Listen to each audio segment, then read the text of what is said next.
the king of the western lands, the lord of the Shadow Gate. A heavenly Qilin descends, a great fortune for the nation. The legendary war god, Ling Hao. 5 years ago, his adoptive family was annihilated. On the brink of death, he was rescued by Qin Yuxin and subsequently taken away by a mysterious figure. After 5 years, a message from his daughter summoned him back from the battlefield of blades to the mundane world. Protecting his family, battling the powerful, driving away external foes. A dragon plunges into the sea, as winds rise and clouds surge. Chapter 1. She is truly my daughter. The setting sun bleeds crimson, and the yellow sand swirls in the air. In the Western Territories, over 100 kilometers within the border of the enemy nation. A breathtaking battle lasting 3 months nears its conclusion, the scene resembling a hell on earth, with severed limbs and corpses strewn everywhere, blood staining half the sky. A young man clad in simple attire, wielding a blood shadow battle knife, sits on the ground. Not far from him lies a headless corpse. The young man is named Ling Hao, the supreme commander of the Blood Shadow Brigade, the king of the western lands.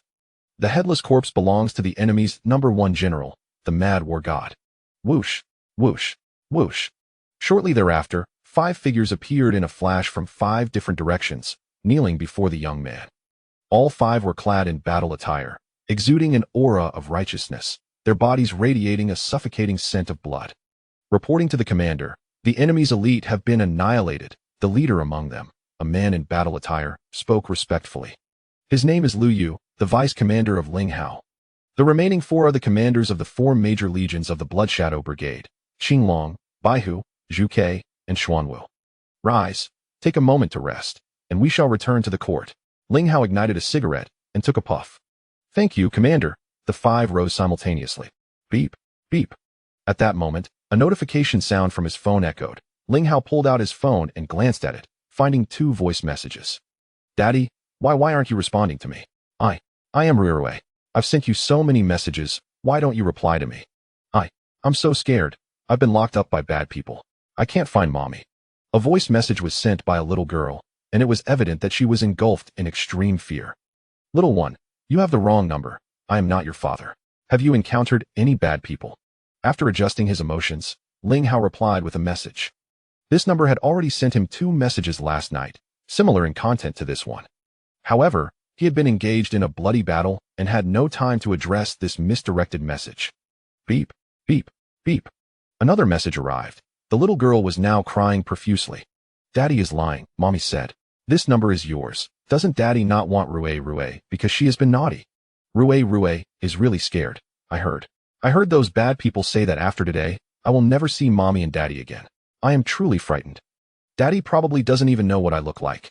I took a picture last month for my birthday. I will send it to Daddy right away. He must remember what I look like. Following the voice message, a photo was sent, revealing a beautifully delicate little girl. At around 4 or 5 years old, her large eyes appeared almost as if they could speak, and her small dimples made her particularly adorable. Boom. Upon seeing this photo, a torrent of murderous intent erupted from Ling Hao like a burst dam. It was destructive and soared towards the heavens. In that moment, the air temperature around him plummeted to freezing, and the entire space felt suffocating, as if dark clouds were closing in. The 5 young men beside him couldn't help but shiver, their faces filled with terror. After being by the commander's side for so long, they had never experienced such a level of murderous intent. Commander, what happened? Lu Yu inquired after taking a deep breath. Ling Hao did not respond to him. Instead, he picked up his phone and dialed the little girl's number. However, the line provided a busy signal. Ling Hao, unwilling to relent, redialed, but the situation remained unchanged. Lu Yu, no matter what method you use, I need to get to Dongzhou immediately. Ling Hao turned to Lu Yu and shouted, his aura thick with murderous intent. Understood. Lu Yu wasted no time and pulled out his phone to make the call. Xuanwu, mobilize all resources and locate this phone number immediately. Ling Hao then turned to the other 4 and provided the little girl's phone number. Yes. The 4 rose and saluted, quickly getting to work thereafter. 5 minutes later, an off-road vehicle sped towards the border. Commander, what exactly happened? In the vehicle, Lu Yue turned to the still bloodthirsty Ling Hao in the passenger seat and asked, She truly is my daughter. Ling Hao's voice was chilling, his eyes a fierce crimson. As he spoke, memories from the past flooded his mind. A tumultuous fate, leaving home at a young age, wandering in Dongzhou, and being taken in by the head of the Jing family. One evening 5 years ago, his adoptive family was annihilated, and he narrowly escaped with multiple stab wounds, saved by the young lady of the Qin family, Qin Yuxin. Shortly after Qin Yuxin brought him to an inn, he collapsed from exhaustion. Qin Yuxin purchased medicine for his wounds, and it was not until 2 nights later that he regained some consciousness. Upon awakening, overwhelmed with grief and fury, he clung to Qin Yuxin and wept inconsolably like a child. Out of compassion, Qin Yuxin allowed him to hold her tightly, knowing that Ling Hao needed an outlet for his emotions. At that time, Ling Hao was in a daze, and he had no recollection of what transpired thereafter. When he awoke the next day, Qin Yuxin had already departed, leaving behind a note. It informed him that the ones who had killed his adoptive father would likely find this place soon, urging him to leave Dongzhou and never return. The note also mentioned that she had taken the dragon-shaped jade pendant he possessed as a keepsake. He had initially thought of Qin Yuxin merely as a benefactor in his life, vowing to repay her for her life-saving grace if given the chance. However, upon seeing the jade pendant in the hands of the little girl, everything became clear to him. On that fateful night 5 years ago, he had committed an unspeakable act, not only harming Qin Yuxin, but also causing her to become pregnant. What filled him with even greater regret was that his daughter had been calling out for his help since yesterday, yet he had mistakenly thought it was a wrong message. Rurue is really scared, I heard. I heard those bad people say that after today, Rurue will never see mommy and daddy again. I'm really so scared. Contemplating his daughter's voice filled with despair, his heart bled, racked with endless pain, wishing he could slap himself several times. He was not only a poor husband, but also a terrible father. All this talk of the King of the West and the Master of the Shadow Gate was utter nonsense. Unable to even protect his own daughter, he was unworthy of being a father. Commander, my 5 subordinates request to accompany you to Dongzhou. Half an hour later, the off-road vehicle burst into a controlled airport, where Lu Yue led the 4 formidable warriors, all simultaneously shouting in unison. Along the way, they grasped the general situation, each one brimming with murderous intent. How dare anyone lay a hand on the daughter of the commander? Are they seeking to annihilate her entire clan? Lu Yue will accompany me. The 4 of you will remain in the Western Territory to handle the aftermath. Any defiance will be met with military law. After Ling Hao spoke in a low voice, he turned and dashed into the airplane, with Lu Yue closely following behind. 2 minutes later, a military fighter jet soared into the sky, slicing through the air like a bolt of lightning, heading straight towards the direction of Dongzhou. Chapter 2. A step too late. Within the borders of Jiangtu, in the neighboring city of Dongzhou, lies Yunqing, specifically in the southern part of the city. An unmarked van emerged from a desolate industrial area, speeding toward the outskirts. Inside the vehicle, apart from the driver, were 3 tattooed men and a little girl, approximately 4 or 5 years old. The girl's complexion was pale, her large eyes filled with an unending fear, and her body trembled slightly. Old 3, how could you let this happen? One of the men, bearing a prominent scar on his face, glared at the bald man beside him. I told you to keep an eye on this girl. You didn't even realize she had a phone on her? Boss, I apologize, this was my oversight. The bald man hastily replied. I never expected such a small child would have a phone on her. Next time, be more cautious. The scarred man replied sternly. If we hadn't discovered this in time, we would have been in serious trouble if she had called for help. Understood, boss. The bald man nodded vigorously. Who exactly wants this girl? Inquired another man with a crew cut. The commission for this job is unusually high. It must be someone significant. Don't ask what you shouldn't. Just focus on your own tasks. The scarred man coldly retorted, a flicker of deep apprehension crossing his eyes, as the identity of their employer instilled a chilling fear within him. I'm just a bit curious, the crew cut man responded. Do you know what they plan to do with her? It said they need her for a heart transplant for another girl. The scarred man replied with a slight nod. Goodness. The crew cut man gasped. That's ruthless. Does that mean this little girl is doomed? What do you think? The scarred man shot him a glance. All right then, the crew cut man shrugged. Rue won't die. Daddy will definitely come to save Rue. The little girl cried out upon overhearing their conversation. Where's your father? The bald man turned to the girl. You're just a bastard child. Even your mother doesn't know who your father is. Rue is not a bastard. Rue has a father. The girl continued to cry. You bad people. My daddy will never let you go. Huh. Even if you do have a father, he has probably been dead for years. If not, why hasn't he come looking for you all this time? The bald man scoffed. My daddy is not dead. He will definitely come to save Rue. The girl shook her head vigorously.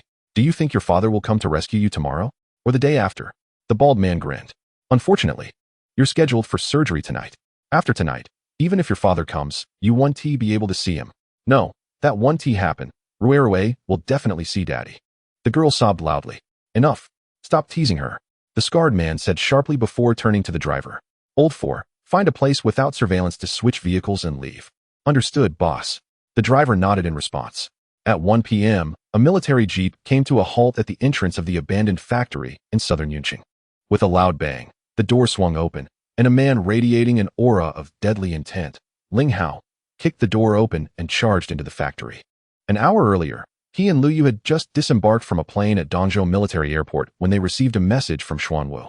It informed them that Rui's phone number was traced not to Dongzhou, but to an industrial park on the outskirts of Yunqing. Are you sure the last message from Rui's phone was sent from here? Ling Hao surveyed the surroundings, looking back at Lu Yu. The factory hall was empty, save for a few worn-out sofas and several discarded machines. Absolutely. The battle department's system provides precise location tracking. There's no room for error. Lu Yu asserted with a firm nod. Ling Hao furrowed his brow and quickly approached a door in the inner section of the factory. He raised his hand, and the door burst apart, with splintering everywhere. Upon seeing the shattered remains of a phone scattered on the ground, an overwhelming fury surged within Ling Hao. It was evident. They had arrived a step too late. Lu Yu, standing behind him, couldn't help but shiver. He understood that Yunqing was about to face a catastrophic upheaval. Ling's wrath would leave no survivors. He alone knew how terrifying this commander was. The mere mention of his name could send millions of valiant men into a frenzy of admiration and fear. A divine unicorn had descended, a great fortune for the nation. 3 years prior, at the tender age of 22, he had become a legend within the camp, galloping ahead of all others, single-handedly defeating 10 foes. He swept through the elite commanders of 10 nations, earning his place as a deity of war. Tasked with securing the Western Front, he established the Blood Shadow Brigade, instilling terror in surrounding nations and causing evildoers to tremble in fear. 2 years ago, he took on a new role, commanding the clandestine organization, Ingmen, to eradicate violence and punish evil. 3 months ago, amidst turmoil from enemy nations in the West, he led the Blood Shadow Brigade to strike at the heart of the enemy, claiming the head of their general, reducing an army of 1 million to mere thousands. Act. Ling Hao commanded. Coordinate with the Yunqing Police Department. From the moment I received news of Rui until now, inspect every suspicious vehicle that has entered or exited this area. Give them half an hour. I must know the results. Understood. Lu Yu nodded and promptly dialed a number. When will the judge arrive? Ling Hao inquired after Lu Yu hung up. The judge was one of the 5 elite blades of Ingmen. Ingmen, divided into 5 regions based on geography, with each region overseen by one of the elite blades. When I called him, he was out of town on a mission, but he said he would come right away. If all goes well, he should arrive before evening, Lu Yu replied. Ling Hao responded with a slight nod. Commander, where to next? Lu Yu asked as they got back into the vehicle. Have someone locate Qin Yuxin. She might know who took Rui. Ling Hao contemplated before responding. Okay. Lu Yu sent a message. Ding. 5 minutes later, Lu Yu's phone chimed with an alert. He picked it up to check. Commander, we have confirmed Qin Yuxin's location. Lu Yu said, his tone suggesting he had more to say. Speak. Ling Hao commanded. She is currently at the Huanyu Grand Hotel in Yunqing. Lu Yu replied after taking a deep breath. Ling Hao turned to Lu Yu, his brow furrowing slightly. Perhaps she is merely attending to business at the hotel. Let us not jump to conclusions. Lu Yu took another deep breath. Drive. Ling Hao lit a cigarette, taking a deep drag, his gaze icy and demeanor dark. With a roar, Lu Yu pressed the accelerator, and the car sped away. Chapter 3. The Wrath of the Eastern District. An hour earlier, on the borders of Jiangtu. In a desolate expanse spanning several dozen kilometers, 2 figures moved like phantoms, pursuing each other at breakneck speed. The man in front was approximately 40 years old, menacing and fierce, with a long scar etched across his face, wielding a gleaming guandao, exuding a horrifying aura of bloodlust. The figure trailing him appeared to be in his mid-20s, handsome and elegantly dressed, radiating a deadly intent, wielding a finely crafted curved blade, upon which the words Ingmen could be faintly discerned. This blade was known as the Cold Moon Saber. Pongon, you have pursued me relentlessly for 3 days and nights. Is it truly worth such fervent effort for that meager salary of yours? The scarred man halted by the riverbank, his eyes glinting like those of a beast, fixated on the young man behind him. Butcher, you lack all humanity, slaughtering the innocent, a veritable embodiment of evil. The judge, too, paused his advance. Today marks your demise. Humph. The butcher scoffed. Do you truly believe you from the Shadow Gate are saviors? With so many villains in the world, do you think you can eliminate them all? To eradicate evil and protect the good, I am willing to shed my blood for a brighter world. The judge retorted loudly. Evil beings like you, Butcher, shall be met with death at the hands of the Shadow Gate. Humph. The Butcher scoffed once more. Do you truly think I fear you? Your companions have scattered, and for you to think you can kill me is sheer folly. Fool. The judge's gaze darkened. Enough of this banter. Prepare to meet your end. Whoosh, whoosh, whoosh. With those words, he shot forth like a flash of lightning, his curved blade emitting a chilling gleam. Should you wish to kill me, let us see if you possess the capability. The Butcher bellowed, brandishing his Guangong blade with a fierce sweep. Clang, clang, clang. The air was filled with the jarring sounds of clashes, sparks flying as their blades met. After more than 10 exchanges, the judge evaded a fierce strike from the Butcher, twisting his wrist to slice open a gash over a span of several centimeters at the Butcher's waist, blood gushing forth. You actually managed to wound me. How dare you? The Butcher roared, swiftly bringing his Guangong blade down towards the judge's shoulder with a force akin to a collapsing bamboo. Clang. The judge's pupils constricted slightly, his body darting to the side, raising his arm to block, resulting in another sharp clash. Thud, thud, thud. As he was reacting defensively, the judge was forced back several steps by the Butcher's ferocious strength, a tingling sensation coursing through his arm, his breath becoming slightly erratic. Subsequently, the Butcher did not rush to strike again, tearing a piece of cloth from his own attire to tend to his wound. Dingling. At that moment, the judge's satellite phone rang, causing his expression to shift slightly. This phone number was known only to a select few, reserved for emergencies. Its ringing signified a grave matter. This is the judge. Who is it? The judge glanced at the Butcher, noting that he had no intention of attacking, and picked up the phone. It is Lu Yu. A heavy voice resonated from the other end. The commander's daughter has been captured, her fate uncertain. Come to Yuncheng at once. What? The judge exclaimed, an icy aura emanating from him. How dare someone capture the commander's daughter? Do they seek to annihilate his entire clan? Give me a few hours. I will arrive shortly. After hanging up, the judge turned to the Butcher. I have no time for games with you. Remember to be a good person in your next life. Boom. With his words, his presence surged dramatically, far exceeding his previous strength. Immediately afterward, he propelled himself forward like a cannonball. His wrist twisted, the cold moon curved blade slicing through the air, creating a net of lethal glimmers aimed at the Butcher. The Butcher instantly felt a chilling murderous intent enveloping him, his pupils narrowing to the size of pinpricks. He recognized his limitations. With his strength, he could never withstand this attack. Though he wished to evade, he found all paths of retreat sealed by the onslaught of blades, leaving him with nowhere to run.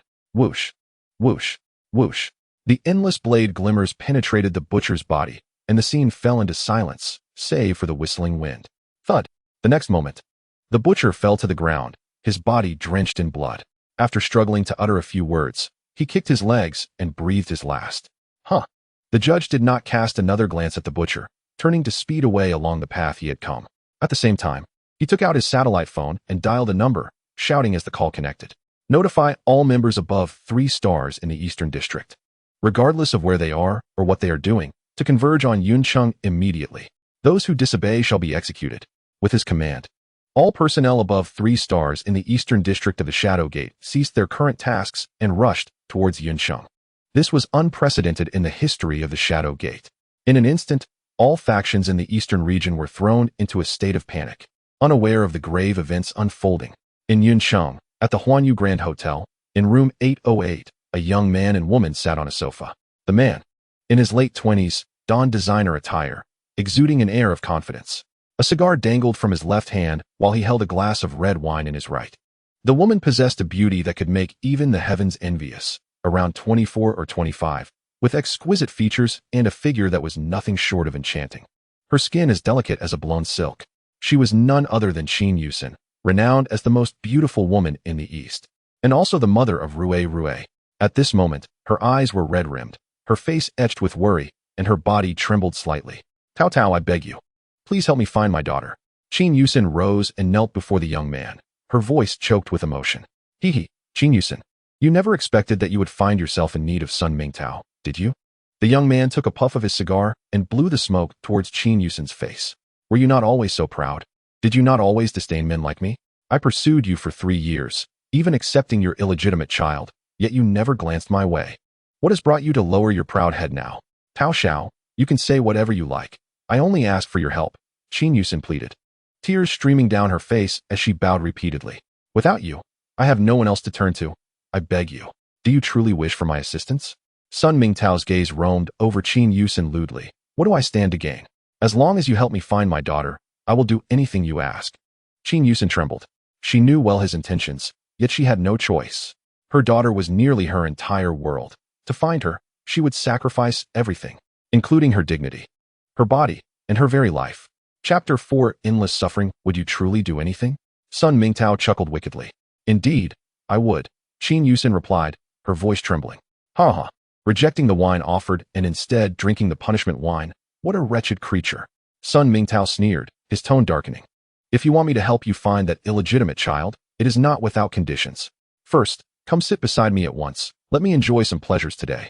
Second, after I assist you in finding that child, you must unconditionally accompany me for a month, at my beck and call.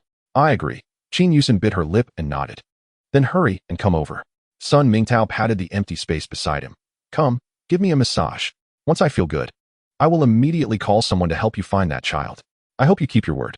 Taking a deep breath, Qin Yuxin rose and moved to sit beside Sun Mingtao. Wretched creature, come here. Before Qin Yuxin could fully settle, Sun Mingtao abruptly pulled her into his embrace. Boom. Just then, the door burst open as if made of paper, splintering into fragments. In the doorway appeared Ling Hao, his eyes cold and filled with rage, silently glaring at the two on the sofa. Ah! As the realization struck her, Qin Yuxin let out a startled cry and broke free from Sun Mingtao's embrace. Who dares to ruin my good fortune? Sun Mingtao shouted furiously. Upon recognizing Ling Hao, Qin Yuxin trembled uncontrollably, tears welling in her eyes. Her pupils reflected a complex array of emotions: shock, resentment, injustice, and faintly, a glimmer of hope. Why is it him? The man who has ruined my life has suddenly appeared. 5 years ago, I saved his life out of kindness, only for him to take away my most precious possession. As the most beautiful woman in Dongzhou and the eldest daughter of the Qin family, I once had a promising future. But from that day forth, everything came to a halt. By the time I realized I was pregnant, 3 to 4 months had already passed. Unable to deprive the life within me of its right to exist, I bore the child despite the immense pressure. Over the past 5 years, aside from my younger sister, I have endured ridicule and disdain from everyone. Even my own parents failed to understand me. My grandfather, who had hoped to leverage my marriage to align with one of the 4 prominent families of Dongzhou, the Tao family, in a fit of anger expelled our family of 4 from the Qin estate. My father and I had both been working at the Qin group, and now we were both unemployed. In truth, with our capabilities, my father and I could easily find decent jobs to support our family. Yet, the young master of the Tao family declared that anyone who dared to employ us would be at odds with the Tao family, leaving us to face numerous rejections in our job search. Helpless, my father had to repeatedly plead with the elderly patriarch of the Qin family. Ultimately, he must have been thoroughly exasperated, reluctantly allowing us to work as ordinary employees at the Yun City branch of the Qin group, barely scraping by on meager salaries. For this reason, our family of 4 moved from Dongzhou to Yun City. Over time, I grew accustomed to this life. As long as my daughter could grow up healthy, I sought no more. However, fate played a cruel joke on me once again. My daughter went missing. This was akin to a bolt from the blue. I felt as though my world had collapsed. You don't know that Rue is in trouble? Ling Hao took a deep breath, his tone icy as he glared at Qin Yuxin. When he entered the room and saw the two embracing on the sofa, the fury within him threatened to consume him entirely. The guilt he had felt towards Qin Yuxin evaporated in that instant. His daughter had been abducted, her fate uncertain, and the mother was here embracing another man. He could hardly believe that Qin Yuxin was such a person. If she did not want children, why did she give birth to suffer? You are that wild man of Yuxin, aren't you? I am speaking to you. Did you not hear? Are you tired of living? Sun Mingtao, infuriated at Ling Hao's disregard, could hardly contain himself. He, the young master of the prestigious Sun family, could not tolerate being so openly dismissed. Bang!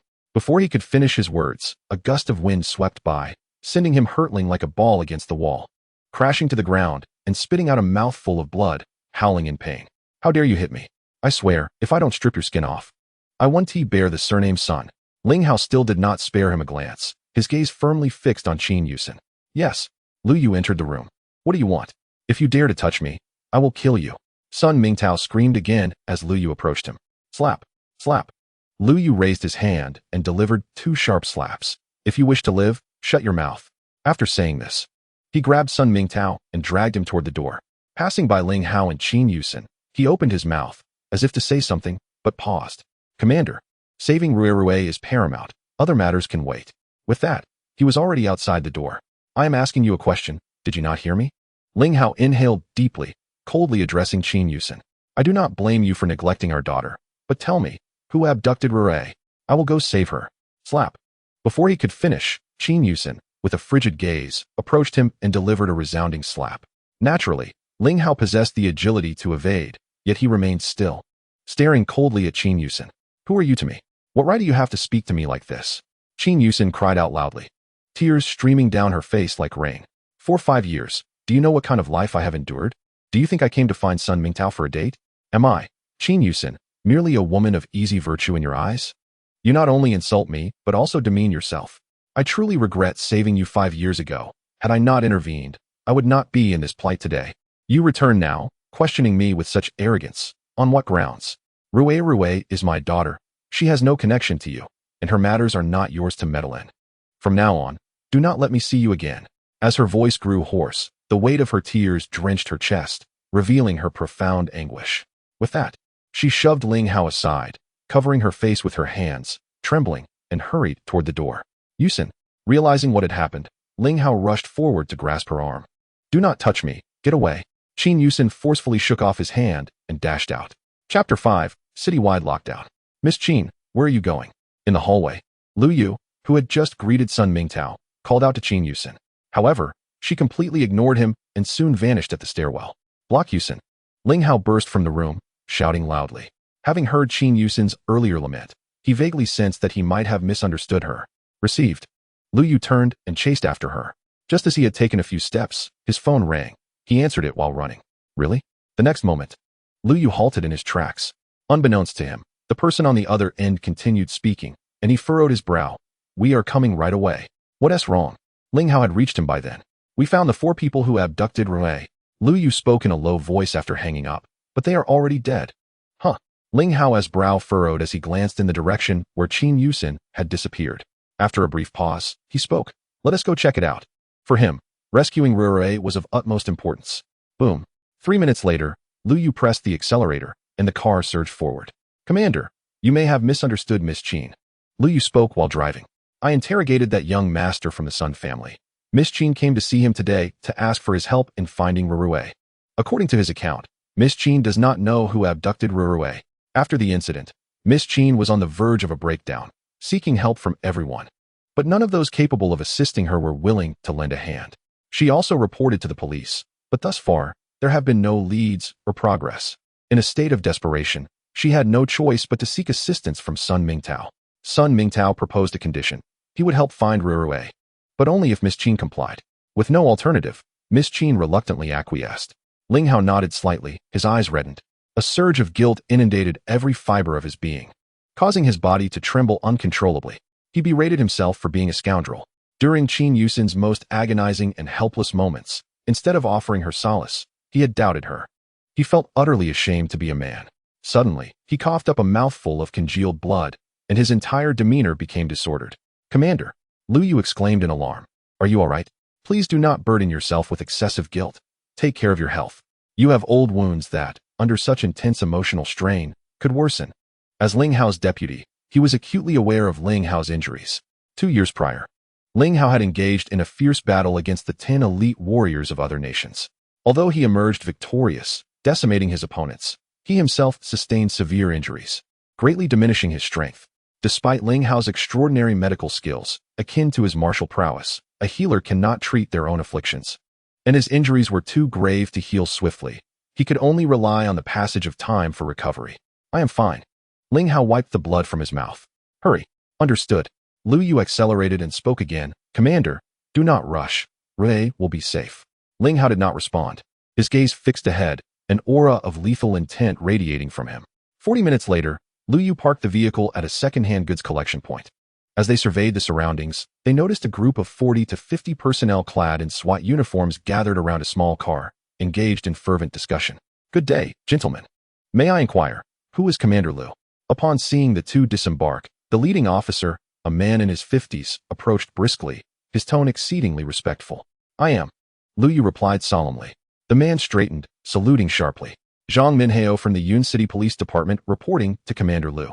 Please provide your instructions. An hour earlier, he had been presiding over a special meeting at the department when a call from his superior interrupted him. After answering, he felt a chill run down his spine. His face paling as cold sweat broke out. He sensed that calamity was imminent in Yun City. His superior had informed him that the daughter of a significant figure from the Blood Shadow Brigade had been kidnapped, and this incident transpired in Yun City. As the head of the Yun City Police Department, he was acutely aware of the implications of the Blood Shadow Brigade, a formidable ironclad force personally established by the legendary king of the West, Ling Hao. Since its inception, the brigade had participated in countless battles without suffering a single defeat, instilling fear in all adversary nations. Yet now, someone had dared to abduct the daughter of a prominent member of this brigade. Was there anything more terrifying? What is the situation? Liu Yu inquired as he and Ling Hao approached the vehicle. In response to Commander Liu, Zhang Minhao stated, all 4 assailants have had their throats slit, and no useful clues remain at the scene. He took a deep breath, casting a glance at Ling Hao. Despite Ling Hao's silence, Zhang sensed a regal aura emanating from him, making him feel as if he could not stand upright. This sensation was unprecedented for him, stirring a tempest of realization within. He surmised Ling Hao's extraordinary identity, the legendary king of the West, Ling Hao. This revelation filled him with dread. As he had not anticipated that it was the daughter of Ling Hao who was in peril, this was indeed a catastrophic affair. He longed to capture those responsible and subject them to the most severe punishment. Shortly thereafter, the 3 men arrived at the vehicle. Ling Hao bent down to enter. Discovering the 4 men slumped in their seats, each with a deep laceration at their throats, their upper bodies drenched in blood. Upon noticing a child's shoe left in the back seat, a wave of murderous intent enveloped him, casting a shadow over the surrounding void. Every police officer, including Zhang Minhao, shivered in unison, overwhelmed by an oppressive sense of suffocation. Commander Liu, could this be? Outside the vehicle, Zhang Minhao turned to Liu Yu. Do not inquire into matters that do not concern you. Liu Yu replied sternly. Knowing too much will not benefit you. Understood. Zhang Minhao responded earnestly. Investigate. Ling Hao exited the vehicle with a cold command. Determine the identities of these 4 men as swiftly as possible, and ascertain whom they have been in contact with over the past few days. Screen all suspects thoroughly. Report any findings immediately. Received, Commander. Zhang Minhao saluted. You will personally oversee this matter. Ling Hao reiterated. Furthermore, instruct your team that our identities must remain confidential. With that, he turned and re-entered the vehicle, followed closely by Liu Yu. As his command resonated, the entire Yun City Police Department systems sprang into action, plunging the city into a state of emergency. Chapter 6. I am sorry. The perpetrator's methods were highly professional. This lead may prove difficult to advance in the short term, Ling Hao stated solemnly within the vehicle. Shall we seek Miss Qin again? Liu Yu suggested, slightly nodding. Perhaps she can provide some insight? Yes, Ling Hao replied after a deep breath. Boom. Liu Yu extracted his phone, dispatching a message to track Qin Yuxin's location, then pressed the accelerator. 30 minutes later, Liu Yu drove into an old residential complex. After navigating several turns, he halted before a dilapidated building. Miss Qin resides on the first floor with her sister and parents, Liu Yu informed Ling Hao, who occupied the passenger seat. Ling Hao exhaled heavily, gazing at the near-collapsing structure, a pang of guilt washing over him. I have brought misfortune to her family. With that, he opened the door and stepped out. Father, I implore you, please ask grandfather once more to send someone to search for Ray. Just as they reached the entrance, they heard Qin Yuxin's choked voice from within. It is not that I do not wish to help you, but as you saw yesterday, the Qin family refuses to let me enter the courtyard.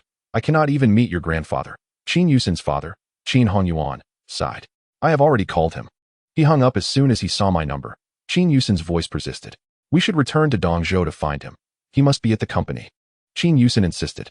Qin Yuxin, when will you awaken to reality? A middle-aged woman's voice erupted, revealing herself as Qin Yuxin's mother, Shin Xiaonan.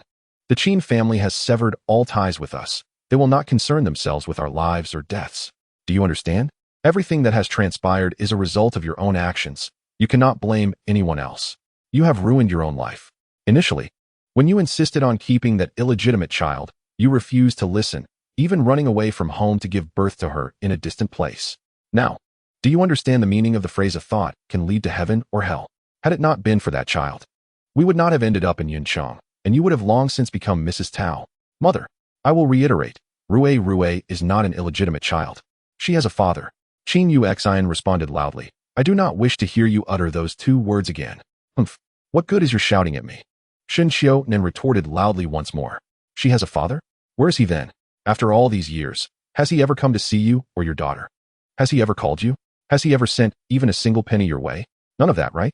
Mother, please say less. My sister is already very upset. A young woman's voice emerged, belonging to Qin Yuxin, the sister of Qin Yuxin. Why should I say less? Qin Yuxin replied. Have I spoken incorrectly? Is there a single word I said that is untrue? If that man had even a shred of responsibility, he would not have been out of touch for 5 long years. Only a brainless woman like your sister would recklessly give birth to that daughter for him. Upon hearing this, Ling Hao in the hallway trembled slightly, his eyes reddening. As a husband and father, he felt he had utterly failed. He owed an immeasurable debt to Qin Yuxin and Rue, the mother and daughter. After exhaling a large breath of frustration, he stepped forward. Arriving at the Qin family's entrance, he noticed the wooden door was ajar, merely secured by the wrought iron gate. May I ask who you are looking for? Qin Yuxin, standing near the door, looked at the two with slight surprise. The reason she did not recognize Ling Hao was that although he had lived in Dongzhou for several years, he had often stayed at school and seldom participated in the extravagant social circles. Moreover, the years spent in military life had altered Ling Hao's appearance and demeanor to a considerable degree, making it understandable that Qin Yuxin did not recognize him. Hello. We are looking for Miss Qin Yuxin. Lu Yu responded. Upon hearing his words, both Qin Yuxin and her husband, Qin Hongyuan, turned to look. What do you want? I do not wish to see you again. Get out immediately. Qin Yuxin shouted at Ling Hao. Yuxin, I apologize, I wronged you earlier. Truly sorry. Ling Hao took a deep breath and continued. I know you harbor endless anger and resentment towards me, and I admit I am not a qualified father. But now, the most important thing is to find Rue as soon as possible. Every minute she is missing increases her danger. Once we locate her, you can treat me however you wish. What? Upon hearing this, Qin Yuxin immediately shouted, You are that child's mother. Qin Yuxin shouted. If you utter those 2 words again, I will no longer consider you my mother. Qin Yuxin glared fiercely at Qin Yuxin. Then, she turned back to Ling Hao and began to shout. How dare you show your face here again? Do you realize that our entire family has been ruined because of you? I will flay your skin and pull your tendons. Growing increasingly agitated, she turned and grabbed a fruit knife from the coffee table, rushing toward the door. Lu Yu frowned and quickly stepped in front of Ling Hao. Get out of the way. Ling Hao spoke in a deep voice. Commander. Lu Yu turned to look at Ling Hao. Did you not hear me when I told you to move? Ling Hao frowned. Yes. Lu Yu stepped aside 2 meters. Mother, what are you doing? Meanwhile, the 2 sisters, Qin Yuxin and Qin Yuxin, each grabbed one of Shun Xiaonan's arms. Let me go? He has caused us so much suffering. I must kill him. With that, Shun Xiaonan collapsed onto the ground, wailing in despair. Uncle, Aunt, I am deeply sorry. Ling Hao bowed deeply to the 2. Please believe me, from now on, I will repay you for what you have lost 1,000-fold. I suggest you stop making a scene here and leave. Qin Yuxin shot him a look of disbelief, boasting without regard for the situation. 1,000-fold repayment? Do you think this is a movie? I cannot understand what my sister sees in him. Aside from his looks, I see no merit. Yuxin, I came to find you to understand if anything unusual has happened regarding Rue in the past few days. Ling Hao then turned to Qin Yuxin. Trust me. As long as I know who took Rue, I will surely bring her back. Everything has been normal these past few days. Nothing unusual has occurred. Qin Yuxin took a deep breath to calm herself. For her, it had reached a point of desperation. Now, aside from relying on Ling Hao, she had no other options. As for the matters between her and Ling Hao, that was a different issue. Everything could wait until Rue was rescued.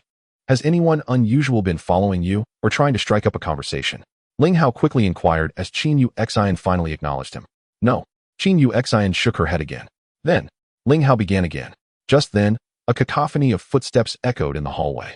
Moments later, a bruised young man entered, his arm bandaged, followed by more than 10 men in black, wielding knives and sticks, crowding the narrow hallway.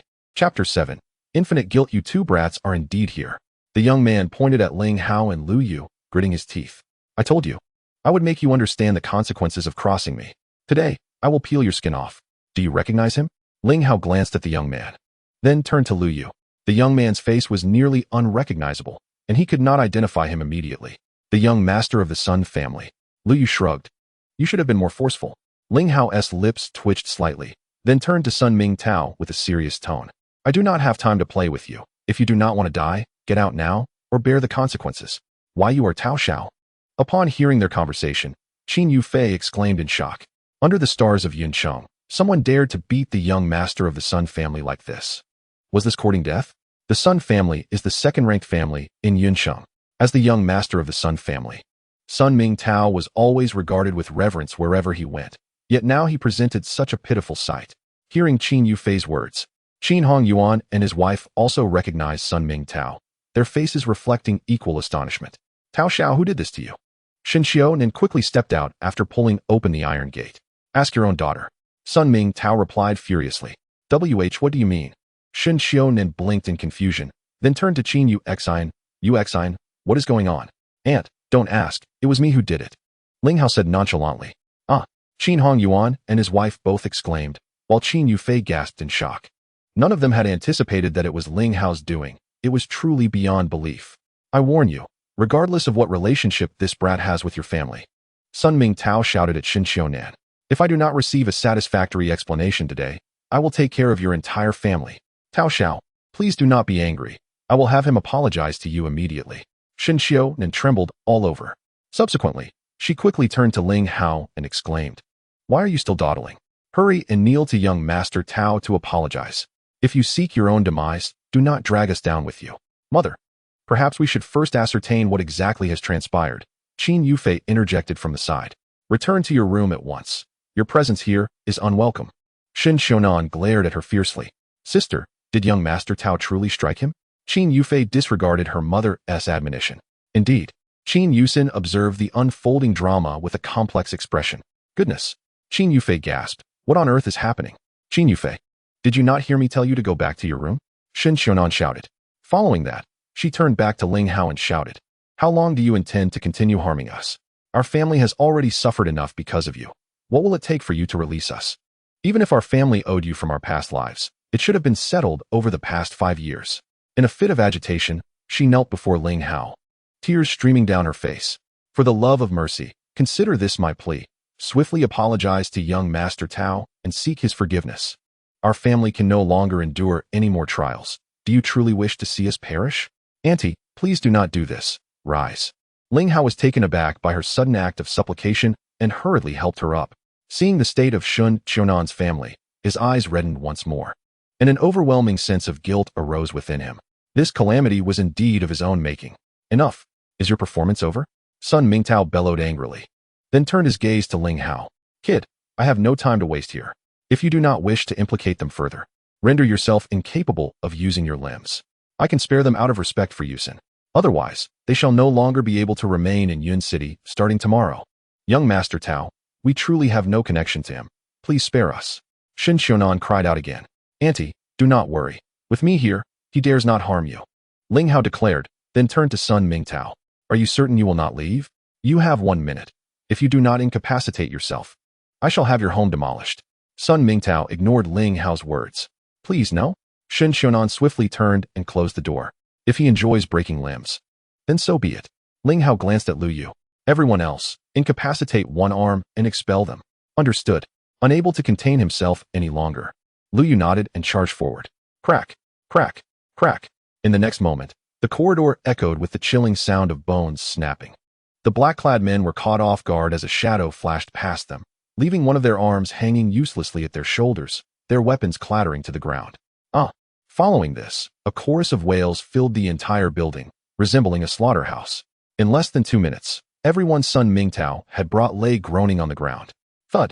Witnessing this scene, the jaws of Qin Yuxin's family dropped in shock, each person rendered speechless. In the blink of an eye, so many had lost an arm?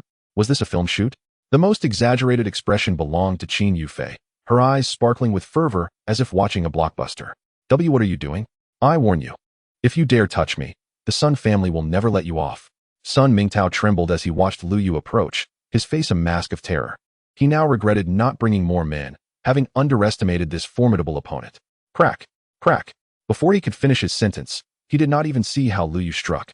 After 2 sharp sounds, Sun Mingtao collapsed, both his hand and foot rendered useless. After a hysterical scream, Sun Mingtao rolled his eyes back and fainted. Why you actually incapacitated one of his hands and feet? Shen Xiaonan trembled, her gaze fixated ahead in disbelief. This is it. The Sun family will undoubtedly seek revenge. We are doomed. We are truly doomed. Thud. Before she could finish her sentence, like Sun Mingtao, she too fainted, her eyes rolling back. Chunan. Mother. Qin Hanyuan and Qin Yuxin shouted simultaneously. Chapter 8. The daughter's message. Uncle. Mrs. Qin, please do not worry. Lu Yu helped Shun Xunan to her feet. Auntie merely fainted from a surge of anger. She just needs to rest for a while. Leave Yun City immediately. After Qin Hanyuan and his daughters assisted Shun Xunan back into the house, Qin Yuxin turned to Ling Hao. Otherwise, when Sun Mingtao awakens, he will undoubtedly not spare you. Yuxin, I have not finished discussing Rurue. Please recall if anything unusual has occurred recently. Ling Hao did not respond to her warning. The Sun family is the second most powerful family in Yun City. You cannot contend with them. You must leave. Qin Yuxin's voice trembled. Yuxin, do not worry. I assure you I will be fine. Rue, Ling Hao continued. Can you not comprehend my words? You must flee. Otherwise, you will die? Qin Yuxin shouted. Yuxin, please calm down and do not concern yourself with the Sun family. Ling Hao raised his voice several decibels. Rue does not have much time left. Think carefully. Have you visited any unusual places recently? No, we have not gone anywhere. Qin Yuxin stifled her tears. Seeing that he could not persuade Ling Hao, she ceased her insistence. However, as she spoke, a thought seemed to strike her, her eyes brightening. If I must mention something strange, there is indeed one incident that stands out. What is it? Ling Hao inquired immediately.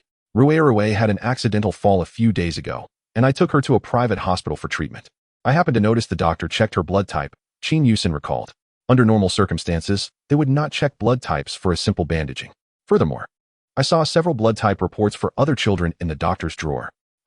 Upon hearing this, both Ling Hao and Lu Yu furrowed their brows, an ominous premonition rising in their hearts. What hospital? What is the doctor's name? Ling Hao paused briefly before continuing. You must take me there at once. Understood. After a moment's thought, Qin Yuxin nodded. Boom. 2 minutes later, Lu Yu pressed the accelerator. The hospital Qin Yuxin mentioned was a well-known private institution located in the second commercial center of the eastern city. It was a half-hour drive from Qin Yuxin's home. Yet Lu Yu managed to arrive at the hospital entrance in less than 15 minutes. After the three of them exited the car, they rushed towards the staircase. His office is in room 406, Qin Yuxin said as they walked, her face pale and her body trembling. At this moment, she too began to suspect a dreadful possibility. Rue might have been taken for organ trafficking. Bang! Upon reaching the door of room 406, Lu Yu raised his hand and smashed it open, the office door exploding into splinters. Who are you ruffians? A man in a white coat, seated at his desk, jumped in shock and pointed an accusing finger at Ling Hao and the others. Is it him? Ling Hao turned to Qin Yuxin. Indeed. Qin Yuxin nodded. Who are you? And what do you intend to do? If you do not speak, I shall summon security. The man in the white coat shouted again. Just as he finished speaking, Lu Yu had already approached him, seizing his wrist and twisting it forcefully, causing the man's arm to droop limply. A scream escaped the white coat's lips. I shall ask only once. Should you fail to speak the truth, I will send you to meet Yin Wang. Ling Hao stepped forward, his voice grave. An icy aura emanated from him, enveloping the man in white. With the weight of such pressure, the white coat felt as though he had been plunged into hell, surrounded by demons, and his legs buckled beneath him. What do you wish to inquire? He stammered, parting his lips with difficulty. With a swift motion, Lu Yu approached the desk, yanked open the drawer, and tossed the contents, dozens of blood-type reports of children, onto the floor. Upon seeing one particular report, tears streamed uncontrollably down Qin Yuxin's face. The white coat trembled even more violently as he recognized the reason for Ling Hao and his companion's visit. For whom are you working? Which child with a successful matching has been taken? Ling Hao's voice was cold and unyielding. It was the people of Hualonggu who forced me to do this, the white coat confessed, devoid of any further concealment. Who are they? Ling Hao pressed on. He is one of the 4 great generals by the side of Siyi. This matter must have been instructed by him, the white coat said with great difficulty. Which Siyi? A glint of cold light flashed in Ling Hao's eyes. Duan Sihai? The white coat replied with great effort. He is the leader of the underground forces in Yunqing. Bang! Before he could finish, Ling Hao struck his neck with a knife hand strike, causing the white coat to roll his eyes and collapse unconscious to the ground. Take him away, Ling Hao commanded before turning to Qin Yuxin. Yuxin, you should return home and wait for me. I shall go rescue Rue. I will go with you. Qin Yuxin exclaimed loudly after wiping her tears away. We do not yet know the situation. It will be dangerous if you come, Ling Hao replied solemnly. Trust me. I will bring Rue back. No, I must go? A fierce determination shone on Qin Yuxin's face. Dingling. Just as she finished speaking, her phone rang. Upon checking, she saw it was her sister calling. Xiaofei, is something wrong? Qin Yuxin asked as she answered the call. Sister, you and Ling Hao must run quickly. Leave Yunqing at once. The Sun family is searching for you. Qin Yuxin's sister, Qin Yufei, shouted. Bang! Before she could finish, the sound of the phone hitting the ground echoed through the line, accompanied by Qin Yufei's scream. Xiaofei! Xiaofei! Qin Yuxin cried out desperately. If you do not wish for your family to come to harm, bring that young man with the surname Ling back immediately. I will be waiting at your home. A middle-aged man's voice came through the receiver. Within an hour, if I do not see you and that young man appear, prepare to collect your family's corpses. With that, the call ended abruptly. Yuxin, what has happened?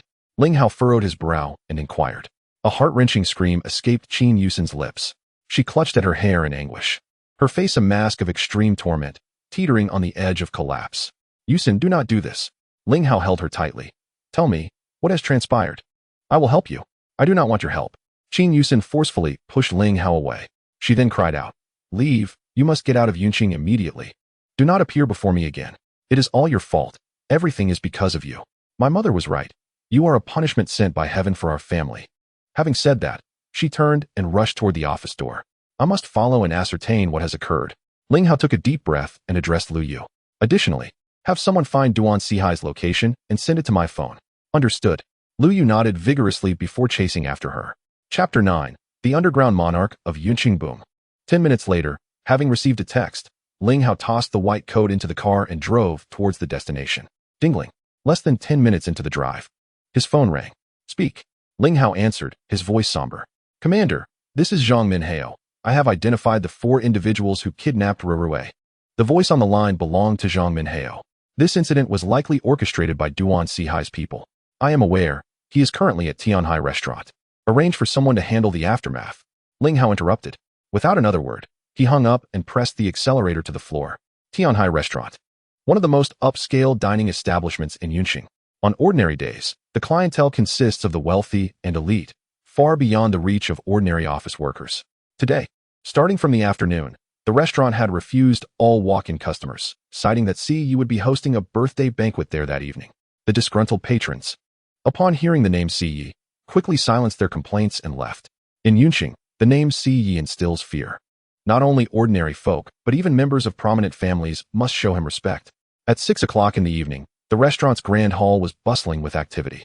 In addition to those from Yunqing's underground world, various families had sent representatives bearing lavish gifts, though they departed promptly after presenting their offerings to avoid suspicion. At 6:08, a Maybach pulled up outside the restaurant, and Duan Sihai entered the grand hall, flanked by his 4 great generals. Cheers to CE. May you have blessings as vast as the East Sea and longevity as enduring as the South Mountain.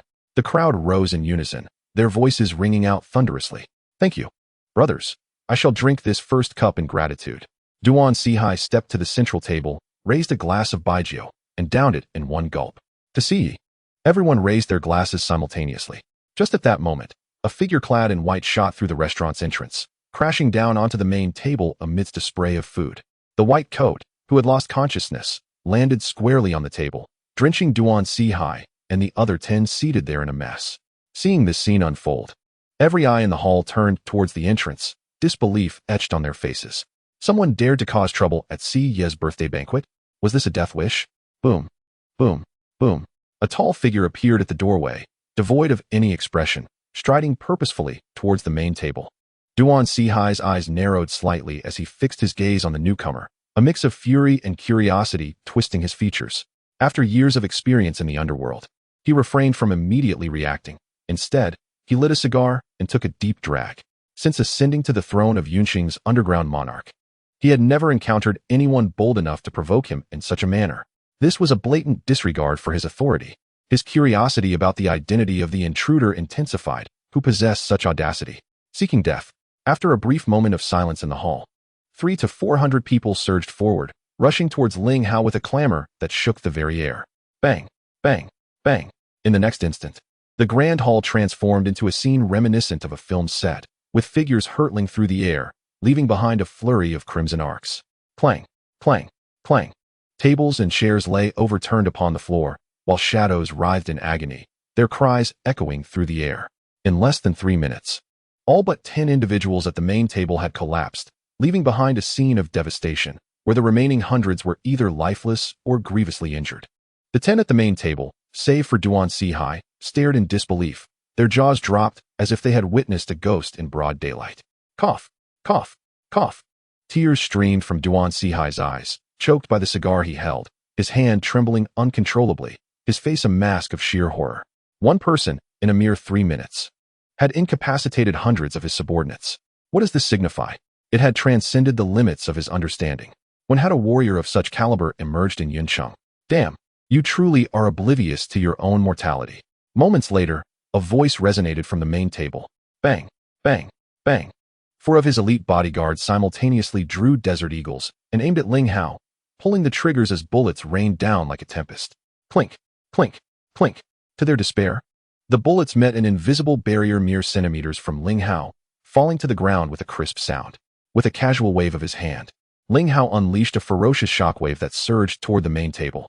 Boom, boom, boom. All 9 individuals, aside from Duan Sihai, were lifted into the air, crashing to the ground, blood gushing forth. Each face was etched with endless terror. The bullets could not even approach him. How could he possess such power? Is this still a normal human being? Bang! Duan Sihai fell to the ground, his complexion pale, cold sweat pouring from him. When had he provoked a being of such magnitude? Who are you? He stammered as Ling Hao approached. Who is Hualang? Ling Hao's voice was chillingly cold. What do you want? Hualang, lying on the ground, struggled to speak. Remember, I will only ask once. Ling Hao cast a glance at him. Where's Rurue? Which Rurue? I don't know what you're talking about. Panic flickered in the eyes of both Hualang and Duan Sihai. Uft. Before Hualang could finish his words, a powerful gust erupted from Ling Hao's palm. Like a high-pressure wave, it struck him in the chest, resulting in a burst of blood mist. Hualang opened his mouth to speak, but could not utter a word, his legs giving way as he lost all vitality. Hiss! Duan Sihai gasped sharply. A mere disagreement had cost a life, more ruthless than anyone from the underworld he had ever encountered. You have one last chance. Ling Hao then looked at Duan Sihai. It would be wise not to test my patience. Yes. Old Master Lei Hongquan from the Lei family asked me to help find a compatible heart source for his granddaughter. The Rurue you mentioned happens to match perfectly with his granddaughter, so. Observing Hualang's dire state, Duan Sihai lost all semblance of bravado and quickly responded. The foremost family in Yuncheng, the Lei family? Ling Hao interrupted him. Yes. Where's Rurue now? She has already been sent to the Lei family estate. Duan Sihai spoke hesitantly. She is already. What do you mean? Upon hearing Duan Sihai's words, a wave of intense unease surged within Ling Hao, his blood boiling.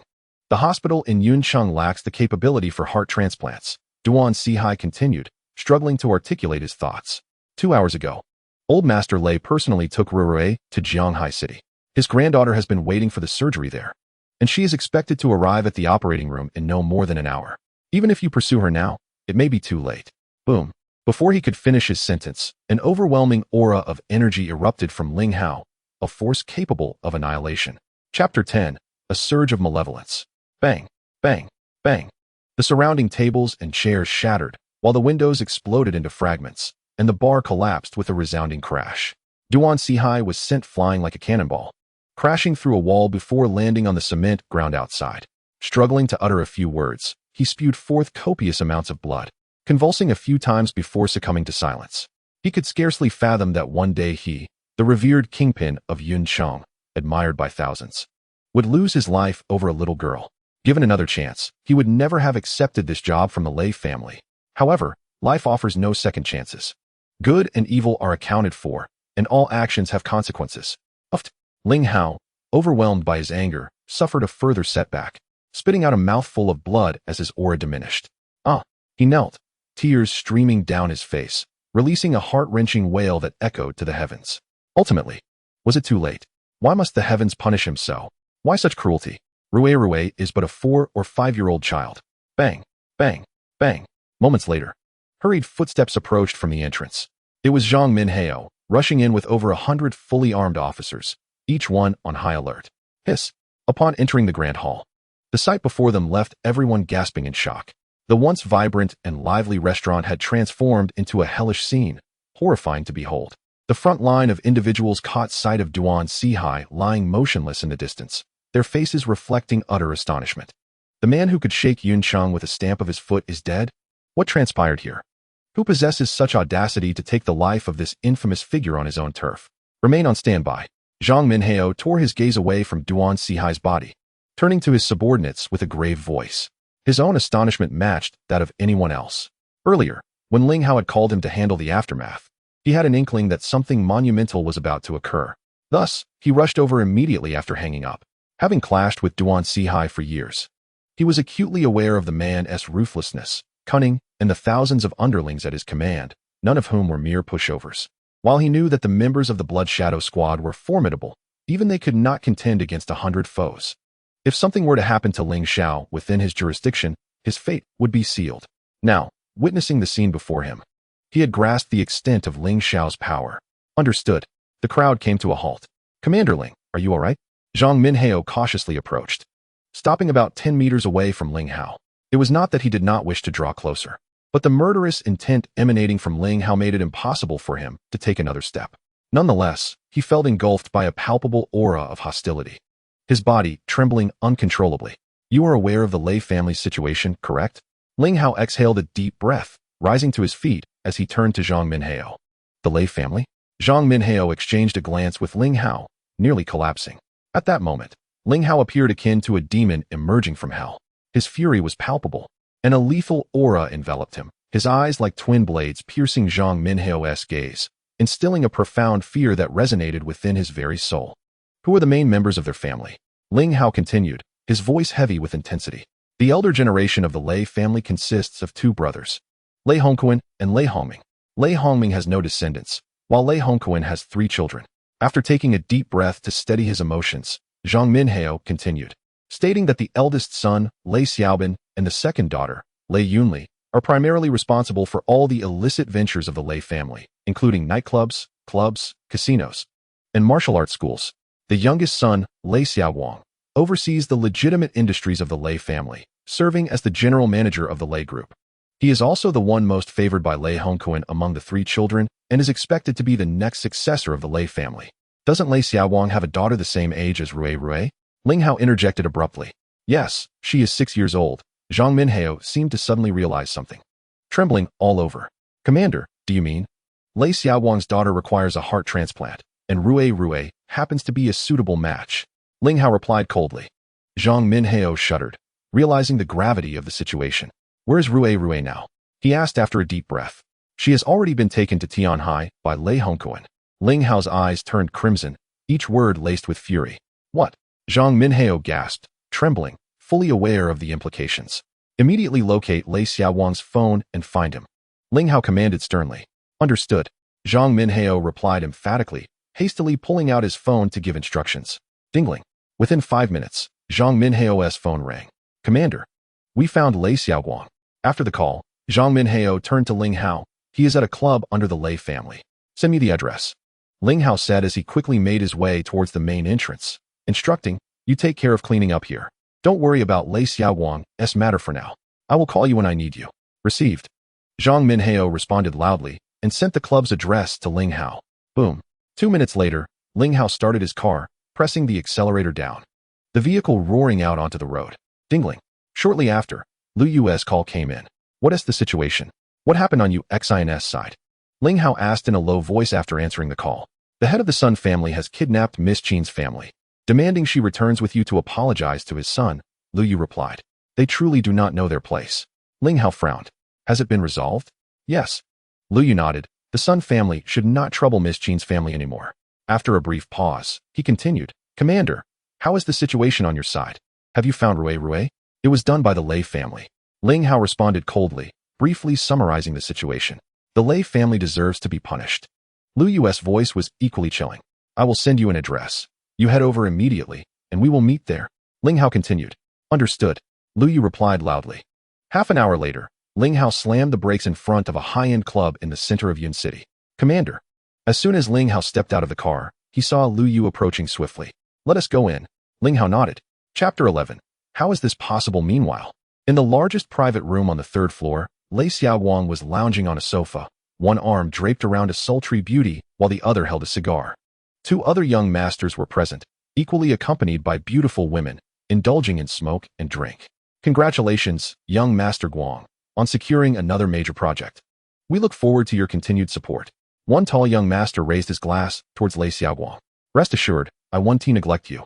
Lei Xiaoguang replied with a faint smile as he clinked his cup with the other. By the way, young Master Guang, how is your daughter's heart surgery? Have you found a suitable donor? Another young master inquired after taking a puff of his cigar.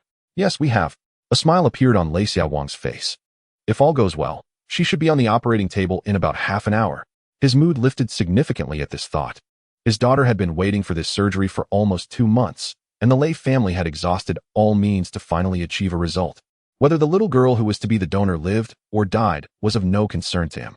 In his worldview, every individual is born into a hierarchy, and allowing another child's heart to be transplanted into his daughter was already an immense favor to others. Really? That's wonderful. Congratulations, young Master Guang. Both young masters chimed in unison. Haha, thank you. Lei Xiaoguang laughed heartily, downing his drink. Boom. At that moment, the door of the private room was blasted open, splintering into fragments. The 3 sultry beauties screamed in unison. Who dares to cause trouble here? Are they seeking death? The tall young master, startled, stood up and approached Ling Hao and Lu Yu. Who are you, insolent fools? Bang. Lu Yu kicked out, sending the young master flying as if struck by a vehicle. He crashed into a wall pillar before collapsing to the ground, spitting out a mouthful of blood and falling unconscious. The 3 women screamed again. Leave Lei Xiaoguang, everyone else. Get out. Lu Yu commanded in a deep voice. Clatter. The 3 women and 1 man hurriedly fled towards the exit without hesitation. Having witnessed the fate of the tall young master and not daring to utter another word. Who are you? Lei Xiaoguang, after a brief moment of shock, regained his composure. This was his territory, and he truly did not believe that they would dare to confront him here. Besides, he was confident that the noise would soon attract his men. Within 3 minutes at most, these 2 would know the consequences of challenging Lei Xiaoguang. Slap. Before he could finish speaking, Ling Hao raised his hand and slapped him, sending Lei Xiaoguang sprawling to the ground, tumbling several times before stopping, his 2 front teeth flying out with blood. You dare to touch me? Struggling to rise, Lei Xiaoguang shouted angrily. I swear I will make you wish you were dead today. Before he could finish, Ling Hao appeared before him like a phantom. Crack, crack. Ling Hao then stomped down on Lei Xiaoguang's right ankle, shattering it with a series of sharp sounds. Lei Xiaoguang let out a blood-curdling scream, one that could likely be heard throughout the club. Thud, thud, thud. At that moment, hurried footsteps echoed in the hallway, and soon 7 or 8 men in black rushed in, each armed with desert eagles. Are you 2 seeking death, daring to harm young Master Guang? The leading man shouted. Why are you wasting time talking? Shoot, quickly shoot, kill them. Lei Xiaoguang shouted furiously after catching his breath. Bang, bang, bang. As the black-clad men reacted and squeezed their triggers simultaneously, bullets rained down towards Ling Hao and Lu Yu. Clang, clang, clang. To their despair, the bullets fell to the ground about a meter away from the 2, as if they had struck an iron plate. How is this possible? The black-clad men froze in horror, their faces reflecting utter disbelief. Bullets can be stopped? What is this? Bang, bang, bang. In the next moment, Ling Hao raised his hand and a gust of fierce wind swept through, sending all 8 black-clad men flying, who then crashed to the ground, twitching a few times before losing all signs of life. With a thud, Lei Xiaoguang's jaw dropped to the floor, his complexion pale as wax, trembling uncontrollably. He finally realized the level of existence he had provoked. Such skills, there was no other in the entirety of Yin City. Who are you? What do you want? He asked, his voice trembling after a difficult swallow. Call Lei Hongquan. Ling Hao replied coldly. What business do you have with my father? Lei Xiaoguang paused slightly, confused. Crack, crack. Before he could finish his sentence, Ling Hao seized his left wrist and twisted it forcefully, producing a sharp snap as his entire arm hung limply like a twisted braid from his shoulder. Lei Xiaoguang let out a wretched scream, collapsing into unconsciousness. Splash. Ling Hao poured a glass of red wine from the coffee table onto his face, and Lei Xiaoguang jolted awake once more. If you utter another word, you can join your companions in the afterlife. A menacing aura emanated from Ling Hao, enveloping Lei Xiaoguang instantly. Please, don't kill me. I'll call. Lei Xiaoguang trembled, hastily retrieving his phone to make the call. What is going on? I just arrived at the hospital and was about to get out. Hurry. After 2 rings, Lei Hongquan answered. Dad, help me. Someone wants to kill me. Lei Xiaoguang cried out loudly into the receiver. Upon hearing his son's voice, Lei Hongquan's tone turned furious. What happened? Who did this? Give me the phone. Ling Hao snatched the mobile from Lei Xiaowang's hand. He spoke deliberately. I will give you 3 hours to return Rui safely to the Lei family compound, at which time I will come to collect her. If Rui is not returned in 3 hours, not only will your son die, but everyone in the Lei family compound will perish. Who are you? Lei Hongquan asked. Slightly taken aback, his voice low and threatening. How dare you threaten me? Lei Hongquan, you truly. Crack, crack. His words were cut short as Ling Hao stomped on Lei Xiaowang's knee, a sound of shattering bones resounding. Ah! The anguished scream echoed throughout the corridor. Chilling to the bone. Bastard. Realizing it was his son's voice, Lei Hongquan roared. Remember, you only have 3 hours. When time is up, if Rui is not present, prepare for a funeral. Ling Hao replied in a grave tone. Sigh. Lei Hongquan exhaled heavily, his teeth clenched. I will be waiting for you at the Lei family compound in 3 hours. Chapter 12, She is my daughter. After hanging up with Lei Hongquan, Ling Hao dialed Zhang Minhao's number. Sir. Zhang Minhao picked up on the first ring. Bring people to the club for a cleanup. Ling Hao spoke in a deep voice. Also, see you at the Lei family compound in 3 hours.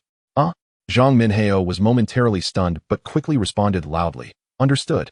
After hanging up, Ling Hao turned and walked toward the door, with Lu Yu carrying the unconscious Lei Xiaowang following closely behind. Meanwhile, at the entrance of the most upscale private hospital in Jianghai City, a Mercedes-Benz van stood not far from the entrance. Inside, apart from Lei Hongquan, there was the Lei family's steward and 2 strong men, along with Rui, who lay unconscious in the back seat. After finishing his call, Lei Hongquan sat in his seat, his face dark and brooding, his eyes sharp and filled with murderous intent. It had been nearly 30 years since he had felt such rage. In his territory of Yun City, someone dared to provoke Lei Hongquan. It was utterly outrageous. In his mind, he had already devised cruel punishments for Ling Hao, ensuring that the latter would experience the torment of slow death before he could quell his fury. Master, should we go upstairs? After a while, the steward cautiously inquired. He had gathered some details from the previous call and was equally shocked. Return to Yun City. Lei Hongquan took a deep breath. Understood, the driver replied, turning the car around and stepping on the gas. Immediately send someone to investigate who that person is. Lei Hongquan instructed the steward. In response to the master, I have already dispatched people to investigate, the steward respectfully replied. Dingling. Shortly after, the steward's phone rang. What is it? He asked after answering. Whatever was said on the other end caused the stewardess' expression to shift dramatically several times. I understand. 2 minutes later, he hung up and looked towards Lei Hongquan. Master, the situation is a bit tricky. The other party seems to have a significant background. What do you mean? Lei Hongquan's brows furrowed deeply. I just received news that Duan Sihai has been killed. The steward continued after a pause. Not only him, but also his 4 top aides and over 100 subordinates have been slaughtered. Lei Hongquan's pupils contracted slightly. He was well aware of Duan Sihai's capabilities. Not only was he formidable on his own, but his subordinates were also not to be trifled with. Especially those 4 top aides, each more ruthless than the last, were prominent figures in Yun City's underground forces. Moreover, Duan Sihai possessed a cache of potent firearms. In Yun City, apart from the Lei family, he could scarcely fathom anyone with the audacity and strength to take down Duan Sihai. Are you suggesting that the person who called earlier killed Duan Sihai? After a moment's contemplation, Lei Hongquan took a deep breath and asked further. Yes. The steward nodded gravely. He sought out Duan Sihai solely to inquire about the whereabouts of the little girl. Did you ascertain how many people were involved? 1 person. The steward swallowed hard in response. During the call, upon hearing this news, he almost bit his own tongue.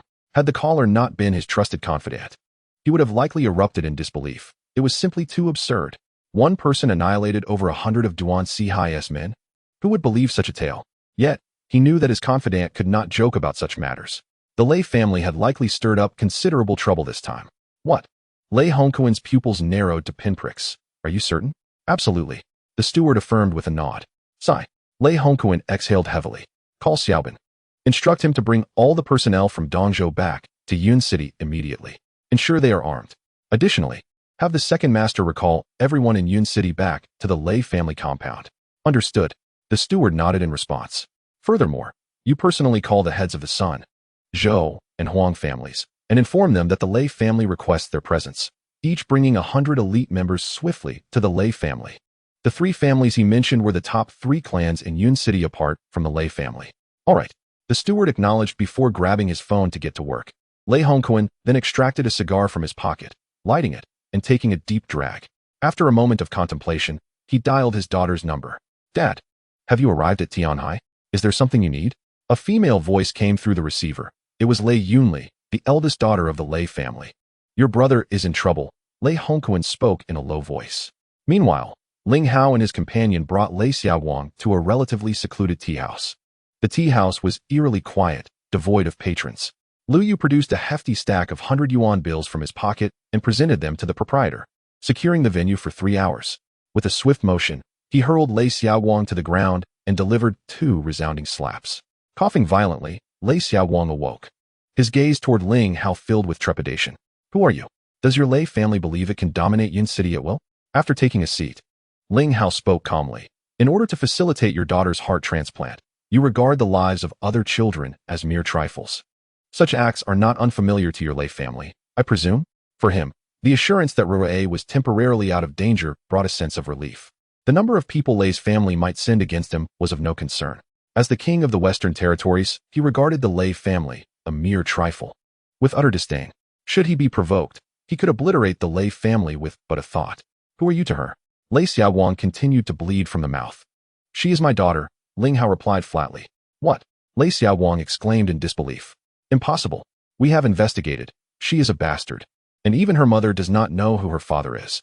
Before he could finish, Lu Yu delivered a kick, sending Lei Xiaowang crashing into a nearby pillar.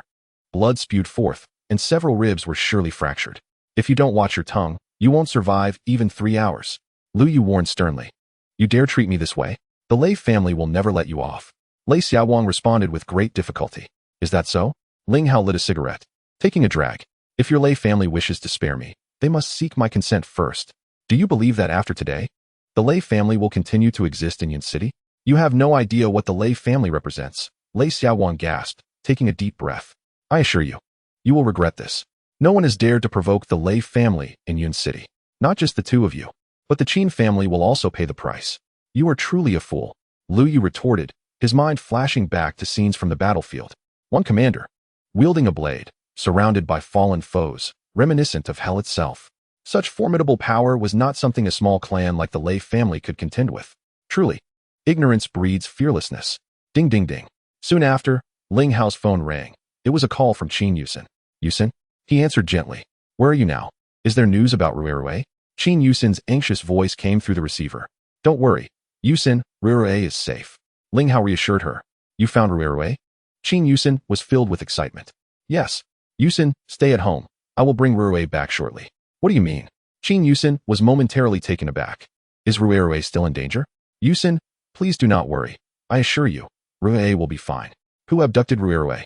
Yuxin, I have matters to attend to. I will call you back later, Ling Hao concluded, ending the call. Over-explaining to Qin Yuxin would only amplify her anxiety. It was better to wait until Ru'ei was rescued before elaborating further. Time flew, and in the blink of an eye, over an hour had passed. The Lei family must have sent someone by now, Lu Yu remarked after taking a sip of tea. It was to be expected. Lei Hongquan would not allow his son to remain in our hands for 3 hours without action, Ling Hao replied nonchalantly. Suddenly, a throng of individuals flooded into the tea house. Leading them was a woman in her mid-30s, with striking features and an air of authority. All others were clad in identical uniforms emblazoned with the words Lei Zhen in security. Following closely behind her were 10 men, each brandishing a desert eagle, while others wielded various cold weapons. Outside the tea house, nearly 200 more, all similarly attired in security uniforms, gathered. Help me, sister. Lei Xiaowang, lying on the ground like a defeated dog, cried out in despair upon seeing the woman. A cold fury radiated from Lei Yunli as she beheld Lei Xiaowang's pitiful state. She turned her gaze to Ling Hao, speaking slowly. You, boy, have quite the audacity to assault a member of the Lei family in Yun City. You are the first and will be the last. Huh. Ling Hao smiled faintly. I cannot speak to the past, but I know there will be no future for your family. Lei Yunli laughed heartily. Not only are you bold, but you are also amusing. However, do you believe that by killing Duan Sihai, you have the right to challenge the Lei family? Is that not so? Ling Hao replied coolly. You are truly ignorant. Lei Yunli scoffed. Duan Sihai is merely a small-time thug. In comparison to the Lei family, he is but dust. If you think killing him will intimidate us, you are sorely mistaken. Believe me, even the men I brought could ensure Duan Sihai's demise multiple times over. Indeed. Ling Hao shrugged. However, You brought so many here merely to inform me that you can ensure Duan Sihai's demise multiple times? Humph. Lei Yunli snorted. Boy, I give you one last chance. Release my brother immediately, and then you both shall cripple a limb each. I will spare your lives. Otherwise, I will ensure you both regret ever being born. Are all members of the Lei family this foolish? Lu Yu remarked, unimpressed. Lei Yunli glared at him. For that remark, you will lose an arm before you leave. Is that so? Lu Yu turned to Ling Hao. To what extent shall we deal with her? Leave Miss Lei. Let the others face their fate. Ling Hao stated calmly. Understood. Lu Yu responded, vanishing like a wraith. Kill him. Lei Yunli ordered, slightly taken aback. Bang, bang, bang. Before her command was fully uttered, the 10 men simultaneously raised their desert eagles, firing at Lu Yu's afterimage. Clang, clang, clang. However, the barrage of bullets struck the floor, sparks flying. Boom, boom, boom. In the next instant, Lu Yu had appeared before them, sending the 10 men hurtling back as if caught in a tempest. Blood poured from their mouths as they fell, unable to utter a word before their bodies lay still. Kill. Seeing this, the remaining members of the group roared in unison, raising their weapons to charge at Lu Yu. Upon witnessing the scene outside the tea house, a throng of over 100 individuals surged in once more. Had it not been for the limited capacity of the hall, they would have all entered without hesitation. Yet, it was all in vain. In less than 3 minutes, the entire 100 lay sprawled on the ground, half dead and half wounded, their anguished cries echoing throughout. The remaining 100 outside trembled in fear, their faces contorted with terror, and no one dared to enter and meet their doom. How could this be possible? Standing nearby, Lei Yunli watched the unfolding drama, a bead of sweat the size of a soybean trickling down her face, her body trembling uncontrollably. Now, can I tell you that I have the right to provoke the Lei family? Ling Hao strolled towards them. Do not come any closer. Lei Yunli stammered. You wanted us to cripple ourselves, didn't you? Ling Hao replied as he walked. Let me offer you the same opportunity. Inflict harm upon yourself, and I will allow you to leave alive. What do you say? Why, your daughter is still in our hands. If you dare to harm me, she will meet the same fate, Lei Yunli managed to utter, hastily pulling out her phone to video call her father. This was a protocol set by Lei Hongquan before her arrival. If she found herself in danger, she was to use Rui to ensure her safety. Lei Yunli initially thought her father overly cautious for bringing such a large entourage to deal with 2 seemingly insignificant individuals, but now she was exceedingly grateful for his foresight. Otherwise, her fate would have been dire. Why, you bad man, let me go? A tender voice emerged from the phone's speaker. My daddy will come to rescue me soon. He is a great hero, and he will not let you, the bad man, go. Chapter 14. All hands on deck, huh? Upon hearing Rui's voice, Ling Hao shuddered and halted his steps. Shaoli, what is the situation? Lei Hongquan's deep voice came through the phone, his right eyelid twitching uncontrollably. Dad, save me. Lei Yunli shouted into the receiver. He wants to kill me. Hand the phone to him. Lei Hongquan exhaled sharply. Lei Yunli nodded rapidly and passed the phone to Ling Hao. Why, your daughter wants to speak with you. Ling Hao took a deep breath before accepting the phone. If you dare to harm Shaoli, you will never see your daughter again, Lei Hongquan declared, turning the camera towards Rui. Suddenly, he raised his hand and struck Rui, leaving a clear imprint on her cheek. Little bastard, don't you want to see your daddy? Say hello to him. Lei Hongquan's voice dripped with malice. Boom. Witnessing this, an overwhelming fury surged within Ling Hao, instantly filling the entire hall, his eyes ablaze with chilling intent. Lei Yunli, standing before him, felt her legs weaken as she collapsed to the ground. Daddy, I finally see you. You really are my daddy. Rui cried out upon seeing Ling Hao. Daddy, I'm so scared. When will you come to save me? Rui, don't be afraid, Ling Hao began. But he was choked with emotion, tears streaming down uncontrollably. Daddy, don't cry. You are a great hero. Mommy says great heroes never cry. Rui continued to wail. All right, Daddy promises you I won't cry. Ling Hao steadied his emotions as best he could. Rui, don't worry. Daddy promises to take you home soon. Yes. Rui believes in Daddy. Daddy will definitely take Rui home. Slap. Before Rui could finish her sentence, Lei Hongquan struck her again, causing her face to swell. Rui screamed, her frail body quaking uncontrollably. If you dare to touch Rui again, I will kill your son and daughter. Ling Hao was on the brink of unrestrained rage, his eyes turning crimson. Is that so? Lei Hongquan scoffed. He then grabbed a dagger, waving it menacingly before Rui. You can try? Wah. Rui cried out in terror. Daddy, I'm so scared. Come save me. I'm really so scared. Slap. The sound of another slap echoed. Little bastard, shut up. You're driving me mad. If you cry again, I'll cut out your tongue. Rue trembled, her eyes wide with fear. Desperately trying to suppress her sobs, Ling Hao took another deep breath, forcing himself to regain his composure. Any rash actions would only endanger Rue. He then fixed his gaze on Lei Hongquan, speaking each word with deliberate intent. What do you want? Weren't you so arrogant? Have you already given up? Lei Hongquan's tone darkened. Release Xiao Li and Xiao Guang immediately, otherwise, you shall never see your daughter again. Do you think that is even a possibility? Ling Hao was enveloped in a murderous aura. Hee, you can choose not to comply. Lei Hongquan sneered, then swiftly slashed the dagger across Rue's arm, drawing blood. Rue, overwhelmed with fright, screamed before losing consciousness. I will give you 1 minute to decide. If you do not release them, I will collect your daughter's corpse. Lei Hongquan continued coldly. Upon witnessing Rue's condition, Ling Hao let out a heart-wrenching cry. Overwhelmed by rage, he spat out a mouthful of blood, his aura in disarray. Commander, please take care of yourself. Lu Yu approached with a concerned expression, pausing momentarily before continuing. Let them go. We will wait for Rue at the Lei family estate. With so many people there, Lei Hongquan cannot ignore their lives. Yes. Ling Hao exhaled heavily, his eyes blazing as he glared at Lei Hongquan, enunciating each word. I will wait for you at the Lei family estate. If anything happens to Rue, I will ensure that everyone in the Lei family pays for it with their lives. Crack, crack. As he spoke, he tightened his grip, turning the phone into dust that fell to the ground. Can we leave now? Lei Yunli, regaining some confidence, coldly inquired. Get lost. Lu Yu barked. Crash. The group of individuals sprawled on the ground felt as if a weight had been lifted and scrambled to their feet. 2 men limped to assist Lei Xiaoguang as they made their way to the exit, the others following closely behind. Lei Yunli cast a glance at Ling Hao and his companion. We will be waiting for you at the Lei family estate. I hope you won't turn into a coward. Bang. Before she could finish her sentence, a gust of wind erupted from Ling Hao's hand, forcefully throwing her out the door. She fell heavily to the ground, colliding painfully with the surface, several of her ribs cracking. She let out a scream akin to that of a slaughtered pig before her eyes rolled back, and she fainted. Young lady, the group exclaimed, quickly rushing to lift Lei Yunli into a vehicle.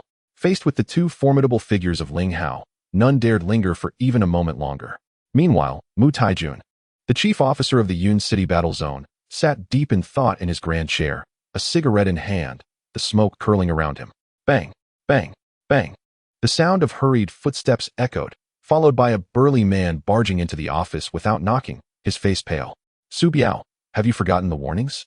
How many times must I remind you to knock before entering? Mu Taijun glared at him. Boss, something big has happened. Su Biao rushed to the coffee table, gulping down a bottle of mineral water. Hello, you are the second in command of the Yunqing battle zone. Could you not be so reckless? Mu Taijun reprimanded him in frustration. This is serious. Su Biao caught his breath and said, I have received news that just now, nearly 1,000 people gathered from all directions into Yunqing. Have you lost your mind? Mu Taijun shot him another glare. Although Yunqing is not a major city, at least several 100,000 people enter daily through various means. And you tell me that because 1,000 people have gathered in Yunqing, it constitutes a serious matter? Boss, why don't you ask who these people are and who is leading them? Su Biao continued. Speak quickly. The judge. Who is the judge? As Mu Taijun was speaking, he dropped his cigarette onto the desk. His expression changed sharply as he fixed his gaze on Su Biao. Repeat that. One of the 5 sharp blades of the Shadow Gate, the person in charge of the Eastern District, the judge. Su Biao swallowed hard. He has brought nearly 1,000 members of the Shadow Gate to Yunqing. Really? Mu Taijun sprang up from his chair, a jolt of alarm coursing through him. Is the information accurate? Do you think I would joke about this? Have you found out the specific reason? No. Su Biao shook his head. Then what about their movements? Mu Taijun asked again. Beep, beep. At that moment, Su Biao's phone chimed with a notification. He picked it up, and his face shifted in urgency. After taking a deep breath, he looked at Mu Taijun. Unless something unexpected occurs, their destination should be the Lei family. Mu Taijun furrowed his brow. Has anything special happened at the Lei family in the past few days? I'm not sure. Su Biao shook his head. Mu Taijun exhaled a deep breath and solemnly instructed. Immediately notify the special operations team to stand by. Everyone assemble. And follow me to the Lei family at once. He could not afford to be complacent. As the primary leader of the Yunqing battle zone, he was well aware of what the Shadow Gate represented. Usually, wherever the Shadow Gate appears, it signifies that something significant is about to occur.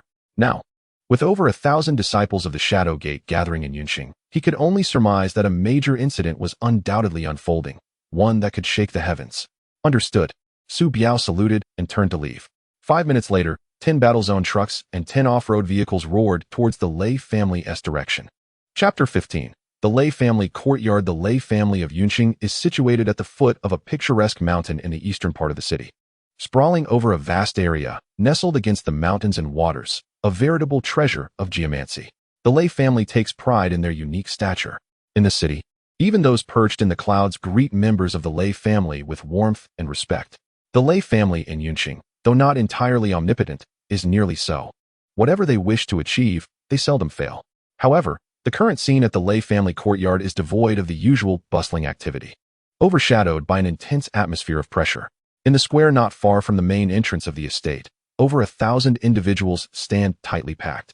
Among them, nearly 500 are clad in uniforms of the Lei Zhenwu Gym, each wielding cold weapons, their expressions taut and serious.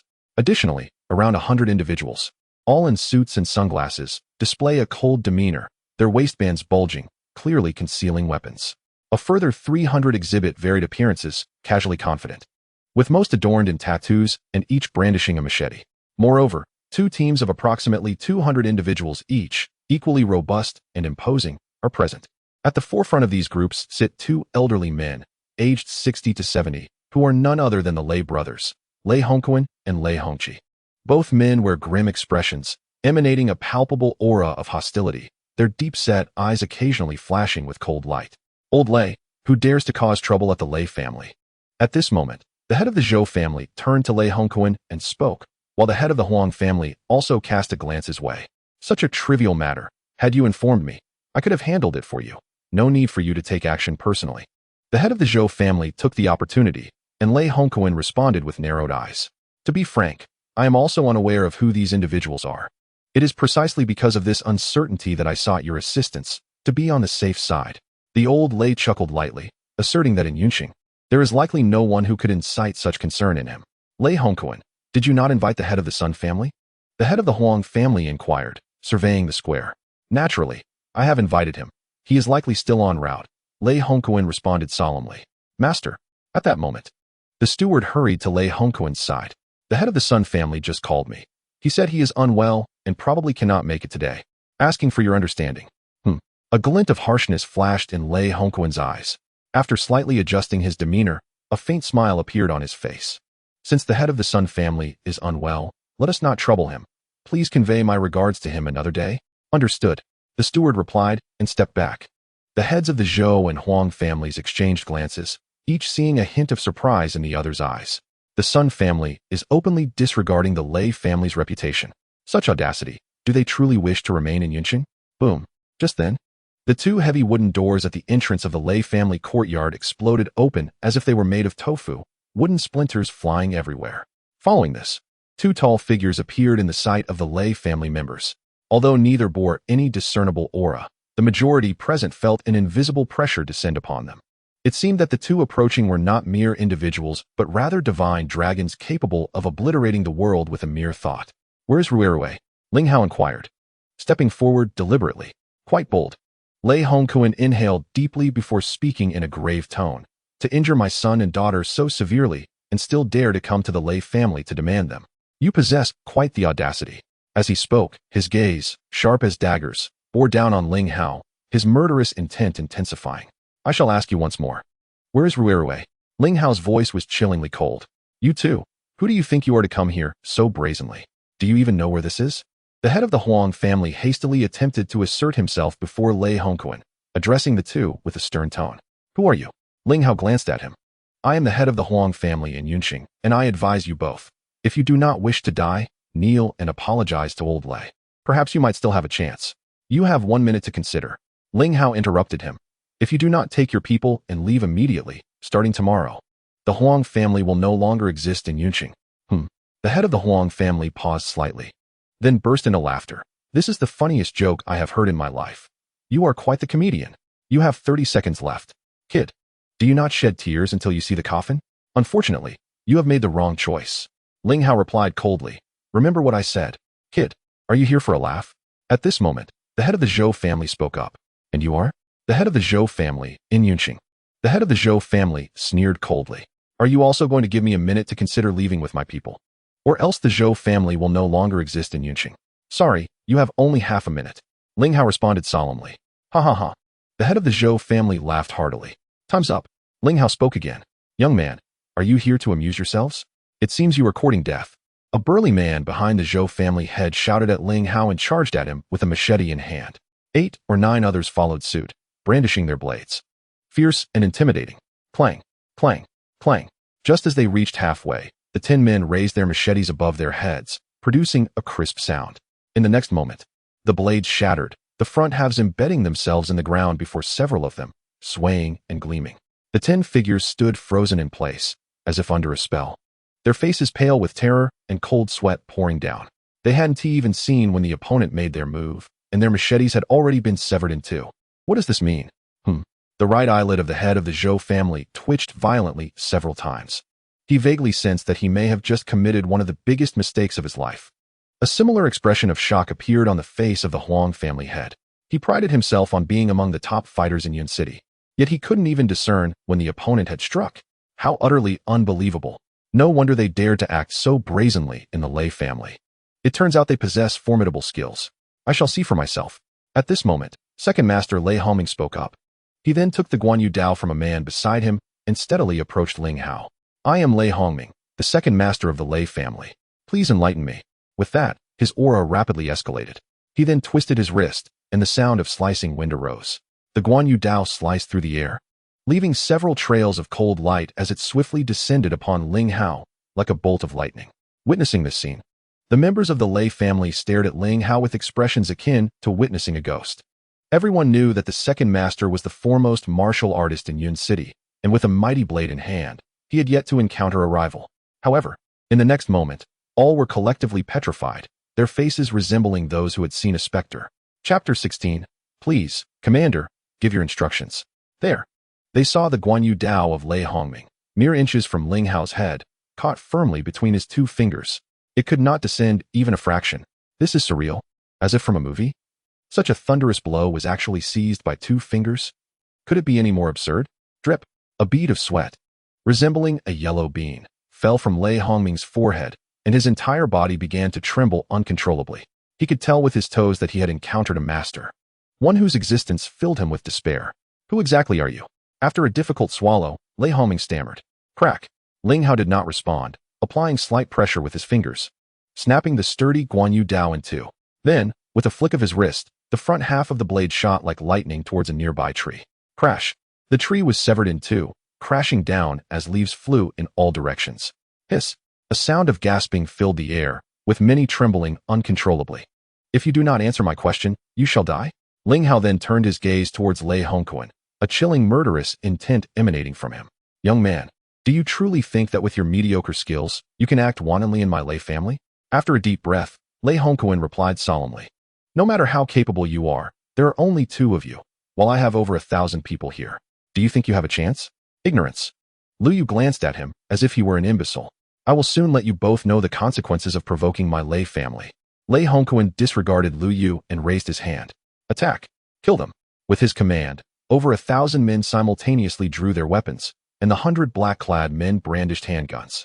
Just as tensions escalated, an urgent screech of brakes echoed from the entrance of the courtyard. Soon after, nearly 200 fully armed police officers rushed into the courtyard, each aiming rifles at the members of the Lei family. The faces of all, including Lei Hongquan, changed drastically. Father, it's Zhang Minhao leading the charge. The eldest son of the Lei family, Lei Xiaobin, remarked after glancing at the leader. What is he here for?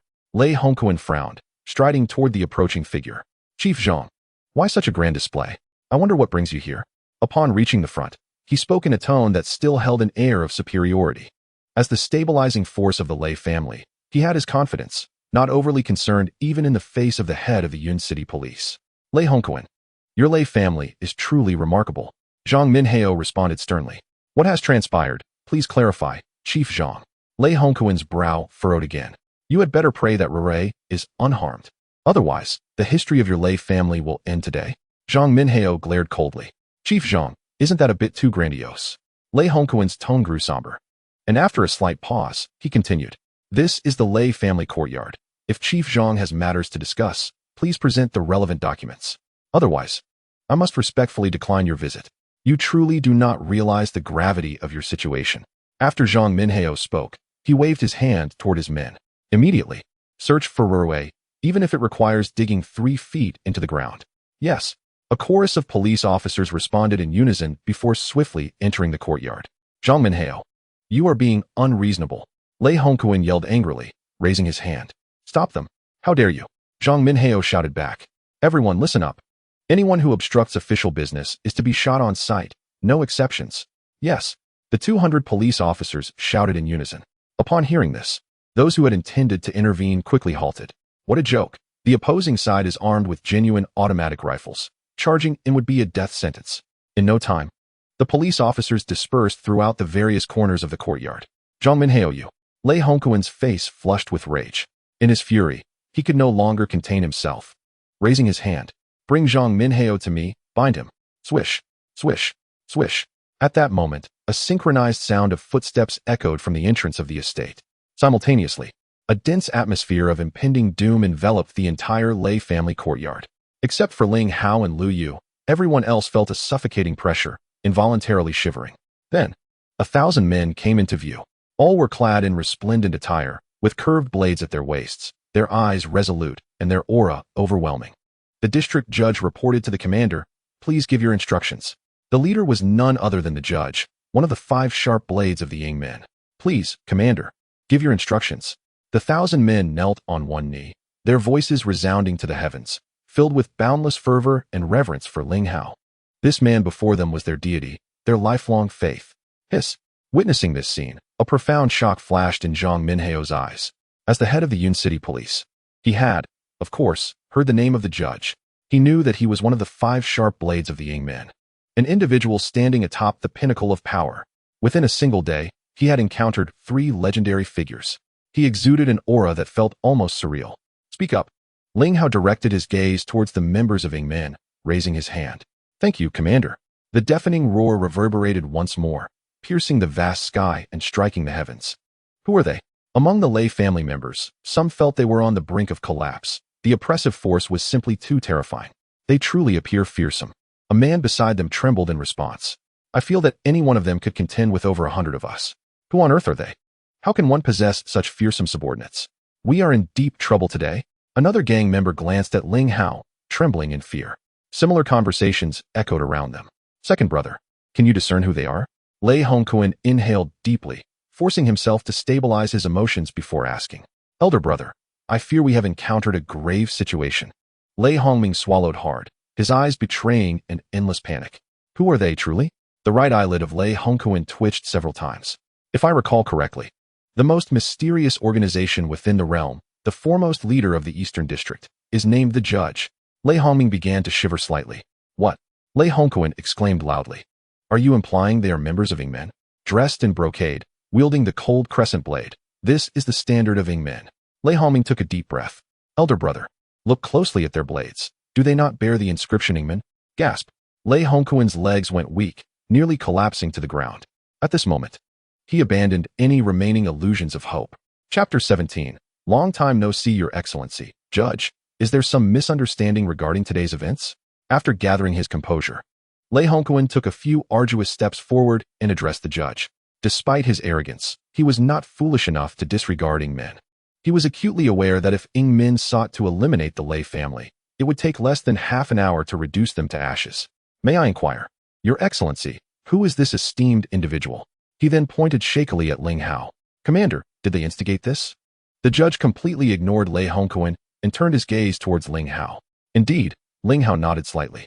With that, 1,000 men in brocade simultaneously drew their blades, shouting, Kill! Following the thunderous clamoring, the oppressive atmosphere above the courtyard intensified. The Lei family members felt their legs weaken, each breaking into a cold sweat. Their faces stricken with horror. I cannot endure this any longer. One of the armed men in black cried out. Regardless, it is death. I shall fight you. With that declaration, he pulled the trigger towards Ling Hao. Clang! A cold crescent blade flew forth like lightning, colliding with the bullet before returning to the judge's hand. The bullet falling to the ground with a crisp sound. Disarm them, Ling Hao commanded in a low voice. As per the commander's orders, 20 men in brocade nodded in unison, darting towards the 100 armed men in black like phantoms. Swish, swish, swish. Shadows flickered and blades glimmered. In no time, severed hands fell to the ground, blood gushing forth. The air was filled with piercing screams and wails that echoed throughout the courtyard. Within 2 minutes, all the black-clad men lay sprawled on the ground, groaning in agony. Clang, clang, clang. Witnessing this scene, the remaining lay family members trembled and hastily discarded their weapons onto the ground. This is utterly terrifying. These individuals not only possessed extraordinary skills, but were also far more ruthless than they could ever fathom. Just then, a sudden rush of footsteps sounded at the courtyard entrance. Moments later, 200 to 300 fully armed soldiers burst into the estate. Upon entering, they were met with the sight of hundreds of severed hands on the ground, each face reflecting astonishment. Simultaneously, they sensed a chilling murderous intent emanating from the men in brocade, involuntarily shivering in fear. Merely the aura exuded by these individuals surpassed that of their own special forces. Commander Mu. Upon seeing the leader, Mu Taijun, Lei Hongquan, who had been engulfed in despair, seemed to grasp at a life-saving straw. Commander Mu, you have arrived just in time. These individuals have trespassed into private property, disregarding the law and employing brutal methods. Quickly, have your men arrest them all. Silence. Mu Taijun bellowed, then turned to the men in brocade. May I ask, which of you is the judge? And you are? The judge turned to face Mu Taijun, speaking with indifference. Greetings, Your Excellency, Judge. I am Mu Taijun from the Yun City Battle District.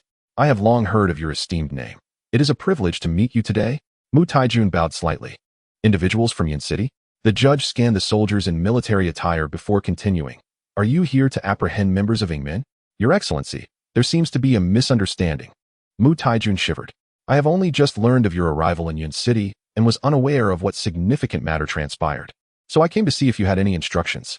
After a brief pause, he continued, Your Excellency, what could have occurred that necessitated your personal visit to Yun City? Humph. The judge scoffed. Yun City is indeed remarkable. Under the vast heavens, someone dares to abduct children for a heart transplant surgery for their granddaughter, showing utter disregard for the lives of other children. Truly remarkable. Mu Taijun was momentarily taken aback, bewildered. While this matter indeed incited outrage, it hardly warranted the judge personally leading over 1,000 Ingmen members to Yun City, unless there was a particular circumstance. That is, the child in question had a background so extraordinary that it compelled the judge to make a personal appearance. But who could possibly have such significance that would command the attention of the judge, one of the 5 sharp blades of Ingmen? After regaining composure, Mu Taijun pointed at Ling Hao and Lu Yu's figures, whispering, Your Excellency, who are those two? Mu Taijun, I did not expect you to come to Yun City. It has been a long time since we last met. How have you been? At this moment, Ling Hao turned and spoke nonchalantly. Thud. Recognizing Ling Hao, Mu Taijun trembled, his face filled with shock. Without a moment's hesitation, he knelt on one knee. I, Mu Taijun, pay my respects to the commander. Gasp. Everyone present, aside from Lu Yu and the members of Ingmen, collectively inhaled sharply at this sight. What is happening here? The head of the Yun City Battle District is bowing in such reverence to this young man. Even the soldiers brought by Mu Taijun wore expressions of utter astonishment. Their leader, a man of iron will and fervent spirit, had never before shown such deference to anyone. Su Biao, standing not far behind Mu Taijun, was already in a state of turmoil. Based on his understanding of the commander, there was only one person capable of eliciting such respect. That is the legendary figure, the king of the western frontier, the master of Ingmen, Ling Shui. Thud, thud. Meanwhile, Lei Hongquan and his brother collapsed to the ground. Mu Tiejuan's action became the final straw that broke their spirits. The existence that even Mu Taijun would bow down to signifies an absolute figure of immense stature. The Lei family has truly reached its end. Speak up. Ling Hao raised his hand. Thank you, Commander Xie. Mu Tiejuan's voice was filled with an unusual excitement, his eyes brimming with endless admiration.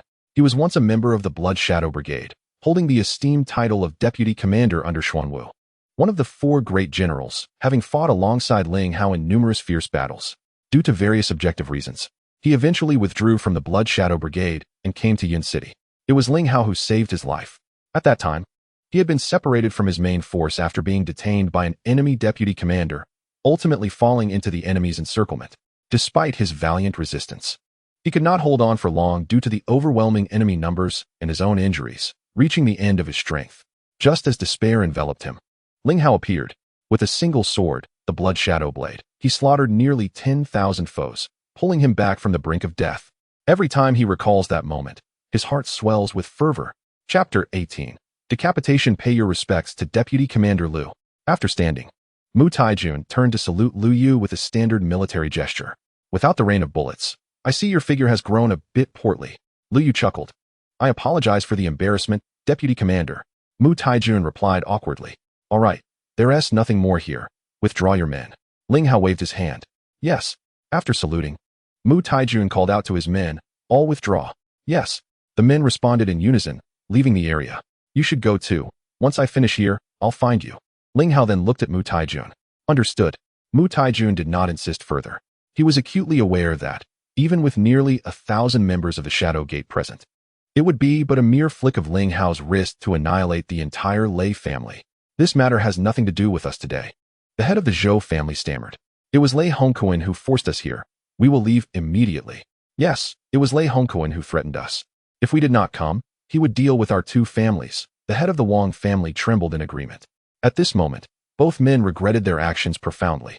Had they known it would lead to such a predicament, they would have never come, even at the cost of their lives. They both thought that Sun family head must have known something in advance, which was why he did not attend. They cursed Sun Maoheng's ancestors, wondering why he hadn't given them a heads up. Stay put. Without the commander's consent, anyone daring to leave will face death. The judge spoke sternly. We were truly coerced.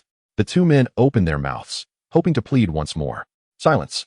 The judge reprimanded, then turned to Lei Hongquan. Do you not intend to reveal where Ray'er is? Do you wish for the complete annihilation of the Lei family? Lei Hongquan involuntarily shivered, finally reacting as he looked at Ling Hao, struggling to speak. This esteemed Sir Ray'er is... Daddy. At that moment, a child's tender voice rang out from nearby. Ling Hao's body jolted, and he quickly turned to look. Though they had never met, he felt an inexplicable connection upon seeing Ray'er for the first time. Ray'er. Ling Hao's eyes reddened as he forced a smile and hurried over. Daddy. After jumping down from a police officer's arms, Ray'er ran straight towards Ling Hao. Ray'er. How are you? Are you all right? Ling Hao embraced Ray'er tightly, tears streaming uncontrollably down his face. Daddy, I'm fine. Don't cry. Uncle says you are a great hero, and heroes mustn't cry. Ray'er lifted her small hand to wipe away Ling Hao's tears. Daddy is not crying. There was just sand in my eyes. Ling Hao struggled to suppress his tears. I knew you would come to save Ray'er. Ray'er's voice gradually weakened. Daddy, I'm tired. I'll sleep for a while. With that, she fell unconscious. After enduring hours of intense fear, she could no longer hold on upon seeing Ling Hao. Sleep now. Daddy is back and will never let anyone bully you again. Ling Hao gently patted her back. After checking her condition and finding no significant issues, his heart finally settled.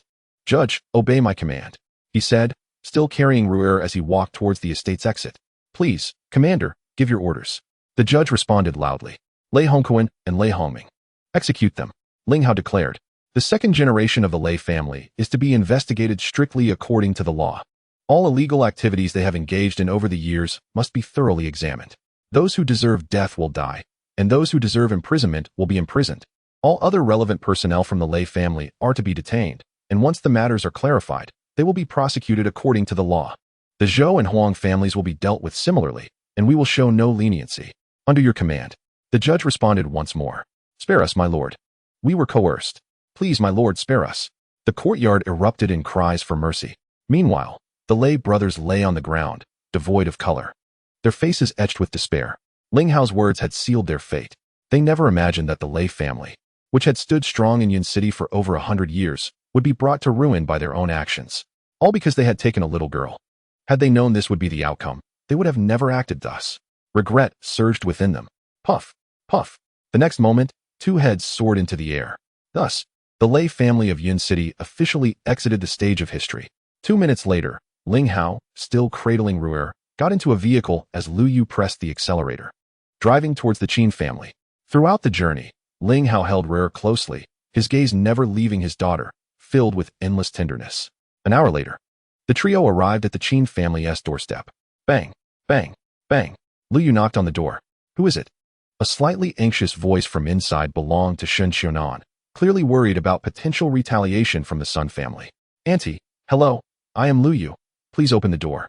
Liu Yu spoke softly. Clang. Upon hearing Liu Yu's voice, Qin Yuxin rushed to the door and quickly flung it open. Ru'er. Upon seeing Ru'er in Ling Hao's arms, Qin Yuxin's tears flowed uncontrollably. She hurriedly took Ru'er into her embrace. Qin Honyuan and his wife, along with Qin Yufei, looked at Ru'er, astonished. They could hardly believe that Ling Hao and his companion had truly brought Ru'er back. Ru'er, what happened to you? Wake up, don't scare mommy. Qin Yuxin called out loudly upon seeing Ru'er unconscious. Yuxin, don't worry. Ru'er is just too tired. Let her rest for a while, Ling Hao reassured her. I've already checked her condition. There's nothing serious. She will wake up soon. Thank you. Qin Yuxin sighed, relieved, and then sat down on the sofa while holding Ru'er. Brother-in-law, who exactly captured Ru'er? Qin Yufei asked Ling Hao. Qin Yufei, be quiet. Shen Xiaonan shouted. If you keep causing trouble, I'll throw you out of this house. Mother, please lower your voice. Don't wake Ru'er away. Qin Yufei pouted. The granddaughter of Lei Hongquan required a heart transplant, and fortuitously, Ru'er was a perfect match for her, which led to her being taken by Duan Sihai's men. Ling Hao cast a gentle smile at Qin Yufei. With Ru'er's safety assured, his spirits lifted considerably. What? The patriarch of the esteemed Lei family in Yunqing? Qin Yufei gasped in astonishment. How did you manage to rescue Ru'er? The Lei family is even more powerful than the Sun family. Before Ling Hao could respond, Qin Yufei inhaled sharply and continued her inquiry. We called the police, who assisted in rescuing Ru'er. Ling Hao replied with another smile. Is that true? Qin Yufei regarded him with skepticism. Qin Yufei, will you ever be finished? Shen Xiaonan shouted again. She then turned to Ling Hao and Lu Yu, her tone rigid. One Sun family is already a considerable headache. Now there's an even more formidable Lei family involved. Are you not afraid of the consequences? For you too. It might not matter since you can come and go as you please, but have you considered our family? We cannot stay in Yunqing any longer, and we cannot return to Dongzhou. What will become of us from now on? Upon hearing her words, Qin Hongyuan and Qin Yuxin's expressions turned grave. This was indeed a pressing concern. How would the family survive in the future? And, please do not worry. Ling Hao addressed Shen Xiaonan. I will accompany you back to Dongzhou. Should any difficulties arise, I will help you resolve them. I promise to repay you 1,000-fold for your kindness. Please trust that I will fulfill this promise. Humph. Shen Xiaonan scoffed. Your words are more pleasing than a song. Return to Dongzhou. What will you do there? Live on thin air? What will you eat? Where will you live? Aunt, those are not issues. I have already made arrangements. You need not worry. I assure you, Ling Hao responded. Enough. Stop talking. Qin Yuxin interrupted, her brows slightly furrowed. Clearly, she had no faith in Ling Hao's assurances. Only she understood the true plight of her family. How could Ling Hao possibly manage everything? After a brief pause, she continued, Thank you for saving Ru'er. Consider it a repayment for the favor I once extended to you. You may leave now. Yuxin. Ling Hao took a deep breath and said, Ru'er is unlikely to awaken soon. Would it be convenient for us to step outside for a moment? Step outside. Don't think that just because you saved Ru'er, our family owes you gratitude. Let me tell you, before Qin Yuxin could finish, Shen Xiaonan interjected loudly. Xiaonan, say less. Qin Honyuan frowned slightly, and then turned to Qin Yuxin. Qin, go ahead. It is better to clarify a few matters. All right. After a moment of contemplation, Qin Yuxin gently placed Ru'er on the sofa and stood to walk towards the door. Ling Hao then exchanged greetings with Qin Honyuan and Shen Xiaonan before following her, with Lu Yu trailing closely behind. 2 minutes later, the three emerged from the corridor, with Lu Yu keeping a distance behind them. Thank you once again for saving Ru'er. Qin Yuxin spoke as they walked. She is my daughter as well. It is only natural for a father to rescue his daughter. You need not be so formal. Ling Hao replied. After a brief pause, he continued. Yuxin, I am truly sorry. I have caused you harm. I was unaware that all of this 5 years ago was voluntary and had nothing to do with you. Qin Yuxin interrupted him. Yuxin, Ru'er is growing up now and starting to comprehend things. She cannot be without her father. Ling Hao took a deep breath. From this day forth, allow me to take care of you. I said it was voluntary. You need not feel any pressure. Upon hearing Ling Hao's words, Qin Yuxin trembled slightly. Since we are discussing this, let us be clear. You have your life, and I have mine. From now on, do not seek me out. Let us each take care of ourselves. Yuxin, Ling Hao interrupted. I understand that you still harbor resentment towards me, but even if you do not think of yourself, you should consider Ru'er. She is about to start elementary school. Do you wish for others to label her as a child without a father? If she is bullied at school, or if something similar to this incident occurs again, what will you do? Given your current circumstances, can you guarantee her a stable environment to grow up in? Stop it. Qin Yuxin choked back tears. Yuxin, trust me.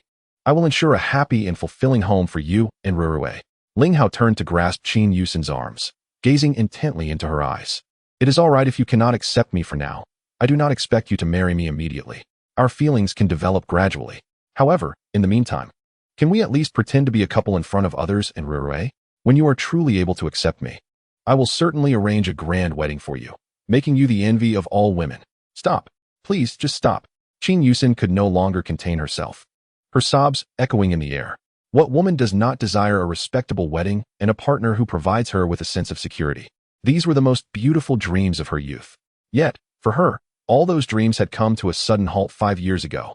Now, all she wished for was a stable life for her family and to raise Rue in good health. Beyond that, she asked for nothing more. Yuxin, I am truly sorry. Ling Hao once again took a deep breath and embraced Qin Yuxin. Qin Yuxin instinctively struggled momentarily, but was unable to break free from Ling Hao's strong grip, ultimately conceding. Meanwhile, the emotion she had suppressed for so long seemed to erupt at that very moment, and she wept openly in Ling Hao's embrace. Ling Hao held her tightly, his own eyes gradually reddening. In this moment of silence, words were unnecessary.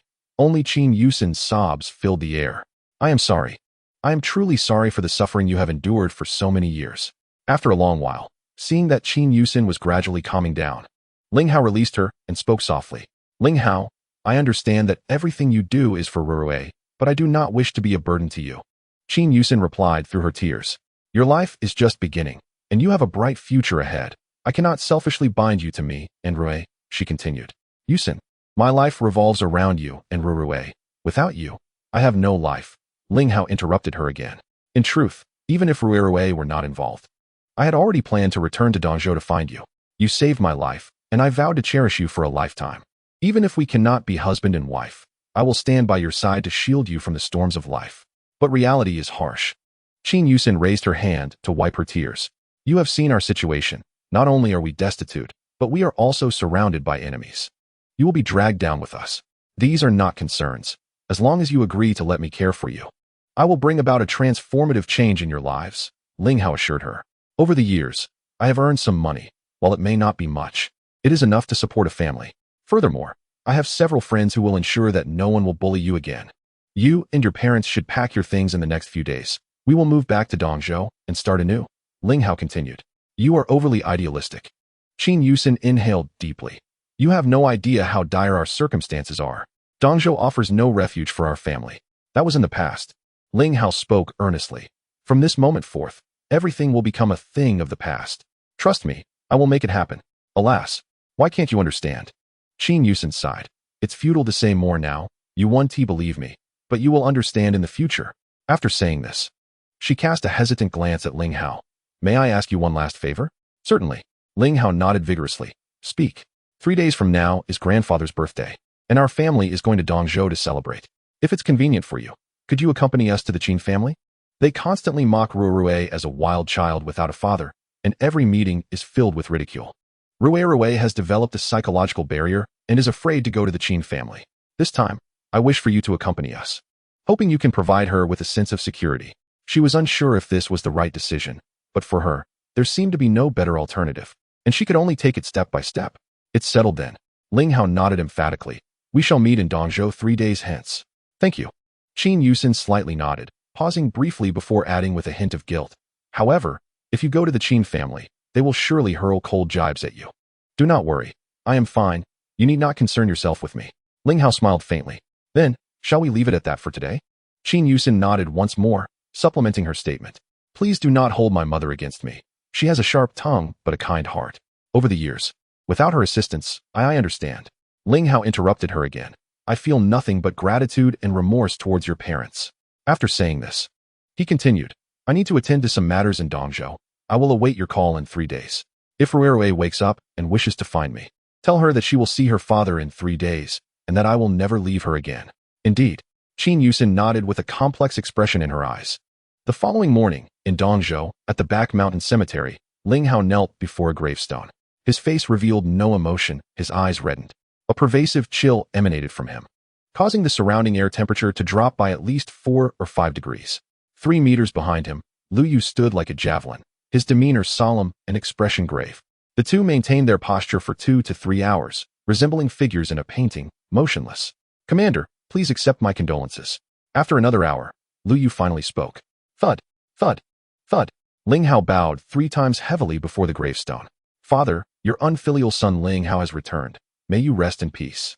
I will hunt down all those involved in the conspiracy against you and our family, and make them bow down to you in apology. With his words falling, he rose and took 3 bows before walking away. What progress has been made in the investigation of the events from 5 years ago? After they got into the car, Ling Hao inquired. In response to your command, we have already clarified the situation. Lu Yu replied as he started the vehicle. Based on the characteristics of a certain assassin you provided, I had the judge investigate for half a year and finally located him in a neighboring country. He confessed everything. The mastermind behind the conspiracy to harm your adoptive family was none other than the Zhao family, the foremost power in Dongzhou, along with the Wang and Tao families. So it was them. An icy killing intent radiated from Ling Hao. 5 years ago, the Zheng family, where his adoptive father belonged, was the foremost of Dongzhou's 4 great families, with the Zhao, Wang, and Tao families as the others. Although they were all considered great families, the Zheng family's strength far surpassed that of the others.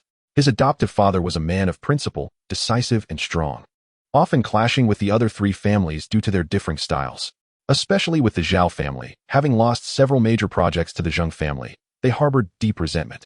Ling Hao had previously warned his adoptive father to be cautious of the 3 families joining forces for underhanded schemes.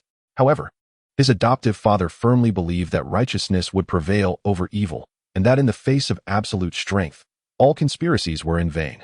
Yet, an incident ultimately occurred. I had someone investigate the Zheng family's assets from back then, and they are now largely under the control of those 3 families, which further proves the assassin's claims. Lu Yu continued. Indeed. Ling Hao nodded slightly and further inquired. Have you discovered who poisoned them? On the day of the incident, his adoptive family was hosting a banquet. Had it not been for the poison beforehand, his adoptive father's skills would not have led to their annihilation. We have found out. Lu Yu nodded. It was your adoptive father's confidant, Lu Jiao. What? Ling Hao's gaze sharpened. It was her? His adoptive father had lost his wife early and had never remarried. Lu Jiao was the public relations director of the Zheng Group, known as a beauty in Dongzhou, who later climbed into his adoptive father's bed through certain means. However, his adoptive father never intended to marry her, which left Lu Jiao harboring resentment. Ling Hao's impression of Lu Jiao was not favorable. From their first meeting, he sensed she was a woman of schemes. However, as his adoptive father did not reject her, Ling Hao said nothing. He never anticipated that this woman would be so ruthless. Indeed. Lu Yu nodded again. She is now the acknowledged mistress of Zhao Yuehui, the head of the Zhao family. Excellent. Ling Hao's tone turned frigid. We shall settle the score with her as well. Commander, there is one more matter I need to discuss with you. Lu Yu appeared hesitant. Speak. Ling Hao urged in a low voice. Originally, on the day of the incident, your adoptive father's daughter was saved by a kind-hearted person, just like you. Lu Yu took a deep breath before continuing. However, she was found by the second young master of the Zhao family the next day, who, along with the young masters of the Tao and Wang families, subjected her to unspeakable humiliation. Your sister, unwilling to endure the disgrace, ultimately leapt into the river to end her life.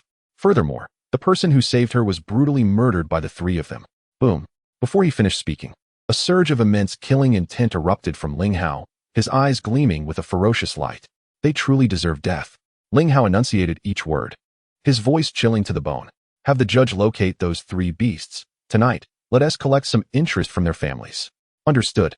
Lu Yu nodded solemnly. Chapter 21. I am no more than an ant.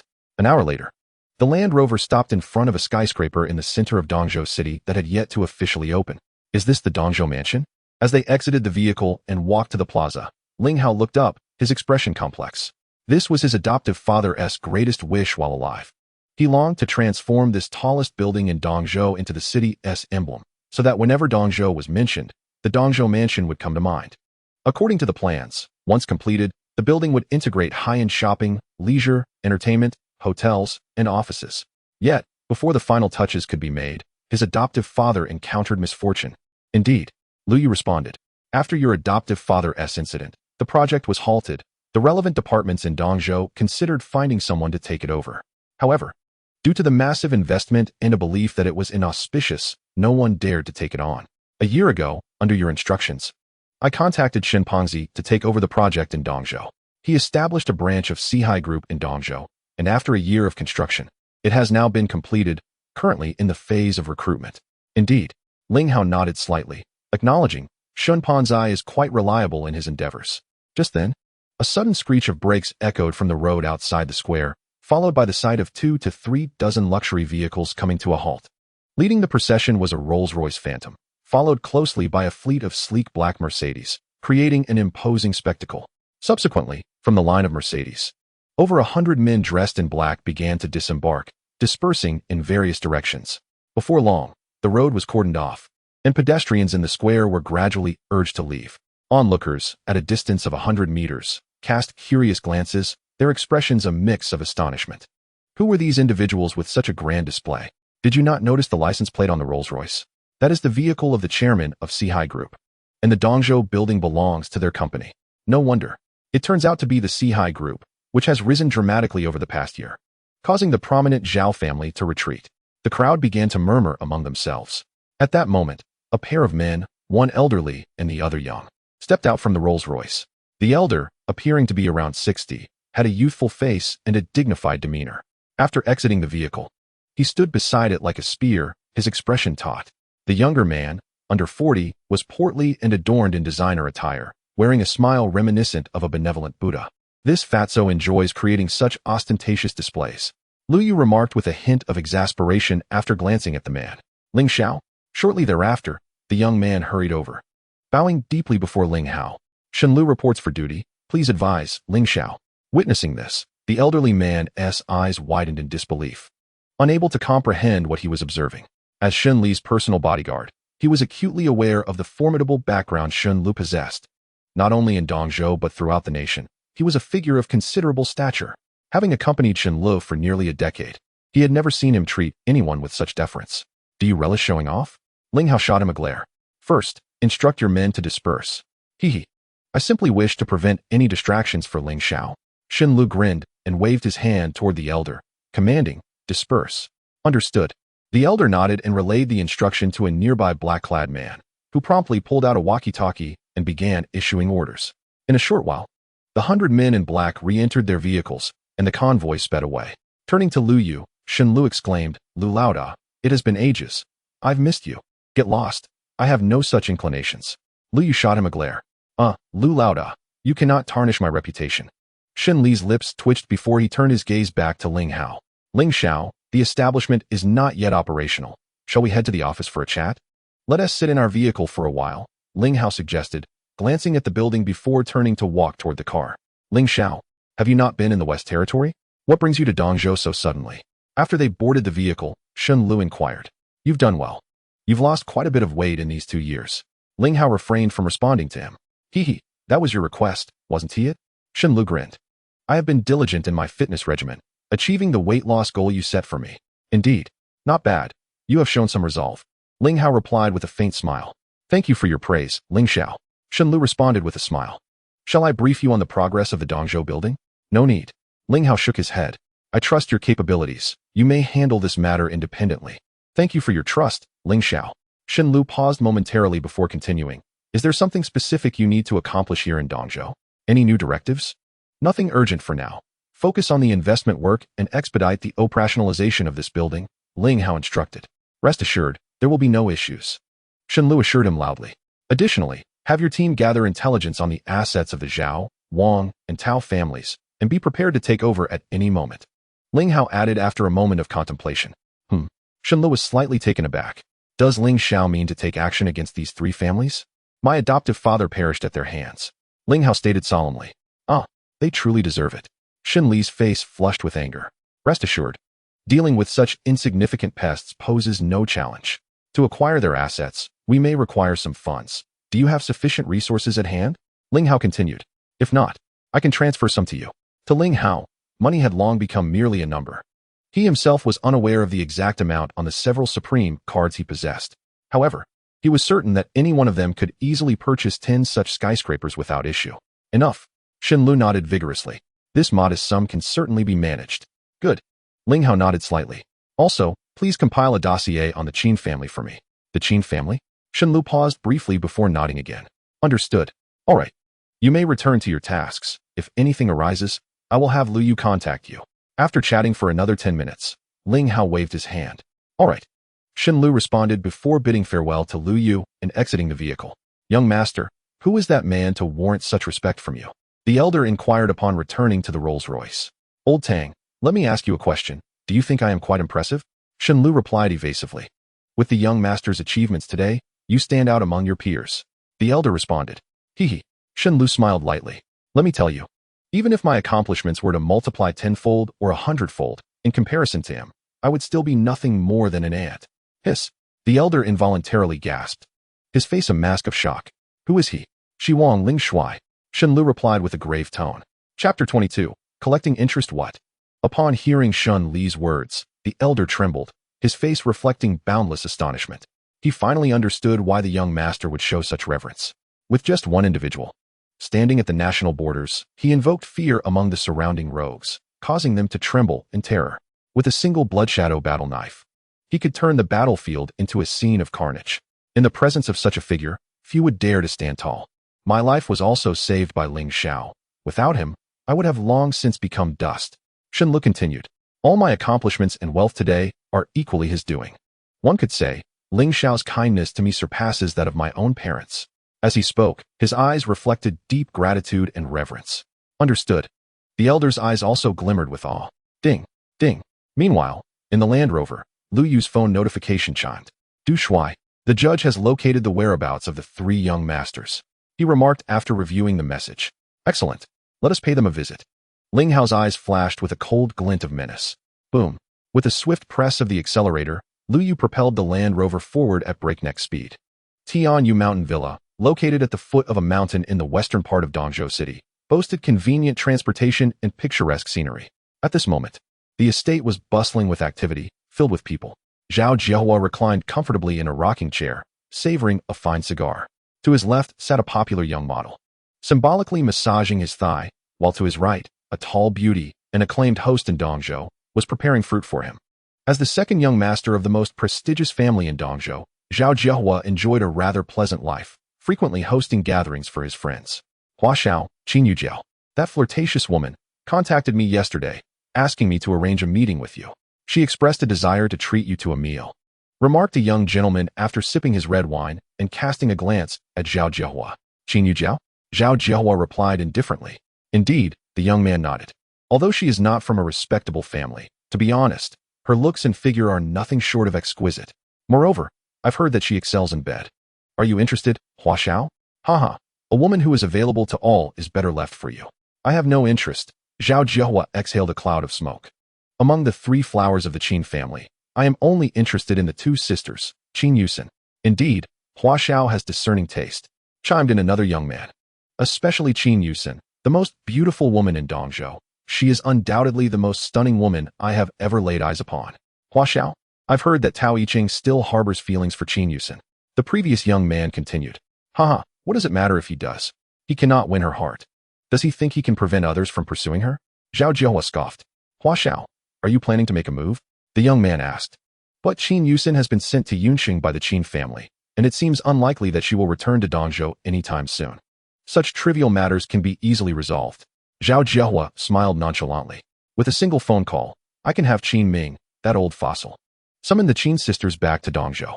It seems that Hua Xiao is determined. The other young man raised his glass. Then allow me to toast to your imminent success.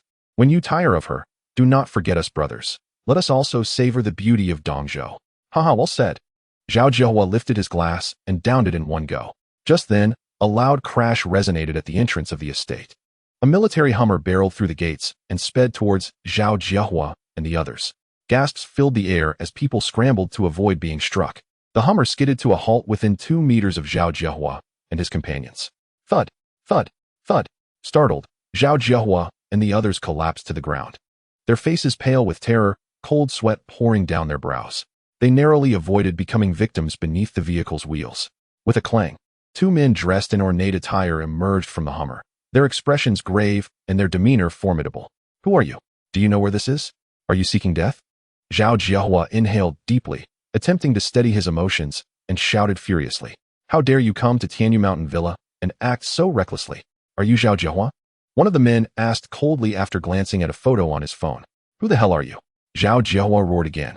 Suddenly, a group of men in black rushed towards them, wielding electric batons, their presence menacing. Hua Xiao, what is happening? The leader inquired loudly. Stop talking nonsense. Take them down for me immediately. Break one arm and one leg for each. Zhao Jiahua commanded. Understood. The leader replied, raising his hand. And 15 or 16 men in black surged towards the two men. Unwitting fools. One of the ornate-clad men twisted his wrist, brandishing a curved blade, and moved with ghostly swiftness. In less than 2 minutes, all the men in black lay defeated, each with their right Achilles tendon severed, rolling on the ground and wailing in agony. Hiss! The scene drew gasps from the onlookers, their faces etched with shock. So powerful, so ruthless. Who are you? Seeing his men so easily bested, Zhao Jiahua finally grasped the gravity of the situation. Swallowing hard, he continued. I am the second young master of the Zhao family in Dongzhou. If you dare to harm me, the Zhao family will not let this go. Before he could finish, the other ornate-clad man stepped forward, swiftly approaching Zhao Jiahua, and delivered a vicious strike. Zhao Jiahua opened his mouth to utter a word, but collapsed to the ground, his eyes rolling back as he lost consciousness. Boom. The two ornate-clad men tossed Zhao Jiahua into the vehicle like a rag doll and sped away. Dongzhou Crown Hotel, built along the river, features a unique design reminiscent of a great rock in flight, vividly lifelike. On the 48th floor, there is a sky garden, extending over 20 meters like the beak of the rock, with turbulent waters flowing beneath. The sky garden, also known as the observation deck, offers a panoramic view of Dongzhou. When Zhao Jiahua regained consciousness, he found himself outside the railing of the sky garden, 1 foot away from the platform's edge. Facing the garden, his hands and feet were bound, a rope tied around his waist, and the other end secured to the railing. If the rope were to snap, there would be no escape. Upon realizing his precarious situation, Zhao Jiahua was overwhelmed with terror, beads of cold sweat streaming down his face as he let out a desperate scream. After a brief moment, he managed to calm himself and surveyed his surroundings. To his astonishment, 2 peers, positioned similarly to him, faced the garden with their backs to the river, each bound with a rope.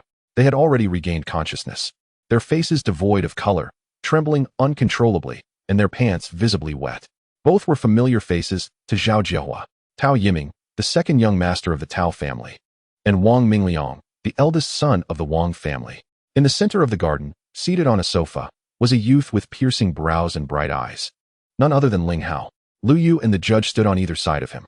Having undergone a simple transformation, Ling Hao now appeared entirely different. He intended to keep his return to Dongzhou a secret until he had ensured the safety of Qin Yuxin and her mother. Apart from the 3 of them, 10 other men in ornate attire stood at the corners of the garden, their expressions grim and fierce. Who are you? Zhao Jiahua swallowed hard and shouted. I am from the Zhao family in Dongzhou. If you dare to touch me, the Zhao family will seek vengeance. Ling Hao did not respond to him, but instead swirled the red wine in his glass and took a delicate sip. Gentlemen, do you remember that night 5 years ago? What do you mean? Zhao Jiahua was momentarily taken aback, while the other 2 pondered. Do you not recall? Ling Hao said calmly. That is understandable.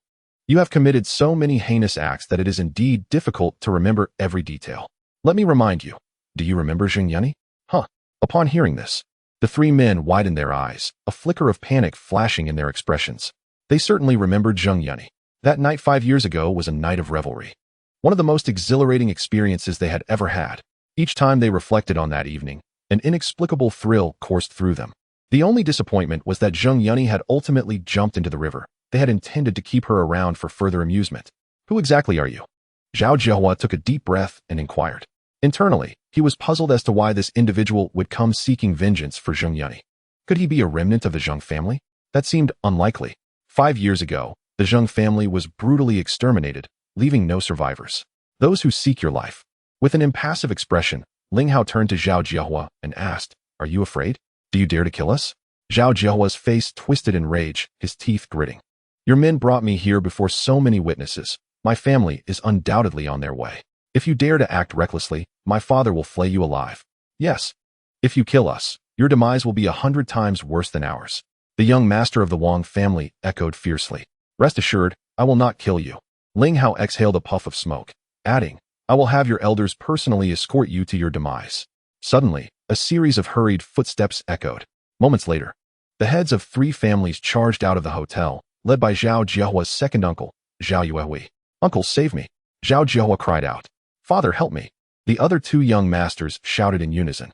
How dare you treat a member of the Zhao family this way? Do you know how to write the word death? Zhao Yuehui bellowed. Uncle, he is here to avenge that wretched Zheng Yunyi.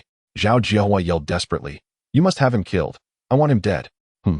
Upon hearing his nephew's words, Zhao Yuehui paused momentarily before directing his gaze at Ling Hao, asking, "Are you a remnant of the Zheng family?"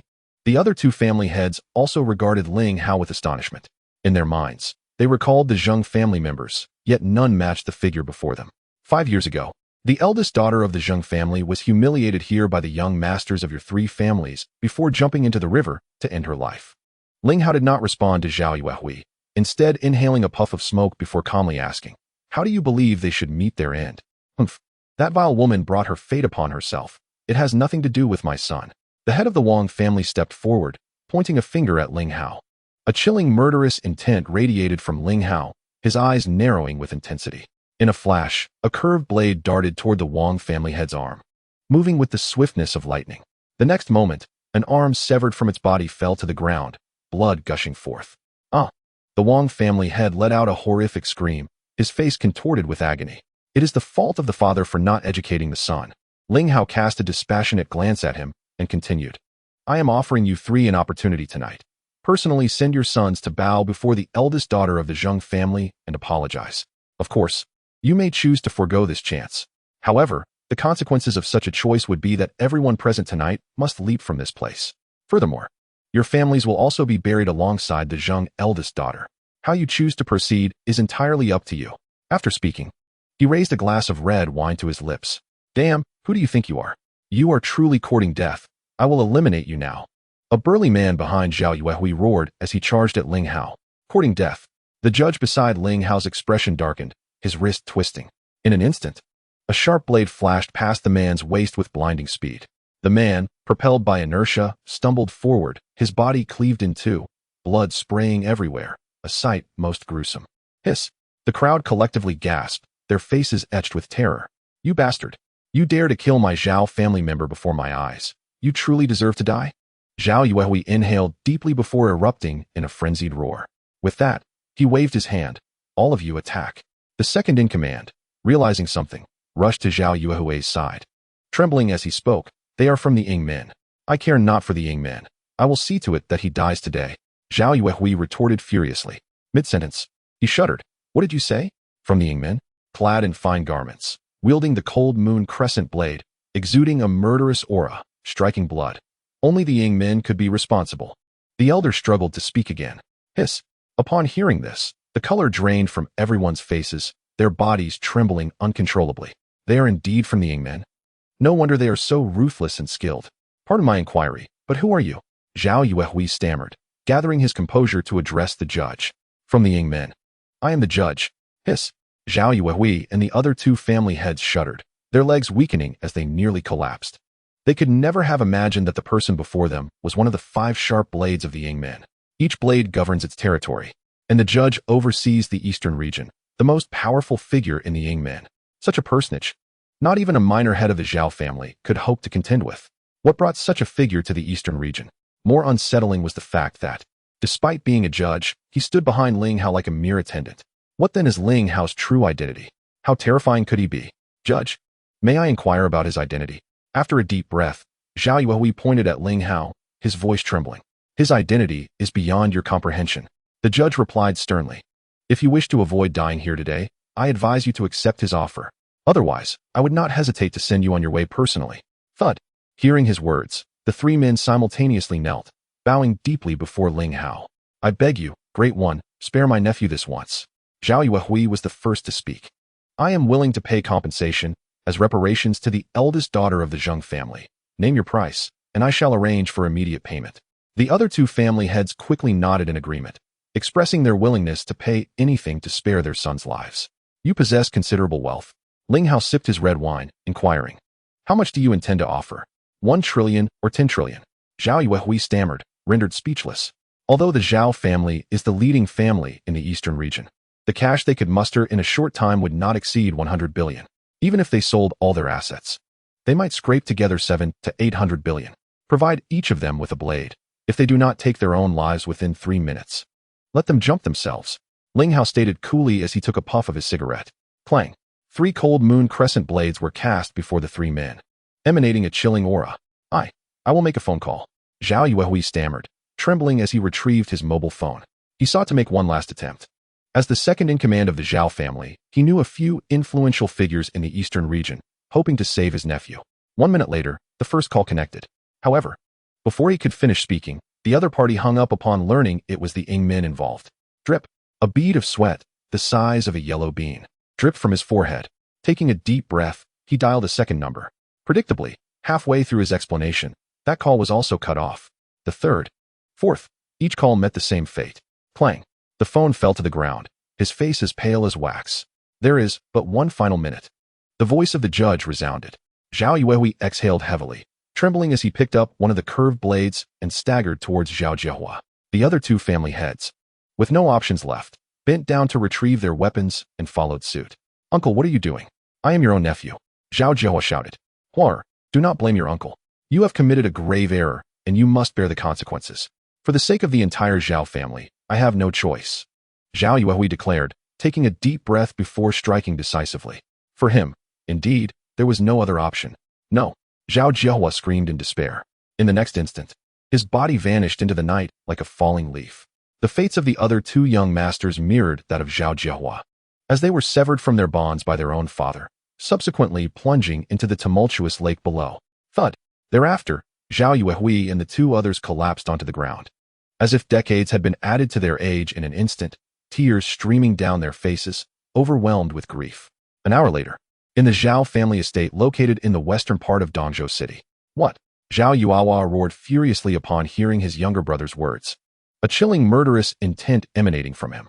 That was his own flesh and blood, sacrificed to the fish.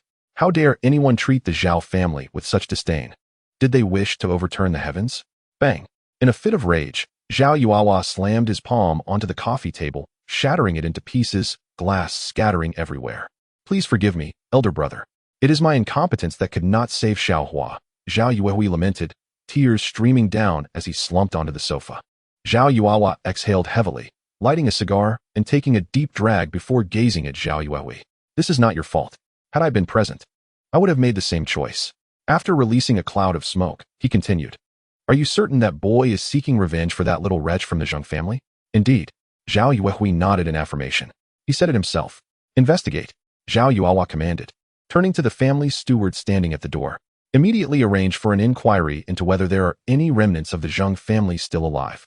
Report back as soon as there is news. Understood. The steward nodded vigorously before departing.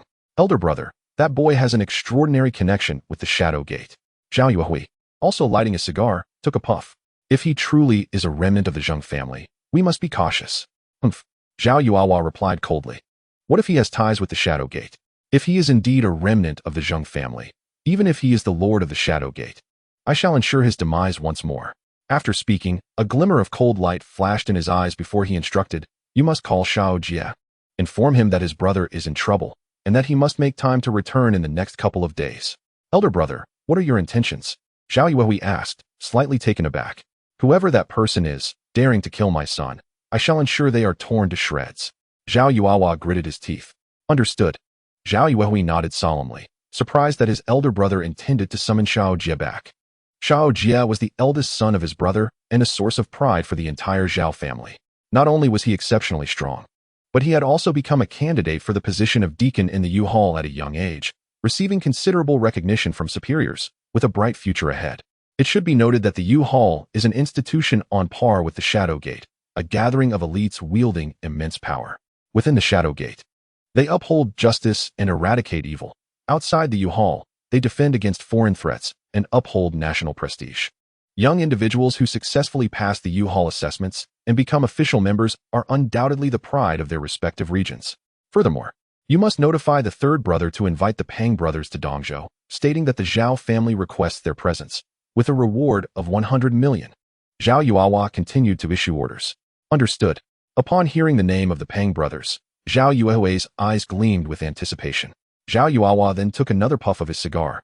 His eyes bloodshot as he stared ahead, enunciating each word. Dare to kill my son, and I shall ensure you experience a fate worse than death. Dingling. On the third day, just before noon, Ling Hao and Lu Yu were having lunch on the first floor of their hotel when a call came in. Upon checking, Ling Hao saw it was a call from Qin Yuxin. Yuxin, have you arrived in Dongzhou? He answered the phone. Daddy, it's Rue, where are you? I miss you so much. Can you come see me? A tender voice came through the receiver. Rue? Ling Hao's expression brightened as he spoke softly. Rue? Ask mommy where you are, and I will come right over. Really? You can come see Rue right away? That's wonderful. Hurry, daddy. Rue exclaimed excitedly. I'll hand the phone to mommy so she can tell you our location. All right. Ling Hao replied with a smile. Rue has been calling for you since she woke up. I can tell she really misses you. Qin Yuxin's voice came through. We were planning to come to Dongzhou around evening, but Rue insisted on seeing you. So we returned early. We're at home in Dongzhou now. I will send you the address. If you're free, come spend some time with Rue. I'm free now. I'll be right there. Ling Hao felt a slight twinge in his nose. Good. Qin Yuxin replied before hanging up. Not long after, the address arrived on Ling Hao's phone. Are the toys ready? Ling Hao and Lu Yu walked towards the hotel entrance. Yes. Lu Yu nodded. I had the judge buy them. They're already in the parking lot. Great. Ling Hao responded, quickening his pace. Sir. Just as they reached the parking lot, a man in elegant attire jumped down from the driver's seat of a box truck. Are the toys here? Ling Hao asked, slightly taken aback. They are all here. The man hurried to the back of the truck and opened the door. The judge said he wasn't sure what kind of toys Rue would like, so he bought a bit of everything. Ling Hao and Lu Yu approached to glance inside, their mouths twitching in unison. All right then. The entire truck is filled with toys. You should have had him bring the entire mall, Ling Hao said, exasperated as he exchanged glances with Lu Yu. What a brute. Lu Yu replied, equally bemused. Chapter 25. A call from the capital. A few minutes later, with a Land Rover in front and a box truck behind, they slowly made their way towards the community where the Qin family resided. Once the vehicle pulled out, Lu Yu hesitated, wanting to say something. We are no longer in the front lines. Stop calling me sir. Just refer to me as Ling Xiao, like chimpanzee, Ling Hao remarked. Then I shall still call you elder brother. It feels more intimate. Lu Yu chuckled. That works. Ling Hao nodded slightly before continuing. What were you about to say? I received a call from the capital this morning. Lu Yu's tone turned serious. Hee, that was expected. Ling Hao replied nonchalantly. What did they say? The higher-ups expressed dissatisfaction with your absence and have given you 3 days to return to the western frontier. Lu Yu took a deep breath before continuing. Otherwise, they will revoke your title as King of the West. Perfect. Ling Hao maintained an air of nonchalance. Draft a resignation letter for me and send it over, stating that I am resigning from all positions in the military for personal reasons. What? Lu Yu slammed on the brakes. Elder brother, you're joking, right? If Qin Long and the others find out you resigned, they will definitely abandon everything to follow you. Even the entire Shuiying battle team is likely to resign. They dare. Ling Hao spoke in a deep voice. Convey a message to them. They must remain in the western region obediently. Without my consent, if they dare to abandon their posts, they will face the consequences. Brother, you cannot be serious, right? Lu Yu turned to Ling Hao. Do I appear to be jesting? Ling Hao glared at him. However, Lu Yu took a deep breath again. That person from the capital's War Department has been in a semi-retired state due to health issues for the past 2 years.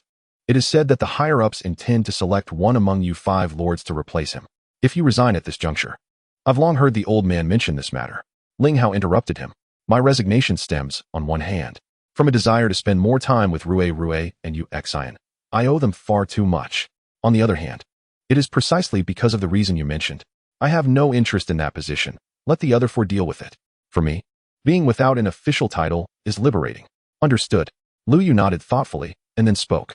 It is rumored that the individual in the central district has always held grievances against you and has repeatedly petitioned in the capital, even secretly courting allies from the northern and southern regions. We must be cautious. Those who lack substance can be dismissed. Ling Hao smiled indifferently. He poses no significant threat. He is indeed of royal lineage, and many in the capital support him. If he genuinely intends to oppose you, brother, I worry. Lu Yu continued. There is nothing to worry about. Ling Hao interrupted him again, a glint of severity in his eyes. He best tread carefully, otherwise, I would not hesitate to dismantle his stronghold. Very well. Lu Yu's mouth twitched. By the way, what is the situation with Zheng Donyang in the eastern region? Ling Hao pondered and asked again. It is not optimistic. Lu Yu shook his head. After the last battle, he suffered severe injuries, and it is said that his cultivation has plummeted. Given his advanced age, it is improbable that he will return to duty. If you have time, call him to see if he is in Dongzhou. If so, I will pay him a visit. Ling Hao said after a brief contemplation. Understood. Lu Yu nodded in response and paused before continuing. By the way, brother, I heard that someone in the capital is investigating your background. Let them investigate as they please. They can conduct their inquiries however they wish. Ling Hao furrowed his brow. A bunch of clowns who do nothing of substance. aside from engaging in petty schemes. They possess no other talents. Indeed, with idle hands, they will drive themselves mad without creating some chaos. Lu Yu nodded in agreement. After continuing their conversation for a while, Lu Yu drove the car into an old-fashioned community. Upon entering, both of them noticed the outer walls of all the buildings were marked with a large character for demolition. In the community's open space, several elderly people were gathered, discussing something in small groups, all wearing expressions of sorrow. Daddy. As Ling Hao parked the car at the entrance of Building 8 and got out, a petite figure rushed towards him. Rue, did you miss Daddy? Ling Hao bent down and picked up Rue, spinning around several times. Of course, Rue missed Daddy. Tears dampened Ling Hao's clothing. Daddy missed Rue too. His eyes glistened with emotion. Standing not far away, Qin Yuxin watched this scene, tears cascading uncontrollably down her cheeks. This moment had appeared countless times in her dreams. She longed for Rue to have a strong father to rely on, so she would no longer be scorned as a bastard. This dream had persisted for 5 years. Rue, Daddy bought you many toys. Shall we go take a look? Shortly thereafter, Ling Hao carried Rue towards the back of the truck. Really? That's wonderful. Rue has new toys. The little one broke into a smile. Upon reaching the truck's compartment, Rue saw it filled with toys and rubbed her big eyes with her little hands, exclaiming loudly, Daddy. Are all these toys for Rue? Indeed. Ling Hao replied with a smile. Does Rue like them? I like them, of course. Rue danced with joy. Looking at Qin Yuxin, Mommy, come quickly to see. Daddy bought me so many toys. At that moment, Qin Yufei also emerged from the building entrance and hurried to the back of the truck. Oh my. Looking at the truck full of toys, her mouth opened wide enough to fit 2 eggs. Brother-in-law, are you a nouveau riche? Hearing her address, Qin Yuxin initially considered reprimanding her, but ultimately decided against it. She approached and surveyed the mountain of toys, her lips twitching several times. Truly, a father's love is as vast as a mountain. Just then, a sound of footsteps approached, and 10 tattooed men walked over. Upon seeing the 2 sisters, their eyes gleamed with predatory intent. You must be the owners of Unit 303. We've been waiting for you. The leader, a bald man, stared hungrily at Qin Yuxin. Daddy, are they bad people? Rue, frightened by their demeanor, clung tightly to Ling Hao. The incident in Yuncheng had left her with a psychological shadow. Now, seeing unkind faces made her tremble all over. Do not fear, Rue, Daddy is here. No one will bully you again. Ling Hao spoke softly, then turned to Qin Yufei. Xiaofei, please take Rue home first. Yuxin and I will join you shortly. All right. Qin Yufei nodded and took Rue from Ling Hao, leading her into the corridor. What is it that you want? Ling Hao then turned to the bald man. We have purchased your house. Please bring the property certificate so we can process the paperwork. The bald man licked his dry lips. What do you mean? Qin Yuxin's brows furrowed slightly. Do you not understand? The bald man reiterated. Our boss is interested in your house and has offered 500,000.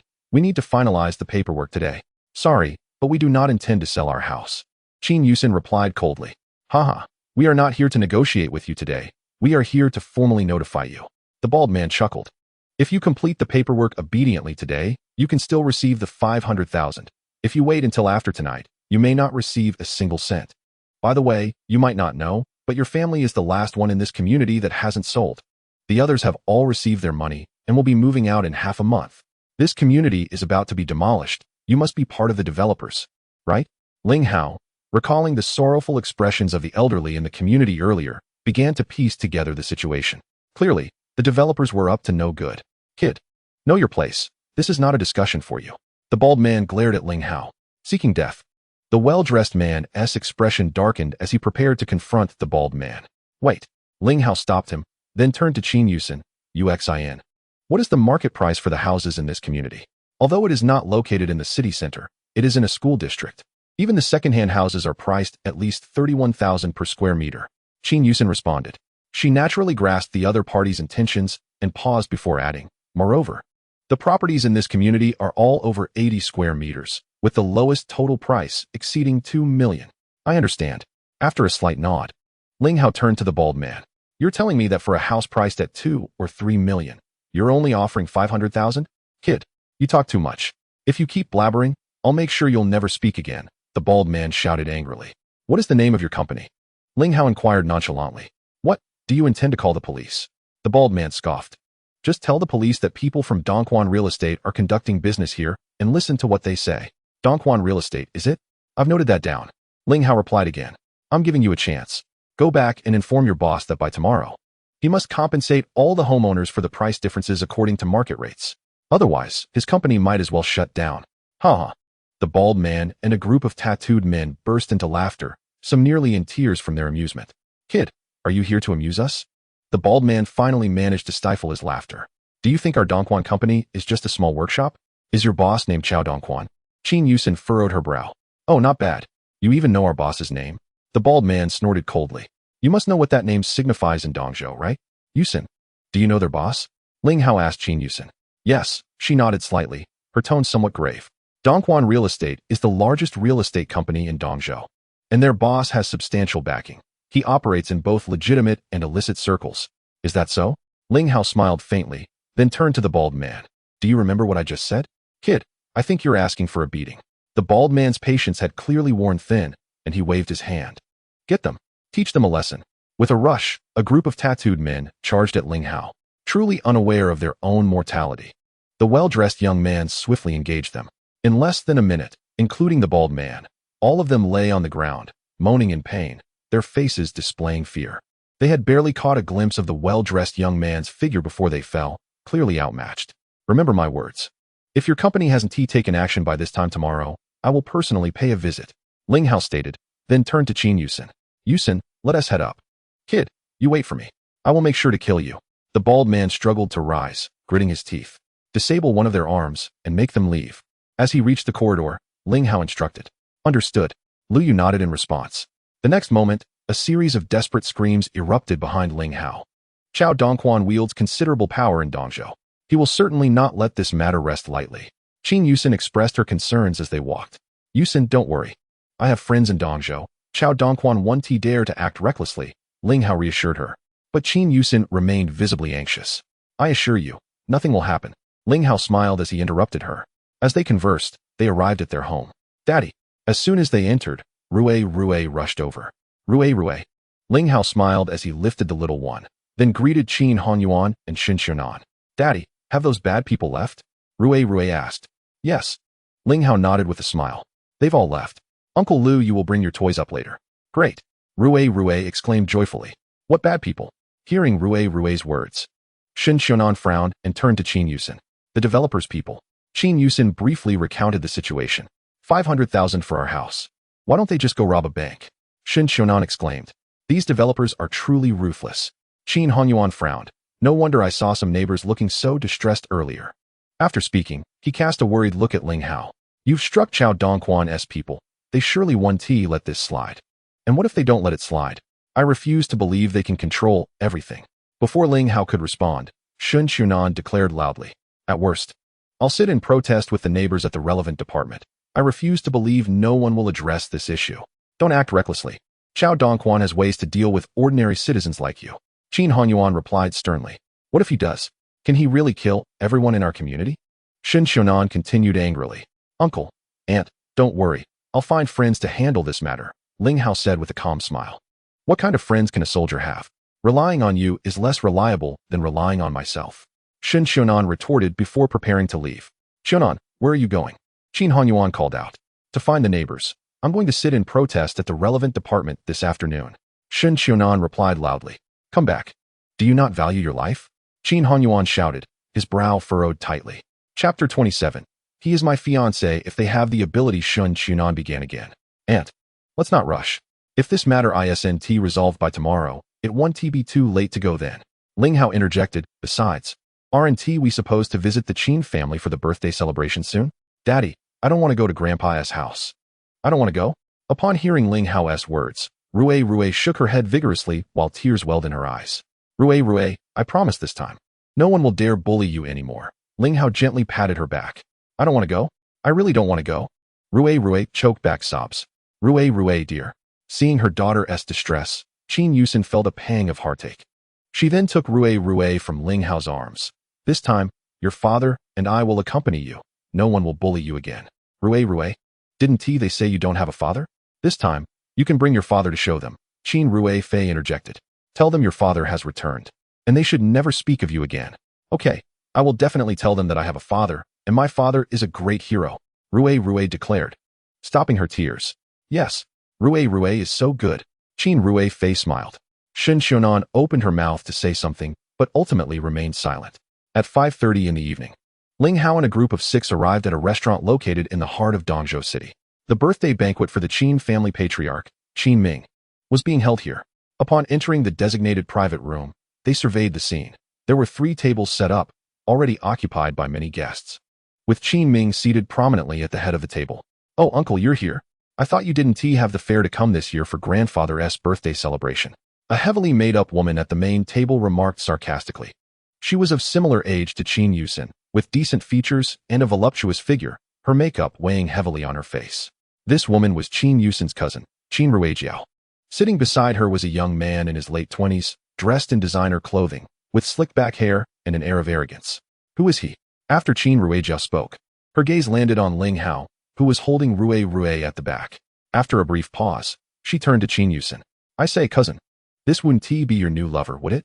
You seem to be regressing in life. Just look at the kind of person you've found." At first glance, one could easily surmise that he is a mere pauper, likely worth no more than 200 yuan in total. "Qin Yujiao, silence yourself," Qin Yuxin retorted angrily. "Oh, you choose a man of no merit for yourself, yet you fear the opinions of others?" Qin Yujiao responded coldly. "You must not speak of father in such a manner. He is a great hero." Rui shouted in indignation. "You little bastard, be quiet. You don't even know who your father is, and yet you dare to claim him." Qin Yujiao scolded loudly. Rui immediately burst into tears, exclaiming, "You are a bad person. I will never speak to you again. What a wild child." Qin Yujiao sneered. "Say that again." Ling Hao approached, holding Rui, his gaze icy as he fixed it upon Qin Yujiao. "What do you intend to do?" Qin Yujiao shivered at the chilling aura emanating from Ling Hao. However, she did not relent, retorting once more, "I said that wild child has nothing to do with you." Smack! Before she could finish, Ling Hao raised his hand and struck, the force of the blow causing her makeup to scatter like snow. All eyes turned to them. Astonished expressions on their faces. A hint of shock appeared on Shen Xiaonan's face. She had not anticipated Ling Hao possessed such audacity. Amid her surprise, she felt a sense of vindication, having long wished to slap Qin Yujiao herself, but had never dared to take action. Meanwhile, Qin Yufei looked at Ling Hao with admiration, thinking him exceedingly impressive. Qin Yuxin appeared momentarily taken aback, opening her mouth to speak, but ultimately abandoning the thought. "You dare strike me?" After a lengthy pause, Qin Yujiao shrieked hysterically. "You scoundrel, you dare to hit me. I will have your skin." Smack! Smack! Before she could finish her sentence, 2 sharp sounds echoed again, causing her cheeks to swell immediately. "From this day forth, if you dare to utter that Rui is a wild child, I will ensure you are rendered speechless forever." Qin Yujiao attempted to retort again, but was halted by Ling Hao's piercing gaze, causing her to tremble and instinctively close her mouth. "Sir, do you not think you have gone too far? Are you treating us as if we are invisible by assaulting someone in front of so many witnesses?" A wealthy young man beside Qin Yujiao frowned. "If you wish to avoid a beating yourself, it would be wise to remain silent," Ling Hao admonished in a low voice. "Scoundrel!" At that moment, Qin Ming slammed his teacup onto the table, his voice booming with rage. "Qin Honyuan, just who is this man? Are you plotting a rebellion?" "Father. He is Rui's biological father, Ling Hao," Qin Honyuan replied after taking a deep breath. He realized that on their first visit, such a significant incident had transpired, leaving him with a bitter taste in his mouth. He had intended to discuss with his father the possibility of arranging a position for Qin Yuxin in Dongzhou, so their family could return there. Now, however, after these slaps, that plan was utterly dashed. Upon hearing Qin Hongyuan's words, Qin Ming's fury intensified. He glared at Ling Hao and shouted, "You are the one who ruined Qin Yuxin's reputation all those years ago. How audacious of you to appear before the Qin family again. You are not welcome here. Leave at once." At this, the rest of the Qin family fixed furious glares upon Ling Hao, wishing they could rush forward and tear him apart. To them, Ling Hao had thwarted their opportunity to ascend the social ladder. Otherwise, the Qin family would have already soared to greatness. "Father, let us depart." I cannot bear to see that distorted expression on Qin Ming's face. Rui trembled. "Rui, darling, do not fear. I shall take you away shortly." Ling Hao comforted as he patted Rui's back. "So it is you, this wild man." At this point, having regained some composure, Qin Yujiao gritted her teeth and shouted once more. "Qin Yujiao, silence yourself." Qin Yuxin reprimanded angrily. Then, taking a deep breath and biting her lip, she turned to face Qin Ming, speaking solemnly. "Grandfather, what happened in the past was my own volition. Ling Hao is not to blame. If you do not wish for him to be here, we can leave, but I ask that you refrain from calling Rui a wild child in the future. Ling Hao is Rui's biological father and my fiancé. I will soon marry him. The room fell silent as countless gazes turned toward her. Chapter 28. The True Faces of the Qin Family. Qin Yuxin's declaration struck a nerve among the gathered crowd, including Ling Hao. Though he understood that Qin Yuxin spoke those words to uphold his dignity, the very fact that she publicly acknowledged him as her fiancé still moved him deeply. Meanwhile, Shen Xiaonan's expression shifted dramatically, her lips twitching as she fought to contain her emotions. She wished to scold a few words, but felt that speaking at this moment would be inappropriate. Yet if she didn't voice her frustrations, she felt she might explode. You actually admit he is your fiancé? Are you trying to drive me to my grave? Qin Ming bellowed in fury. What a misfortune for our family. How could the Qin family produce such a disloyal descendant? I, Qin Ming, am ashamed before our ancestors. As he spoke, his anger surged, causing him to cough violently. Father, please take care of your health and do not stoop to their level. Qin Hongyuan's younger brother, Qin Hongjiang, interjected. He then turned to Qin Hongyuan, his voice laced with irritation. Elder brother, are you intent on provoking our father today? Hurry and take them away. Father, I apologize. It was our fault. Please do not be angry. We will leave at once. Qin Hongyuan took another deep breath. Leave? Since this has escalated, we must clarify everything before departing. At this moment, Shen Xiaonan stepped forward. Her gaze swept over the Qin family as she declared loudly, for the past several years, I have endured enough from your family. When you are in good spirits, you toss us a few scraps. When you are displeased, you take your frustrations out on us. To you, we are worth even less than beggars. Is it merely because Yuxin defied your wishes and married into wealth? She is my daughter, and whom she marries is none of your business. Henceforth, I formally announce that starting tomorrow, our family will sever ties with the Qin family, and we will no longer rely on you for anything. Furthermore, please liquidate our 20% stake in Qin Corporation. Otherwise, we shall see you in court. A gasp echoed through the room as her words sank in. No one expected her to make such a bold proclamation. Was she truly prepared to cut ties with the Qin family?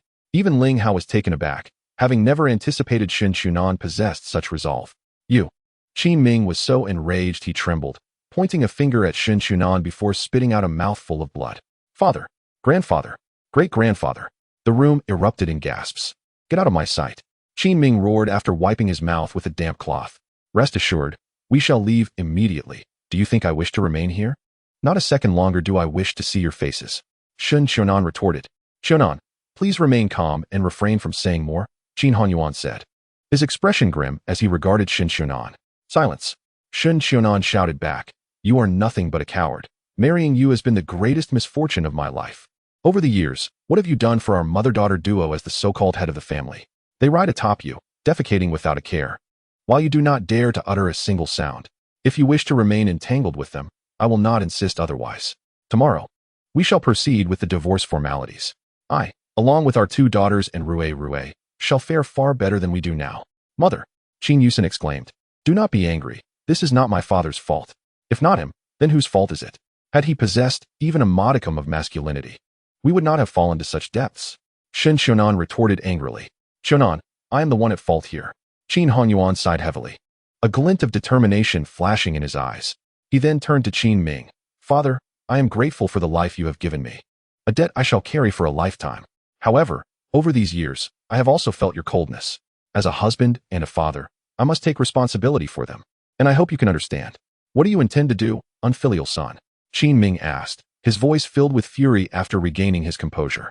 You shall liquidate that 20% of shares for us, and from now on, we shall not trouble you again. Qin Hongyuan spoke with difficulty. Outrageous. Qin Ming's anger flared anew. If you wish to sever ties with the Qin family, then leave immediately. There is no chance of you obtaining that 20% of shares. After a brief pause, he continued, do not forget the supplementary agreement you signed. To acquire that 20%, you must ensure that Qin products enter Dongzhou building and secure at least a 3-year contract. What? Shen Xiaonan shouted again, turning to Qin Hongyuan. What agreement did you sign with them? Sister-in-law, you may not be aware. Qin Hongjiang interjected with a sneer. Originally, your family held only 15% of shares in the Qin group. Have you considered why it was later increased to 20%? What do you mean? Shen Xiaonan's brows knitted in confusion. Dongzhou building is resuming construction and has now entered the investment phase. Qin Hongjiang continued with a mocking grin.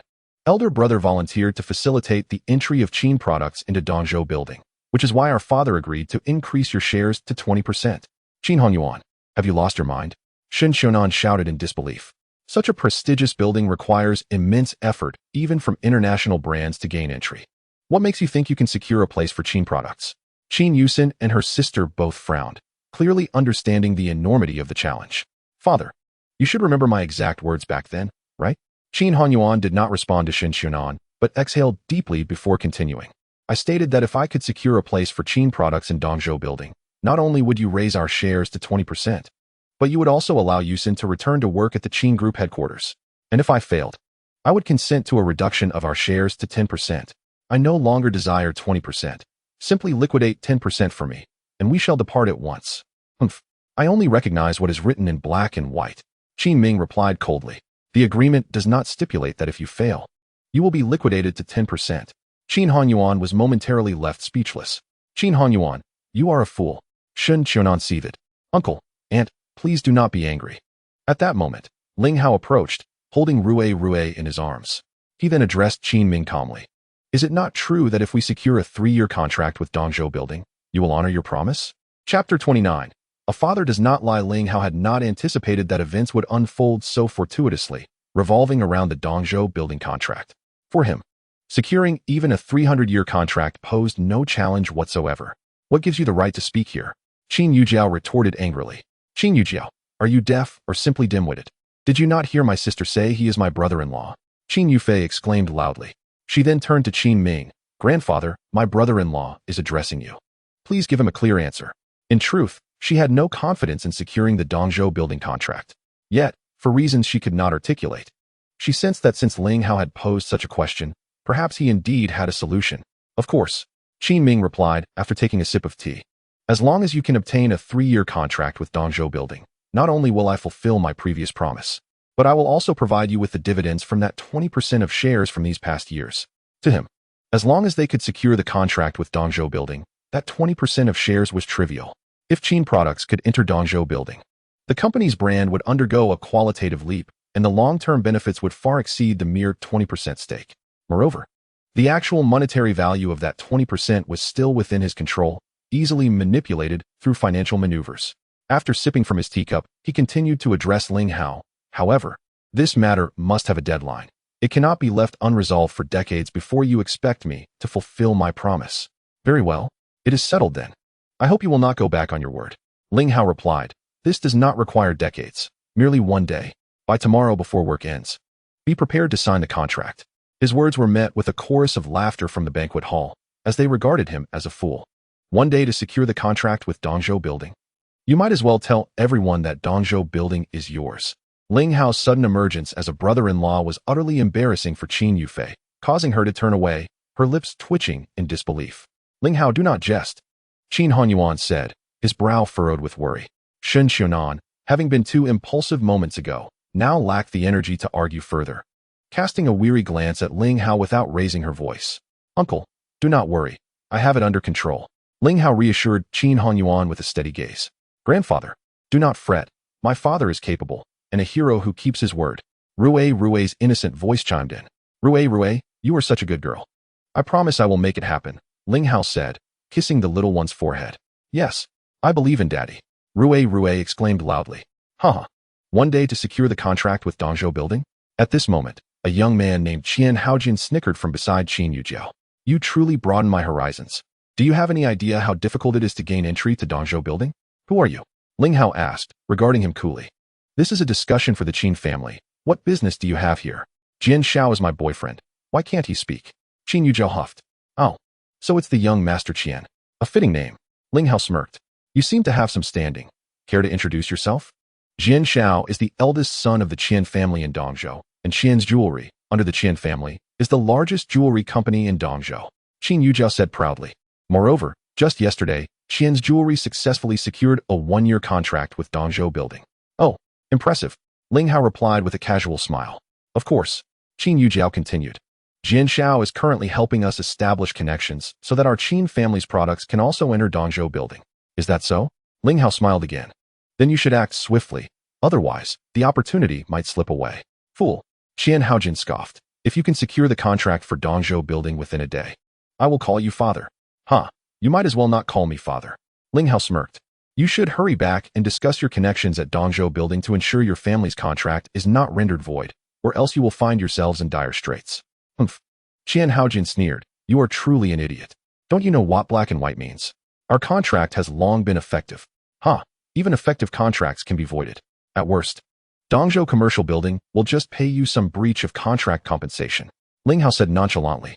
After saying this, he ignored the other party and turned to Qin Yuxin and his wife. Uncle, auntie, let's go. I will treat you to a better restaurant. Qin Yuxin shot him an exasperated glance before turning and walking towards the door. Although she did not believe Ling Hao could secure the contract for Dongzhou commercial building, she was unwilling to remain there any longer to endure frustration. Yuxin, wait for me. Qin Yuxin hurriedly followed.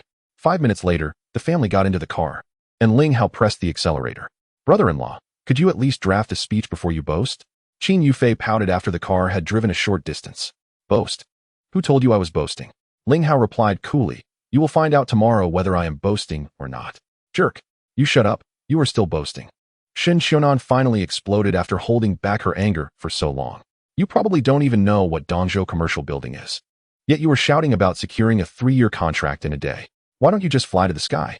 Originally, we could negotiate for a 10% stake with their family, but now that's gone. Moreover, after today's commotion, Rain Xin will probably lose her job in Yunsheng. Are you satisfied now? Whoa, Grandma, please don't say that about Daddy. Daddy said that if he can get it, he will definitely get it. Rue said with a choked voice. Daddy won't lie. He can definitely do it. Stop crying. It's so annoying. Qin Yuxin shouted loudly. Whoa, Rue cried even harder. Mom, could you keep your voice down? Don't scare Rue. Qin Yuxin's face also looked grim as she glared at Ling Hao. Originally, she hoped Ling Hao's presence would offer Rue some sense of security. Now, it seemed that neither Rue nor the adults felt secure at all. Qin Yuxin also wanted to explode, but she knew that at this point, getting angry was futile. She made a decision in her heart. If it came to that, she would have to seek help herself. Otherwise, after tomorrow, her family would find themselves in an even more precarious situation. I speak this loudly. If you don't want to hear it, just plug your ears. Qin Yuxin continued to shout. Yuxin, don't be like this. Even without Ling Hao's involvement, they wouldn't give us the shares, Qin Yuxin said after taking a deep breath.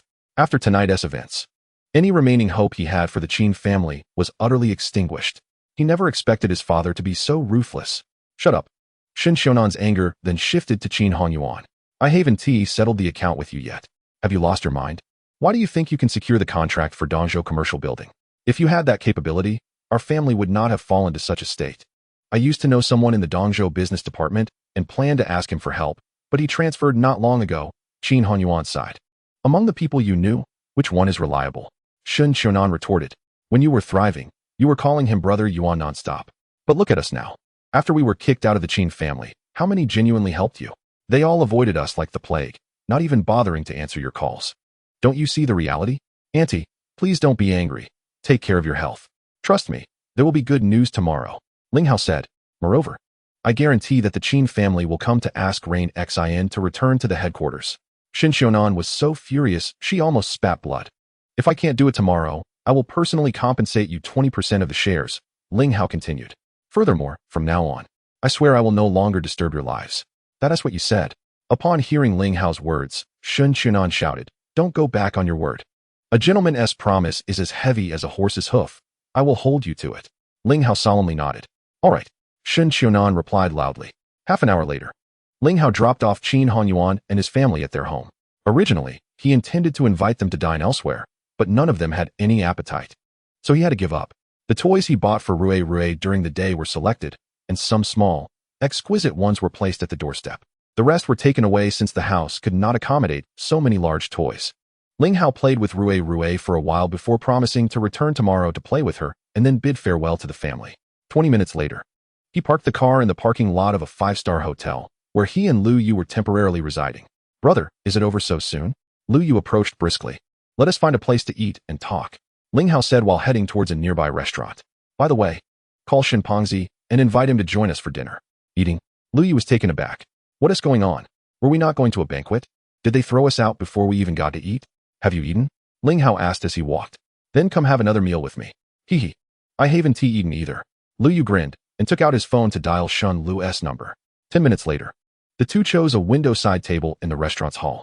Brother, You really haven't eaten? Lu Yu asked after ordering the dishes. Is there any doubt? Ling Hao shot him a glare. You really lack awareness. You shouldn't have brought that up. The Qin family only takes gifts without providing meals, huh? Lu Yu chuckled again. Ling Hao did not respond to him and took a sip of tea before briefly recounting what had happened earlier. TSK. The old man of the Qin family is truly capable, Lu Yu said, feeling speechless. How about we let the judge visit the Qin family and have a chat with that old man? Ruffian. Ling Hao set down his teacup. We must win people over with virtue. All right. Lu Yu smirked. Is there any news from the judge? Ling Hao asked. After returning to Dongzhou, the judge had come along with Lu Yu. Ling Hao instructed him to have people watch the Zhao, Wang, and Tao families around the clock. And once the Qin family's matter settled, they would prepare to settle the accounts with the three families. I spoke to him this afternoon. The Wang and Tao families have not made any significant moves. Lu Yu paused before adding. However, the Zhao family seems a bit unusual today. There are many suspicious individuals entering, and he is investigating their situation. There should be results tomorrow. Tell him not to waste too much effort on it.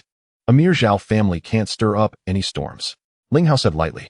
He just needs to keep an eye on the core members of those three families to ensure they don't leave Dongzhou. Understood. Lu Yu nodded in response. Knock, knock, knock. At that moment, a cacophony of footsteps echoed through the hall. Shortly thereafter, a man in his 50s, clad in a suit, entered the grand hall, flanked by a retinue of 40 to 50 followers, creating quite a spectacle. With a clatter, upon seeing the leading figure, patrons who had been dining hurriedly vacated their seats. Fear etched upon their faces. Xiao Dong, it is them. A bald man reported to the middle-aged man, pointing at Ling Hao and his companion. This bald man was the same individual encountered earlier at Qin Yuxin's residential complex. Quick actions indeed. Ling Hao and Lu Yu exchanged glances, sharing a subtle smile. At this juncture, the middle-aged man had stepped forward, while the bald man hastily procured a chair for him to sit. With a snap, the man produced a cigar, ignited it, and inhaled casually, exuding an air of calm confidence.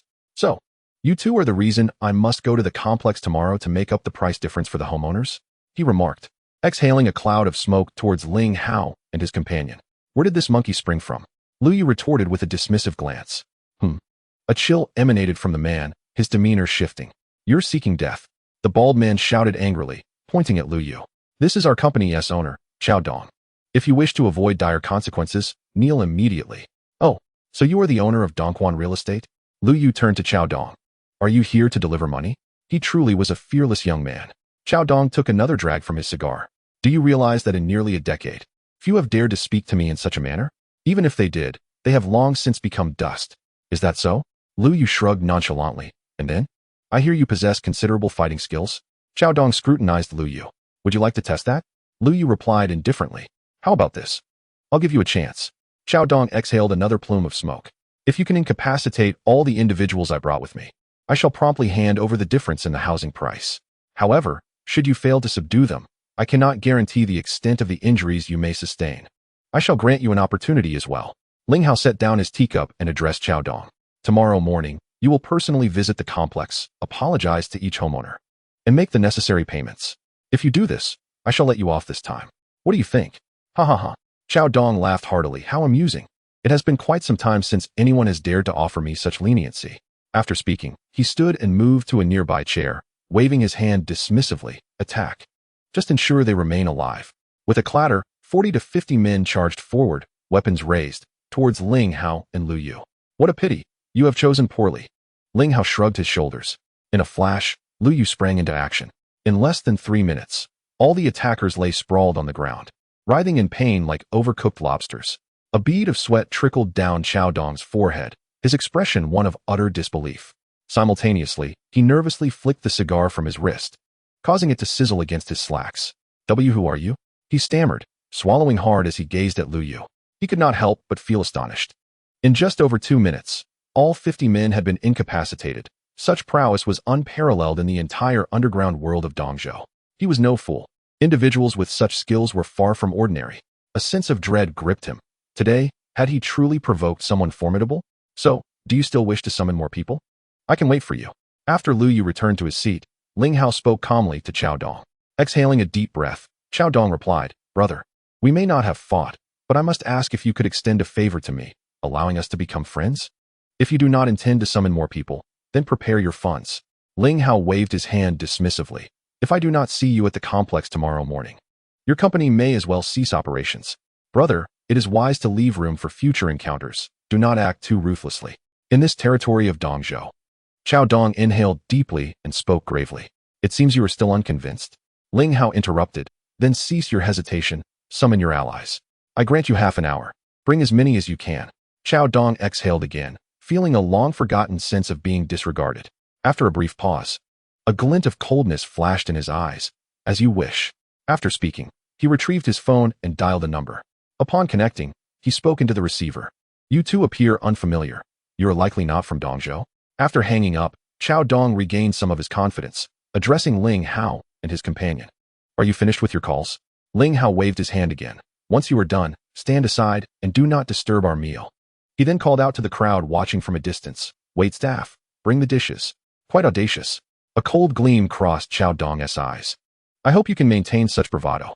Time flew by, and half an hour quickly elapsed, during which Ling Hao and Lu Yu had satisfactorily filled their stomachs.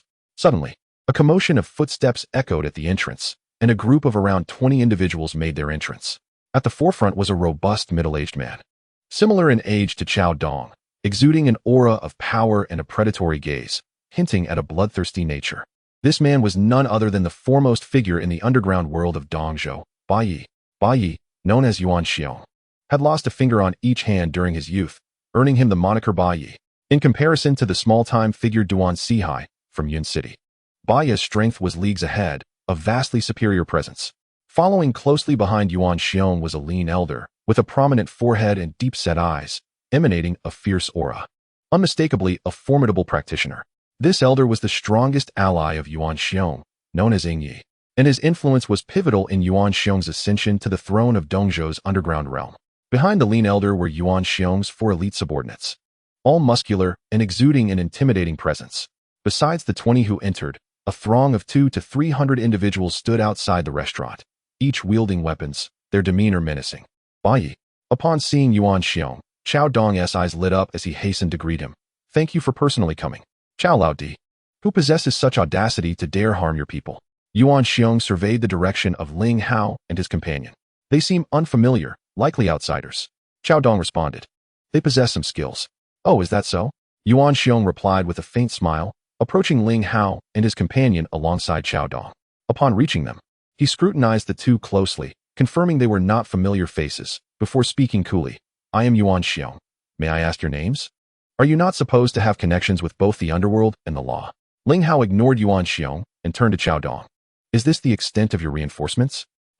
Yuan Xiong noticed Ling Hao's disregard, and a flash of coldness flickered in his eyes. You are called Yuan Xiong? Ling Hao continued. Are you certain you wish to involve yourself in this matter? Qiao Lao Di is my sworn brother. His matters are my own. So you tell me if I should intervene, Yuan Xiong replied, his pupils narrowing slightly. He had previously dismissed Ling Hao and his companion. But now he sensed an ominous aura emanating from Ling Hao, a presence that could only belong to someone who had risen from the dead. He was certain that this aura was far more potent than that of a mercenary leader he had once encountered. It was evident that the individuals before him were no ordinary characters. Have you given it due consideration? Ling Hao scrutinized Yuan Xiong, offering a piece of advice. Once you make your move, there is no turning back. Yuan Xiong, after a moment of reflection, spoke up. You strike me as someone of discernment. If you could extend me a modicum of favor, I would be willing to act as an intermediary. What do you think? Having navigated the treacherous waters of his current position, he was not a fool driven solely by bravado. He could now assert with absolute certainty that Ling Hao and his companion had indeed been tempered in the crucible of violence. The composure they displayed in such a crowd was not something an ordinary person could muster. Although he was the underground king of Dongzhou, he had no desire to make enemies of such formidable individuals unless absolutely necessary. Is that so? What do you propose as an intermediary? Ling Hao replied with a faint smile. I have some understanding of the matter between you and Qiao Laodi, and I would like to offer a suggestion, Yuan Xiong continued. I can have Qiao Laodi present 5 million for you both to enjoy tea, and we can consider this matter settled. What do you think? Ling Hao raised his teacup and took a sip. If my calculations are correct, that small district alone should have netted him over 10 billion. And you believe that a mere 5 million will suffice to settle this matter? How do you think I would respond? Brother, when out in the world, it is wise to value harmony. Yuan Xiong's face began to show signs of irritation. He had lowered his stance sufficiently, yet Ling Hao seemed unimpressed. Even a clay figurine has its limits, let alone someone accustomed to power. Enough.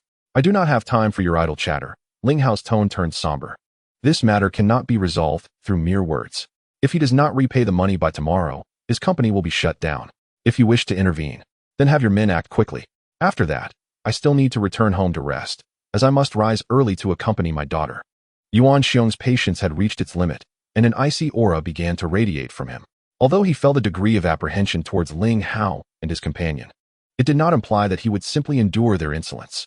After all, he was the king of the underground world in Dongzhou, and he could not allow two unknown youths to act so brazenly.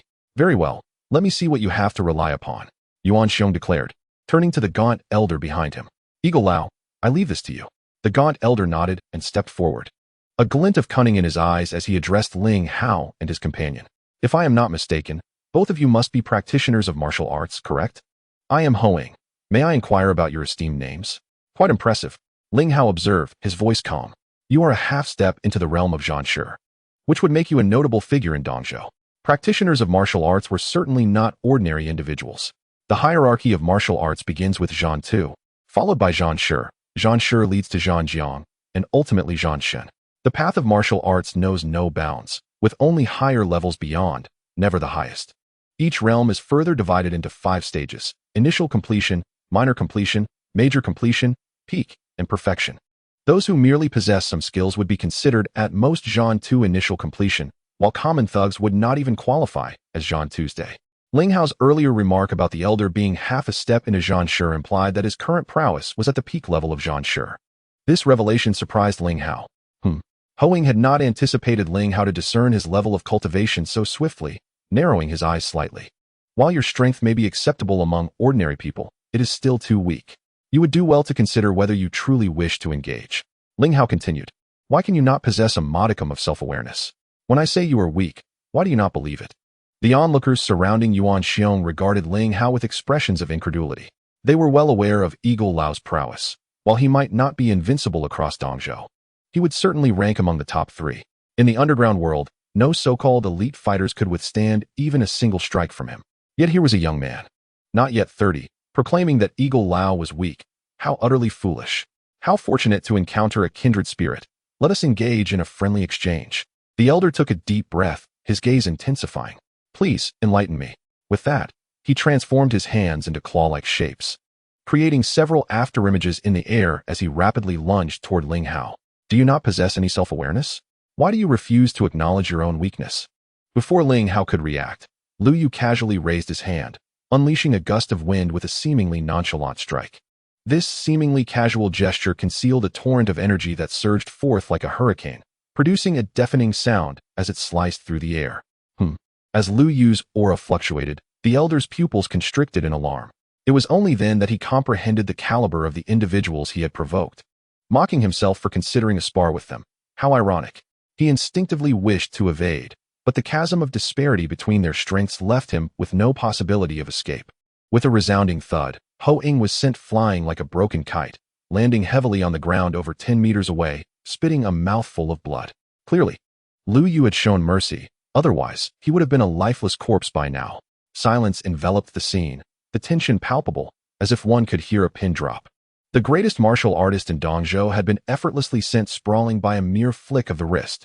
If this had not been witnessed with their own eyes, who would have believed it? You are already at the Zhanjiang level? The elder lay on the ground, his face a mask of horror, his mind a tumultuous sea. He had never imagined he would encounter a legendary Zhanjiang level master in his lifetime. What a fitting end. Zhanjiang level? Lu Yu shrugged, dismissing the notion. As the foremost individual beside the king of the Western Dominion, if he were merely a Zhanjiang, he would have long been the subject of ridicule. Yi, it appears your men are lacking. Would you like to summon additional reinforcements? Ling Hao turned to Yuan Xiong with a faint smile. Yuan Xiong exhaled heavily, his expression darkening to an alarming degree. Brother, in Dongzhou, brute strength does not dictate everything. If you truly wish to escalate matters, I assure you, I am not as weak as you might perceive. At that moment, a voice interrupted him. Bang, bang, bang. Simultaneously, a group of thugs who had been stationed at the entrance, bewildered by the unfolding events, rushed into the hall, collapsing heavily to the ground, their heads tilting at unnatural angles as they lost consciousness. Before long, Shun Lu and an elderly man with the surname Tang approached with hurried steps. Director Shin? Upon seeing Shun Lu, both Yuan Xiong and Chao Dong exclaimed in astonishment simultaneously. As prominent figures in Dongzhou, they were well acquainted with Shun Lu, recognizing him as a formidable presence that commanded their respect, especially for Yuan Xiong, who recalled a year ago when he attempted to assert dominance over Shun Lu, only to find himself at the mercy of Shun Li's associates, a knife pressed to his throat. At that time, had it not been for someone advocating on behalf of Yuan Xiong, he would have already become mere dust. Following that incident, he inquired into Shun Li's background, and when all the information coalesced in his hands, he felt that surviving was undoubtedly a blessing accrued from a past life. Not only in Dongzhou, but even across the entire territory, Shun Li's background was renowned. With Shun Li's influence, eliminating Yuan Xiong would be as effortless as squashing an ant. It was from that moment onward that Yuan Xiong completely submitted to Shun Lu. Over the past year, he had assisted Shun Lu with several matters, barely earning Shun Li's acknowledgement. Shindong, do you know them? After taking a deep breath, Yuan Xiong hastened to greet him. Chapter 33. Resignation Letter. Unaware of the peril, Shun Lu shot him a fierce glare before swiftly approaching Ling Hao. He then bowed deeply. Apologies, Ling Xiao. I was delayed by an urgent call from the old man and arrived late. Please forgive me. Thud, thud. Witnessing this scene, Yuan Xiong and Chao Dongquan's legs buckled, and they slumped to the ground, their faces filled with horror, drenched in cold sweat. The two individuals before them were so significant that even Shun Lu had to bow in deference. What kind of formidable figures were they? Reflecting on their previous threats against Ling Hao, both felt an immense sense of regret for their foolishness. Do you know them? Ling Hao spoke with a calm demeanor. I had previously tasked Yuan Xiong with a few minor matters, Shun Lu respectfully replied. Is that so? Ling Hao continued. They were just attempting to incapacitate me and Lu Yu. Thud. Yuan Xiong and Chao Dongquan stumbled to Ling Hao, kneeling before him. I am truly sorry. I failed to recognize your greatness. Please, forgive me, Yuan Xiong stammered, his face paling. Bang, bang. Before he could finish, Shun Lu kicked him to the ground. These fools truly do not know the meaning of danger. Shun Li's face was filled with fury. He then kicked a nearby machete to Yuan Xiong's side. Self-mutilate one arm first, and then await Ling Xiao's judgment. Gritting his teeth, Yuan Xiong picked up the machete, his gaze resolute, and swung it toward his left arm. To him, sacrificing an arm was far better than losing his life. Clang. Just as the machete was about to descend, a sharp sound rang out, and it slipped from Yuan Xiong's grasp, a searing pain radiating from his hand. When he saw the small toothpick that had fallen to the ground, a tempest of shock surged within him. A mere toothpick had neutralized his full-force strike? What kind of concept was this? So terrifying. On account of Shun Lu, I shall spare you this time. Should there be a next, your life will no longer belong to you. Ling Hao spoke in a measured tone. Thank you, Ling Xiao. Yuan Xiong trembled, hastily kneeling and bowing his head. He then turned to Shun Lu. Thank you, Shindong. Thank you. He knew all too well that had Shun Lu not appeared tonight, he might not have seen the dawn of the next day. Given Ling Hao's demonstrated power, the men he brought likely wouldn't even suffice as a snack for him. Now, let us discuss your matters. Ling Hao disregarded Yuan Xiong and turned his attention to Chao Dongquan. Thud, thud, thud. Chao Dongquan scrambled to Ling Hao's feet, bowing fervently. I beg you, Ling Xiao, spare my life. I will go to the community first thing tomorrow and repay every homeowner. Please, spare me this time. I will never dare again. Furthermore, I am willing to provide an additional 200,000 as compensation for their distress. You have likely engaged in similar dealings in the past, haven't you? Ling Hao replied coolly. I shall grant you 1 week. Aside from tomorrow's tasks, revisit the sordid deeds you have committed in the past, apologize where necessary, and compensate where due. After 1 week, I shall send someone to investigate. Should I discover any hint of negligence on your part, your life will be forfeit. Rest assured. Ling Xiao, I will repay everything. Chao Dongquan quickly bowed his head. Money is undoubtedly important, but one must have a life to spend it. He had no doubt that for Ling Hao, extinguishing his life would be as simple as taking a sip of water. I do not wish for tonight's events to be known to outsiders. You two return and instruct your subordinates accordingly. Ling Hao then waved his hand. Now leave.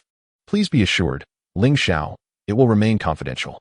Yuan Xiong and Chao Dongquan bowed deeply 3 more times before rising and departing with their men. Ling Xiao, my apologies. I was unaware they sought you out. After the group had left, Shun Lu sat down beside Ling Hao. This matter does not concern you, Ling Hao said after taking a sip of tea. I called you here for another matter. He then briefly recounted the incident involving the Qin family. The Qin family is courting disaster. Upon hearing Ling Hao's words, Xun Lu spoke solemnly. Ling Hao, let us not complicate things. I will directly acquire the Qin family group and hand it over to Miss Yuxin for management.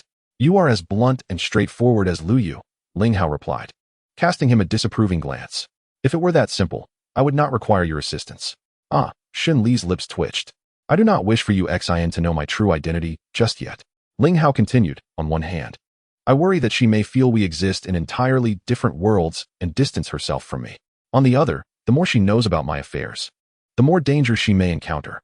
Understood. Xun Lu nodded earnestly. He clearly comprehended Ling Hao's concerns, particularly the latter point, as there were indeed many lurking dangers within the territory. Tomorrow, arrange for someone to negotiate the contract with the Qin family group as I instructed, Ling Hao continued. Rest assured, Ling Hao, it will be handled meticulously. Xun Lu responded with a nod a few minutes later. The following morning, deep within the territory, in the capital, within a special controlled area, several solemn-faced men gathered around a conference table, their gazes fixed upon a resignation letter projected on the screen. Their expressions varied. This is outrageous. An elderly man in traditional attire was the first to break the silence. He should have given us a warning before abandoning his post. Instead, he simply tosses a resignation letter our way. Who gave him the authority to resign without notice? Does he take this matter lightly? Calm down, you are not a child. Be careful of your blood pressure. An elder in plain clothing replied coolly. Who here does not understand that young man's temperament? Do you really believe he would resign simply because of a few words? Then what do you think the reason is? The elderly man in traditional attire retorted. What do you think? The old man with white hair responded indifferently. In the past 2 years, how much has he contributed to this nation? Those of us present should be well aware. Not to mention the countless achievements he has accomplished. Just look at his year-long tenure at the Yingmen. How many corrupt individuals and malignant tumors has he eradicated for the country? Furthermore, months ago, when the Western Front was in crisis, we recommended several names for the position. Yet those individuals either found one excuse or another to delay accepting the role. Ultimately, it was he who volunteered, donned his armor once more, and led 100,000 men against 1 million enemy troops. After 3 months of relentless warfare, he beheaded the enemy commander, ensuring at least a decade of peace in the Western Territory. Consider this. Has he ever made any unreasonable demands of you from beginning to end? No, right? Stop beating around the bush. What exactly do you want to convey? The elderly man in traditional attire set down his teacup and inquired. Chapter 34, Disapproval Yet. There remain some individuals with ulterior motives who stab him in the back, idly gossiping everywhere. The elderly man in plain clothing continued. They accuse him of forming cliques, excluding dissenters, mustering troops for personal gain, and plotting rebellion. Ironically, some truly believe these absurd claims. If it were you, wouldn't you have your own thoughts on the matter? The elderly man in traditional attire furrowed his brow. Who told you that? You should take some time to venture out more often instead of cooping yourself up in that courtyard all day. The elderly man in plain clothing shot him a glare, exclaiming that if this continued, he would soon be isolated from the world. These rumors have been circulating in the capital for quite some time. Nevertheless, he cannot simply abandon his post, can he? Another elder chimed in. Although the western region is temporarily stable, the other borders still face hungry wolves. And there are many areas where his efforts are required. Moreover, the Blood Shadow Brigade is his creation. Qin Long and the others only recognize him, and no one else could command their trust. If he resigns, who will lead the Blood Shadow Brigade? You only see him as neglecting his duties. But have you considered why he might act that way? The elderly man in plain clothing continued to question. What do you mean? Didn't you say he resigned out of frustration? The elderly man in traditional attire retorted, annoyed. That is precisely why I say you have never truly cared for him. The elderly man in plain clothing glared at the other. He fights valiantly for our nation within enemy territory. Yet his own flesh and blood is kidnapped by scoundrels he is meant to protect, and they intend to use her for organ transplants for other children. Tell me, if it were you, what would you do? What? Upon hearing his words, everyone present gasped in unison. Bang! A middle-aged man slammed his hand on the conference table with great force, standing up amidst a palpable aura of hostility, and shouted angrily, demanding to know who was responsible, vowing to annihilate their entire clan. Enough. Mind your status. You can't just threaten to wipe out a clan at will, as if you're still that soldier from back in the day. The elderly man in plain clothing glared at him. I don't care about that. The middle-aged man continued to shout. How could anyone dare to commit such a heinous act? I must ensure they understand the consequences. Elder Tang, tell me who did this, and I will lead a team to find him. Sit down. At that moment, the elder seated at the head of the table spoke sternly. He then turned to the elderly man in plain clothing. Elder Tang, I was about to ask you about this. He shouldn't be married yet, right? How did he suddenly acquire a daughter? Someone else helped him. Elder Tang shrugged. Cough. The elder at the head of the table choked slightly. Of course. I know someone else helped him. Can he even give birth himself? What is the current condition of his daughter? Has she been rescued? After taking a sip from his teacup, he refrained from further dwelling on the identity of the mother. Yes. Elder Tang nodded. Let us do this. You handle the communication with him. His resignation won't be approved, but he is permitted a 3-month leave to spend time with his family, after which he must return to the capital to report. The elder at the head of the table set down his teacup and added, furthermore, during his leave, he will be fully responsible for all matters concerning the Shadow Gate. If any issues arise, he alone will be held accountable. The meeting is adjourned. With that, he rose from his seat and walked to the door, turning to say, Elder Tang, please come with me. 1 minute later, the two found themselves in the corridor. Elder Tang, I know you care deeply for that young man. The elder at the head of the table remarked as they walked. Yet, his sharp edges are still too pronounced and need to be smoothed out. After all, this nation relies on him to shoulder great responsibilities in the future. However, some individuals' actions are truly disheartening. Elder Tang responded solemnly, expressing his disdain for those who do nothing but resort to underhanded tactics. Do you have so little faith in that young man? If he cannot resolve such trivial matters, what future can we discuss? The elder at the head of the table paused before continuing. You are worried for him unnecessarily. With his abilities and strength, how many people in this entire nation could truly bring him down? I simply cannot abide by certain individuals' actions. Elder Tang retorted coldly. Enough. Do not hold grudges against them. The elder continued. By the way, is it not Luo Xinzhou overseeing matters in the eastern region now? Yes. Elder Tang nodded. Since Zheng Dongyang's incident, the position of king of the eastern region has been vacant, and it is currently under the full responsibility of his deputy, Luo Xinzhou. Call him and ask him to find time to visit that young man. If there is anything he needs, he must provide full cooperation. The elder at the head of the table continued. You old rascal must have ulterior motives in this. Elder Tang replied, unimpressed. He is well aware that with that young man's skills and talents, he hardly needs assistance in the eastern region. It is more likely that others would require his help. He. The elder at the head of the table smiled awkwardly. You cannot hide anything from me. From what I understand, some restless elements from outside have infiltrated recently. If my information is accurate, their target is likely eastern region. It is said that they possess considerable strength, and given the current manpower under Luo Xinzhou, it could be quite precarious. I knew you had ill intentions. Elder Tang glared at him. Who are they? What do they want in the eastern region? I do not have detailed information about them, but it is certain they are from the dark underworld. The elder at the head of the table slightly shook his head. They are after the young lady from the Luo family. Elder Tang's expression sharpened. Isn't the Luo family's young lady abroad? How did she end up in the eastern region? Not long ago, our people were ambushed while executing a mission abroad. They managed to contact the Luo family's young lady, who led a team for rescue and annihilated all the assailants. Because of this incident, she offended that faction, her base was destroyed, and she herself sustained grave injuries. Fortunately, she ultimately escaped and was rescued by our people, returning home just a few days ago. Why wouldn't she return to her home in the capital?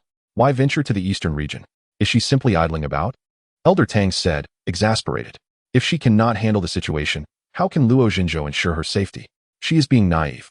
Mid-sentence, he seemed to realize something. Narrowing his brows and turning to the elder at the head of the table. Are you deliberately sending her to the eastern region? Chapter 35. Gratitude from neighbors. That foreign faction is not to be underestimated, the elder at the head of the table said with a faint smile. If they were to come to the capital, it would be quite troublesome. Primarily, we have a multitude of issues to address ourselves. Regardless, that young man is merely idle in the eastern region, so let him exert some effort to deal with a few pests. Consider it a way for him to hone his skills. You are quite the cunning old fox. Elder Tang shot him an incredulous look. If that young man discovers your schemes, be careful.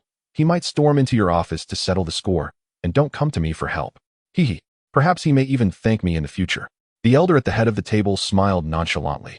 All right, that's enough of this conversation. Do take greater care regarding that young man.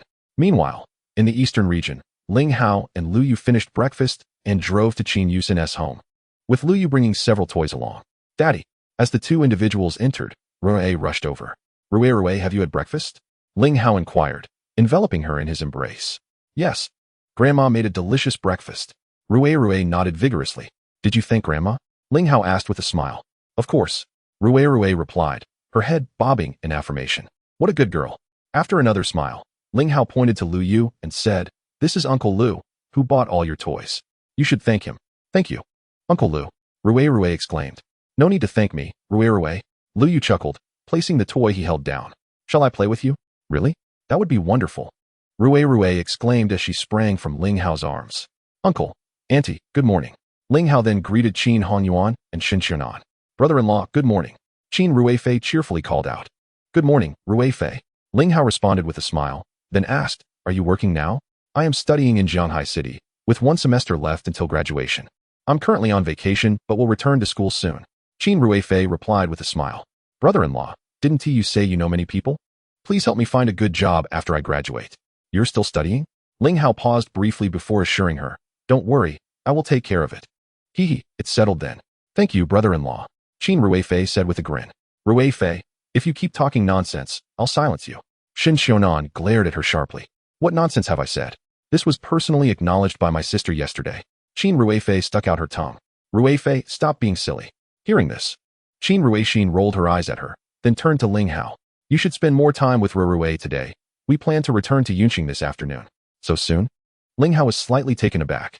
"There's not much left to do here in Dongzhou, and I need to return to Yunqing to look for work. Grandpa 1T let me return to the company," Qin Ruixin explained. I understand you still don't believe what I said yesterday," Ling Hao said, pausing slightly before continuing. "So let us leave a little later. Okay, spend more time with Rui." Qin Ruixin assumed Ling Hao was reluctant to part with his daughter. "All right." Ling Hao did not elaborate further. "Daddy, come play with us. The toy Uncle Lu bought is so much fun," Rui called out in her sweet voice. "Sure." Ling Hao smiled and walked over. "Xiaonan, are you home?" A voice called from downstairs shortly after. Shen Xiaonan was slightly startled. A few minutes later, everyone descended the stairs. Upon reaching the entrance, they were greeted by a large crowd standing outside, all with expressions of joy. "Xiaonan, thank you all." Upon seeing Qin Hongyuan's family, the crowd simultaneously knelt down. "Aunt Zhang, what are you doing? Get up." Shen Xiaonan hurriedly assisted the elderly woman to her feet. Turning to the others, she called out, "Everyone, please rise." "What is going on?" "Xiaonan, don't play dumb. You've helped us tremendously, and we truly don't know how to express our gratitude." Aunt Zhang, wiping tears from her face, stood up. "Aunt Zhang, please tell me what happened." Shen Xiaonan continued to inquire. "Early this morning, the people from Dongquan Company visited each household," a middle-aged woman began. "They not only compensated us for the price difference, but also provided an additional 200,000 as compensation for mental distress." "What?" Shen Xiaonan gasped, and Qin Hongyuan and Qin Ruixin wore equally astonished expressions. The four of them instinctively turned to Ling Hao. They clearly remembered that he had mentioned finding a friend to resolve the issue. Could it truly be his doing? Ling Hao, catching their gaze, pretended not to notice and squatted down to play with Rui. "Aunt Zhang, how do you know we helped?" Qin Hongyuan asked. "Hongyuan, the developers said they did this entirely out of respect for your family and told us to thank you," a middle-aged man replied. "Hongyuan, Shunan, we are so grateful for your help. With this money, we will no longer face homelessness," an elderly man expressed with gratitude. "Grandpa Wang, there's no need to be polite. We're all neighbors. It was just a small effort on our part," Qin Hongyuan replied after taking a deep breath. "To you, it may be a small effort, but for us, it's a matter of survival," the elderly man said, tears streaming down his face. Many elderly residents lived in this community, including several who had lost their only children. They had thought they would have to sleep on the streets, but the sudden turn of events filled them with joy. "Xiaonan, this is a small token of appreciation from all the neighbors. Please don't refuse it," a middle-aged man said, handing Shen Xiaonan a woven bag. "What is this?" Shen Xiaonan asked as she took the bag and peered inside. "Wow," she gasped, realizing it was filled with bundles of cash, estimating at least several 100,000. "I can't accept this," Shen Xiaonan hesitated, passing the bag back. "Xiaonan, this is a small gesture from each household. You must accept it," Aunt Zhang insisted. "Thank you all for your kindness. We appreciate the sentiment," Qin Hongyuan declared loudly after glancing at the bag. "But we absolutely cannot accept this money. Please take it back." "Hongyuan, Xiaonan, just accept it," Grandpa Wang urged. "Thank you, Grandpa Wang. We appreciate the sentiment, but we truly cannot accept the money. Please take it back," Shen Xiaonan reiterated after taking a deep breath. In truth, the money was an enormous temptation for her. Instinctively, she wanted to accept it. Several 100,000 would cover their family's expenses for 2 years. However, after struggling internally for a moment, she resisted the allure. Ling Hao, overhearing the couple's words, cast an approving glance at them. Seeing that Qin Yuan and his wife were unwilling to accept the money, the neighbors finally ceased their insistence and, after expressing their heartfelt gratitude, departed. A quarter of an hour later, the family re-entered their home. "Brother-in-law, was this your doing?" As soon as they stepped inside, Qin Ruifei turned to Ling Hao and asked, "Do you really know such influential people?" "No." Ling Hao shook his head. "The friend I know is just an ordinary clerk in the real estate department." "Do you think I'm a 3-year-old? An ordinary clerk could make a developer bleed so much?" Qin Ruifei pouted. "I don't know. I just asked that friend to mention to the developer not to escalate the situation," Ling Hao added after a pause. "Perhaps the developer had a change of heart." "Have you ever seen a developer with such a conscience? Not only did they compensate for the price difference, but they also gave an additional 200,000? Qin Ruifei clearly did not believe Ling Hao's words. Qin Yuan and his wife, along with Qin Ruixin, shared skeptical expressions as they looked at Ling Hao. I'm not sure about that," Ling Hao shrugged. "Never mind, let us not dwell on it. Regardless of the reason, it's a good thing, isn't it?" But Qin Ruifei spoke up again. Bang, bang, bang. At that moment, a series of knocks resonated at the door. "Is it you? What do you want now?" Qin Yufei pulled open the door and immediately spotted the bald man from yesterday, her expression tightening. "Miss Qin, please do not misunderstand. I have come specifically to apologize." The bald man entered, accompanied by 2 subordinates. He instinctively glanced at Ling Hao and Lu Yu, a profound fear flickering in his eyes. He then knelt before Qin Hongyuan's family, saying, "I sincerely apologize for what happened yesterday. Please do not hold it against me. Please rise and speak." Qin Yuxin replied after taking a deep breath. "Tell me, who approached your boss? What caused such a drastic change in your attitude?" In response to Miss Qin's query, the bald man, now standing, added, "No one visited our boss. He attended a meeting in the city last night regarding demolition issues. During the meeting, the relevant leaders emphasized the need for stringent checks on demolition compensation matters. Our boss, concerned about potential disturbances from the homeowners, made this decision." "Then why have the neighbors come to thank us?" Qin Yuxin pressed on. "There is an employee named Lu in that department who claimed to know your family. He advised our boss to provide some form of spiritual compensation to the homeowners to prevent any issues." After saying this, he received a bag from one of his subordinates. "This contains 200,000 yuan for you, Miss Qin. If you wish to sell your house, we will purchase it at market price. If you prefer not to sell, you may stay until the official demolition of the community, at which point I will arrange temporary accommodation for you. After the new buildings are completed, you can move back." "Is such a thing truly possible?" Qin Yufei inquired. "It is only right," the bald man stated, placing the bag on the ground. He then bowed once more and hastily made his way to the door, seemingly eager to depart, fearing he might say something amiss. Once outside, he felt his back drenched in cold sweat. Did they truly give each family 200,000? After the bald man left, Shin Xiaonan opened the bag and examined its contents, her face lighting up with joy. She had just firmly declined the neighbor's offer, feeling a twinge of regret. Now, seeing their own family receiving 200,000, her heart felt considerably lighter. Simultaneously, she cast a complex glance at Ling Hao. Although she could not ascertain whether it was indeed Ling Hao's influence that brought about this change, it was undeniable that he had played a role. Most importantly, this event not only enhanced her standing among the neighbors, but also unexpectedly enriched her family. "Lu Yu, did you go to see Qiao Dongquan last night?" Qin Yuxin asked after a brief contemplation. Lu Yu was momentarily taken aback before vehemently shaking his head. "No. He is a significant figure in both the underworld and the legitimate world. How could I dare approach him?" "Neither of you are speaking the truth," Qin Yuxin remarked, glancing at Ling Hao and Lu Yu. "Daddy, I want to be lifted high." At that moment, Rui clung to Ling Hao's arms and chimed in. "All right." Ling Hao smiled and nodded, tossing Rui into the air with both hands. In the west of the city, at the Zhao family estate, the family head Zhao Yuehua sat solemnly in the grand hall of his villa, a cigar clenched between his teeth, his expression dark.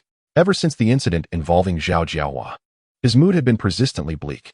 What troubled him even more was his mobilization of the entire family resources to investigate the events of 5 years ago, seeking any overlooked details regarding the Zheng family, yet to no avail. Moreover, the individual who had driven his son to despair that night at the Crown Hotel had seemingly vanished without a trace, leaving him at a loss for vengeance. Knock, knock, knock. Shortly after, footsteps echoed at the door. Zhao Yuehui, the second son of the Zhao family, hurried in, dragging a bloodied, emaciated man who was sputtering blood. "Brother, I have found a lead," Zhao Yuehui exclaimed, throwing the emaciated man to the ground. "Speak." Zhao Yuehua's eyes gleamed with anticipation. "This fellow, A few days ago at a drinking gathering, inadvertently revealed a crucial piece of information. Zhao Yuehui pointed at the emaciated man. 5 years ago, he witnessed Qin Hongyuan's eldest daughter saving someone. It must have been a remnant of the Zheng family. Really? Zhao Yuehua's expression shifted as he focused intently on the man. Are you certain it was Qin Hongyuan's eldest daughter? Yes, yes. The emaciated man stammered, struggling to respond. She is the most beautiful woman in Dongzhou. I could recognize her at a glance. Where did you see her saving someone? Zhao Yuehua pressed further. Right next to the Zheng family estate, on the adjacent street. The man replied, blood spilling from his mouth. I saw her helping a bloodied man into a taxi. Chapter 37. A tremendous opportunity. What did the man look like? Zhao Yuehua asked coldly, taking a drag from his cigar. Because of the distance and the brief moment, and with the man covered in blood, I couldn't see clearly. I only know he was male. Hearing this, Zhao Yuehua exhaled deeply, his eyes narrowing slightly. It seemed there truly was an overlooked remnant. I only know this much. Please. Let me go? I promise not to speak. The emaciated man coughed out more blood. Crack, crack. Before he could finish, his words were abruptly cut off as Zhao Yuehui stomped on his chest, the sound of breaking bones echoing through the air. Second brother. Are you certain the person at the Crown Hotel that night was not from the Zheng family? Zhao Yuehua inquired, glancing at the man on the ground. Absolutely. Zhao Yuehui nodded vigorously. I know all the Zheng family members. That person was definitely a stranger. It seems the remnants of the Zheng family have attached themselves to someone of influence. Zhao Yuehua mused, nodding slightly. Yes, Zhao Yuehui agreed. Brother, this matter is quite simple. I will take people to capture Qin Hongyuan's daughter for questioning. Let our Zhao family refrain from direct involvement in this matter. Zhao Yuehua contemplated. The other party only mentioned the incident of the Zheng family's daughter being forced to jump into the river that night at the Crown Hotel, without mentioning the extermination of the Zheng family. Moreover, many days have passed, and they haven't come to us, indicating they likely do not know who is behind the Zheng family's downfall. Understood. Zhao Yuehui nodded after a moment's thought. You can entrust this to Lu Jun. Zhao Yuehua took another puff of his cigar and added, inform him to handle it personally. The fewer people who know, the better. All right. Zhao Yuehui nodded and pulled out his phone to dial a number. At 11 in the morning, at the headquarters of Qin Group, Qin Ming, along with his second son Qin Hongjiang and Qin Yujiao, were in his office discussing the contract for Dongzhou building. Although he had seldom worked at the company lately and had long since passed the position of general manager to Qin Hongjiang, retaining only the title of chairman, the significance of the Dongzhou building contract had prompted him to come to the office for meetings. Jiao girl, what has Jian Xiao said? Any new developments? Qin Ming inquired, lifting his teacup for a sip. Grandfather, please be patient. It should be soon, Qin Yujiao replied, nodding. Jian Xiao mentioned that he had asked his father to contact a department head at Dongzhou Dasha last night, and the latter had verbally agreed to assist us in negotiating with his company. If all goes well, we should receive a response within the next couple of days. Really? That's wonderful. Qin Ming beamed with joy. If this matter is successfully resolved, Jiao Yatu, you shall be hailed as a great benefactor of the Qin family, and we will promptly promote you to the position of vice president in charge of marketing for the group. Thank you, Grandpa. This is what I ought to do. Qin Yujiao responded with delight. By the way, how far have you progressed in your relationship with Jian Xiao? Qin Ming continued.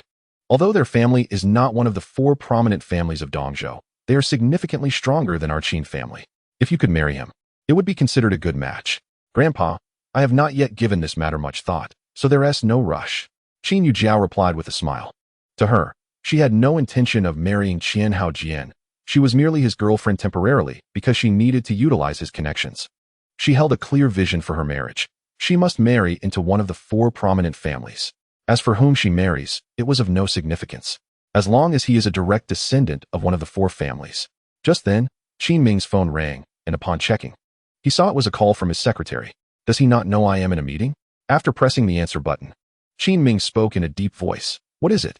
Chairman Qin, the personnel from the Dongzhou Dasha's investment department have arrived, claiming they are here specifically to sign the contract with our company, and they insist that Miss Qin must sign in person. The secretary's voice was tinged with excitement. Really? Upon hearing this, Qin Ming nearly jumped in elation. Yes, I have just brought them to the large conference room. The secretary responded. Great. Tell them that Miss Qin will arrive shortly. Qin Ming's face radiated happiness. Dad, what is the occasion for such joy? After Qin Ming hung up the phone, Qin Hongjiang smiled and inquired, having not seen the old man this excited in quite some time. Haha, it's good news, tremendous news. Qin Ming laughed heartily. Turning to Qin Yujiao, Jiao Yadu, You truly are the lucky star of our Qin family. Grandpa, what exactly is happening? Qin Yujiao asked, her face filled with astonishment. The personnel from the Dongzhou Dasha's investment department have come directly to our company, and they specifically requested you to sign the contract. Qin Ming continued to chuckle. Quickly call Jian Xiao to express your gratitude, and additionally, let us invite him to dinner tonight. He must accept our invitation. Ah! Qin Hongjiang and Qin Ming exclaimed simultaneously. Grandpa, is this true? After a brief moment of surprise, Qin Yujiao asked loudly. Of course it's true. Their personnel are already in the conference room. How could it be false? Qin Ming responded with a smile. Wonderful. Qin Yujiao exclaimed joyfully. Haha. ISNT, this is a splendid piece of news. Qin Ming laughed again. No wonder the Qian family is so influential. Their connections are truly impressive, and the Dongzhou Dasha personnel made a special trip here, which is quite an honor. While speaking, he stood up and turned to Qin Hongjiang. You should return to your office to prepare as well. We will go meet them together to show our seriousness. All right, Dad. Qin Hongjiang's face beamed with joy. Jiao Yadu, you call him first. I will return to my office to get ready. After saying this, Qin Ming smiled at Qin Yujiao and walked towards the door. Okay. Qin Yujiao nodded vigorously. She had not anticipated that this matter, which had troubled the Qin family for over half a year, would be resolved so easily. Qian Hao Jian truly possessed some capability. After slightly steadying her emotions, she picked up her phone and dialed Qian Hao Jian's number. Dear, thank you. Upon connecting, she spoke in a charming tone. Qian Hao Jian on the other end was momentarily taken aback. Why are you suddenly thanking me? You're annoying, still pretending to be confused. Qin Yujiao replied playfully. Your father's connections are simply remarkable. The personnel from Dongzhou Dasha came to our company on their own accord, and I am about to go sign the contract with them. Qian Hao Jian exclaimed in surprise. Up until today, he had never once mentioned anything about the Qin family to his father. Yet now, Qin Yujiao was informing him that the personnel from Dongzhou Dasha had voluntarily come to the Qin group to sign the contract. This must be a joke. Are you also quite surprised? Qin Yujiao smiled enchanting. All right, I won't keep you any longer. I am going to sign the contract now. Tonight, I will stay at your place, and the position you have always wanted to unlock, I will fulfill that for you tonight. After saying this, she hung up the phone before he could respond. Chapter 38, A Face of Bewilderment. 5 minutes later, under the guidance of the secretary, Qin Ming, along with Qin Hongjiang and Qin Yujiao, entered the large conference room. Upon looking around, they saw a group of 4 seated at a table, with a man in his 40s sitting in the center. Director Zhou, hello, these two are our chairman and general manager. The secretary pointed towards Qin Ming and his son, then indicated to Qin Yujiao. This is the Miss Qin you were looking for. Director Zhou, hello, I apologize for the inconvenience of your special trip. Qin Ming greeted the other party warmly. Chairman Qin, no need for such formality. Your company is our VIP client, and this is what we should do. The man, named Zhou Jian, responded with a smile. He then stood up to look at Qin Yujiao, bowing slightly and speaking with great enthusiasm. Miss Qin, hello. I am Zhou Jian, the director of the investment department at Dongzhou Dasha. I look forward to working with you. This individual is someone who has been repeatedly emphasized to be treated with utmost respect, and he did not dare to take this lightly. Director Zhou, thank you for your trust in me. Qin Yujiao smiled charmingly, thoroughly enjoying his respectful demeanor. Miss Qin, you are too polite. Zhou Jian returned her smile. He then took the contract from a colleague and handed it to Qin Yujiao. This is the contract, in duplicate. Our company has already sealed it. Miss Qin, please have a look, and if everything is in order, you may sign it, and it will take effect. All right. Qin Yujiao took the contract and handed it to Qin Ming and Qin Hongjiang. Grandpa, Dad, please check if there are any issues. Haha. Thank you for your trust in us. There are no problems with the contract. A few minutes later, after Qin Ming reviewed the contract, he smiled at Qin Yujiao. Xiao Jiao, go ahead and sign. MHM. Qin Yujiao nodded vigorously, took her exquisite pen, and elegantly signed her name. Her handwriting was quite commendable. Director Zhou, could you see if this is acceptable? After signing, she returned both copies of the contract to Zhou Jian. Let me take a look. Zhou Jian flipped to the last page. The next moment, his expression changed several times as he looked up at Qin Yujiao. You are not Miss Qin Yuxin? Clatter. The 3 Qin family members dropped their jaws simultaneously, their faces adorned with bewildered expressions. What does this mean? Director Zhou, what do you mean by that? After regaining her composure slightly, Qin Yujiao inquired. We came specifically to sign the contract with Miss Qin Yuxin today. You are not her, so why did you sign? Zhou Jian's tone immediately turned serious. He had come with an extremely important task today, as those above had emphasized that he must ensure Miss Qin Yuxin herself signs the contract. He had inquired indirectly about Qin Yuxin's identity, curious why the company placed such importance on her. His superior had not directly answered him, but had warned him that if there were any mistakes today, his position as the director of the investment department would be at risk. Thus, he treated this matter as a divine decree and, after leaving the leader's office, brought the contract to the Qin group. When coordinating with Qin Ming's secretary earlier, he had merely mentioned requesting Miss Qin to sign the contract without specifying Qin Yuxin's full name, which led to this misunderstanding. Director Zhou, there may be a misunderstanding here. After taking a deep breath, Qin Ming steadied his emotions. The Qin Yuxin you mentioned is merely an ordinary employee of our subsidiary company. She does not possess the authority to represent our company in signing documents. Should I reiterate this? Zhou Jian coldly replied, I only recognize Miss Qin Yuxin. The signature of anyone else is worthless. As he spoke, he tore the two contracts to shreds, then continued in a harsh tone. If Miss Qin Yuxin does not appear, then your group's entry into our commercial building is hereby terminated. Having said that, he stood up, ready to leave. Director Zhou, please hold on. Have some tea. I will summon Qin Yuxin right away. Qin Ming hastily interjected. As he spoke, the words of Ling Hao from the previous day echoed in his mind. He pondered. Could it truly be that he used his connections? However, that should not be the case. This was clearly the assistance of the Qin family. I still have to return to the company for a meeting. Please make haste and ask Miss Qin Yuxin to come to the company. Zhou Jian coldly stated as he resumed his seat. He certainly dared not simply walk away. If he did, he would have no reason to return to the company. All right. I will notify her immediately. After nodding again, Qin Ming turned to Qin Yujiao. What are you waiting for? Hurry up and make the call. Understood. Qin Yujiao's expression was as grim as if she had lost both parents. She had originally believed that starting today, she would be a figure of high esteem within the group, but in just a few minutes, she was brought back to reality. The roller coaster of emotions was driving her to the brink of madness. At that moment, it dawned on her that the reason Dongzhou Company was so eager to approach Qin's group was not due to Qin Haojin's connections. She cursed the ancestors of the Qin family in her heart and harbored a deep-seated resentment towards Qin Haojin. These past few months had been in vain. Meanwhile, Qin Yuxin was at home, playing with Rui alongside Ling Hao, the three of them appearing quite harmonious. Ding ling ling. The phone on the coffee table rang, and Qin Yuxin picked it up to see that it was a call from Qin Yujiao. What do you want? She answered indifferently. You need to come to the group immediately. Qin Yujiao commanded in an authoritative tone. What is it about? Qin Yuxin furrowed her brows. Just come. Why so much nonsense? Qin Yujiao's tone was unkind. I don't have time. Qin Yuxin abruptly hung up the phone. Yuxin, what is the matter? Ling Hao noticed her displeased expression. It's nothing. Qin Yuxin shook her head. Qin Yujiao called me out of the blue, asking me to go to the group. I ignored her. Why did she suddenly want you back at the company? Asked Shin Xiaonan. I don't know. Qin Yuxin shook her head and continued playing with Rui. Ding ling ling.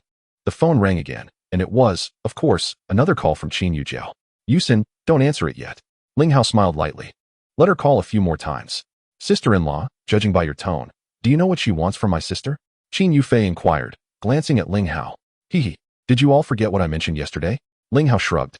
What do you mean? Qin Yufei looked puzzled. Are you referring to the contract? Qin Yuxin's expression changed as a hint of surprise crossed her face.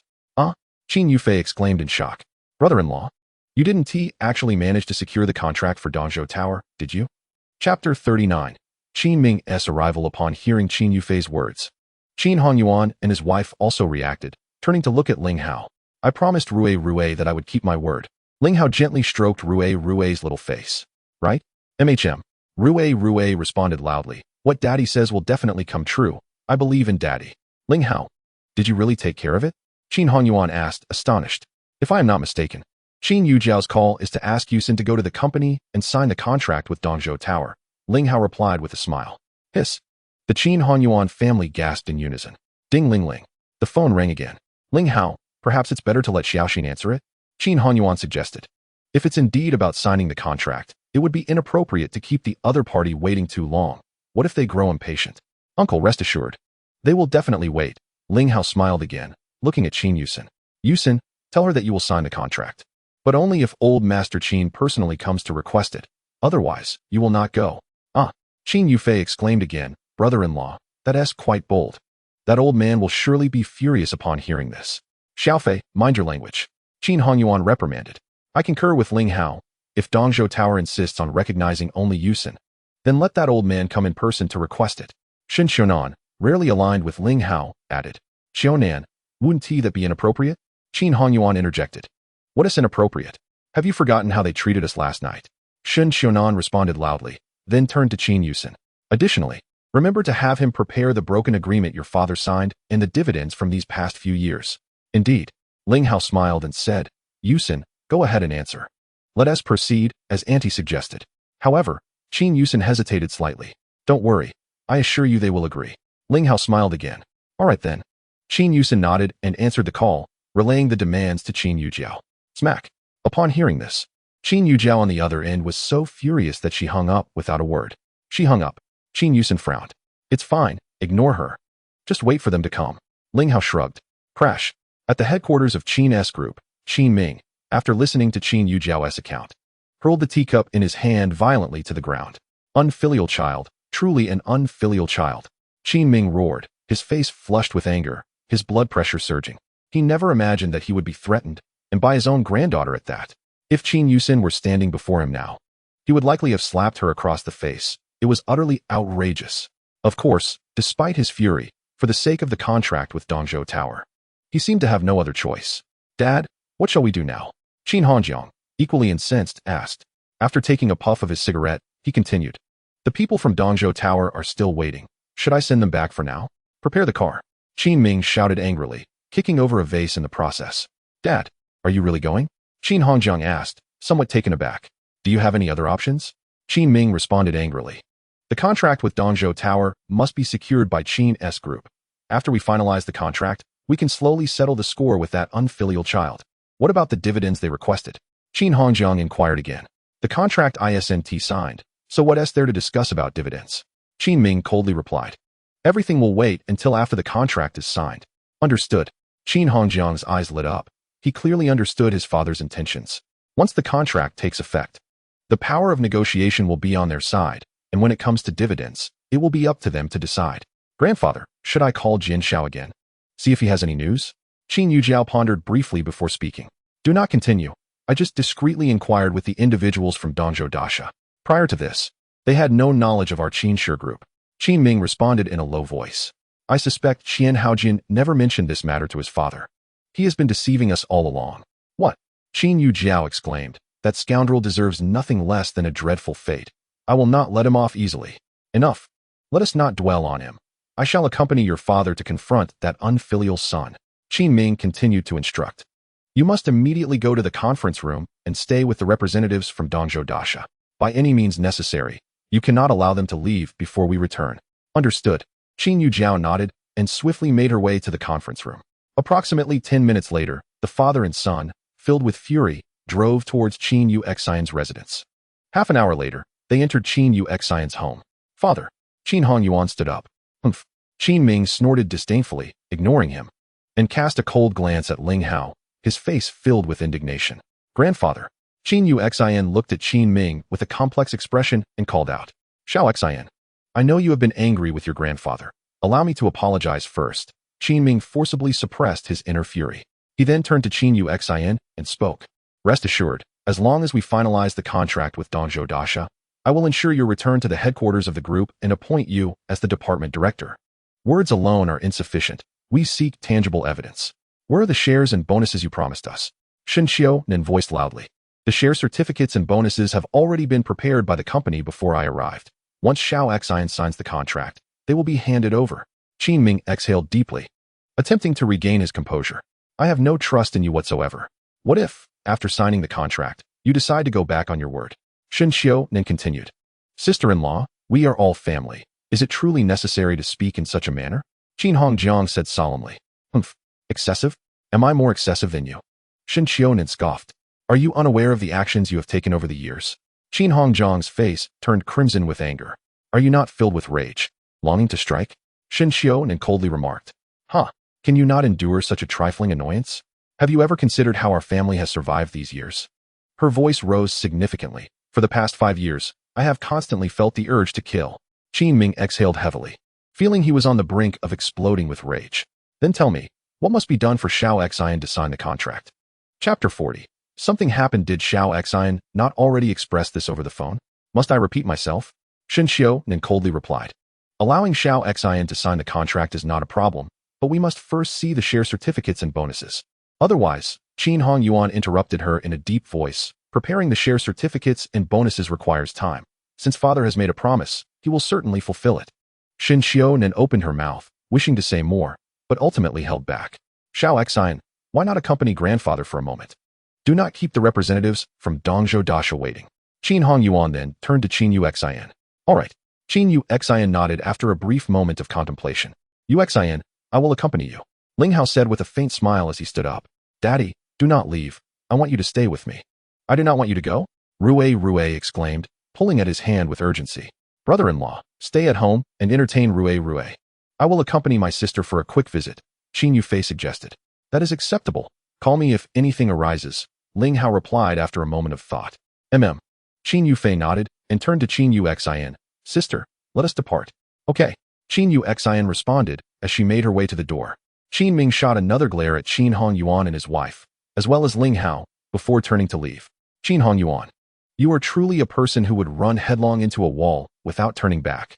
After the others had departed, Xin Xiaonan glared at Qin Hongyuan in frustration. I wager that once Xiao Xian signs the contract, they will surely turn their backs on us. Qin Hongyuan, I know you harbor resentment towards the Qin family. Qin Hongyuan sighed and continued, but since the old man has humbly come to invite us, we must not go too far. I cannot be bothered to argue with you. Xin Xiaonan shot him an annoyed glance. I will go prepare dinner. Make more. Ling Hao and Lu Yu will also be dining at home. Qin Hongyuan called out loudly. Understood. Xin Xiaonan muttered. You and your incessant chatter. Her mood was quite pleasant today, especially seeing the constrained expressions on Qin Ming and his son. It had been a long time since she felt such relief. She knew it was all thanks to Ling Hao, and her perspective of him had subtly shifted. Thank you, Auntie. Ling Hao and Lu Yu exchanged glances and smiled. Daddy, you and Uncle Lu are in for a treat today. Grandma's cooking is absolutely delightful. You must eat a hearty portion later. Rue chimed in sweetly. Haha, indeed. The two shared another laugh. Ling Hao, will Xiao Xian truly be able to sign the contract for Dongzhou Dasha once she arrives? There will not be any unforeseen complications. Will there? Qin Hongyuan then turned to Ling Hao. Uncle, rest assured, there will be absolutely no issues. Ling Hao nodded with a smile. That is reassuring. A look of relief crossed Qin Hongyuan's face. Time flew by, and an hour passed in the blink of an eye. Beep, beep. At that moment, Qin Hongyuan's phone received a text notification. Upon checking, he saw it was a message from Qin Yuxin. Haha, it is done. It truly is complete. After reading the message, Qin Hongyuan was filled with exuberance. What has brought you such joy? Xin Xiaonan emerged from the kitchen. The contract has been signed. Qin Hongyuan replied with a hearty laugh. I thought it was something significant. Look at how pleased you are. It's not even your company. Xin Xiaonan pouted before turning back to her tasks. Ling Hao, thank you. I am truly grateful. Qin Hongyuan disregarded Xin Xiaonan and turned to Ling Hao with sincere appreciation. Uncle, you are too kind. It is only right. Ling Hao smiled. Excellent. Father is the best. I knew he could do it. Rue exclaimed, setting down her toy. Haha, thank you for the praise, Rue. Ling Hao affectionately ruffled Rue's hair. A quarter of an hour later, Xin Xiaonan re-emerged from the kitchen. Old Qin. Call Xiao Xian and ask when they will be home, so I can start preparing dinner. Certainly. Qin Hongyuan, in high spirits, dialed Qin Yuxian's number. Xiao Xian. Where are you now, and how long until you arrive home? We are in a taxi. It should be about 20 minutes. Qin Yuxian replied. All right. Please pick up a bottle of wine on your way. I plan to share a few drinks with Ling Hao and Lu Yu at noon. Qin Hongyuan said with a smile. Bang. Before he could finish, a loud crash echoed from the phone. Xiao Xian, what happened? Qin Hongyuan exclaimed in alarm. However, there was no response from the other end. Xiao Xian. Qin Hongyuan shouted again, but when he realized the call had dropped, he quickly redialed. This time, the phone rang endlessly, but no one answered. Uncle, what is wrong? Ling Hao asked, his brow furrowing. It seems Xiao Xian's taxi has been in a collision. Qin Hongyuan replied, his voice tinged with anxiety. Xiao Xian's phone is not being answered. What? Sheng Qiunan exclaimed. Then try calling Xiao Fei's phone again. After Qin Hong nodded, he dialed Qin Yufei's number once more. The result was the same. The phone rang for an eternity with no one answering. Still no one answering. Qin Hong glanced at Xin Qiunan and Ling Hao. Ling Hao furrowed her brow again. Could something have happened to them? Xin Qiunan's tone was unusually tense. Whoa, Mama, I want Mama. Mama can't be in trouble, Rue cried out. Uncle, Auntie, Please watch over Rue. I will go find Yuxin. After Ling Hao finished speaking, she hurriedly rushed towards the door with Lu Yu. You don't know where they are. How will you find them? Shen Xiaonan shouted. Don't worry too much. I will definitely find them, Ling Hao declared as she stepped outside. 2 minutes later, Lu Yu pressed the gas pedal and sped out of the community. Head towards the Qin group. Ling Hao instructed before dialing Shun Li's number. Ling Xiao? As soon as the phone rang once, Shun Li picked up. I will send you a phone number. Have someone locate the position immediately. Ling Hao spoke in a serious tone. Understood. Shun Lu replied after a brief pause. After hanging up, Ling Hao sent Qin Yuxin's number. Beep, beep. Within 5 minutes, Shen Li's message arrived. Go here. After setting up the navigation, Ling Hao handed the phone to Lu Yu. All right. Lu Yu took the phone and pressed the gas pedal to the floor. The address Shen Lu sent was on a relatively secluded small road, seldom traversed by vehicles. Likely known only to taxi drivers. Creek. Approximately 15 minutes later, Lu Yu parked beside a deformed taxi. Chapter 41. Lu Jun. The man Ling Hao stepped out of the car and quickly walked over. Upon reaching the vehicle, he found it empty. With only 2 phones and Qin Yuxin's handbag scattered on the sofa, a chilling rage erupted from within him. Undoubtedly, the 2 sisters were in trouble. There are surveillance cameras over there. We should be able to trace them. Lu Yu scanned the surroundings and noticed a surveillance camera not far away. After speaking, he took out his phone and dialed Shen Li's number, describing the situation. There are really reckless people. Shen Li shouted angrily. Give me 3 minutes. I will have someone check the surveillance. Hurry. Lu Yu nodded and hung up. Is it possible that one of the 3 major families is involved? After the 2 got back into the car, Lu Yu inquired. The possibility is quite high. Ling Hao's aura radiated a murderous intent. Yuxin has been away from Dongzhou for 4 or 5 years, and she returns for only a few days before being targeted. I can't think of anyone else besides those 3 families. What could be the reason? Lu Yu asked again. Could they have discovered something? Unclear. Ling Hao shook his head and continued. First, we need to find Yuxin. If it is indeed one of those 3 families, then let them have it. All right. Lu Yu nodded in response. Brother, don't worry too much. They should be safe for now. Otherwise, they wouldn't have just kidnapped them. Slap. Ling Hao took out a cigarette, lit it, and took a puff, his gaze sharp as a blade. Dingling. 3 minutes later, Lu Yu's phone rang. Have you found them? He pressed the answer button and asked in a low voice. It's Lu Jun's men. Shen Li's furious voice came through the speaker. I will send you the address. Let's talk later. Good.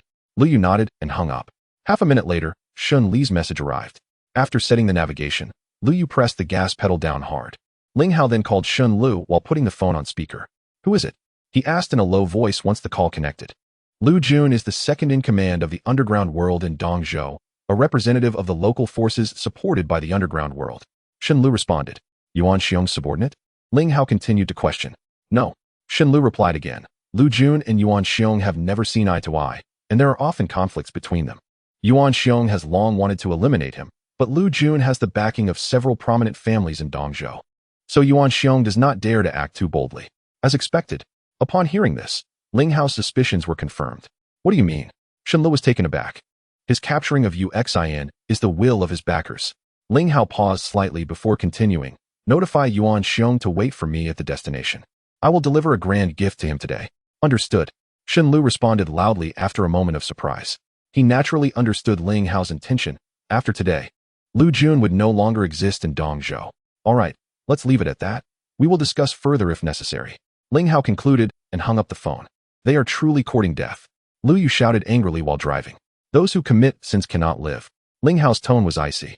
I initially thought to let them live a few more days, but it seems they believe they have lived enough. Meanwhile, 5 or 6 kilometers away from the taxi accident site, in a private club, the 2 sisters, Qin Yuxin and Qin Yufei, were huddled together on a sofa.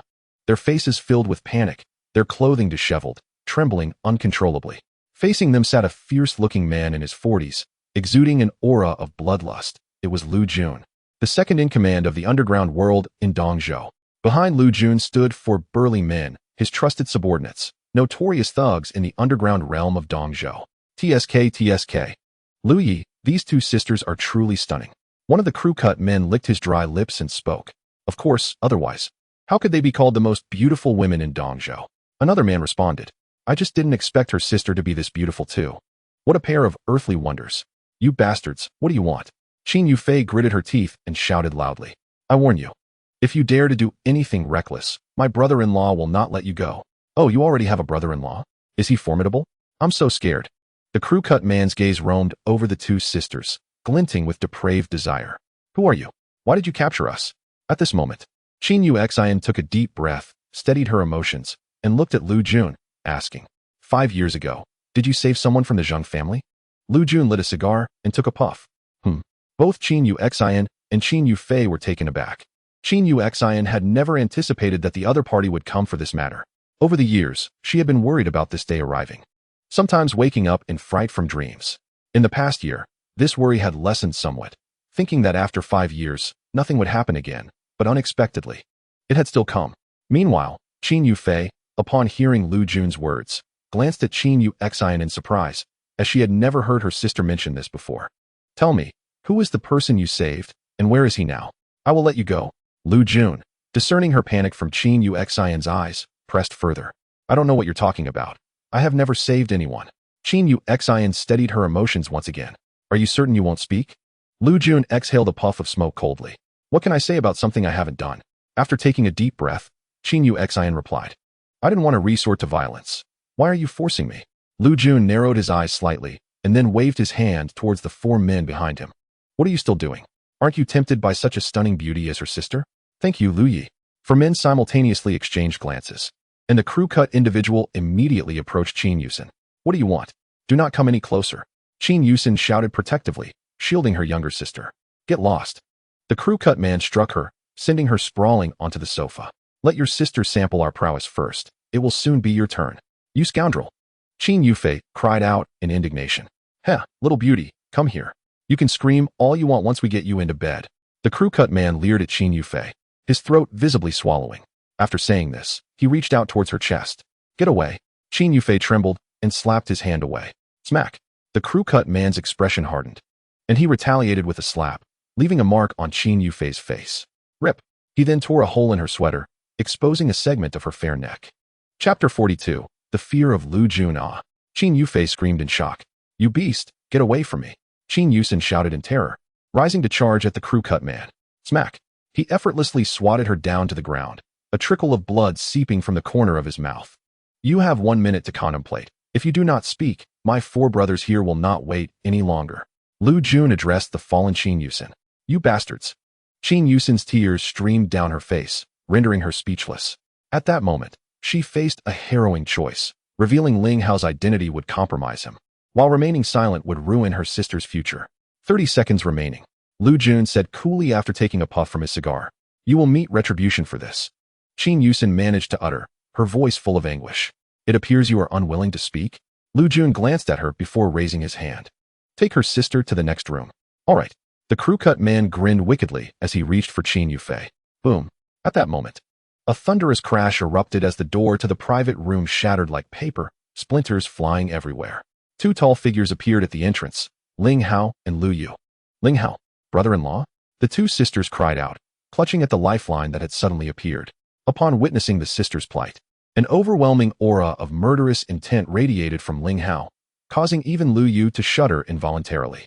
What the hell, kid? Are you the brother-in-law of this little beauty? Are you here to seek death? The crew-cut man yelled, pointing at them. Get Yuxin and Xiaofei out of here. Ling Hao ignored him, focusing intently on Lu Yu. Understood. Lu Yu recognized Ling Hao's fury and knew he wanted to shield the sisters from the impending chaos. He stepped forward steadily towards them. Kid, you truly seem to be tired of living. The crew-cut man bellowed, seizing a fruit knife from the coffee table and charging at Ling Hao. Crack, crack. Before he could react, Lu Yu seized the man's wrist and twisted it forcefully, the sound of bones cracking echoing in the room. The crew-cut man howled in agony, collapsing to the floor.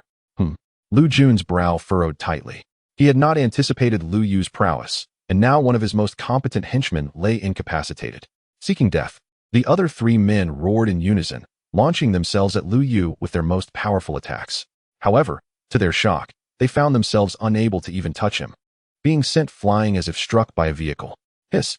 Lu Jun's wrist trembled slightly, ash from his cigar falling as dread settled in his heart. His most capable 4 subordinates could not withstand even a single strike from the enemy. What did this imply?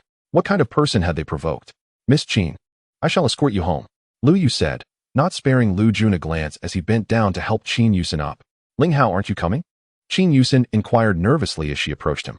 Yuxin, You go with Lu Yu first. I will return shortly, Ling Hao replied, his demeanor now calm.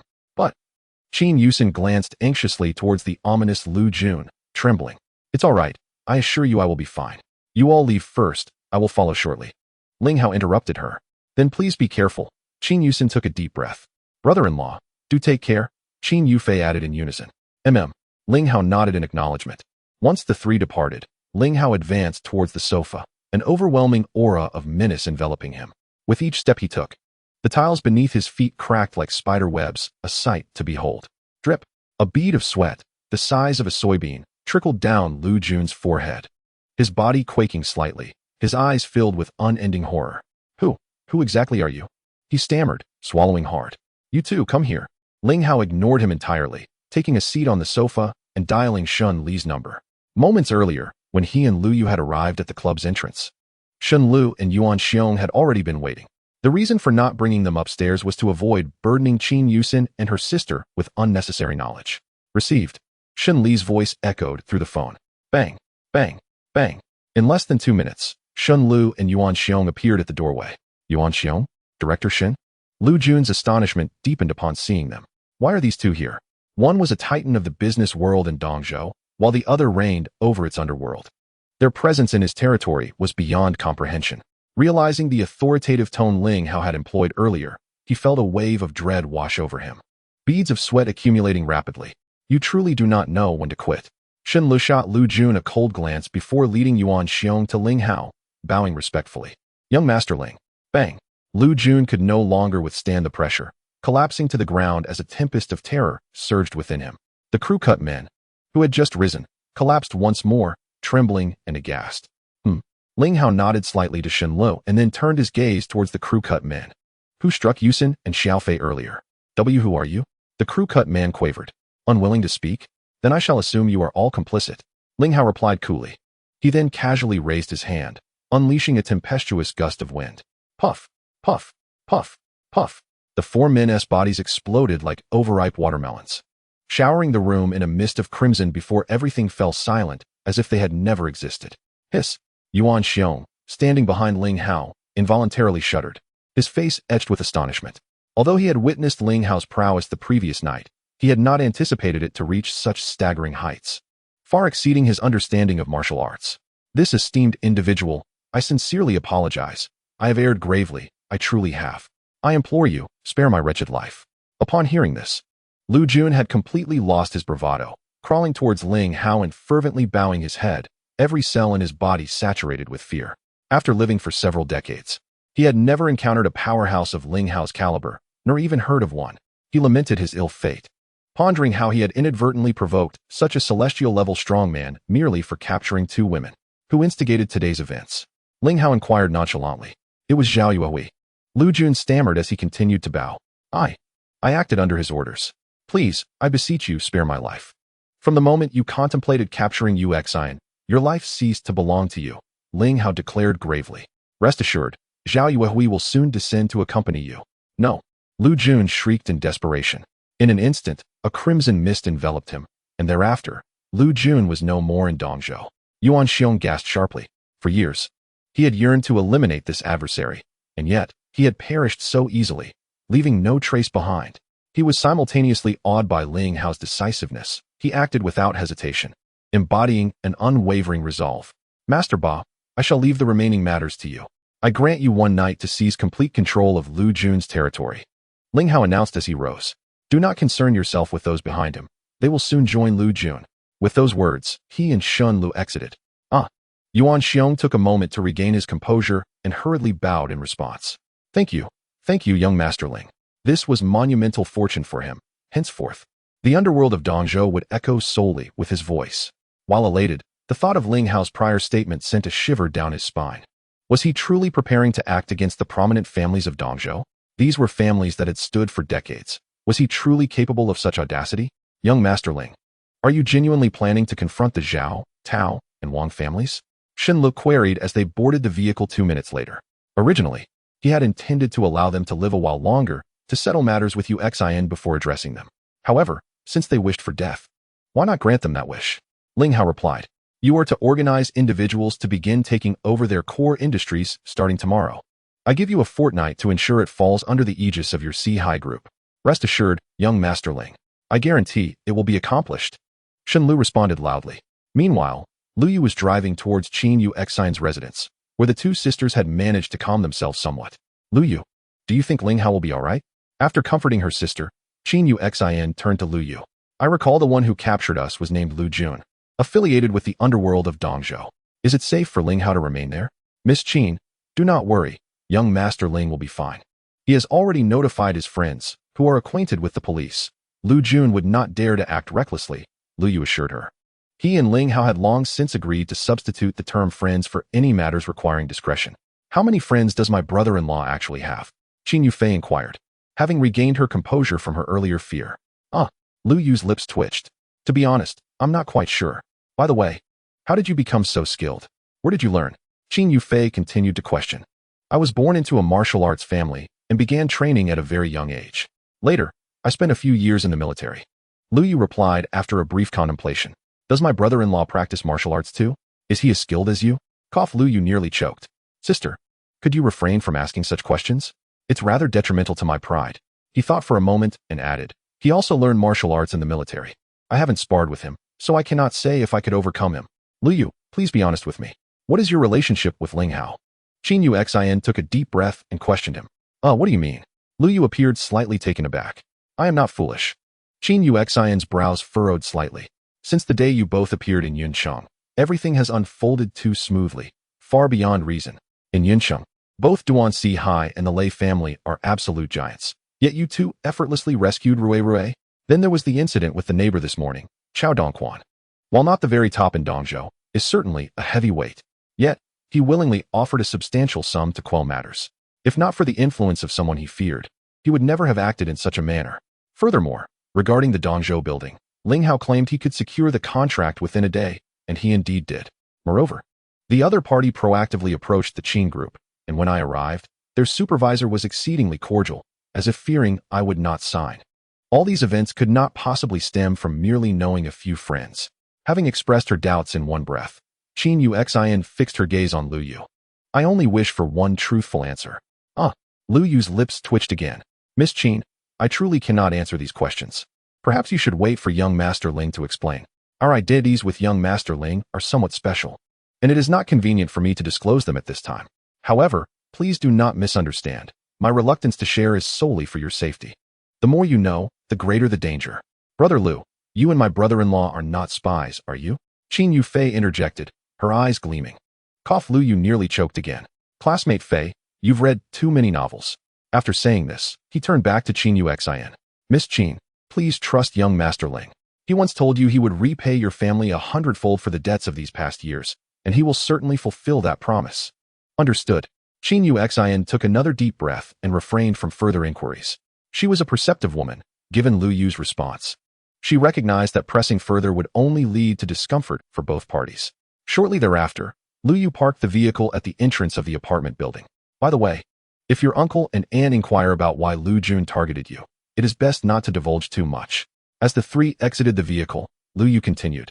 The more you say, the more worried they will become. Just state that you are unaware of the reasons and that young Master Ling arrived before they could press for answers. He should provide them with the specifics upon his return. The two sisters nodded in unison. Approximately an hour later, Ling Hao knocked on the door.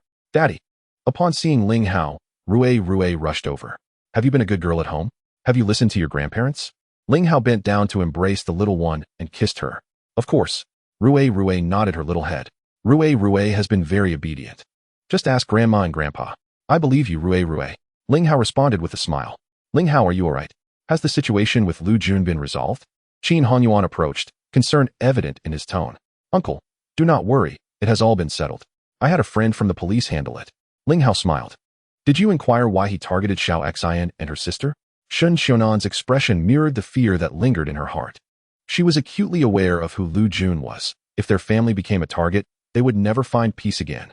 Compared to certain prominent families, the underground forces led by Lu Jun instilled a deeper sense of fear within her. They had mistakenly apprehended the wrong person. Yuxian bore a striking resemblance to a woman who owed their company exorbitant interest. As a result, they took action against her. Ling Hao concocted a temporary excuse. After my friend intervened, Both parties clarified the misunderstanding. Following Lu Jun's apology, I returned. Upon hearing Qin Yuxin's inquiry, he immediately discerned that Lu Yu had likely cautioned the Qin sisters to refrain from divulging too much to their parents. Mistakenly apprehended? Upon hearing this, Qin Yuxin exhaled a significant sigh of relief, expressing, "That's good, that's good." The Qin sisters exchanged glances with Ling Hao, their hearts filled with incredulity at how such a situation could be resolved so easily. Subsequently, the family gathered around the dining table, enjoying a harmonious atmosphere. "Ling Hao, please come with me for a moment. I have something to discuss with you," Yuxin said as she rose after the meal. "All right." Ling Hao stood and followed her. Once they entered the room, Yuxin cast a complex gaze at Ling Hao.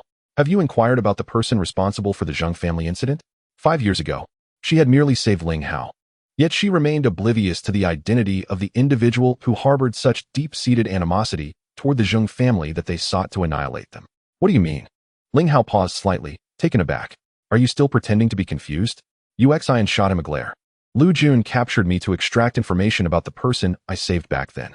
Clearly, even if he wasn't the culprit, he must know who the mastermind is." Ling Hao's mind raced as he replied, "I did ask him, but he didn't have the answers. He only mentioned that a mysterious individual had commissioned him, offering a substantial reward, yet the identity of this person remained undisclosed throughout." "Is that so?" Yuxin was momentarily taken aback, then turned to Ling Hao, her expression tinged with concern.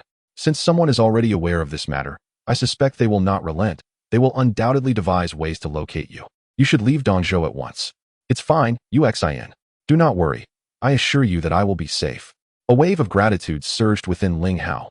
Yuxin was solely focused on his safety, oblivious to the fact that her own situation posed the greatest danger.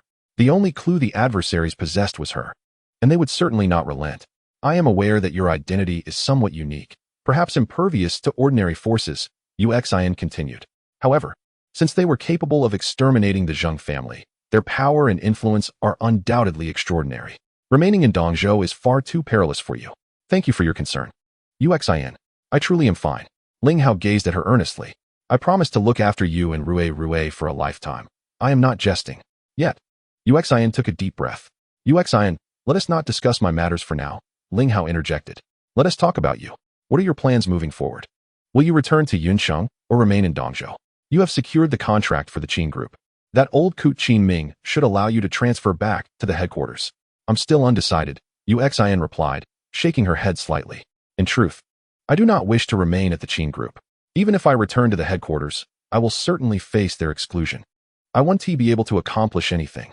If given a choice, I would prefer to return to Dongzhou and seek employment elsewhere, starting afresh." "All right then, pursue what you desire. I wholeheartedly support your decision." Ling Hao nodded vigorously. "In a few days, we'll go to Yuncheng to retrieve our belongings and then begin the job search." "You are thinking too simplistically. You should understand why our family is moving to Yuncheng, right?" Yuxin shook her head gently, a serious expression crossing her face. "I know," Ling Hao affirmed. "But that is a minor issue. I assure you that the Tao family will not trouble you again. Though the Tao family is not the foremost family in Dongzhou, their overall strength surpasses that of the Lei family in Yuncheng by a considerable margin." "It is no trivial matter," Yuxin replied. "Trust me, Yuxin. If I say it will be fine, it will indeed be fine." Ling Hao interrupted her. "All right, it's settled then. Find a moment to discuss your thoughts with your uncle and aunt so they need not worry." Yuxin took a deep breath, determination flashing in her eyes. "Very well. I shall try. If it proves impossible, we can return to Yuncheng."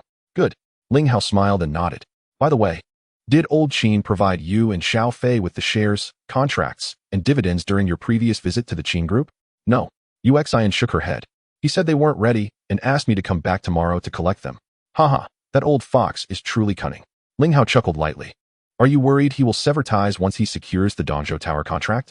Yuxin paused before responding. "Most likely." Ling Hao grinned again. "Tomorrow, I will accompany you." "All right." Yuxin nodded in agreement. A quarter of an hour later, Ling Hao and Lu Yu bid farewell and made plans to return the next day to play with Rue. "Boss, the judge called me and mentioned something," Lu Yu said as they got into the car. "What is it?" Ling Hao inquired. "The eldest son of the Zhao family is actually a member of the Yutong," Lu Yu replied. "Oh." Ling Hao raised an eyebrow. "He is said to be quite valued and has been included as a candidate for the steward position." Lu Yu smiled faintly. "Haha, no wonder the Zhao family acts so recklessly. They are emboldened by their connections." Ling Hao's lips curled into a smirk. Have the judge look into the character of this eldest son of the Zhao family. It has already been investigated. Lu Yu chuckled again. Compared to his brother, he is somewhat lacking. Moreover, with the Yutong as his shield, he acts without restraint.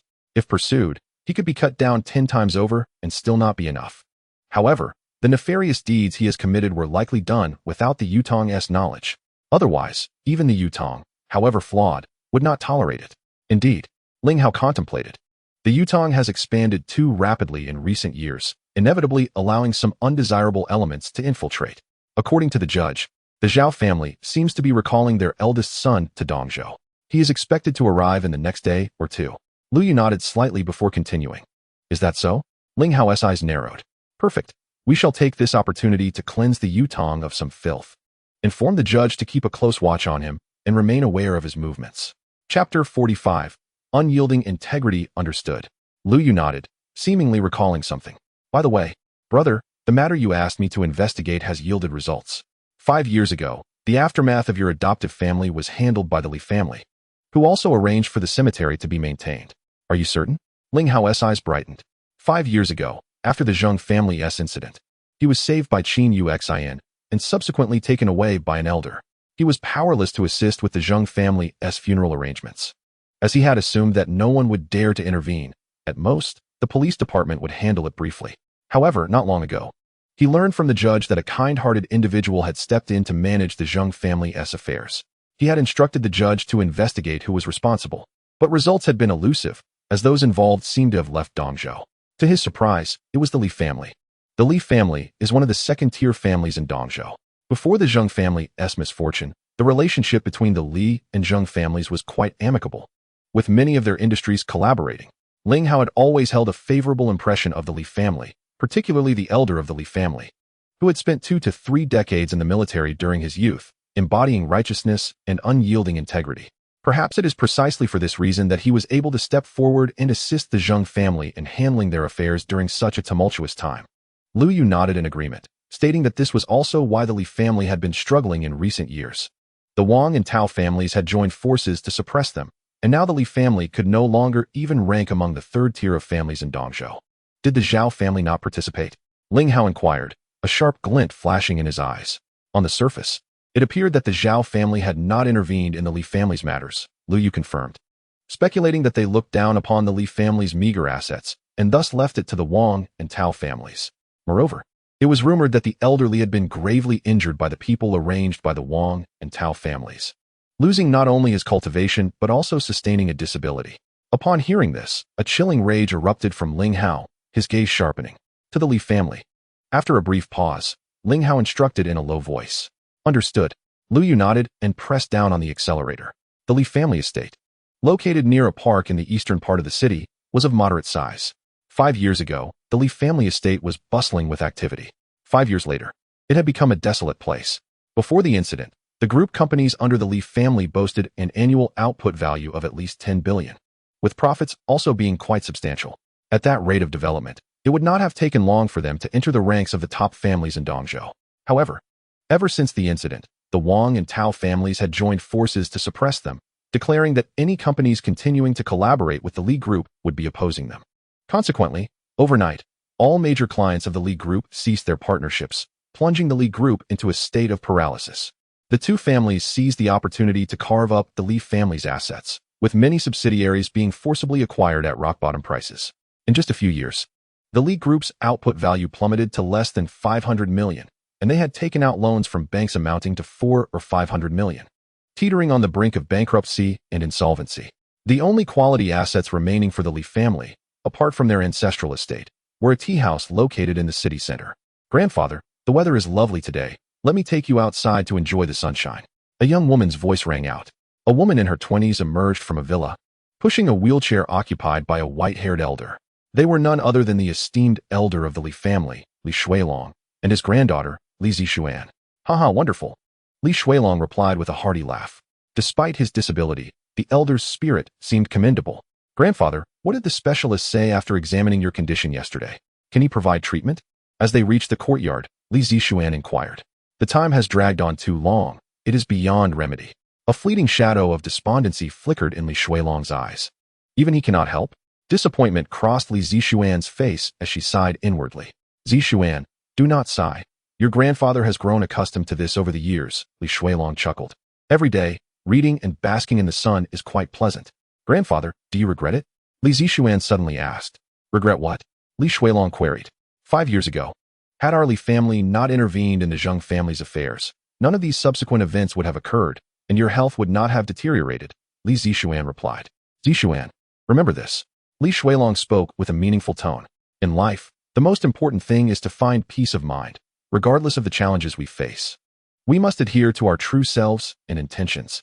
Perhaps to outsiders, my actions 5 years ago seem exceedingly foolish, for the Zheng family is no more, and I sacrificed the Li family's future for it.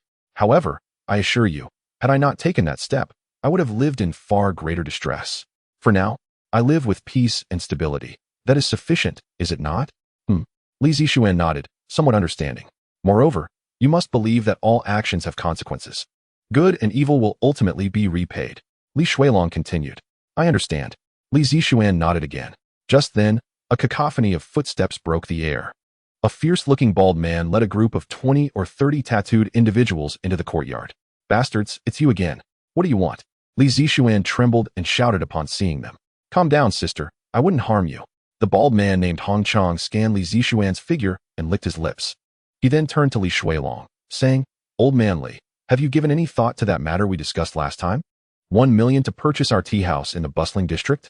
Do you think I would seriously consider such an offer? Li Shuilong coldly retorted. Haha, old Li. You truly do not know what is good for you. 1 million is a generous offer. You should be grateful. If you persist in your stubbornness, not only will you not receive 1 million, but you won't see a single cent. Enough of this nonsense. That tea house will never be sold to you. Leave at once. Li Shuilong's brow furrowed deeply. Old man, you think too highly of yourself. Hong Chong's tone darkened. Do you believe the Li family is still what it was 5 years ago? Do you think that if I were to kill you, no one would care? You can certainly try. Li Shuilong shouted angrily. Oh, it seems you won't shed tears until you see the coffin. Hong Chong waved his hand. Come, teach this old fool a lesson. Understood. One of the tattooed men responded before advancing toward Li Shuilong. Don't come any closer, Li Zixuan shouted, stepping forward to shield her grandfather. Get out of the way. One of the tattooed men forcefully pushed Li Zixuan aside. He then approached Li Shuilong and raised his hand to strike. What are you doing? Halt. A middle-aged voice rang out at the courtyard entrance. It was Li Zhibua, the current head of the Li family, accompanied by his wife and Li Zixuan's uncle. Are you all finished? Do you truly intend to drive our family to the brink?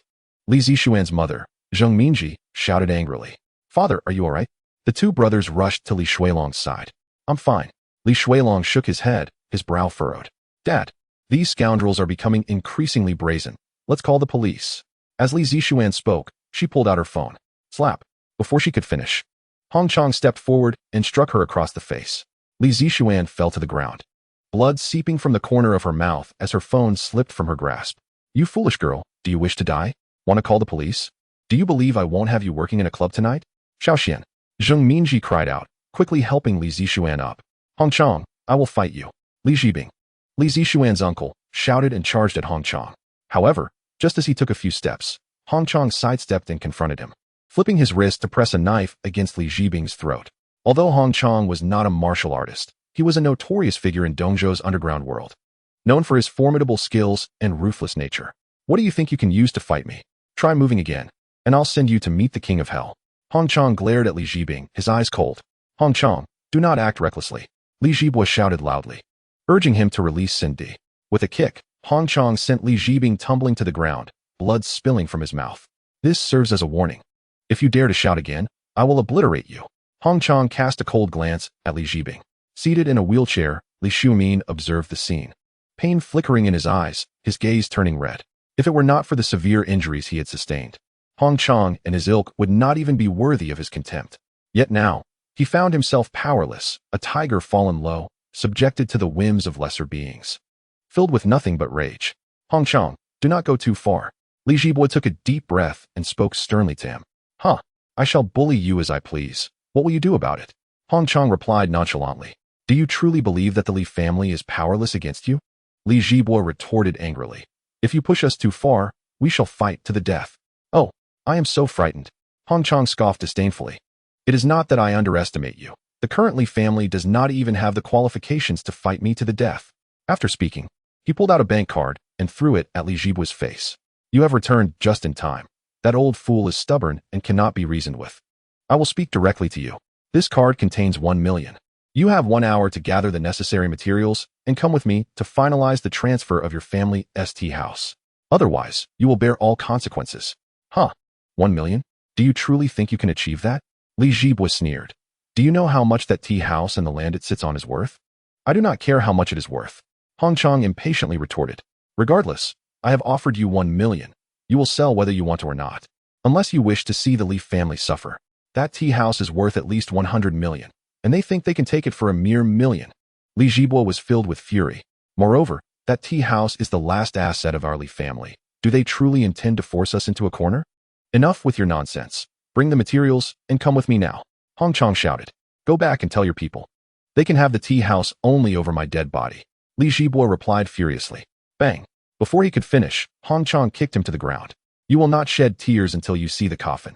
If you seek death, I shall fulfill your wish. After saying this, Hong Chong waved his hand. Come. Take action until he agrees. Understood. Several tattooed men responded and approached Li Jibua. Bastards, I will fight you. Zheng Minji shouted, charging at the group. Get lost. One of the tattooed men stepped forward and kicked her to the ground. Wow. That kick was brutal, causing Zheng Minji to curl up on the ground, retching violently. Minji. Mother. Sister-in-law. Li Jibua and the others shouted in unison. You beasts, may you meet a terrible fate. Li Xuemin trembled with rage. Li family head, it is your turn. One of the men said, turning to Li Jibua. I am keen to see how long you can endure before you agree to sell the tea house. With that, he prepared to strike Li Jibua. Bang, bang, bang. At that moment, several tattooed men were sent flying as if struck by a vehicle, landing heavily on the ground. Some with broken limbs. All lay there, spitting blood, their eyes rolling back as they lost consciousness. Whoosh. Next, a shadow flashed in front of Hong Chong, seizing his wrist and twisting it fiercely, resulting in a sickening crack as his arm fell limply. This was not the end. The figure then delivered a crushing kick to Hong Chong's right ankle, shattering the bone. In the next moment, Hong Chong let out a blood-curdling scream and collapsed. This all transpired in the blink of an eye, and by the time anyone reacted, Hong Chong was already writhing in agony on the ground. Hiss! Li Xuemin's family and the remaining tattooed men gasped in shock. This was incredibly fierce. In an instant, over 10 men were incapacitated, including Hong Chong, a notorious figure in the underground world. Who are you? How dare you treat Chong Gu this way? You will surely pay for this. One of the tattooed men stammered, looking at Ling Hao and Lu Yu, who had appeared out of nowhere. Chong Gu, these are Lu Ye's men. He will not let you off. Is that so? Ling Hao narrowed his eyes and dialed Yuan Xiong's number. I am at the Li family estate and give you 30 minutes to appear before me. Chapter 47. Please forgive me. Ling Xiao Li Lao, greetings. After hanging up, Ling Hao approached Li Xuemin and slightly bowed. Who is this young man? Li Xuemin, still reeling from the sudden turn of events, asked. At this moment, Ling Hao had undergone a disguise, rendering him unrecognizable to Li Xuemin. The rest of the Li family also looked on in astonishment. Ever since the Li family faced their predicament, it had been a long time since anyone stood up for them like this. Li Lao, we can chat later. Let us first handle the affairs at home. Ling Hao smiled faintly and gestured to Hong Chong. If I am not mistaken, these individuals were sent by the Wang and Tao families, correct? Li Xuemin was taken aback. How do you know, young man? To be honest, I am here on someone else's behalf, and thus I am aware of some matters. Ling Hao replied, I will explain further to Li Lao later. Thank you for your kindness, young man. Li Xuemin said, still in shock.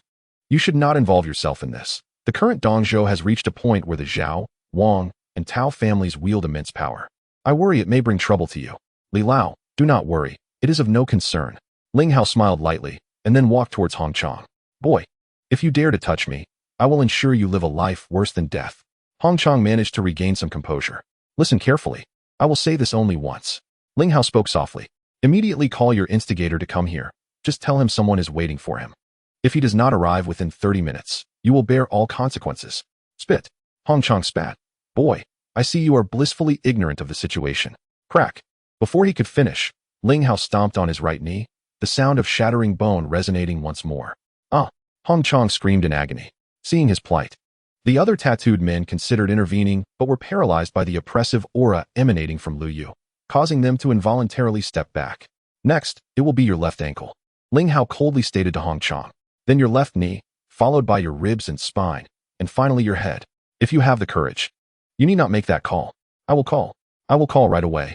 Hong Chang, trembling, shouted in desperation. He then pulled out his phone and dialed a number. Ling Hao ignored him and returned to Li Xuemin. Li Lao, the other party will likely need some time to arrive. Let me check your health. You know medicine too? Li Zixuan blinked her large eyes, looking at Ling Hao. I have a rudimentary understanding. Ling Hao replied with a smile. Upon hearing this, Lu Yu's lips twitched. If even Ling Shui merely grasped the superficial aspects of medicine, then it is likely that few in this world would dare claim to possess any genuine understanding of it. Among the vast army of the Blood Shadow Squad, numbering 100,000, there were 1,000 medical personnel, all of whom had directly or indirectly received guidance in medical arts from Ling Shui. Among them, 5 leaders had been meticulously trained by Ling Hao. Each of their medical skills rivaled those of the experts in the Imperial Medical Team of the capital. This young man, you have my gratitude. Li Xuemin did not hesitate any longer. He sensed a familiar, iron-blooded aura emanating from Ling Hao, and he was 100% certain that Ling Hao must also hail from a military background. You needn't be polite, Li Lao. Ling Hao responded with a smile. After speaking, he placed his hand on Li Xuemin's pulse. How is this, gentleman? Can my grandfather's injury be treated? 3 minutes later, as Ling Hao concluded the pulse diagnosis, Li Zixuan hastily inquired. Indeed. Ling Hao nodded with a smile. Although Li Xuemin's injuries were considerable, to an ordinary expert they may indeed seem insurmountable. However, to him, they could only be classified as minor injuries. Really? Li Zixuan leaped with joy. You truly have a solution? The other members of the Li family also displayed expressions of immense delight. The Li family's current plight was somewhat linked to the elder's condition. Had the elder not been injured, with his prowess, ordinary ruffians would surely not have dared to act recklessly against the Li family. Of course. After another smile, Ling Hao turned to Li Xuemin. Li Lao. Once I have attended to other matters, I shall assist you with acupuncture. I shall express my gratitude in advance. Young man. A glimmer of hope flickered in Li Xuemin's eyes. No need for thanks. Ling Hao replied with a smile. Time passed swiftly, and in the blink of an eye, half an hour had elapsed. The first to arrive at the Li family courtyard was Yuan Xiong, who rushed in, drenched in sweat, followed closely by Ho Ying and the 4 great warriors. Recognizing Yuan Xiong, Li Xuemin was momentarily taken aback. Why has Bai Yi also come? Isn't he usually at odds with the 3 great families? After speaking, he turned to Ling Hao. Perhaps you should leave first, young man. They have summoned Bai Yi as well, and I am concerned. Li Lao, do not worry, everything is fine. Ling Hao interrupted him with a calm smile. Bai Yi. The group of tattooed men were momentarily stunned. One of the crew-cut men hurried forward. Bai Yi, why have you come? Did Lu Yi summon you? Brother Chang has been assaulted by those 2 boys. Please having Yi deal with them. Bang. Before he could finish, he was kicked away by Yuan Xiong, crashing heavily to the ground, at least 3 or 4 ribs broken, and he spat blood before losing consciousness. All incapacitated, Yuan Xiong stated grimly, then cast his gaze towards Ling Hao and Lu Yu. As Ling Hao had undergone a transformation in appearance, Yuan Xiong did not recognize him immediately. However, after a brief pause, he approached Ling Hao's direction. Though Ling Hao's appearance had changed, the regal aura he exuded was inimitable. Moreover, the 2 had met mere hours ago, and Yuan Xiong recognized Ling Hao's attire at a glance. Not to mention, Lu Yu, whom he knew, stood beside him. With his experience, he naturally understood that Ling Hao had altered his appearance. He was merely puzzled as to why Ling Hao would need to disguise himself when visiting the Li family. As he moved towards Ling Hao, a cacophony of screams erupted behind him, as the tattooed men had their limbs rendered useless by his 4 great warriors. Ling Xiao, I sincerely apologize for being a minute late. Please forgive me. Yuan Xiong and Ho Ying bowed deeply before Ling Hao. Thud. Witnessing this scene, aside from Ling Hao and Lu Yu, everyone else's jaws dropped in disbelief.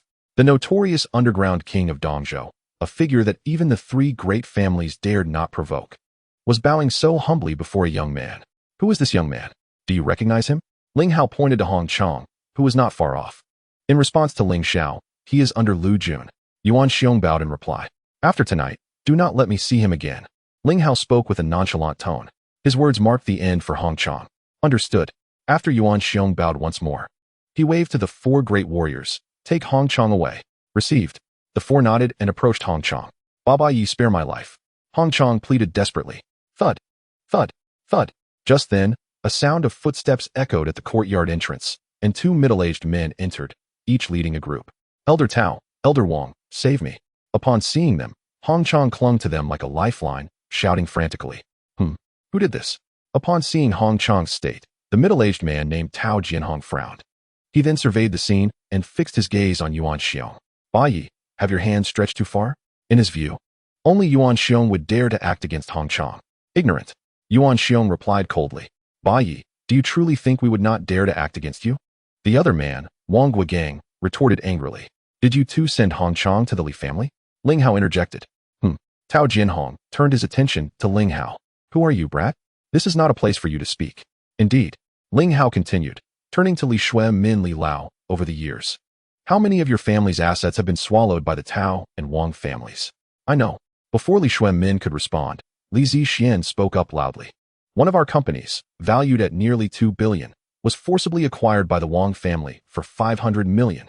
Additionally, a pharmaceutical company worth nearly 3 billion was seized by the Tao family for less than 100 million. Understood. Ling Hao nodded, then looked at the two men. In 5 years, including principal and interest, let's round it off, it should be roughly double. Here's the deal. The Wang family provides 4 billion, and the Tao family provides 6 billion, and I shall allow you to leave alive today. Hiss. The members of the Li family collectively gasped. In 5 years. How could the interest possibly amount to that much? Li Zixian blinked her large eyes, thinking. This elder brother must have had his mathematics lessons taught by a physical education teacher. Ha! Tao Jianhong laughed heartily. Brat, are you the comic relief hired by the Li family? Li family head, it seems you still haven't learned your lesson after all these years.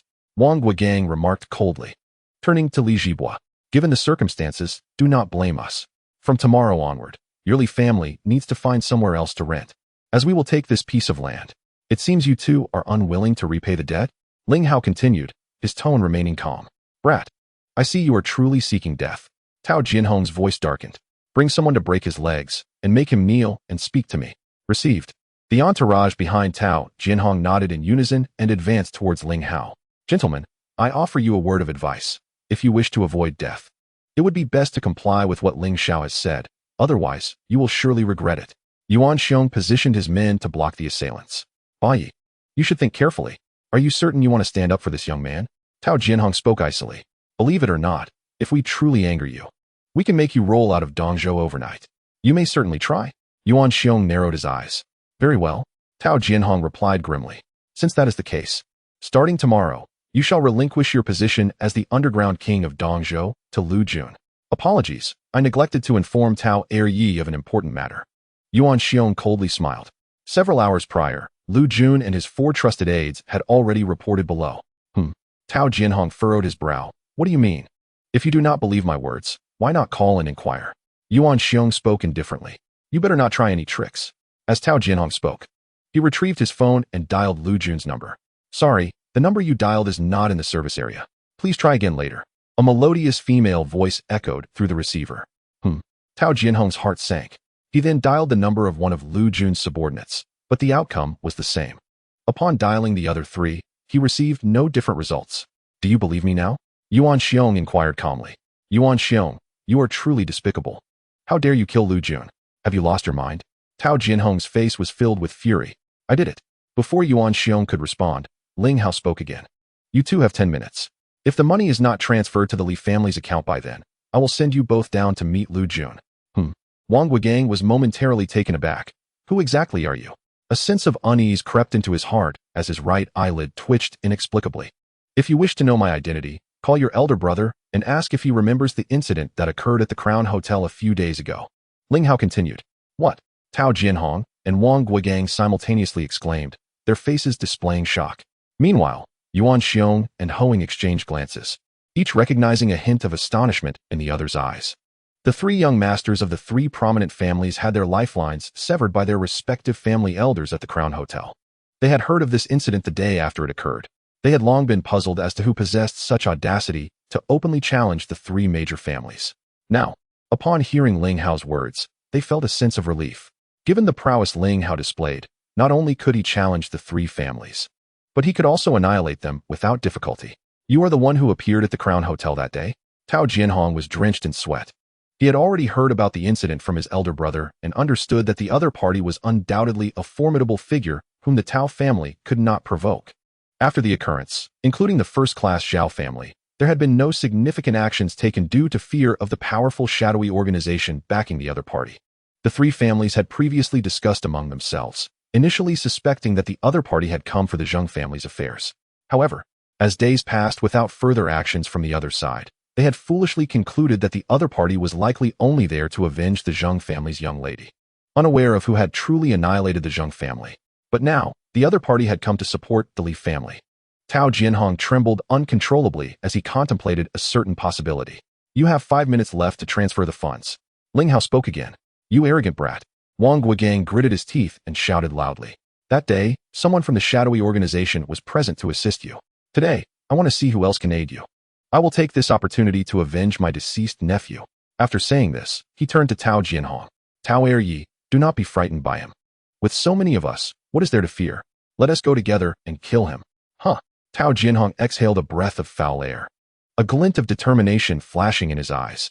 He then raised his hand and commanded, charge. Anyone who obstructs, kill.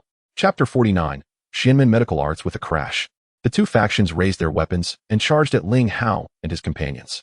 Be careful, the Li family cried out in unison. Stop them, Yuan Xiong said in a deep voice as he and Hoing moved forward. Move aside, let me take care of this. Lu Yu spoke nonchalantly, stepping forward with 2 strides and casually sweeping his palm. Bang, bang, bang. In the next moment, dozens of figures flew into the air, arcs of blood painting a striking scene. One by one, they crashed to the ground, either dead or severely injured. Thud. The jaws of Tao Jianhong, Wang Guogang, and the entire Li family dropped to the ground, collectively petrified. This is so powerful. After a moment, Li Zixuan exclaimed in astonishment. Meanwhile, sitting in a wheelchair, Li Shuwen's eyes flickered with shock. Battle general level. In his previous military experience, the strongest individuals he encountered were at the battle general level. So he naturally assumed Lu Yu was also of that caliber. How is this possible? Wang Guogang trembled all over. Tao Jianhong, standing beside him, was not much better off, his legs going weak as he nearly collapsed. You have 3 minutes left. Ling Hao's voice rang out again. I will transfer the funds. Wang Guogang stammered as he pulled out his phone. I will too. I'll transfer it immediately. Tao Jianhong trembled as he also took out his phone. Li family head. Please provide your company's account number to them. Ling Hao turned to Li Zhibois. Li Zhibois, who had just regained his composure, quickly nodded. 2 minutes later, a total of 10 billion was transferred to the Li family's account. Can we leave now? Tao Jianhong asked with difficulty. Get lost. Ling Hao waved his hand. The reason for letting them go was to wait until the total accounts of the Zheng family were settled before collecting their lives. Eighth Master, you should leave as well. After the opposing group departed, Ling Hao gestured to Yuan Xiong. Get things moving with Lu Jun as soon as possible. I do not wish for any chaotic situations to arise. Understood. Please rest assured, young Master Ling, I will ensure you are not disappointed. Yuan Xiong replied loudly. 5 minutes later, Ling Hao and Lu Yu arrived at the villa of the Li Elder. Young Master Ling, please allow me to pay my respects. Li Zhibois, full of gratitude, knelt with his family before Ling Hao. Today, young Master Ling not only helped the Li family retain their tea house, but also secured a compensation of 10 billion. With this 10 billion, he was confident that the Li family would undoubtedly rise again. This was akin to saving the lives of the entire Li family. Thus, they were indeed worthy of his respect. Li family head, this is unnecessary. Ling Hao released a wave of energy that lifted them up. If we are to speak of gratitude, it is I who should thank you. After saying this, he turned to Li Shuwen in the wheelchair. Li Elder, may I have a word? Certainly.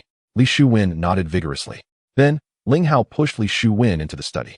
Li Elder, please allow me to pay my respects. Ling Hao knelt on one knee, speaking earnestly.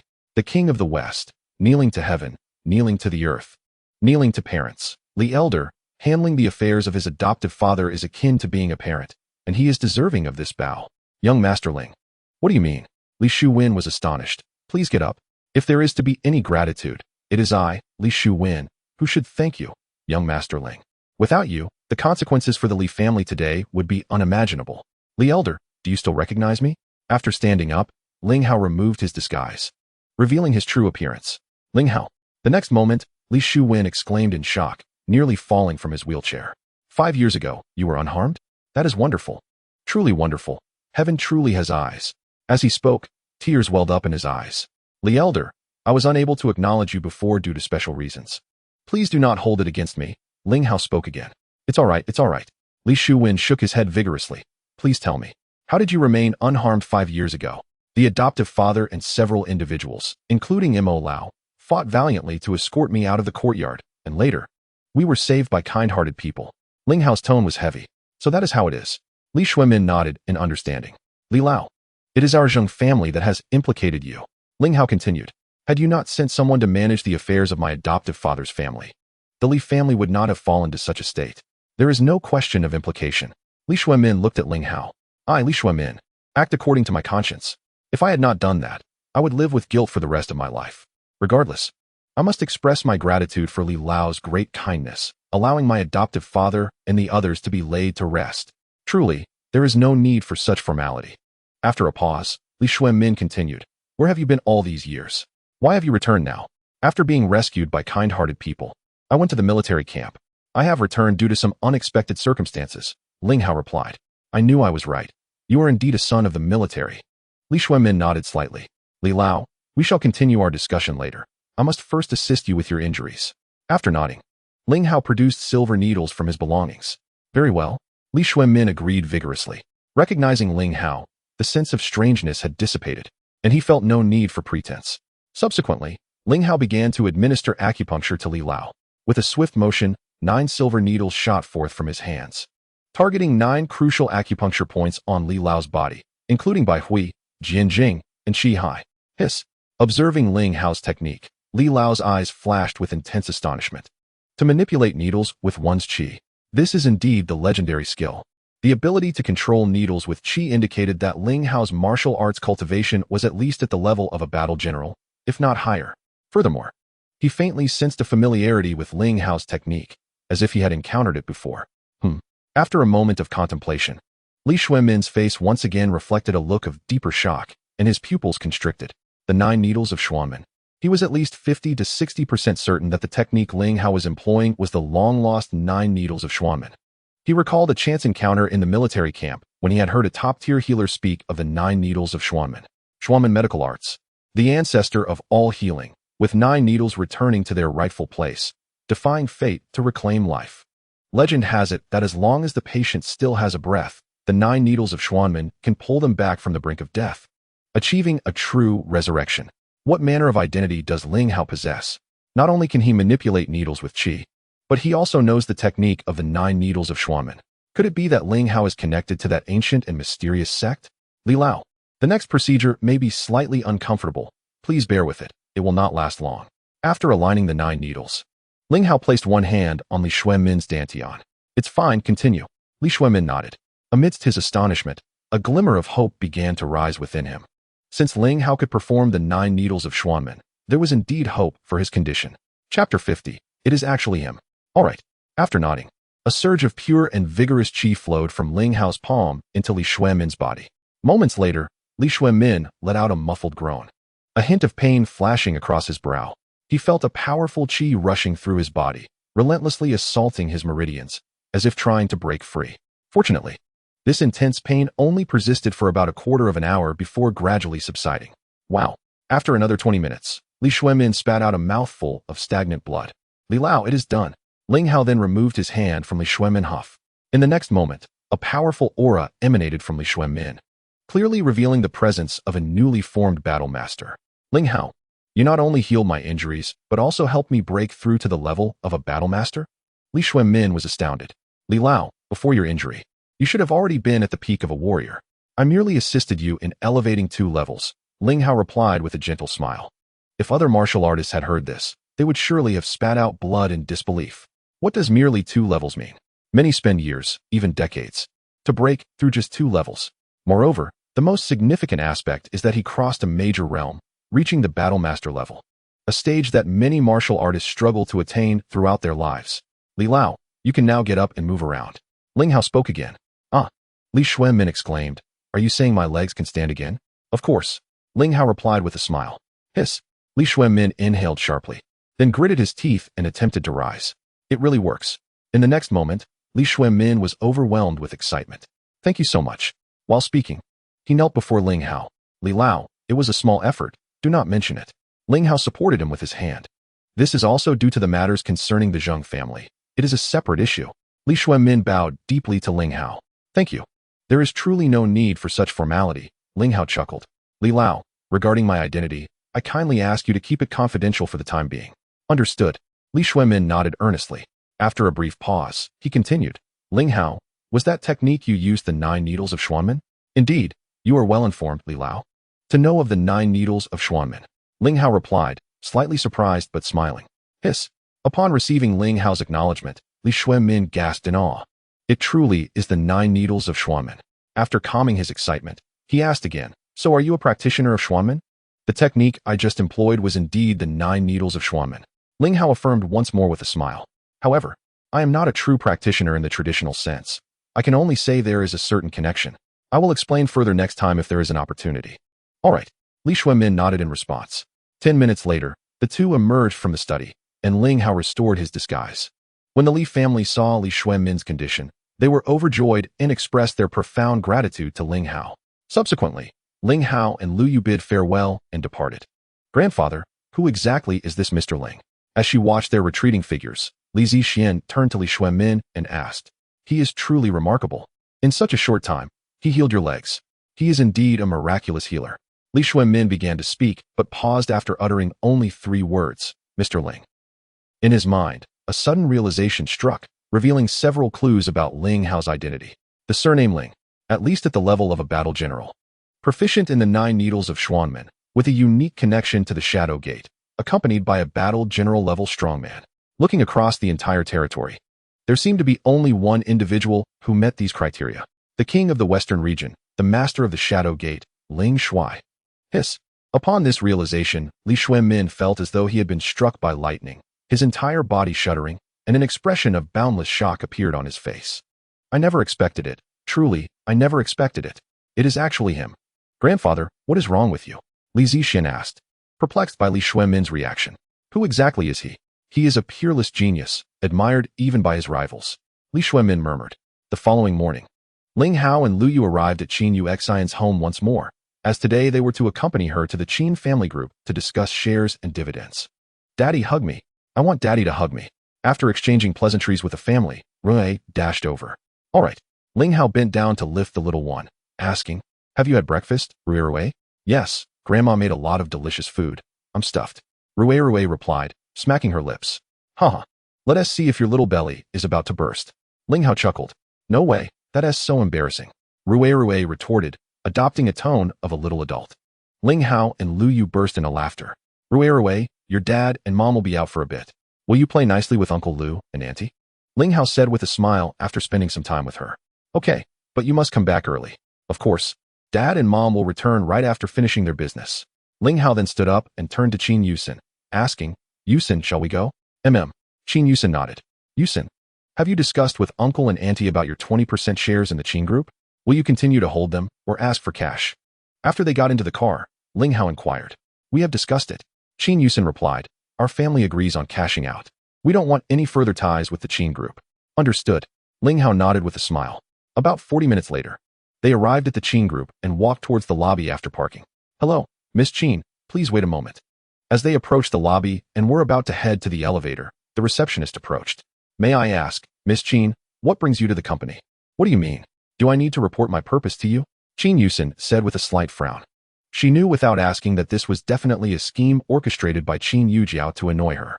I'm sorry, Miss Qin, but I received a notice that anyone coming to the group for business must register first and make an appointment. The receptionist responded after taking a deep breath. Enough. Don't create trouble for yourself. Qin Yuxin interrupted her directly and continued walking towards the elevator with Ling Hao. Miss Qin, the receptionist called out urgently. Oh, isn't that my cousin, showing off in front of the staff here? At that moment, a sarcastic voice rang out. They saw a beaming Qin Yujiao, linking arms with Qian Jia's young master, walking over. Chapter 51. Burning Bridges. Qin Yujiao was in a splendid mood. Although the contract for Dongzhou building had nothing to do with her, the old man still agreed to promote her. Starting next month, she would be the vice president in charge of marketing at the Qin group. Mr. Qin, I apologize. I just saw Qin Yujiao at the front desk. The receptionist weakly spoke. What a useless person, unable to handle such a trivial matter. Qin Yujiao waved her hand dismissively. Get lost. After saying that, she turned back to Qin Yuxin. My dear cousin, are you out of money for groceries and in a hurry to collect some cash? Qin Yujiao. I don't have time to waste with you. Step aside. Qin Yuxin frowned. Your expression suggests I've hit the nail on the head, hasn't he it? If your family truly has no rice to cook, be prepared to go hungry. What do you mean? Qin Yuxin initially intended to ignore her, but upon hearing this, she couldn't help but stop. Haha, you probably still don't know, do you? Qin Yujiao sneered. You really think the contract for Dongzhou building was secured by this guy beside you? What exactly are you trying to say? Qin Yuxin asked coldly. One must have self-awareness. Qin Yujiao scoffed.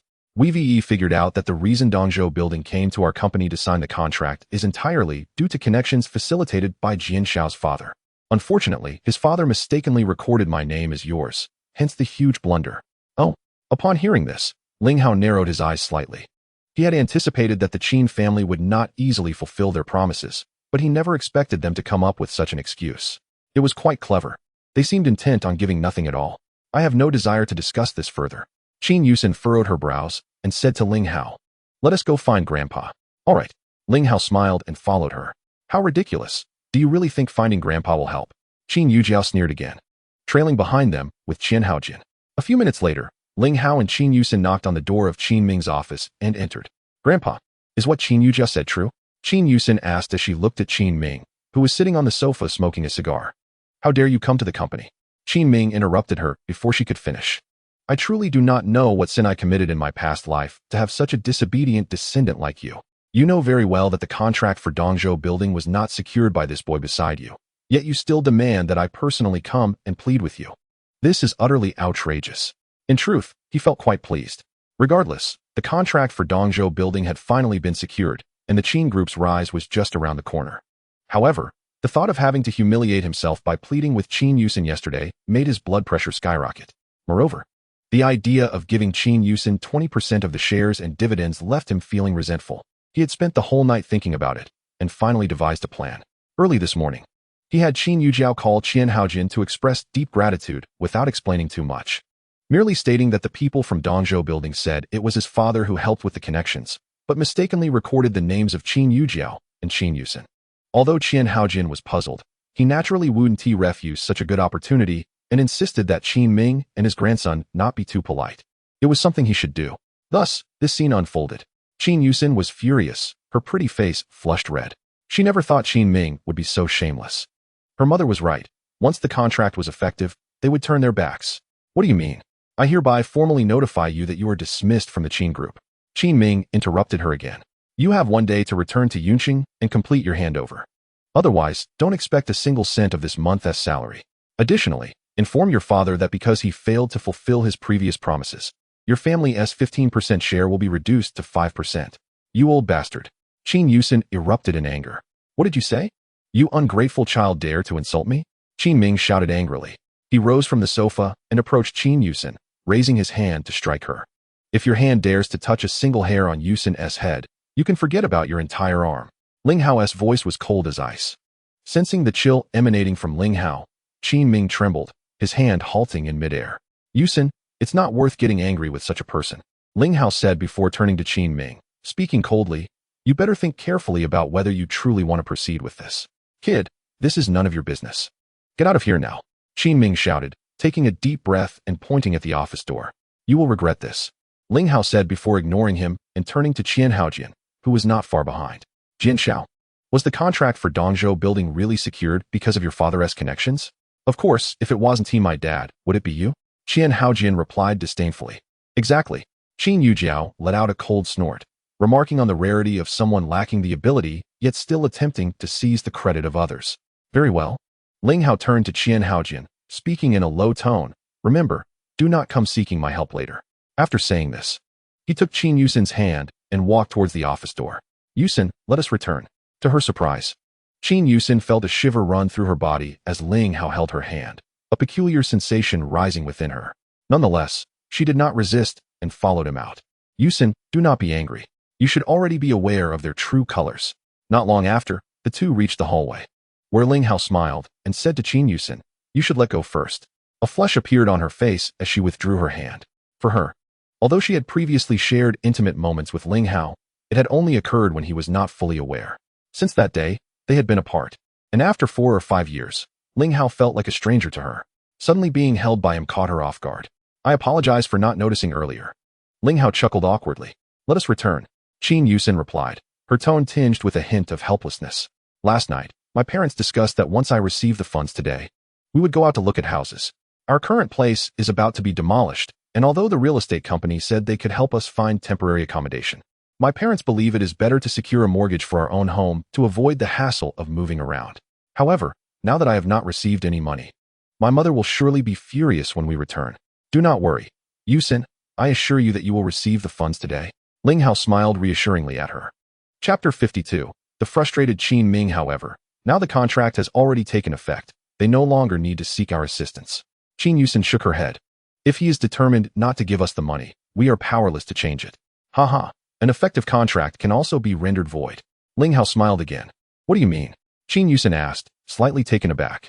Yuxin, do not fret about this matter. Trust me, old Qin will come to seek your help. While speaking, Ling Hao took out his phone to edit a message for Shenlo. He then led Qin Yuxin towards the elevator. Meanwhile, Qin Ming returned to the sofa, a faint smile appearing on his face.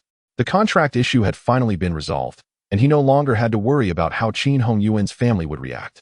Even if Qin Hongyuan truly wished to sever ties with the family, it did not concern him. After all, these past few years had been no different from severance. With the contract for Dongzhou Tower in hand, he was confident that in a few years, the Qin group would rank among the top 20 in Dongzhou. By then, it would be inevitable for Qin Hongyuan's family to come begging for their return to the family. Jin Xiao, please take a seat. This matter is greatly owed to you. Qin Ming took a puff of his cigar. You are too polite, Qin. Qian Haojin responded with a smile as he sat down on the sofa. Whenever convenient, please let your father know that I would like to treat him to a meal to express our gratitude from the Qin family. Qin Ming exhaled a plume of smoke. Although he understood that this matter had nothing to do with Qian Haojin, establishing a good relationship with the Qin family, which ranked 10th in Dongzhou, would undoubtedly be beneficial. I appreciate your kind intentions, but my father has been quite busy lately. We can discuss the meal at a later time. Qian Haojin replied, momentarily taken aback. He thought to himself, what meal? I have never mentioned your Qin family to my father. It would be awkward if we meet and he finds out. Very well. Qin Ming nodded with a smile, then turned to Qin Yujiao. Xiao Jiao, did you not say you arranged to watch a movie with Jin Xiao today? Why have you not left yet? Oh, I almost forgot about that. Qin Yujiao replied, slightly startled. She naturally understood that her grandfather was pushing her towards Qian Haojin. Suddenly, hurried footsteps echoed down the hallway, and Qin Hongjiang rushed in, looking anxious. Dad, something big has happened. What do you mean? What has happened? Qin Ming asked, slightly taken aback. Just now, someone from Dongzhou Tower called our company, informing us that the contract signed yesterday will not be honored. Qin Hongjiang stammered. What? Qin Ming's wrist trembled, ash falling to the ground as he shouted, why? Qin Yujiao, hearing this, wore a shocked expression as well. They did not provide a reason. They simply stated that there was a problem with the contract we signed yesterday, and they will not honor it, Qin Hongjiang explained. Moreover, they have already transferred the penalty fee. This is outrageous. Qin Ming slammed the cigarette but onto the ground, his voice filled with rage. A company as large as Sihai Group lacks even the most basic sense of contractual obligation. He trembled with anger, feeling the roller coaster of emotions was unbearable. He had hoped to rely on that contract to elevate the Qin family, yet within a day, everything had reverted to square one. Father, this is still a minor issue. Qin Hongjiang swallowed hard. What do you mean? Qin Ming's right eyelid twitched violently. If this is a minor issue, then what is the major issue? Is the sky about to fall? Our group's 3 largest suppliers just called, stating they will terminate their cooperation with us starting tomorrow and will no longer supply any raw materials to the company. What? Qin Ming exclaimed, his expression contorting in disbelief. The 3 suppliers had been collaborating with the group for over a decade and accounted for nearly 80% of the company's raw material supply. If they ceased cooperation, the production lines would immediately come to a standstill. Also, Qin Hongjiang raised his hand to wipe the sweat from his brow as he continued. Outrageous. Could you not state everything at once? An enraged Qin Ming picked up the ashtray and hurled it, bellowing, what else? Our group's top 10 major clients just called the company, indicating they wish to return all their inventory to the group. Qin Hongjiang continued, narrowly dodging the ashtray. Moreover, they also stated that they will terminate all cooperation with our group starting tomorrow. With that, Qin Ming could no longer hold on, collapsing onto the ground.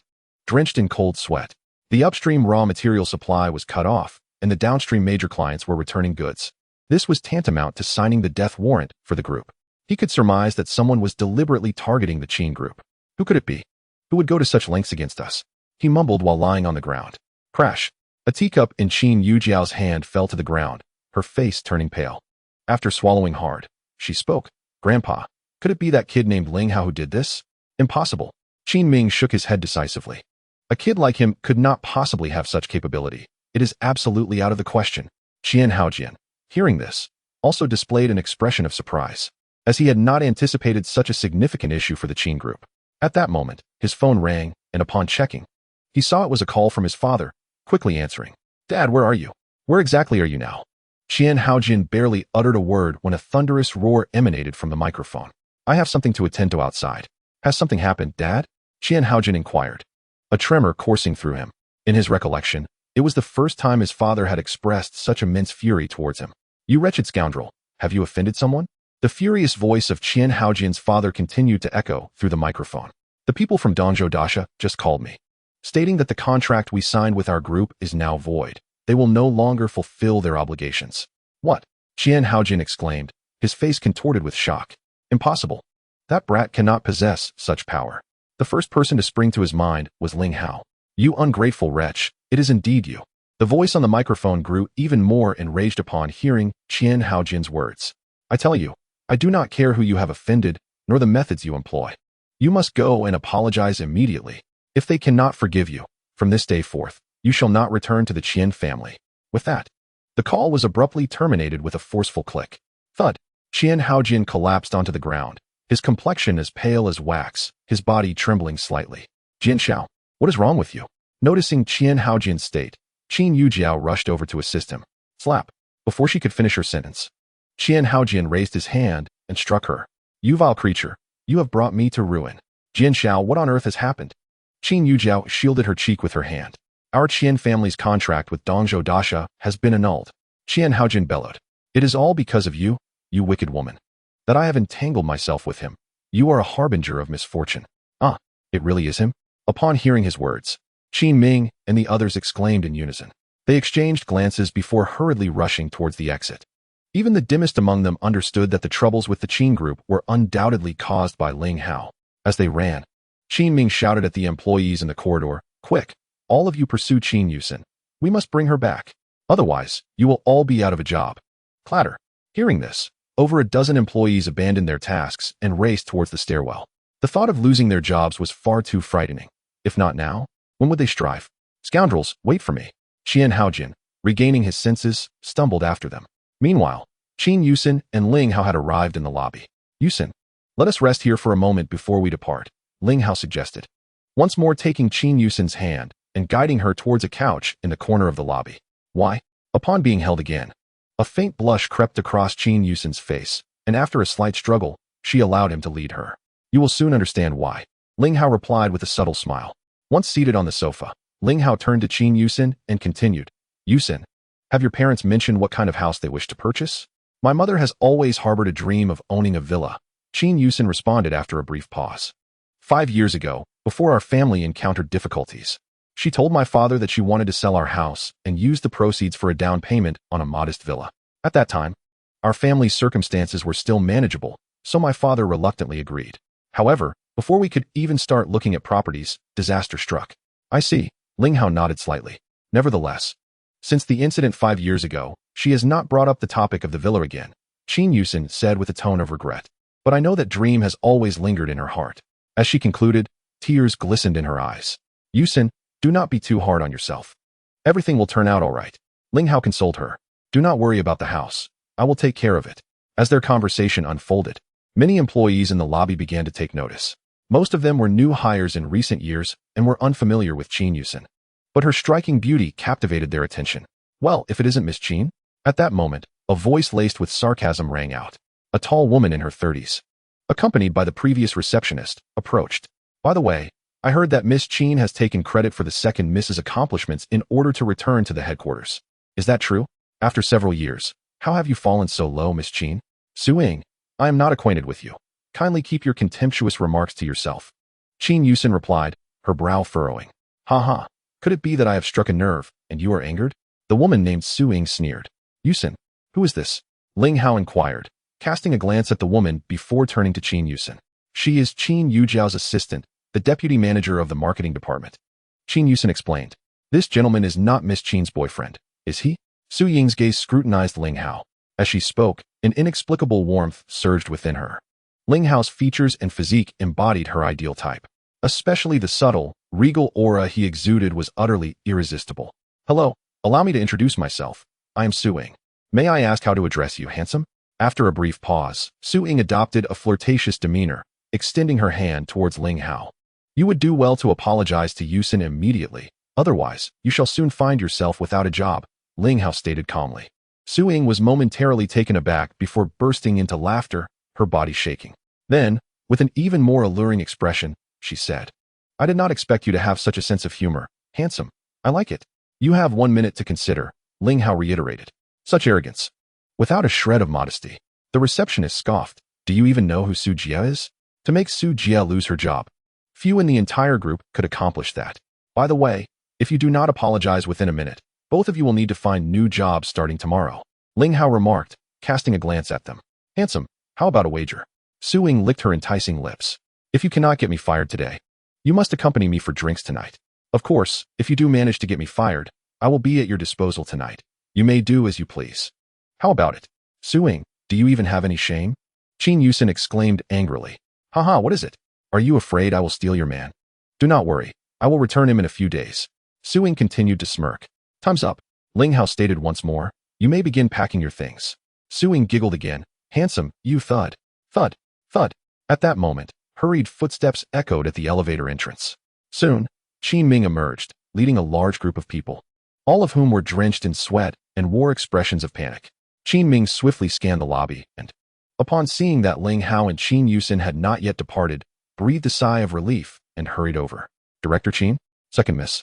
Upon seeing them, Su Ying was momentarily taken aback and quickly approached. What has happened? Get out of the way. Qin Ming pushed her aside. He then led the group to stand before Ling Hao and Qin Yuxin. Without warning, he knelt down, followed by the others who simultaneously bowed their heads in submission. Thud. Witnessing this scene, the employees of the Qin group in the lobby were left utterly flabbergasted. What an extraordinary situation it is for the chairman of the group to lead others in kneeling. It is utterly outrageous. Meanwhile, Su Ying and the receptionist wore expressions of sheer terror, trembling uncontrollably. At that moment, the two began to believe Ling Hao's words. Yuxin, I am deeply sorry. Grandfather was wrong. He is getting old and confused. Please do not hold it against me, Qin Ming said, gazing at Qin Yuxin with a quivering voice. Chapter 54. The Despair of the Sword Master. What are you doing? Qin Yuxin was greatly startled by the spectacle before her. Yuxin, we were in the wrong before. Please, calm down and forgive us this time. It will not happen again, Qin Hongjiang chimed in simultaneously. Please, get up. Qin Yuxin furrowed her brow and instinctively glanced at Ling Hao. A suspicion arose in her heart. It must be Ling Hao who orchestrated something, for otherwise, they would not exhibit such a reaction. Yuxin, please agree to our request, or grandfather will remain on his knees, Qin Ming said, as he took a 5 million yuan check from Qin Hongjiang's hand. This is the dividend from your 20% shares for the past 5 years. I am giving it to you now. Furthermore, you can return to the group tomorrow as the vice general manager of marketing. Upon hearing this, Qin Yujiao, who was kneeling behind, flashed a look of resentment but did not act upon it. First, tell me what on earth happened, Qin Yuxin asked, her brows knitting together once more. Yuxin, please accept it. Ling Hao smiled faintly and turned to Qin Ming. Do you now believe my words? Yes, yes. I was foolish and blind to the truth. I sincerely beg for your forgiveness this time, young Master Ling. Qin Ming nodded vigorously. This 5 million is the dividend. But what about the cash equivalent of the 20% shares? Ling Hao inquired calmly. Please, young Master Ling, give me some time regarding the shares. The company cannot produce that much cash at once, Qin Ming replied, swallowing hard. Moreover, Yuxin and her father can return to the group tomorrow, and we can negotiate the shares. Ah, so you mean you do not intend to convert them? Ling Hao smiled again, fully aware of the other's subtle intentions. It was not that the group lacked funds, but rather that they were concerned that if they handed over the money to Qin Yuxin, the contract for Dongzhou building would be nullified, leaving them empty-handed. Rest assured, the conversion will definitely happen. It will just require a bit of time, Qin Ming quickly responded. Yuxin, what do you think? Ling Hao refrained from pressing further and instead turned to Qin Yuxin. Given that Qin Ming was her grandfather, he could not push too hard, leaving the decision to her. Very well, you may all rise. After taking a deep breath, Qin Yuxin accepted the check from Qin Ming's hand. Thank you, Yuxin, thank you. Qin Ming hurriedly expressed his gratitude. By the way, there is something I need you to handle. After the others stood, Ling Hao pointed at the trembling Su Ying and the receptionist. They are not suited for this job. Let them seek employment elsewhere. What do you mean? Qin Ming was taken aback but did not ponder deeply, turning to the two. You need not come to work tomorrow. Although he had no idea what had transpired. At that moment, Ling Hao was like a deity to him. He would do anything, even dismiss 2 employees without hesitation. Thud. Both Su Ying and the receptionist collapsed to the ground, their faces pale, filled with endless regret. At that moment, a figure rushed out from the staircase, drenched in sweat, and knelt before them. It was Qin Yuxin, the young master of the Qin family. He had followed the crowd out of the office but could not fit into either of the 2 elevators, ultimately resorting to running down the stairs. Young Master Ling. I am so sorry. I was wrong. Please forgive me this once, he pleaded, trembling as he bowed. He fully understood the significance of the contract for the Dongzhou building to his family's group.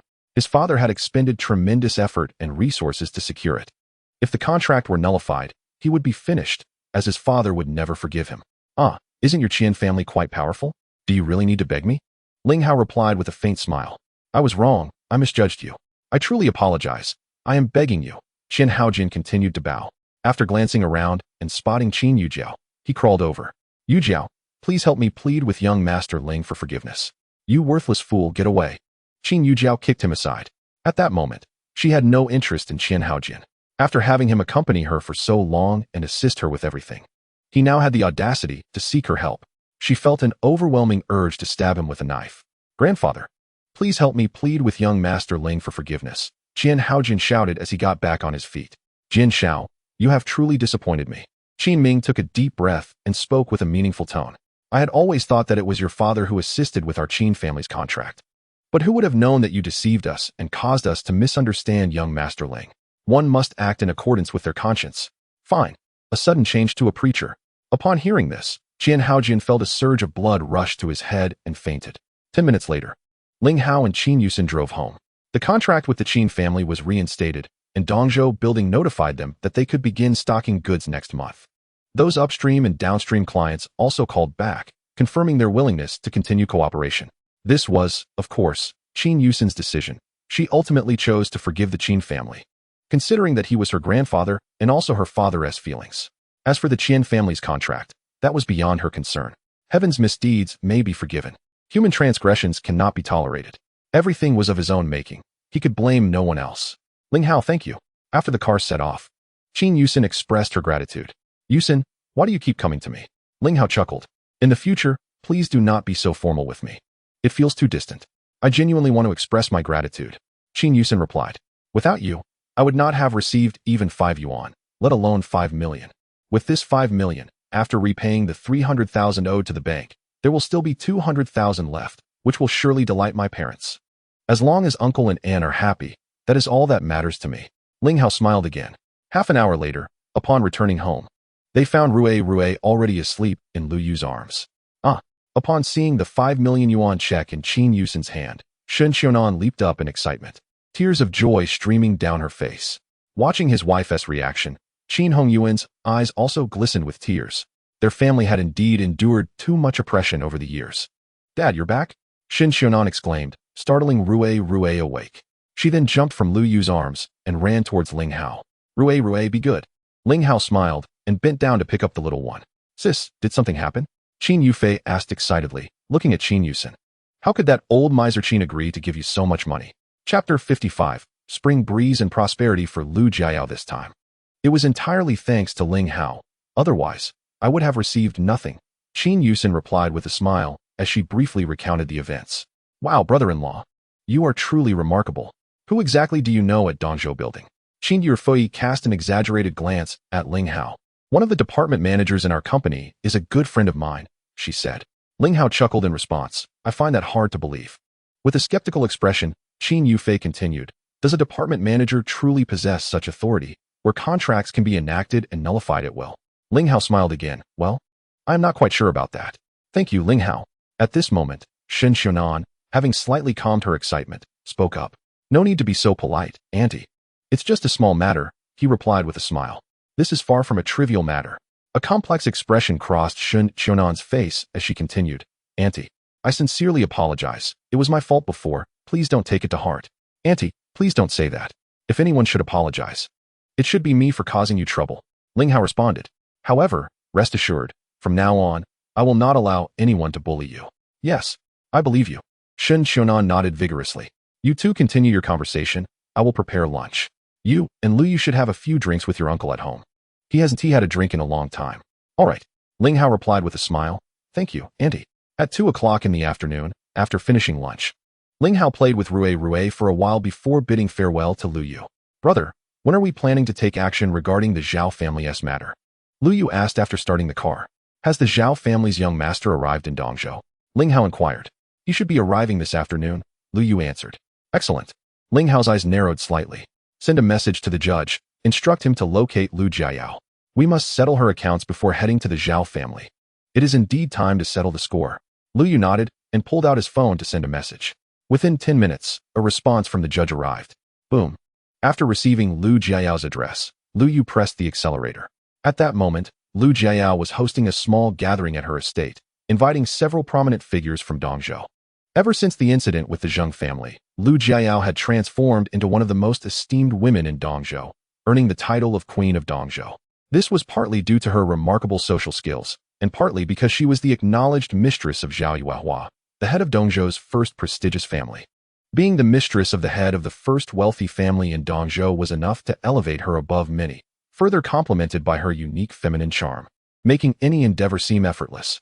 At just under 35 years old, Lu Jiayao maintained a youthful appearance akin to that of a 17 or 18-year-old, with flawless skin, alluring curves, and an irresistible presence that captivated the eyes of most men. Of course, in her prime, aside from Zhao Yuehua, she also kept 2 strong men by her side. Zhao Yuehua turned a blind eye to this arrangement, understanding that having 2 men around could alleviate some of his burdens. Sister Yao, I raise a toast to you. Wishing you remain ever youthful. A young gentleman raised his glass towards Lu Jiayao. Haha, thank you, Wang Xiao. Lu Jiayao responded with a charming smile. Dressed in a low-cut sweater that accentuated her figure, she wore a platinum necklace that seemed to cascade into an unfathomable abyss at her collarbone. Her tight jeans showcased her enticing curves perfectly. Sister Yao, I heard your club is opening next month? Another young gentleman asked, swallowing hard. Yes. Don't forget to come and support us, Jie Xiao. Lu Jiayao replied with a smile. Absolutely. The young man nodded vigorously. I'll get the highest level membership card. So I can visit Sister Yao every day? Lu Jiayao laughed heartily. Thank you, Jie Xiao. Jiayao, it has only been a month since we last met. Yet you seem even younger. A wealthy lady approached with a glass in hand. It seems that Xiao Li and Xiao Ma have been quite diligent during this time. Haha. Zhang Jie, I cannot compare to you. Lu Jiayao replied with a smile, glancing past the affluent woman. By the way, didn't Xiao Zhao come with you today? Don't mention him. It infuriates me. He is nothing but a useless waste. The woman expressed her displeasure. I've already sent him packing. What happened? I thought Xiao Zhao was doing well. Lu Jiayao teased. Could it be that Zhang Jie has set your expectations too high? The other day, I took him to join Sister Wu and Sister Hong on a cruise, and he embarrassed me terribly. Barely lasting half an hour before they were still laughing at me today, the affluent woman said with a frostbitten expression. Lu Jiayao giggled. Zhang Jie, do not be upset. If you don't mind, I can send Xiao Li to keep you company tonight. Really? The woman licked her lips. You must keep your word. Of course. Lu Jiayao smiled again. Then thank you, Jiayao. The woman's eyes sparkled with delight. By the way, about that project you mentioned last time, I spoke with my family. And they said it's fine. You can go find him in his office tomorrow. Thank you, Zhang Jie. Lu Jiayao's face lit up with joy. We are sisters. You need not be so formal with me. The affluent lady raised her glass and downed it in one go, her mind already dreaming of the evening's events. Xiao Yao, I heard that an unfortunate fellow tried to investigate your beauty salon the other day. Has that been settled? A middle-aged man approached with a glass in hand. His gaze towards Lu Jiayao filled with fervor. If not, just give me the name, and I'll have him apologize to you in person tomorrow. Thank you for your concern, Lu Gu. It has already been resolved. Lu Jiayao replied with a smile. The individual will not appear in Dongzhou again. Is that so? That is good. The middle-aged man nodded. What a fool to dare investigate your territory. He must have a screw loose. Lu Jiayao laughed again, lifting her glass. Come, let me toast everyone. I arranged for a batch of models to liven up the atmosphere. They should be arriving soon. Tonight, we shall not leave without getting drunk. Haha. Thank you, Jiayao. Cheers. The crowd raised their glasses in unison. Boom. Just then, the iron gates of the estate exploded apart, sending debris flying. Several men and women near the entrance turned pale with fear and quickly retreated. In the next moment, Ling Hao and Lu Yu strode in confidently. At this point, Ling Hao had disguised himself to resemble his appearance from that day at the Crown Hotel. Chapter 56. The terror of Lu Jiayao upon witnessing this scene. Lu Jiayao's expression immediately darkened. It had been 5 years since anyone dared to act so brazenly before her, an affront that seemed almost celestial. In her heart, she had already sentenced the two to death. Regardless of their motives, those who dared to challenge her authority would meet their demise. How audacious! They must be seeking death by coming here. Several black-clad bodyguards momentarily froze before brandishing their electric batons and charging at the two. Bang, bang, bang. In an instant, 7 or 8 bodyguards lay sprawled on the ground, curling up and retching. Hiss! Gasps of astonishment filled the air. Their skills were formidable. Presumptuous. Who are you? Do you know where this is? The previously sycophantic young man shouted angrily, pointing at the two. Kneel before me at once, or you shall pay dearly. Whoosh.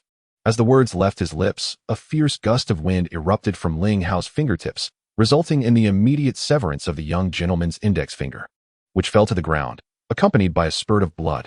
Ah, the pain of losing a finger struck deep. The young gentleman emitted a wail akin to that of a slaughtered pig. Witnessing this scene, the other young gentlemen, who had initially intended to impress Lu Jiayao, halted in their tracks, their eyes betraying a sense of trepidation. Such ruthlessness. A mere disagreement led to the severing of a finger. Perhaps it would be wise to refrain from drawing attention to oneself. Who on earth are you? Lu Jiayao inquired, taking a deep breath as she turned to the two men. Come with me, Ling Hao replied coolly.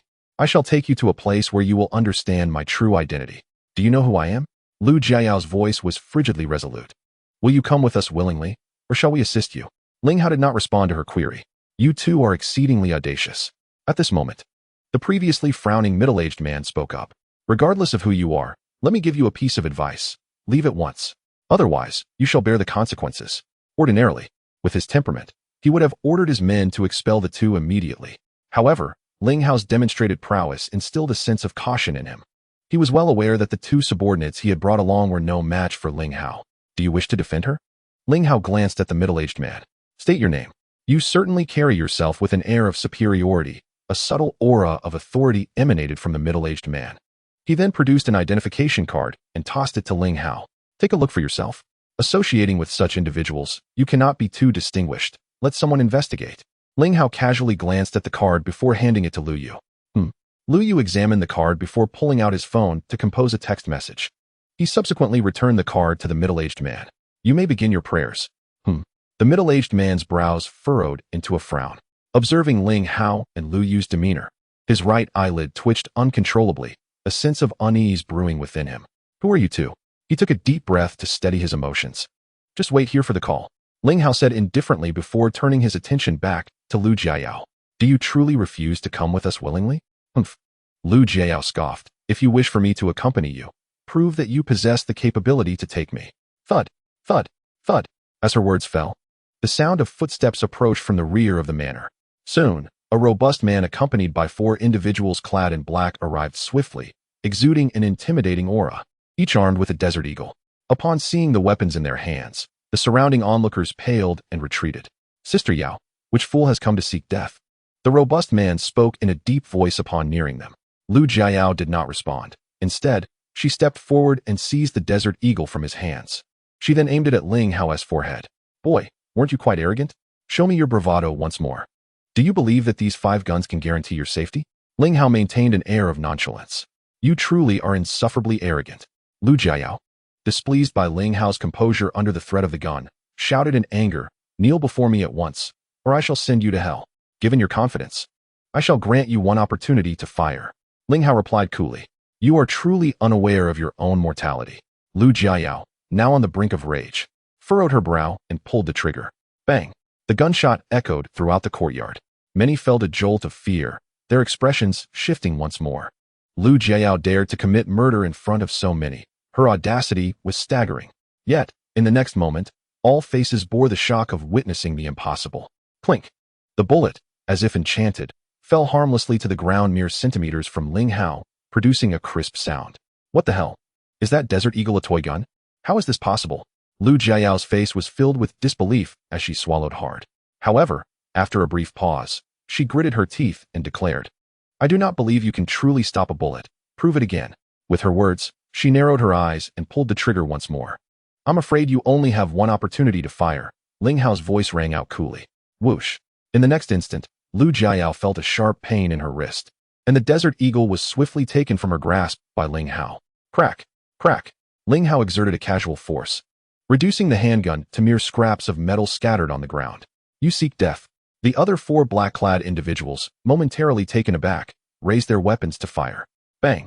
Before they could pull the trigger, a violent gust of wind surged forth, sending the 4 men flying like kites with their strings cut. They soared over 10 meters before crashing to the ground, each spitting blood and convulsing before falling still. Hiss! A collective intake of breath rippled through the crowd, their expressions filled with terror. To take 4 lives with a single strike, how horrifying. Who on earth are you?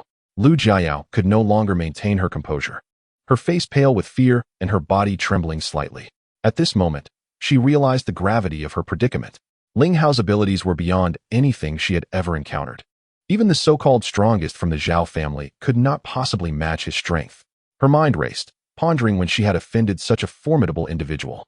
Enough. I shall not waste any more time with you, Ling Hao declared, raising his hand to deliver a powerful strike. Lu Jiayao managed to utter a single word, her eyes rolling back as she collapsed to the ground, unconscious. You are utterly lawless, daring to commit murder in public. Has the law become irrelevant? The middle-aged man, taking a deep breath, spoke with fury. Fool, that was self-defense. Lu Yu replied coolly. You should be more concerned about your own situation. Just then, the middle-aged man's phone rang, and upon checking, his expression shifted dramatically. Chapter 57. You will not be alone for long. The middle-aged man instinctively glanced at Ling Hao and Lu Yu before pressing the answer button. Whatever was said on the other end of the line caused him to pale, and within 2 minutes, he collapsed to the ground, terror-stricken and ghostly pale. He could not fathom why the people from the Shadow Gate had set their sights on him. Simultaneously, he realized that he was finished.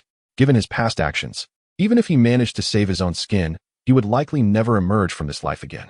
In his next life, he ought to strive to be a good person. Ling Hao cast a glance at him before turning and walking toward the vehicle. Lu Yu followed closely behind, carrying the unconscious Lu Jiayao. 40 minutes later, at the Back Mountain Cemetery, Lu Yu unceremoniously threw Lu Jiayao in front of the gravestone of Ling Hao's adoptive father and swiftly delivered 2 resounding slaps across her face. Where's this place? Lu Jiayao regained consciousness and instinctively asked. Upon seeing the gravestone before her, she shouted, You 2 scoundrels, what have you brought me to a cemetery for? Do you remember the name on the gravestone? Ling Hao's voice resonated behind her. What do you mean? Lu Jiayao momentarily froze, then focused her gaze on the gravestone. Immediately, she trembled all over, her eyes filled with boundless horror, her complexion turning ashen. Who are you? Why have you brought me to his tombstone? After a difficult swallow, Lu Jiayao asked in a trembling voice. Director Lu, do you still remember me? Ling Hao spoke calmly. At that moment, he had regained his true form. Upon hearing Ling Hao's address, Lu Jiayao paused in astonishment and turned around. How is this possible? Recognizing Ling Hao, her heart surged like a tempest. And after a shudder, she exclaimed loudly, Impossible. You cannot still be alive? Absolutely impossible. She never imagined that Ling Hao was alive, if it weren't daytime. She would have thought she was seeing a ghost. What filled her with despair was that Ling Hao, returning after 5 years, had become someone she looked up to. With Ling Hao's prowess, no one in Dongzhou could rival him. Apologies. I am still alive. To your disappointment, Ling Hao shrugged. 5 years ago, when you poisoned my adoptive father, you probably never anticipated this day would come, did you? Thud, thud, thud. Without a hint of hesitation, trembling, Lu Jiayao bowed deeply to Ling Hao. I am sorry. I was forced by the Zhao family, she pleaded in a quivering voice as she continued to bow. If I did not comply, they would have killed me. Although my father had no intention of marrying you, aside from that marriage contract, he fulfilled all your desires. Ling Hao did not respond to her words, but paused briefly before continuing. He even mentioned to me that if anything were to happen to him, your name would definitely be in his will. Or perhaps, in your eyes, my father merely coveted your body. But I know he truly liked you. If it weren't for my sister's opposition, he would have married you. He likely could not have fathomed that he would meet his end at the hands of the woman he cherished the most. Thud, thud, thud. Lu Jiayao continued to bow deeply. I am so sorry. Please spare my wretched life. I was truly coerced. Give my father a few bows. Ling Hao spoke calmly. Without hesitation, Lu Jiayao quickly turned to face the tombstone. Mr. Zheng, I am so sorry. I never intended to harm you. It was Zhao Yuehua who forced me. After saying this, she bowed deeply. In the next life, Be a person who knows contentment. Ling Hao's voice rang in Lu Jiao's ears like a death knell. Rest assured, you shall not be alone for long. Tonight, Zhao Yuehua will come down to accompany you. No. Upon hearing Ling Hao's words, Lu Jiao screamed in terror. Bang! Before her voice could fade, it abruptly ceased, and a cloud of blood mist appeared before the tombstone. In the next moment, all returned to tranquility. Thud! Ling Hao then knelt down, his eyes reddened, his voice slightly choked. Father, Lu Jiao has gone down to apologize to you. Whether to forgive her is your decision. Furthermore, tonight, I will send all those who participated in that incident down to you for atonement. After speaking, he bowed 3 times heavily and, upon rising, bowed again 3 times. Informed the judge to head to the Zhao family. After getting into the car, Ling Hao turned to Lu Yu and spoke in a serious tone. Understood. Lu Yu nodded solemnly. At 6 in the evening, at the Zhao family courtyard, Zhao Yuehua sat on the sofa with a grim expression, surrounded by several core members of the Zhao family. Second brother, still no news from Lu Jun? Zhao Yuehua asked in a deep voice. None. Zhao Yuehui shook his head. I have been calling him since yesterday, but no one answers. I sent people to the places he frequents, but he is nowhere to be found. Not only him, but even his 4 key aides have also vanished. His subordinates have no idea where he has gone. Are you sure he made a move on Qin Hongyuan's daughter yesterday afternoon? After taking a puff from his cigar, Qin Hongyuan inquired. Absolutely. Zhao Yuehui nodded vigorously. He even sent me a photo. Both of Qin Hongyuan's daughters were taken to the club by him. Big brother, Lu Jun must have encountered trouble. The third Zhao family member, Zhao Yueming, frowned deeply. Zhao Yuehua nodded gravely. Big brother, who could have done this? Zhao Yueming continued to ask. Few in Dongzhou could silently eliminate Lu Jun and his 4 aides. If I am not mistaken, it should be that person who appeared at the Crown Hotel. Initially, I thought he came solely for Zheng Homing's daughter. Now it seems, I underestimated the situation. Big brother, if he is indeed seeking revenge for the Zheng family, why has he not acted until now? Zhao Yuehui questioned. I do not know. Zhao Yuehua shook his head with a solemn expression. Ding ding ding. At this moment, Zhao Yuehua's phone rang. What is it? He asked in a deep voice after answering the call. What? A minute later, Zhao Yuehua shouted, an icy anger radiating from him. Immediately send someone out to search. Alive, I want to see him. Dead, I want to see his corpse. After hanging up with a snap, he trembled in rage. Big brother, what happened? Zhao Yuehui asked after setting down his teacup. He has made his move. Zhao Yuehua's eyes blazed with fury. What do you mean? Zhao Yuehui was momentarily taken aback. He just went to Lu Jiao's estate and, in front of everyone, took her away. Zhao Yuehua's eyes sharpened. What? Zhao Yuehui and Zhao Yueming exclaimed in unison. Chapter 58, Zhao Family Courtyard Crack. Crack. Zhao Yuehua's brow furrowed, a cold glint flashing in his pupils. With a slight squeeze, his phone crumbled into a heap of scrap metal on the ground. He knew full well that Lu Jiao's departure was likely to end in tragedy. For him, Lu Jiao was not merely a plaything. She managed many of his gray industries and was a significant asset with her networking skills. But now she was gone. Third brother, have the Pang brothers arrived? Zhao Yuehua exhaled a heavy breath and turned to Zhao Yueming. Yes, Zhao Yueming nodded. They arrived at noon. I have arranged for them in the back courtyard's attic, accompanied by Mei Hong's 4 girls. They just finished with them and are now resting in the attic. Please invite them over, Zhao Yuehua instructed after a brief pause. Understood. Zhao Yueming nodded and left. Second brother, when is Shao Jia expected to return home? Zhao Yuehua then turned to Zhao Yuehui. I just spoke with him on the phone. He should be home in about half an hour at most, Zhao Yuehui replied. Big brother, rest assured. He has brought people from Yutong and even invited an officer from the Eastern District's War Department. Excellent. Zhao Yuehua nodded vigorously. After taking a sip of tea, he gazed ahead and spoke calmly. Whoever you are, daring to challenge the Zhao family, I will ensure you understand the meaning of being ignorant of your own limitations. Big brother, passively defending like this is too stifling, Zhao Yuehui remarked. Once Shao Jia returns, let him utilize Yutong's resources to find the opponent. We must eliminate them swiftly. Zhao Yuehua nodded slightly. Within 3 days, we will certainly claim his head. Thud, thud, thud. In a short while, Zhao Yueming entered the room accompanied by 2 men in their 40s. Both were well-built with robust physiques, exuding a fierce aura. Brothers Pang, you have worked hard. Zhao Yuehua greeted them with a smile as he rose. You are too courteous, Zhao family head. The 2 men took their seats beside the sofa with a commanding presence. May I inquire what specific target has warranted such a substantial reward from the Zhao family? Brother Pang inquired, his tone nonchalant. A target who can command a bounty of 100 million should not be an insignificant figure, Brother Pang too remarked as he lifted his teacup for a sip.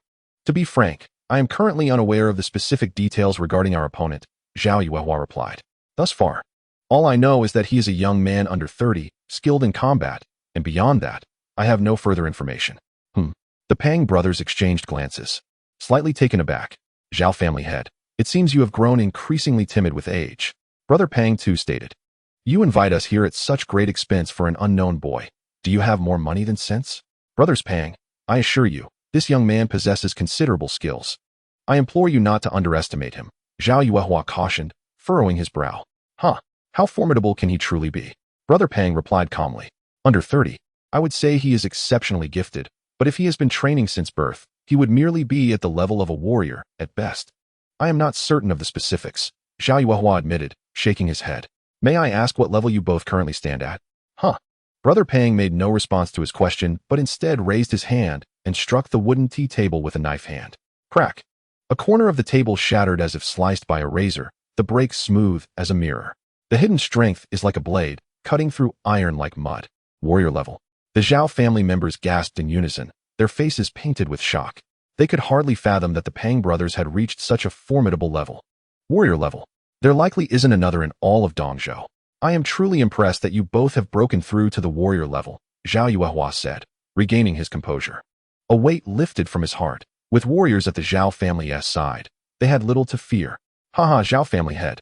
I trust you now understand why we held such disregard for the young man you mentioned? Brother Pang too smiled faintly. I was indeed short-sighted. I hope you two will not take it to heart, Zhao Yuehua replied with a forced smile. Just then, hurried footsteps echoed from outside. Moments later, a man in black rushed into the hall, visibly flustered. Unruly, Zhao Yuehua frowned. What a disgraceful display of panic. Family head, intruders have breached the Zhao family estate. Their skills are formidable, and we are no match for them. The man in black gasped for breath. A chill spread through Zhao Yuehua at these words. Who are they? I do not recognize them. The black-clad man swallowed hard. How many are there? Only 2. He dares to come. Zhao Yuehua frowned. Exchanging glances with Zhao Yuehui. Excellent. I was contemplating seeking him out, yet he has delivered himself to our doorstep. Turning to the Pang brothers, he said, Brothers, it appears our target has arrived. I appreciate your assistance.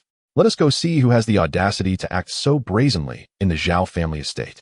Brother Pang declared as he rose to head towards the door. 5 minutes later, they arrived at the central square of the estate. Upon surveying the area, they saw 2 tall figures standing like pillars at the center of the square, surrounded by a multitude of black-clad individuals, all sprawled on the ground, groaning in despair. Simultaneously, a dense throng emerged from all directions, numbering 300 to 400, brandishing weapons and emanating murderous intent. Upon reaching the square, they immediately encircled the 2 figures, leaving no room for escape. Big brother, that is him. Zhao Yuehui pointed at the now-disguised Ling Hao, gritting his teeth. He is the one from the Crown Hotel. The one who forced Xiao Hua to her demise. I understand. Zhao Yuehua's eyes blazed as he fixed his gaze on Ling Hao. I must admit, I admire your audacity to come to the Zhao family estate with just 2 people. Do you believe the reputation of Dongzhou's foremost family is self-proclaimed? Does it matter? Ling Hao pulled out a cigarette, lit it, and took a puff. Where have you taken Lu Jiao? Zhao Yuehua narrowed his eyes, his voice low. To her rightful place. You will soon join her. Ling Hao exhaled a cloud of smoke. You are truly despicable. Zhao Yuehua realized the implication of Ling Hao's words. Without a doubt, Lu Jiao had met her end. Taking a deep breath, he pressed on. Tell me, young man, which remnant of the Zheng family are you? Once you descend, Lu Jiao will certainly inform you.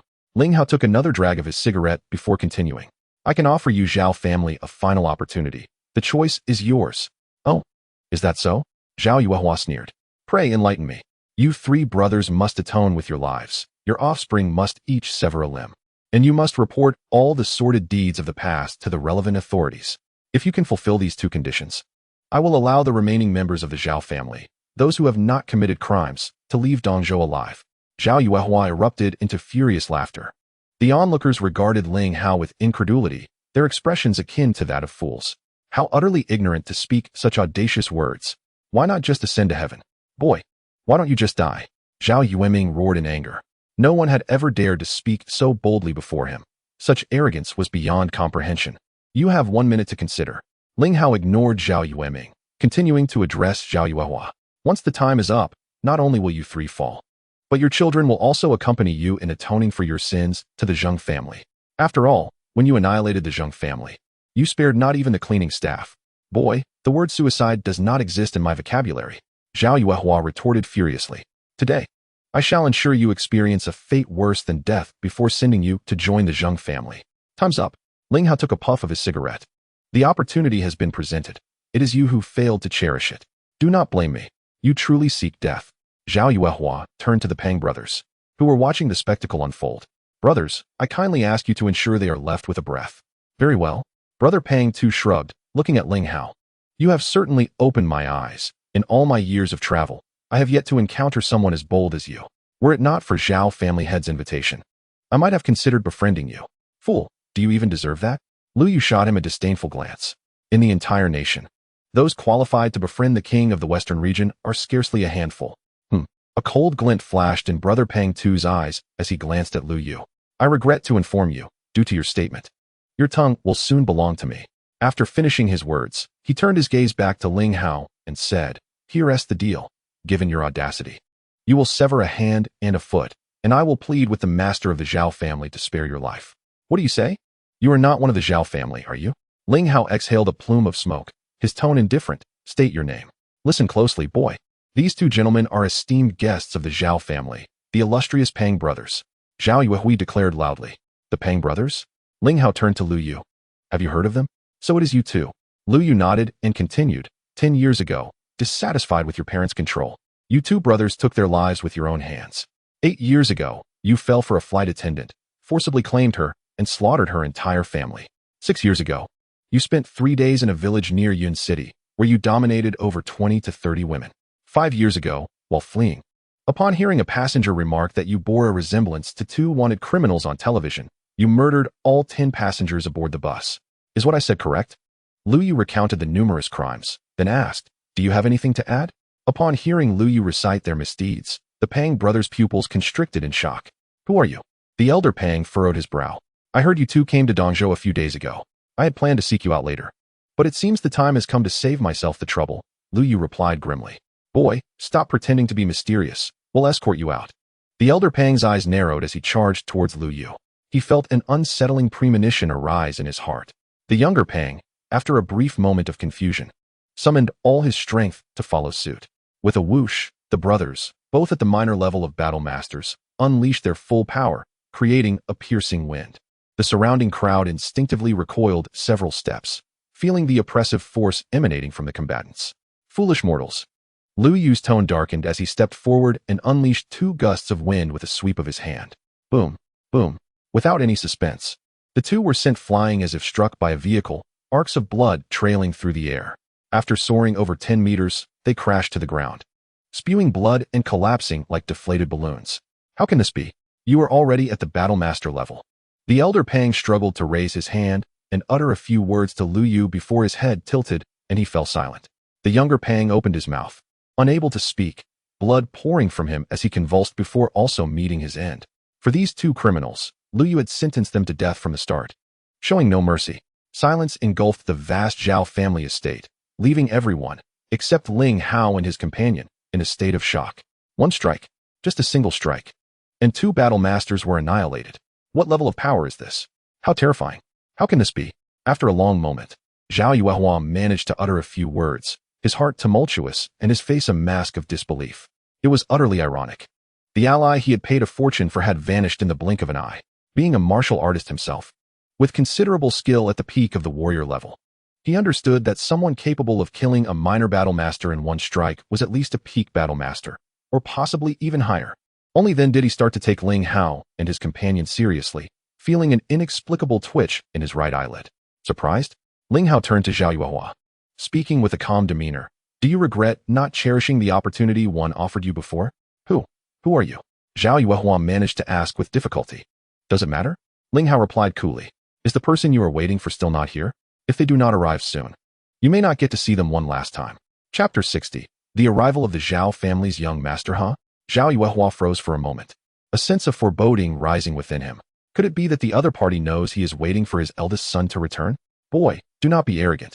Even if you possess great strength, there are so many of us here. I refuse to believe we cannot defeat you, Zhao Yueming declared, taking a deep breath. Is that so? Lu Yu replied coldly.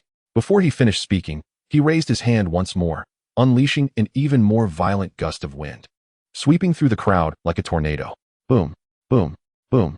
In the next moment, dozens were sent flying, crashing to the ground, either dead or severely injured. Gasp! The onlookers turned pale with terror, instinctively retreating. In the face of such formidable strength, sheer numbers held no significance. A single strike could obliterate a multitude. And now? Ling Hao spoke once more, his tone indifferent. Stop. Just then, a young voice called out from the entrance of the estate. Who dares to act recklessly in the Zhao family? I wish to see who you are. Xiao Jie? Upon hearing this voice, Zhao Yuehua's eyes brightened, as if seizing a lifeline. Other members of the Zhao family also displayed expressions of hope. Just in time, Ling Hao smirked, exchanging glances with Lu Yu before turning to look. A group of 200 people, arrayed in two formations, was led by two individuals, one in a blue outfit and the other in a white one. The young man bore a striking resemblance to Zhao Jiahua, being none other than Zhao Jiajie, the young master of the Zhao family. With a buzz cut, a muscular build, and a fierce demeanor, he wore an expression of arrogance. Compared to Zhao Jiahua, this young master was on an entirely different level. Behind him stood 100 men, each exuding an air of confidence, radiating a palpable sense of lethal intent. The other man, less than 50, had a rugged appearance and emanated the aura of a battlefield veteran. Behind him were another 100 men, all clad in full gear, their expressions grave. Father. Zhao Jiajie swiftly approached Zhao Jiahua, introducing the middle-aged man. This is Uncle Xiao. Hello, Commander Xiao. Zhao Yuehua extended a hand in greeting. Thank you for your assistance. You're too kind, Master Zhao, replied the man named Xiao Zhijuan. I happened to be passing through Dongzhou, so I came to have a look. Father, we can discuss this later. Zhao Jiajie then turned to Ling Hao, speaking in a low tone. You are the one who forced my brother to death? Do you know why I chose to confront you today? Ling Hao did not respond directly, instead posing his own question. Does that question even matter? Zhao Jiajie sneered. Forcing my brother to his demise. You won't leave here alive, no matter how many lives you have. As he spoke, a murderous intent radiated from him, his eyes flashing with coldness. It certainly matters. Ling Hao smiled lightly. Although you were not involved in that incident 5 years ago, the actions you have taken over the years warrant a death sentence. Fool, are you seeking death? Do you know who we are? A man clad in black, standing behind Zhao Jiajie, spoke with anger. What an inexplicable brat, daring to speak to Deacon Zhao in such a manner. You must be tired of living. Is this the demeanor of all those from Yutong? Lu Yu cast a cold glance at his adversary and replied, Oh, you know we are from Yutong? Zhao Jiajie narrowed his eyes slightly. And how would you know that? Lu Yu shrugged his shoulders. Quite interesting. Zhao Jiajie frowned slightly. Knowing our identity, yet still so audacious. It seems you must possess some considerable standing. Pray, reveal your name. You have yet to earn the privilege to know our name. Lu Yu responded coolly. Such arrogance. Let me see what you are truly capable of. The black-clad man roared, raising his hand to attack Lu Hao. Kill. The 10 members of Yutong behind him shouted in unison, launching themselves forward. In that instant, a multitude of razor-sharp blade lights sliced through the air like lightning, devastating everything in their path. Just as the Yutong members reached halfway, the blade lights flashed past their kneecaps. Thud, thud, thud. In the next moment, each person's lower leg was severed at the knee, detaching from their bodies and dropping to the ground, blood gushing forth as they all collapsed. Cries of agony echoed, with everyone writhing on the ground. Who is this? Zhao Jiajie observed this scene, his pupils narrowing slightly, while the man beside him, Xiao Zhijuan, also narrowed his eyes. Swish, swish, swish. The sound of synchronized footsteps approached from the entrance of the courtyard, and soon, a judge led 500 well-uniformed men into the fray. Upon seeing these individuals, Zhao Jiajie trembled, a storm of shock surging within him. The members of Yutong behind him displayed expressions of astonishment, their faces marred by apprehension. Xiao Zhijuan's expression was equally grim, his eyes reflecting profound surprise. You are from Mingmen? After taking a deep breath, Zhao Jiajie turned to the leading judge and inquired. Fool. The judge did not even spare him a glance, and after uttering those 2 words, he stood aside with the 500 men. This was per Ling Hao's prior instructions to not reveal his identity, hence the others did not bow. Which member of Mingmen are you? At this moment, Xiao Zhijuan spoke. Today's events are a personal grievance between the Zheng and Zhao families. Your involvement seems rather inappropriate, does it not? I am quite curious, who might you be? A subordinate of Zheng Dongyang? Before the judge could respond, Ling Hao glanced at Xiao Zhijuan and spoke indifferently. Impudence. Xiao Zhijuan's tone darkened. Daring to call the East King by name, you must be seeking death. You claiming men should not interfere in Zhao's affairs. Yet why has a member of the East District War Department come here? Ling Hao continued. Do not tell me Zheng Donyang sent you. Nonsense. Xiao Zhejuan frowned. You kill innocents indiscriminately and dare to speak with such bravado? Truly lawless. I have long heard that the East District War Department has been in chaos since Zheng Donyang's incident, and seeing it firsthand today confirms it. Ling Hao's voice turned grave. I do not care what your relationship with this young master of the Zhao family is. Take your men and leave immediately, or I shall spare you this once for Zheng Donyang's sake. 1 minute from now, if you do not leave, not only you, but even those you brought shall not escape. Kid, do you truly wish to die? Xiao Zhejuan's face burned with rage. 30 seconds left. Ling Hao replied. Chapter 61. Tell him who I am. Utterly arrogant. Xiao Zhejuan snorted coldly. To act recklessly in my East District, even with Yingmen backing you. I shall see you brought to justice and learn what it means to respect authority. With that, the men behind him aimed their weapons at Ling Hao and his companion. Xiao Zhejuan, you scoundrel. If you wish to seek death, do it yourself and do not drag others down with you. Just then, an extremely furious voice echoed from the entrance of the courtyard. Thud, thud, thud. Soon after, a flurry of hurried footsteps sounded. 200 to 300 fully armed soldiers charged in, promptly surrounding Xiao Zhejuan's men. Deputy Supervisor Luo, what brings you here? Upon seeing the middle-aged man at the forefront, Xiao Zhejuan trembled and hurriedly approached. He could not afford to panic. The newcomer was Luo Xinzhou, the second in command of the East District War Department. Moreover, since the injury of the East King, it was Luo Xinzhou who had been overseeing the East District's operations. Rumor had it that, barring any unforeseen events, he was likely to be elevated to the top position soon. Ling Hao, upon noticing the arrival, felt a flicker of surprise in his eyes. Why had Luo Xinzhou come? Previously, he had little interaction with him, merely hearing occasional mentions of the man, generally receiving fair evaluations. Slap. As soon as Xiao Zhejuan approached, Luo Xinzhou raised his hand and struck him with a resounding slap. The force was considerable, causing blood to dribble from the corner of Xiao Zhejuan's mouth. Who granted you the authority to bring your men here to act so brazenly? Luo Xinzhou bellowed in anger. Slap. Slap. Not yet satisfied, he struck Xiao Zhejuan twice more, causing him to spit out a mouthful of blood. Xiao Zhejuan stood frozen in place, panic etched across his features. He vaguely sensed that he had truly landed in hot water today. Otherwise, Luo Xinzhou would not have been so furious. The Zhao family members nearby were equally astonished, particularly Zhao Jiajia, whose face reflected utter shock. He recognized Luo Xinzhou and understood that this man was undeniably a figure of authority. Never did he expect that the latter would also arrive, and a wave of unease washed over him. Speak. Have you gone mute? Who sent you? Luo Xinzhou continued to shout at Xiao Zhejuan. In response to Deputy Supervisor Luo, I was given no orders. It was my own decision, Xiao Zhejuan stammered. I heard rumors of someone committing atrocities in Dongzhou, killing innocents indiscriminately, thus bang. Before he could finish, Luo Xinzhou kicked him away. You truly have the audacity. Who told you that someone is recklessly killing innocents in Dongzhou? Luo Xinzhou seethed with rage. You wait here, I will deal with you later. With that, he strode toward Ling Hao, bowing deeply upon reaching him. I am Luo Xinzhou of the East District War Department. I greet you, Commander. The men below have acted recklessly. Please punish them. His demeanor was sincere, his tone respectful, devoid of any pretense, while his gaze held a glimmer of reverence. Although he held the position of second-in-command in the East District, he was acutely aware that neither he nor even the East King would dare speak loudly to Ling Hao. Among the 5 regions within the realm, with 5 sovereigns, disregarding personal strength, the blood shadow battle team that Ling Hao had forged was enough to make the other 4 sovereigns feel inferior. It was indeed a formidable army, disciplined and powerful, having emerged victorious in numerous battles since its inception. A true miracle. On another note, though he was not in the same battle district as Ling Hao, he had long been aware of the latter's reputation. Both his martial prowess and personal character commanded his deep respect. Just yesterday, he had received a call from the capital, informing him that the West Region's king, Ling Shuai, had arrived in the East District. At that moment, he was on a mission in another location.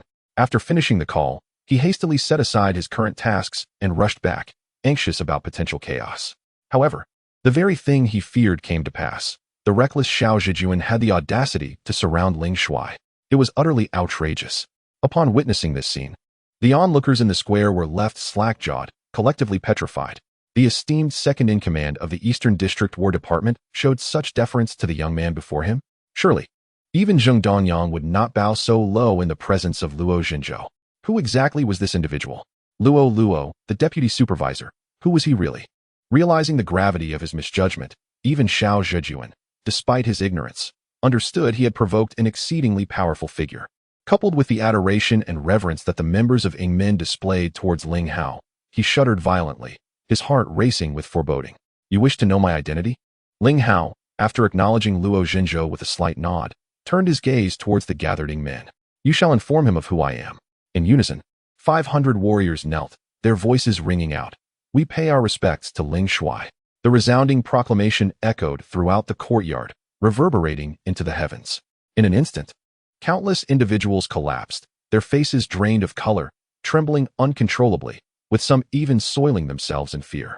The mere mention of Ling Shuai was enough to shatter their resolve. They had never imagined that the man before them was the legendary figure they had heard whispers of, the king of the western borders, the master of Yingmen. One man stood at the nation's gate, commanding hundreds of thousands of blood shadow warriors, roaring against countless foes. Another held dominion over Yingmen, leading a multitude of loyal followers. Instilling terror across the realm, a divine unicorn descended, bringing immense fortune to the nation. The irony was palpable. They had previously entertained thoughts of annihilating this individual. A truly bitter twist of fate. With the presence of even a single Ling Shuai, he could effortlessly reduce them to ashes with a mere gesture.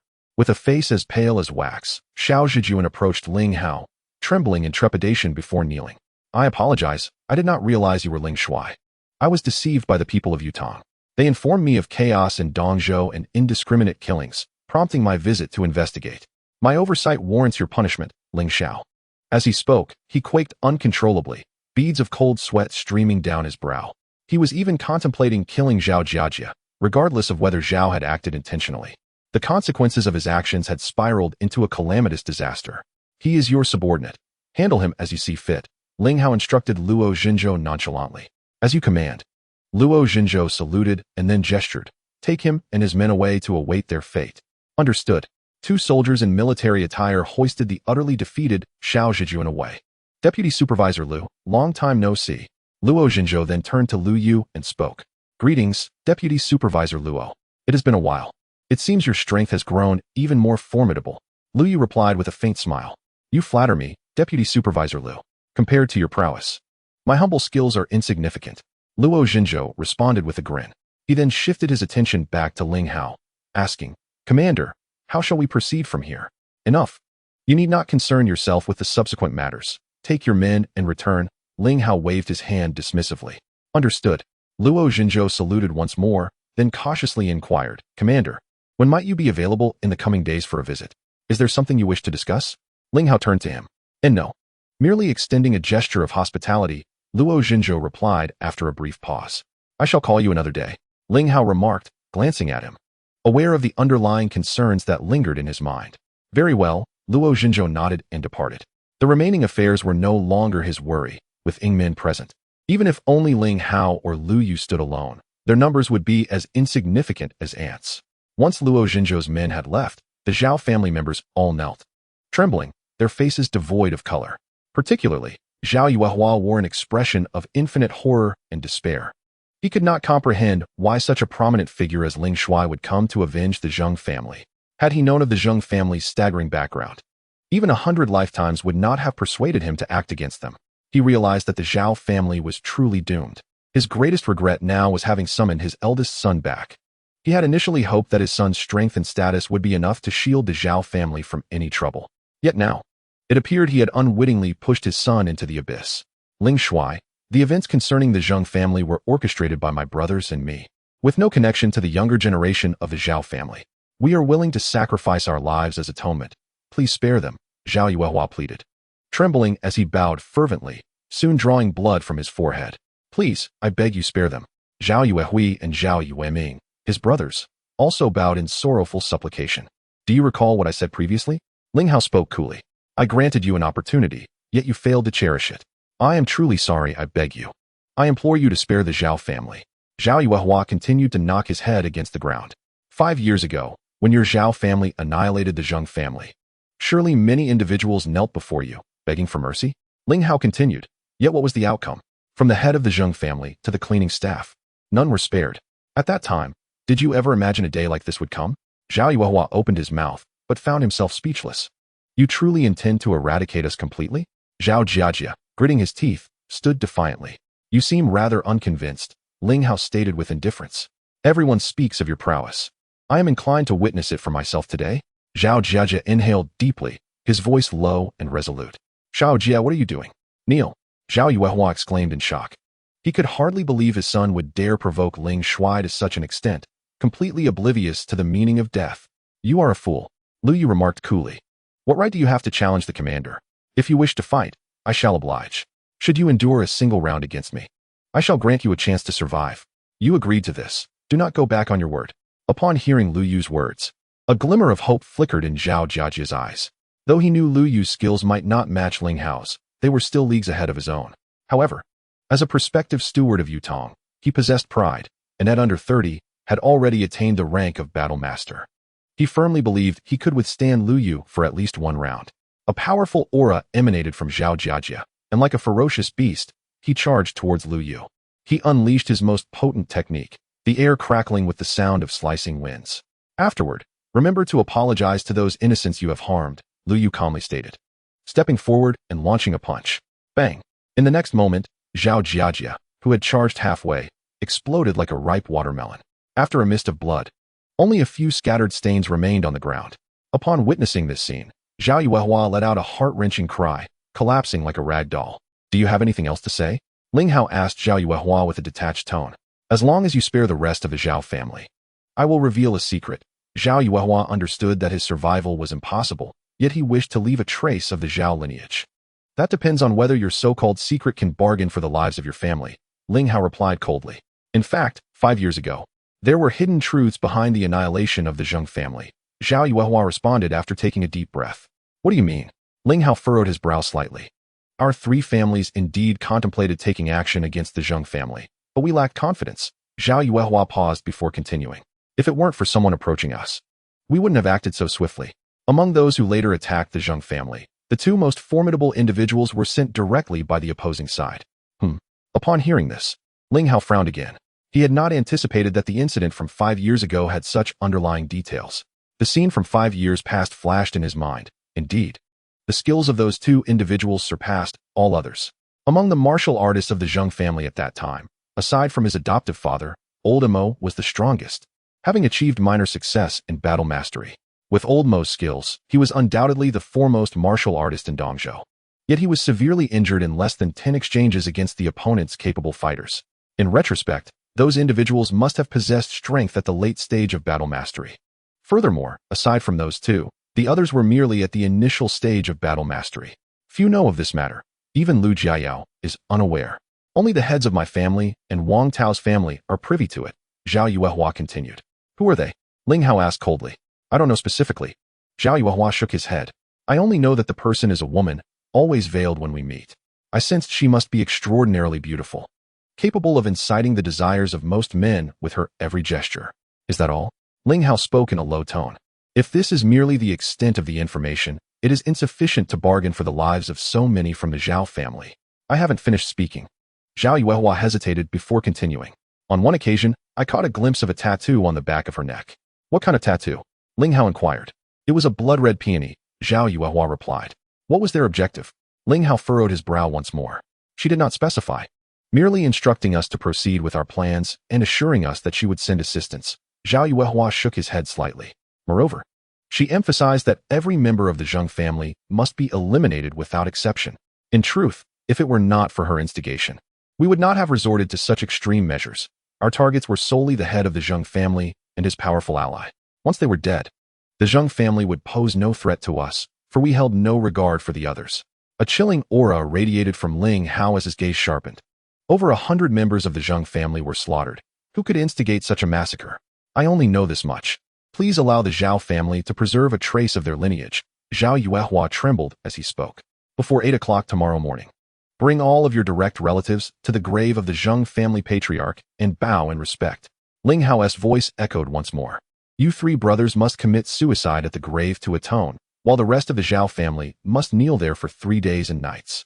I will spare their lives. You may also choose to flee tonight. However, should even one direct relative of the Zhao family fail to arrive by tomorrow morning, All others will face death. Thank you. Zhao Yuehua collapsed to the ground, tears streaming down his face. I leave the rest to you. Ling Hao then looked towards the judge. Instruct everyone present that today's events must be uniformly reported, and do not mention my identity. Simply state, it was the work of the Shadow Gate. No inquiries from outsiders. Anyone who leaks information will be executed. Understood. The judge nodded vigorously. Moments later, Ling Hao and Lu Yu entered the vehicle. Investigate. Ling Hao spoke with a grave tone. Immediately arrange for someone to uncover the identity of the woman mentioned by Zhao Yuehua. Understood. Lu Yu nodded in response. Meanwhile, the other two prominent families in Dongzhou, the Tao family and the Wang family, were experiencing a similar scene. Another two waves of Shadow Gate operatives confronted the two families, who initially put up a fierce resistance. However, against hundreds of well-dressed operatives, their resistance appeared utterly futile. Within 3 minutes, all capable individuals within the two families lay defeated, either dead or severely injured. In the end, the operatives left behind the same 3 statements as they departed. Thus, the top 3 families in Dongzhou officially became a part of history. Even in death, the members of the 3 families could not fathom one question.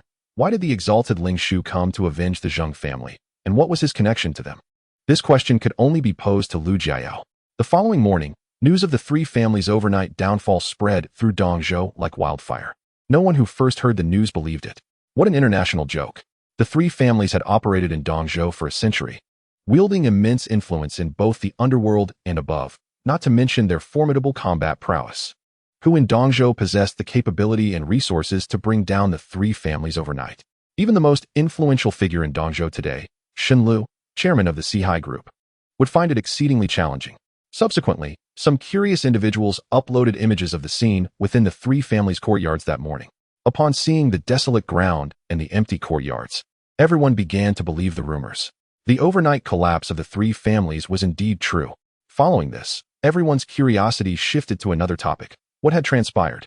Who was responsible for such actions? Thus, various factions employed their own channels to uncover related information. Ultimately, the information gathered from all sources was astonishingly consistent. The Shadow Gate was handling the case. No inquiries from outsiders would be tolerated, and this matter had been classified as confidential. Any attempts to pry into the Shadow Gate's secrets would be met with severe consequences. After receiving this response, most individuals ceased their inquiries, for the Shadow Gate's authority was not something ordinary people dared to provoke. Nevertheless, many continued to investigate discreetly, especially members of other prominent families in Dongzhou. Through various means, they arrived at a hypothesis. 5 years ago, the 3 families had joined forces to annihilate the Zheng family, and now, the Shadow Gate had intervened to exact revenge for them. At 10 o'clock in the morning, Yuan Xiong, the underground king of Dongzhou, sat in his office, pondering the situation while holding a cigar. The overnight downfall of the 3 prominent families was a matter significant enough to warrant his contemplation. Knock, knock, knock. Soon, the sound of footsteps approached, and Hoing entered briskly. So what is the outcome? Yuan Xiong inquired, looking at Hoing. In response to Ba Ye's words, Hoing solemnly stated, I have confirmed it. It is indeed the work of Ling Shao. As expected, Yuan Xiong nodded. Only Ling Shao possesses such prowess to eradicate the 3 prominent families from Dongzhou overnight. After taking a puff from his cigar, he continued. Not only has Ling Shao toppled the 3 families, but he has also left no stone unturned with Lu Jiayao.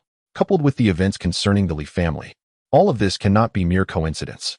It seems that Ling Shao's connection with the Zheng family is undoubtedly significant. Ba Ye, I have perused the records of the Zheng family from years past. Hoing paused slightly before continuing. Ling Shao bears a striking resemblance to the adopted son of the former head of the Zheng family, at least by 60 to 70%. Oh, really? Yuan Xiong raised an eyebrow. Indeed. Hoing nodded. This leads me to believe it must be true. Ling Shao was likely saved by someone back then, and has returned now to exact revenge. Yuan Xiong exhaled a series of smoke rings, then wore a contemplative expression, pondering. What transpired 5 years ago that compelled the 3 families to strike so heavily against the Zheng family?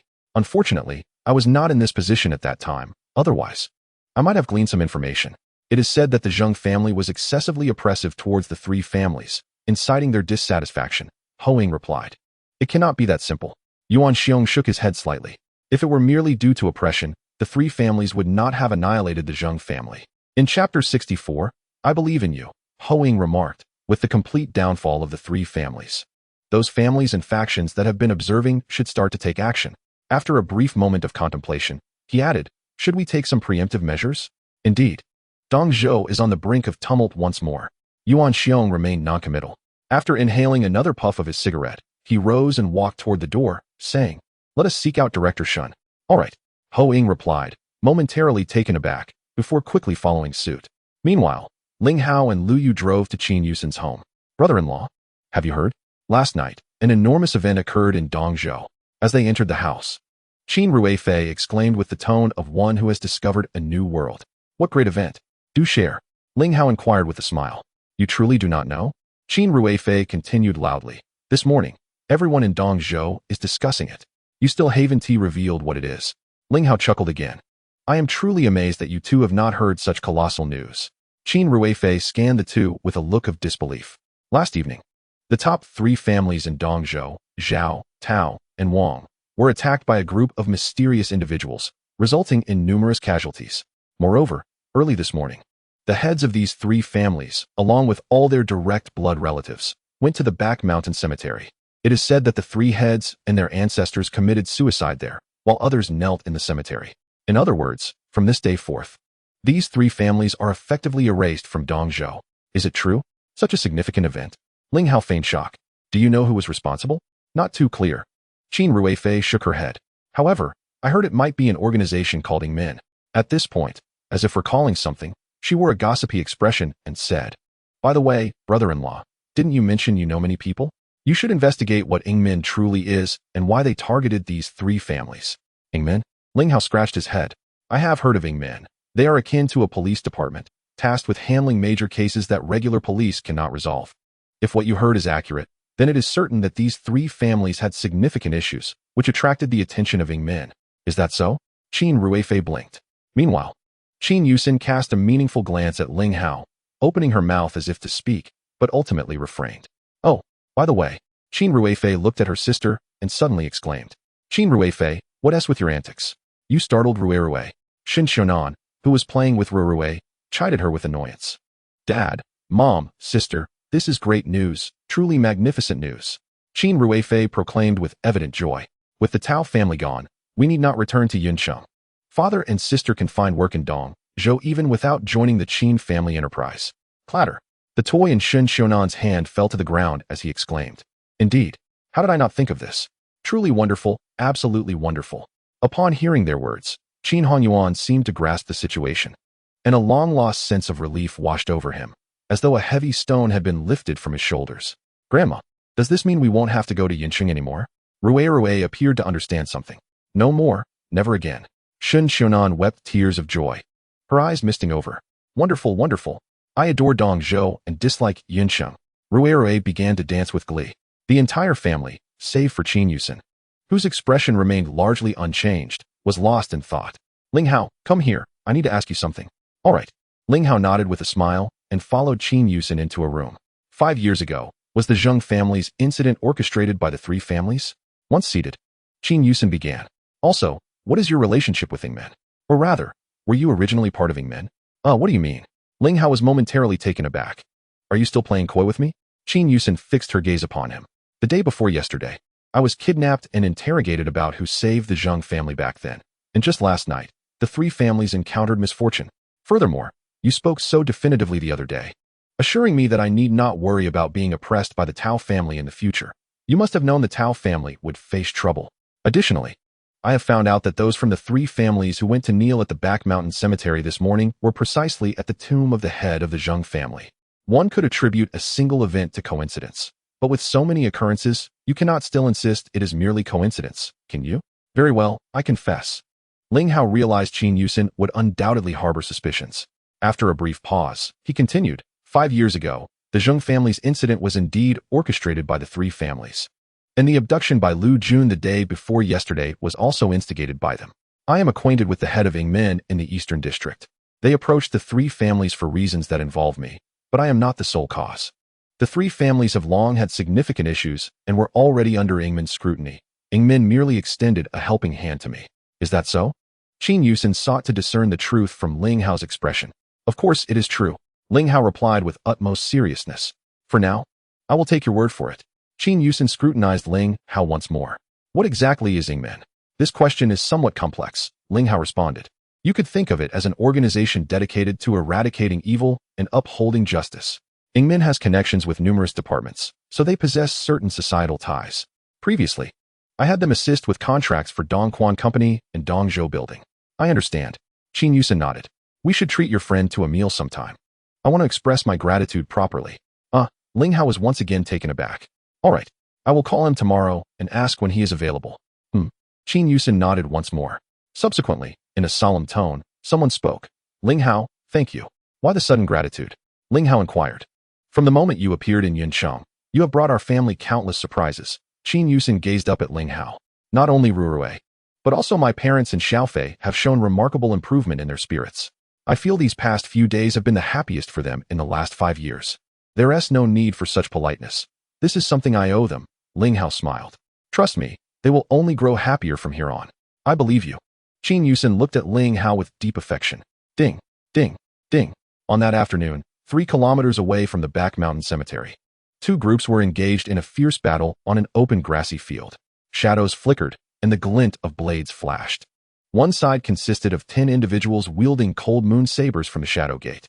The other side comprised 20 men and women in combat attire, armed with weapons, alongside a middle-aged man emanating a formidable aura.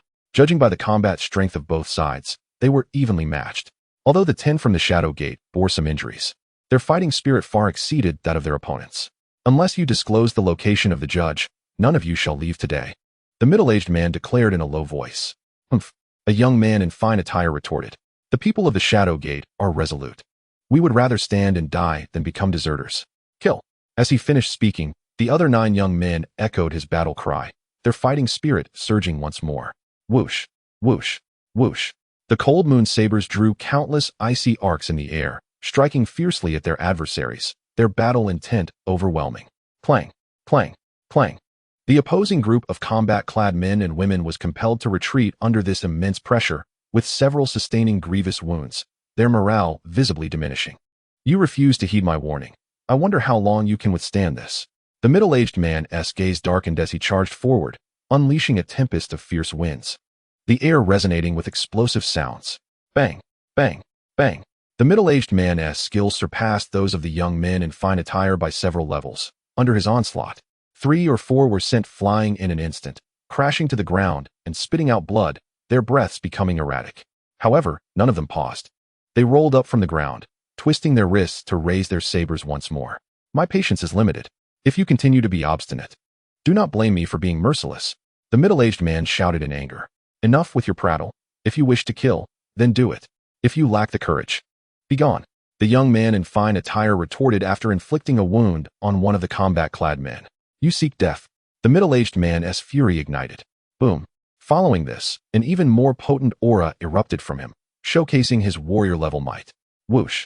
Immediately, he darted like a specter towards the young man in fine attire, executing a palm strike imbued with the force of thunder. I'll fight you, the young man shouted, eyes blazing, channeling all his strength as he raised his blade in response. Bang. Yet the disparity in their cultivation realms was insurmountable. The young man's offensive was swiftly dismantled, and he was sent soaring into the air by the opposing palm strike. Puff. After flying over 10 meters, he crashed heavily to the ground, coughing up blood and collapsing without any fighting spirit left. Now, can you still speak with bravado? The middle-aged man coldly inquired. If you have the capability, then kill me, the young man retorted, spitting another mouthful of blood. You are courting death. Since you desire to die, I shall oblige. The middle-aged man shouted, a murderous intent pervading the air. If you dare move again, I will take your life. At that moment, a chilling voice rang out. Subsequently, the judge approached with a face full of anger, followed closely by 10 young men in fine attire. Damn it! The 10 young men, seeing their companion's state, shouted in unison as they rushed into the fray. You have finally arrived. The middle-aged man addressed the judge in a somber tone. Have you considered the consequences of your actions? The judge stepped forward to confront him. Humph. The middle-aged man replied coldly. That question should be posed to you. You killed someone from the Yutang. Do you not understand the repercussions of such actions? I have come today to hear how you plan to provide an explanation to the Yutang. He had learned of Zhao Jiajia's fate earlier that morning, knowing he had been slain by the Shadow Gate, and his fury ignited. Zhao Jiajia was a subordinate he held in high regard, exceptionally talented and having reached the warrior level at a young age. In his eyes, Zhao Jiajie was destined for greater achievements than himself. He had intended to promote Zhao Jiajie into the elite ranks of Yutang as a key candidate for development. Yet, he was killed just like that. Though he understood that the Shadow Gate typically refrained from unnecessary slaughter, there must have been sufficient justification for their actions against Zhao Jiajie. Nevertheless, Zhao Jiajie was a member of Yutang, and it was not the Shadow Gate's place to punish him. You are a fool. The judge continued coldly. When has the Shadow Gate ever required the Yutang to give an account for their actions? If you neglect your subordinates and allow them to act recklessly, then let the Shadow Gate take charge. Do you truly wish to incite a conflict between the Shadow Gate and the Yutang? Luo Tian's brow furrowed, a chill radiating from him. The Yutang and the Shadow Gate, as two pivotal forces of the nation, possessed comparable overall strength should a battle erupt. The victor was uncertain. This was the confidence that allowed him to demand an explanation from the Shadow Gate. Just based on you? The judge cast a dismissive glance at him. It's not that I underestimate you. As a mere supervisor, you are far from adequate. Not only you, even your superiors, the Bangzhu or the Yuzhu, would not be a match here. The ranks of Yutang are divided as follows: Tangzhu, Yuzhu, Bangzhu, Duzhu, Zhuwu, and Ganwu. The Tangzhu oversees all affairs of Yutang, with 5 Yuzhu managing 5 global regions beneath them. The Bangzhu governs a specific city-state under the Yuzhu, while the Duzhu is primarily responsible for overseeing the Zhuwu and Ganwu below them. Truly arrogant. Luo Tian took a deep breath, speaking in a low voice. If that is the case, then allow me to experience the prowess of one of the 5 sharp blades of the Shadow Gate. Ignorant. The judge snorted coldly. If you can withstand a single round against me, I will forfeit my life to you. Arrogant. Luo Tian responded in a deep voice, his aura surging as he revealed the might of a newly emerged warrior. Whoosh. In the next moment, a fleeting shadow shot towards the judge, simultaneously unleashing a torrent of fierce winds, creating a sound akin to a breaking gale, his momentum surging like a rainbow, only just breaking through to the warrior level. And you dare to boast here? Are all of you from the Yutang so ignorant of your limitations? Facing Luo Tian's full throttle attack, the judge spoke indifferently. Bang! As the opponent's attack approached, the judge flicked his wrist, and the cold moon saber sliced through the air like lightning, striking directly at Luo Tian. SSS.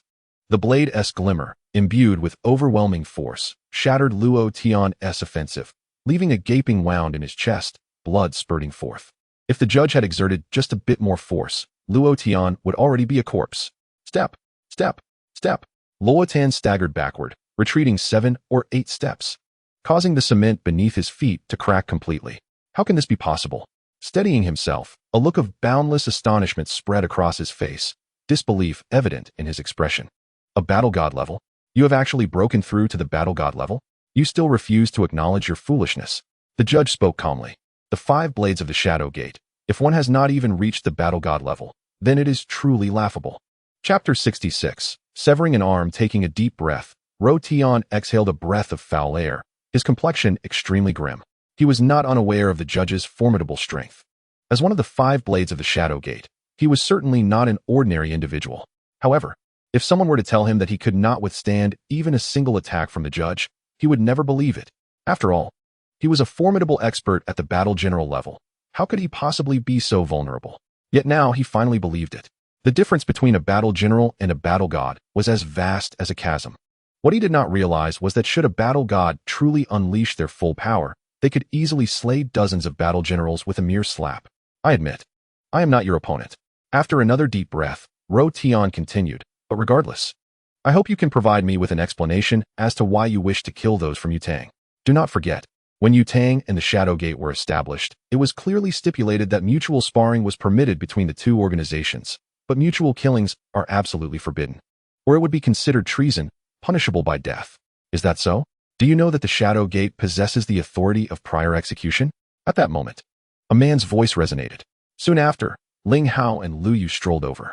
They had received the judge's call while driving back to the hotel from Qin Yuxin's home.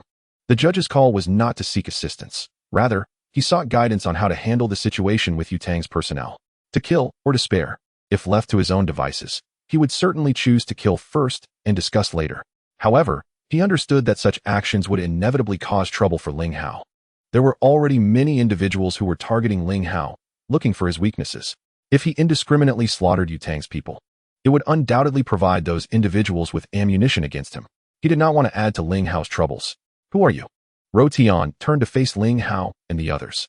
As merely a supervisor from Yutang, and since the battlefield was primarily overseas, it was not surprising that he did not recognize the leader of the Shadow Gate. Brother, you have arrived. The judge turned to look. Salutations, supervisor. Upon seeing Ling Hao, the 20 young men clad in brocade called out in unison. They had concluded their battle, with all 20 of the opposing fighters lying incapacitated, having lost all fighting capability. Upon hearing their voices, Tian trembled, his legs buckling beneath him as he collapsed, his face paling instantly. He never anticipated that this legendary figure would actually be in Dongzhou. Earlier that morning, he had heard about Zhao Jiajia's incident, but had not delved deeply into the details, only knowing that it was the Shadow Gate that had taken action. Yet he never expected that the king of the Western Territory, the leader of the Shadow Gate, would also be in Dongzhou. A vague feeling of dread washed over him. He feared he had made a grave mistake. If Zhao Jiajia did not have a compelling reason to be killed, the leader of the Shadow Gate would never allow such an incident to occur. Supervisor Tian pays his respects to Commander Ling. After catching his breath, Tian spoke with great difficulty. You asked us why we wished to kill Zhao Jiajia? Ling Hao replied indifferently. Judge, give him the evidence to review. Understood. The judge retrieved a mobile phone from his possession, operated it briefly, and then tossed it in front of Tian. This phone was a specially designed multifunctional device from the Shadow Gate, with each member possessing one. In addition to standard mobile phone functions, it also connected to the internal network of the Shadow Gate, allowing access to information based on different permissions. Furthermore, this phone served as a lifeline for Shadow Gate members, capable of sending distress signals at any time and location, even without battery power, as the system could still track and locate them. He truly deserves his fate. Gazing at the numerous charges listed on the phone regarding Zhao Jiajia, Tian collapsed once more, an expression of endless regret etched upon his face. Now do you understand why he must be killed? Ling Hao inquired calmly. Yes, I apologize for my oversight. Please punish me, Commander Ling. Tian knelt before Ling Hao. The prestige of the Shadow Gate cannot be challenged. Considering your ignorance, sever one of your arms. Ling Hao spoke solemnly. Thank you, Commander Ling. Tian did not hesitate, delivering a palm strike to his left arm, resulting in a sharp crack as his arm was instantly rendered useless. A low groan escaped Tian's lips. This is a warning. Should there be a next time, I shall take your life. Ling Hao waved his hand. Depart. Thank you. Tian struggled to rise, bowing once more before turning to leave. Father, you have come. The following morning, Ling Hao arrived alone at the Qin residence. As soon as he entered the house, Rui rushed over. Yes, today I will take you out for a stroll, shall we? Ling Hao bent down to pick up the little one. Excellent. I want to go play in the park. Rui danced with joy. I haven't been to the park in ages. Will you accompany me, father? Of course, no problem. Ling Hao replied with a smile. However, first, we will accompany your grandparents to view some properties, and then we can head to the park in the afternoon. All right? That sounds great. Rui responded eagerly. I also want to see the houses. We need to buy a big one so I can store lots and lots of toys. Then it's settled. Ling Hao smiled again. He then turned to Qin Hanyuan and his wife. Uncle, Auntie, the weather is lovely today. Shall we go out to view some properties together? Indeed. Qin Hanyuan nodded. Your aunt and I were just discussing this matter. Is that so? Ling Hao smiled. Has Auntie found any properties of interest? I searched online last night, and there are a few nice neighborhoods nearby that we could check out. Xiaonan replied. Then let us set off. Ling Hao chimed in cheerfully. 3 minutes later, the family arrived downstairs. Xiaonan. At that moment, a woman's voice rang out. A middle-aged woman in her 50s approached, her face adorned with makeup, followed by her husband and a pair of young people. Mei Xia? Upon seeing her, Xiaonan paused for a moment. What brings you here today? I heard you returned to Dongzhou, so I came specifically to find you. A woman named Wang Mei Xia said. I am looking to buy a villa today, so I wanted your assistance in this matter. As she spoke, a smug expression spread across her face. You are all buying villas now? A hint of disappointment flickered in Xiaonan's eyes. Yes. My daughter, Yan Li and Ming Tao are getting married in a few months. The young couple feels that their current living conditions are inadequate, so they wish to purchase a villa on mortgage. Wang Meixia continued. Moreover, Ming Tao was employed 3 months ago as a department deputy manager by a Fortune 500 company. If he continues to live in that old community, his colleagues will surely ridicule him. By the way, I haven't introduced Ming Tao to you yet. His surname is Su. His father, Su Quan, is a high-ranking executive in a Fortune 500 company and knows many influential people in Dongzhou. Observing her smug demeanor, Ling Hao exchanged a glance with the Qin sisters, both of them speechless. Chapter 67. Is it rented? Quite impressive, isn't it? Xiaonan replied politely. It's just average. As Wang Meixiao spoke, she glanced up at the buildings behind her. Xiaonan, your place is on the verge of becoming a dangerous building, isn't it? You should consider moving to a new house. If finances are tight, a monthly payment plan is quite manageable. Hee indeed. Shen Xiaonan took a deep breath. Wang Meixiao glanced again at Ling Hao, who was amusing Rurue, and inquired, and who might this be? He is my father, Rurue exclaimed loudly. Oh, so he is Yuxian's husband?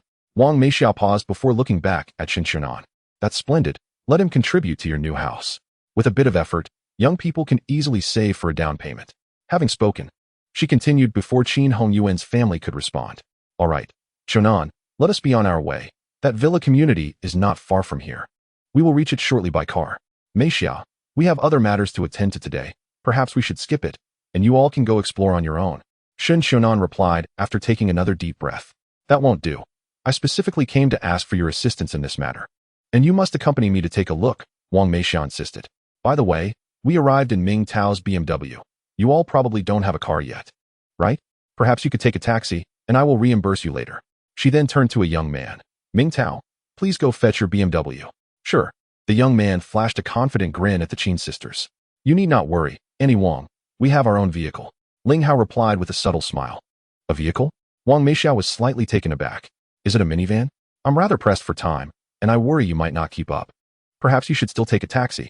Auntie, it's not a minivan. Just lead the way, and we will follow. Qin Yufei responded, somewhat exasperated. She then turned to Shen Xiaonan. Mom, let's go together to take a look. While they were speaking, the young man named Su Ming Tao had already driven over his BMW 5 Series. All right then, keep close. Ming Tao drives a bit fast, Wang Meixiao cautioned. By the way, what vehicle do you have? Ding, ding. Ling Hao smiled again, lifting Rurue into his arms, and pressed the car key twice. The nearby top-spec extended version of the Range Rover emitted 2 beeps. Auntie Wang, this is our vehicle. You all lead the way. Qin Yufei said in a cooperative tone. What kind of car is that? I've never seen it before. Is it a domestic brand? Wang Meixiao commented while eyeing the Range Rover. Mom, stop talking and get in the car. Her daughter, Zhou Lian, replied in exasperation, pulling her towards the vehicle. As they walked, she explained, that is an extended version of the Range Rover. One could purchase several BMWs with the price of that. Wang Meixiao's mouth twitched violently several times before she could muster a response. It's rented, isn't it? Half an hour later, the group arrived at the entrance of a high-end villa community named Yujing Shanzhuang. After parking, they walked toward the sales office. Tao Xiao, you are here. As soon as they entered the lobby, a heavily made-up, alluring woman approached, casting a flirtatious glance at Su Ming Tao that almost explicitly suggested their intimate relationship. Zhao Yan. Hello. Allow me to introduce. Su Ming Tao stammered, visibly taken aback by her expression. This is my girlfriend, Zhou Lian, and these are her parents. Oh. So this is Tao Xiao's girlfriend. Welcome, please come in, Zhao Yan said, giving Zhou Lian an appraising look. Thank you, Zhou Lian replied, slightly frowning before linking her arm with Su Ming Tao and moving towards the model display. And who might you be? Zhao Yan then turned her attention to Ling Hao's family. They are here to help us check out the properties, Wang Meixiao stated, then turned to Shen Xiaonan. Xiaonan, please take a seat and rest. We will go view the house together shortly. All right, Shen Xiaonan replied curtly. She had never wanted to come in the first place, and her mood was understandably poor. Auntie, since we are here, why not take a look at the model? We are idle anyway, Ling Hao suggested while holding Rurue. I won't go. You all can look. Shen Xiaonan waved her hand dismissively. Mom, let's go. We can consider purchasing a unit when we have the funds. Qin Yuxin suggested. Yes, we must buy a villa in the future, Rurue declared with wide eyes. Very well. Shen Xiaonan reluctantly followed the group towards the model display. Daddy, put me down. There are toys over there. I want to play. Soon, Rurue spotted a small playground in a corner of the lobby. All right. Ling Hao set Rurue down. Xiao Fei, take Rurue to play. I will discuss the villas with uncle and auntie. Sure. Qin Yufei nodded and led Rurue away. Auntie, did you find any that caught your eye? Ling Hao then turned to Shen Xiaonan. This community is one of the most renowned high-end villa communities in Dongzhou. The design and planning of the properties are exquisite. Each unit is quite impressive. Shen Xiaonan's eyes were fixed on the model. Her tone indicated she had been consistently following the villa developments. That building looks great. It even has a small yard for planting flowers and such. Ling Hao pointed at the largest villa in the center. Indeed, it looks splendid. Shen Xiaonan gazed at it with envy. Whoever resides in that villa is undoubtedly a winner in life. What are you doing? Stay away from there. At that moment, a woman shouted loudly, if you break it. How will you compensate? Simultaneously, a child's cry erupted. Ling Hao turned to see the previously mentioned Zhao Yin pointing at Qin Yufei and shouting. Rue, likely frightened, had nestled in Qin Yufei's arms, wailing loudly. What happened? Ling Hao frowned and approached, with Qin Yuxin's family trailing behind. Xiaofei, what is going on? Ling Hao asked. Rue wanted to see that model, so I held her closer to take a look. Qin Yufei pointed to an airplane model on the table. We didn't even touch the model, and this woman just started yelling. Rue was startled. You are being unreasonable. They were just looking. Is it necessary to shout so loudly? Qin Yuxin said, slightly irritated. She then took Rue from Qin Yufei's arms. Rue, don't worry. Mommy and Daddy are here. Wah. That aunt is bad aunt. Rue sobbed. Do you know how much this model costs? If it breaks, can you afford to pay for it? Zhao Yin looked disdainfully at Qin Yuxin. Isn't this model meant to be viewed by others? Ling Hao's tone darkened. Apologize. TCH. What nonsense. Zhao Yin scoffed. Your family looks so poor. And you dare show up at such an upscale property? Just as she finished speaking, Ling Hao raised his hand and slapped her. Hiss. Gasps of shock echoed around them. This young man is quite fierce. He resorts to violence at the slightest disagreement. You dare hit me? Zhao Yin was momentarily stunned, then screamed hysterically. I will say it again. Apologize. Ling Hao's gaze hardened. You scoundrel. I, Zhao Yin, will never apologize. Zhao Yin retorted, launching into a tirade of insults. Slap. Slap. Two more resounding slaps followed, with Zhao Yin's lip bleeding slightly. Xiaonan, aren't you going to do something about your son-in-law? He is going too far. How can he strike someone without cause? Wang Meixiao looked at Shen Xiaonan, somewhat indignant. Why should I intervene? Shen Xiaonan replied. People like her, who look down on others, deserve a lesson. Wang Meixiao's face flushed with rage. Young man, are you tired of living? You dare to act recklessly here without even inquiring what this place is. Upon hearing the commotion, 5 or 6 bodyguards hurried over, kneeled down and apologized to Supervisor Zhao at once. One of the sub-leaders shouted angrily at Ling Hao. With a sharp motion, Ling Hao seized the man's finger and twisted it forcefully, a cracking sound echoing as the bodyguard's finger drooped immediately. A scream of agony escaped the bodyguard. You are courting death. The other 5 bodyguards, witnessing this scene, rushed forward. Stop right there. A booming voice rang out just then. Soon, a robust young man in his 40s rushed over, flanked by several men in black. Brother son? Zhao Yin exclaimed, her face lighting up with a flirtatious expression as she hurried to greet him. Brother son, you arrived just in time. This brat is causing a ruckus and even laid hands on me. Bang. Before she could finish her sentence, the young man, named Sun Long, took a few steps forward and kicked her away, causing her to fall to the ground, retching. Brother son, what are you doing? The bodyguards looked utterly bewildered. Bang, bang, bang. Without a word, Sun Long knocked each of them down one by one, then roared. Have you all lost your eyesight to dare treat young Master Ling with such disrespect? Do you wish for death? After that, he quickly approached Ling Hao and bowed deeply. I apologize, young Master Ling. My subordinates lack judgment and have offended you. Please do not take offense. As he spoke, his body trembled slightly, and beads of cold sweat formed on his forehead. The onlookers were left in shock, their jaws dropping in disbelief. Most recognized the young man before them, a prominent figure in Dongzhou. Yet now he was bowing and pleading for mercy from a young man, which was simply surreal. Do you know me? Ling Hao scrutinized the man, his mind drawing a blank. Yes, yes, Sun Long replied respectfully. Young Master Ling, may I have a moment of your time to speak? Is there something? Ling Hao responded coolly. There is a minor matter that requires just a few minutes of your time, Sun Long explained. Very well, Ling Hao said, pausing briefly before telling Qin Yuxin, Yuxin, wait for me with Uncle and Auntie. Qin Yuxin nodded. This way, please. Sun Long gestured toward Zhao Yin and her companions. Keep an eye on her. I will deal with her later. Understood. 2 men in black nodded.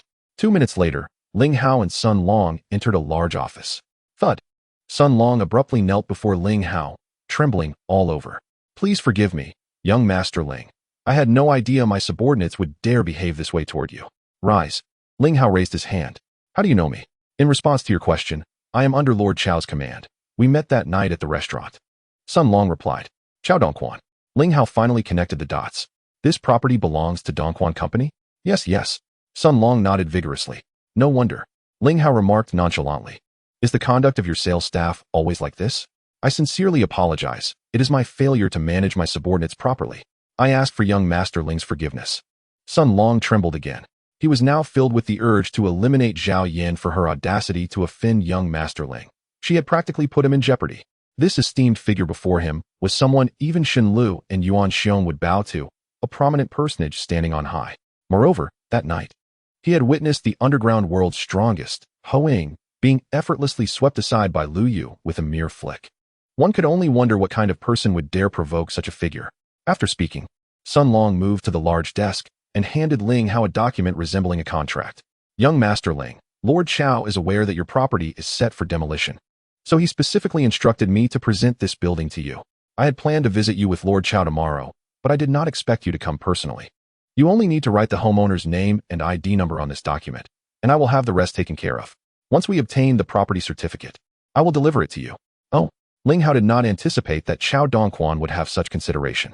He smiled faintly and said, just a gift? I can afford this small sum. I will purchase this building. As he spoke, he retrieved a black gold card and handed it to Sun Long. Go ahead and swipe it.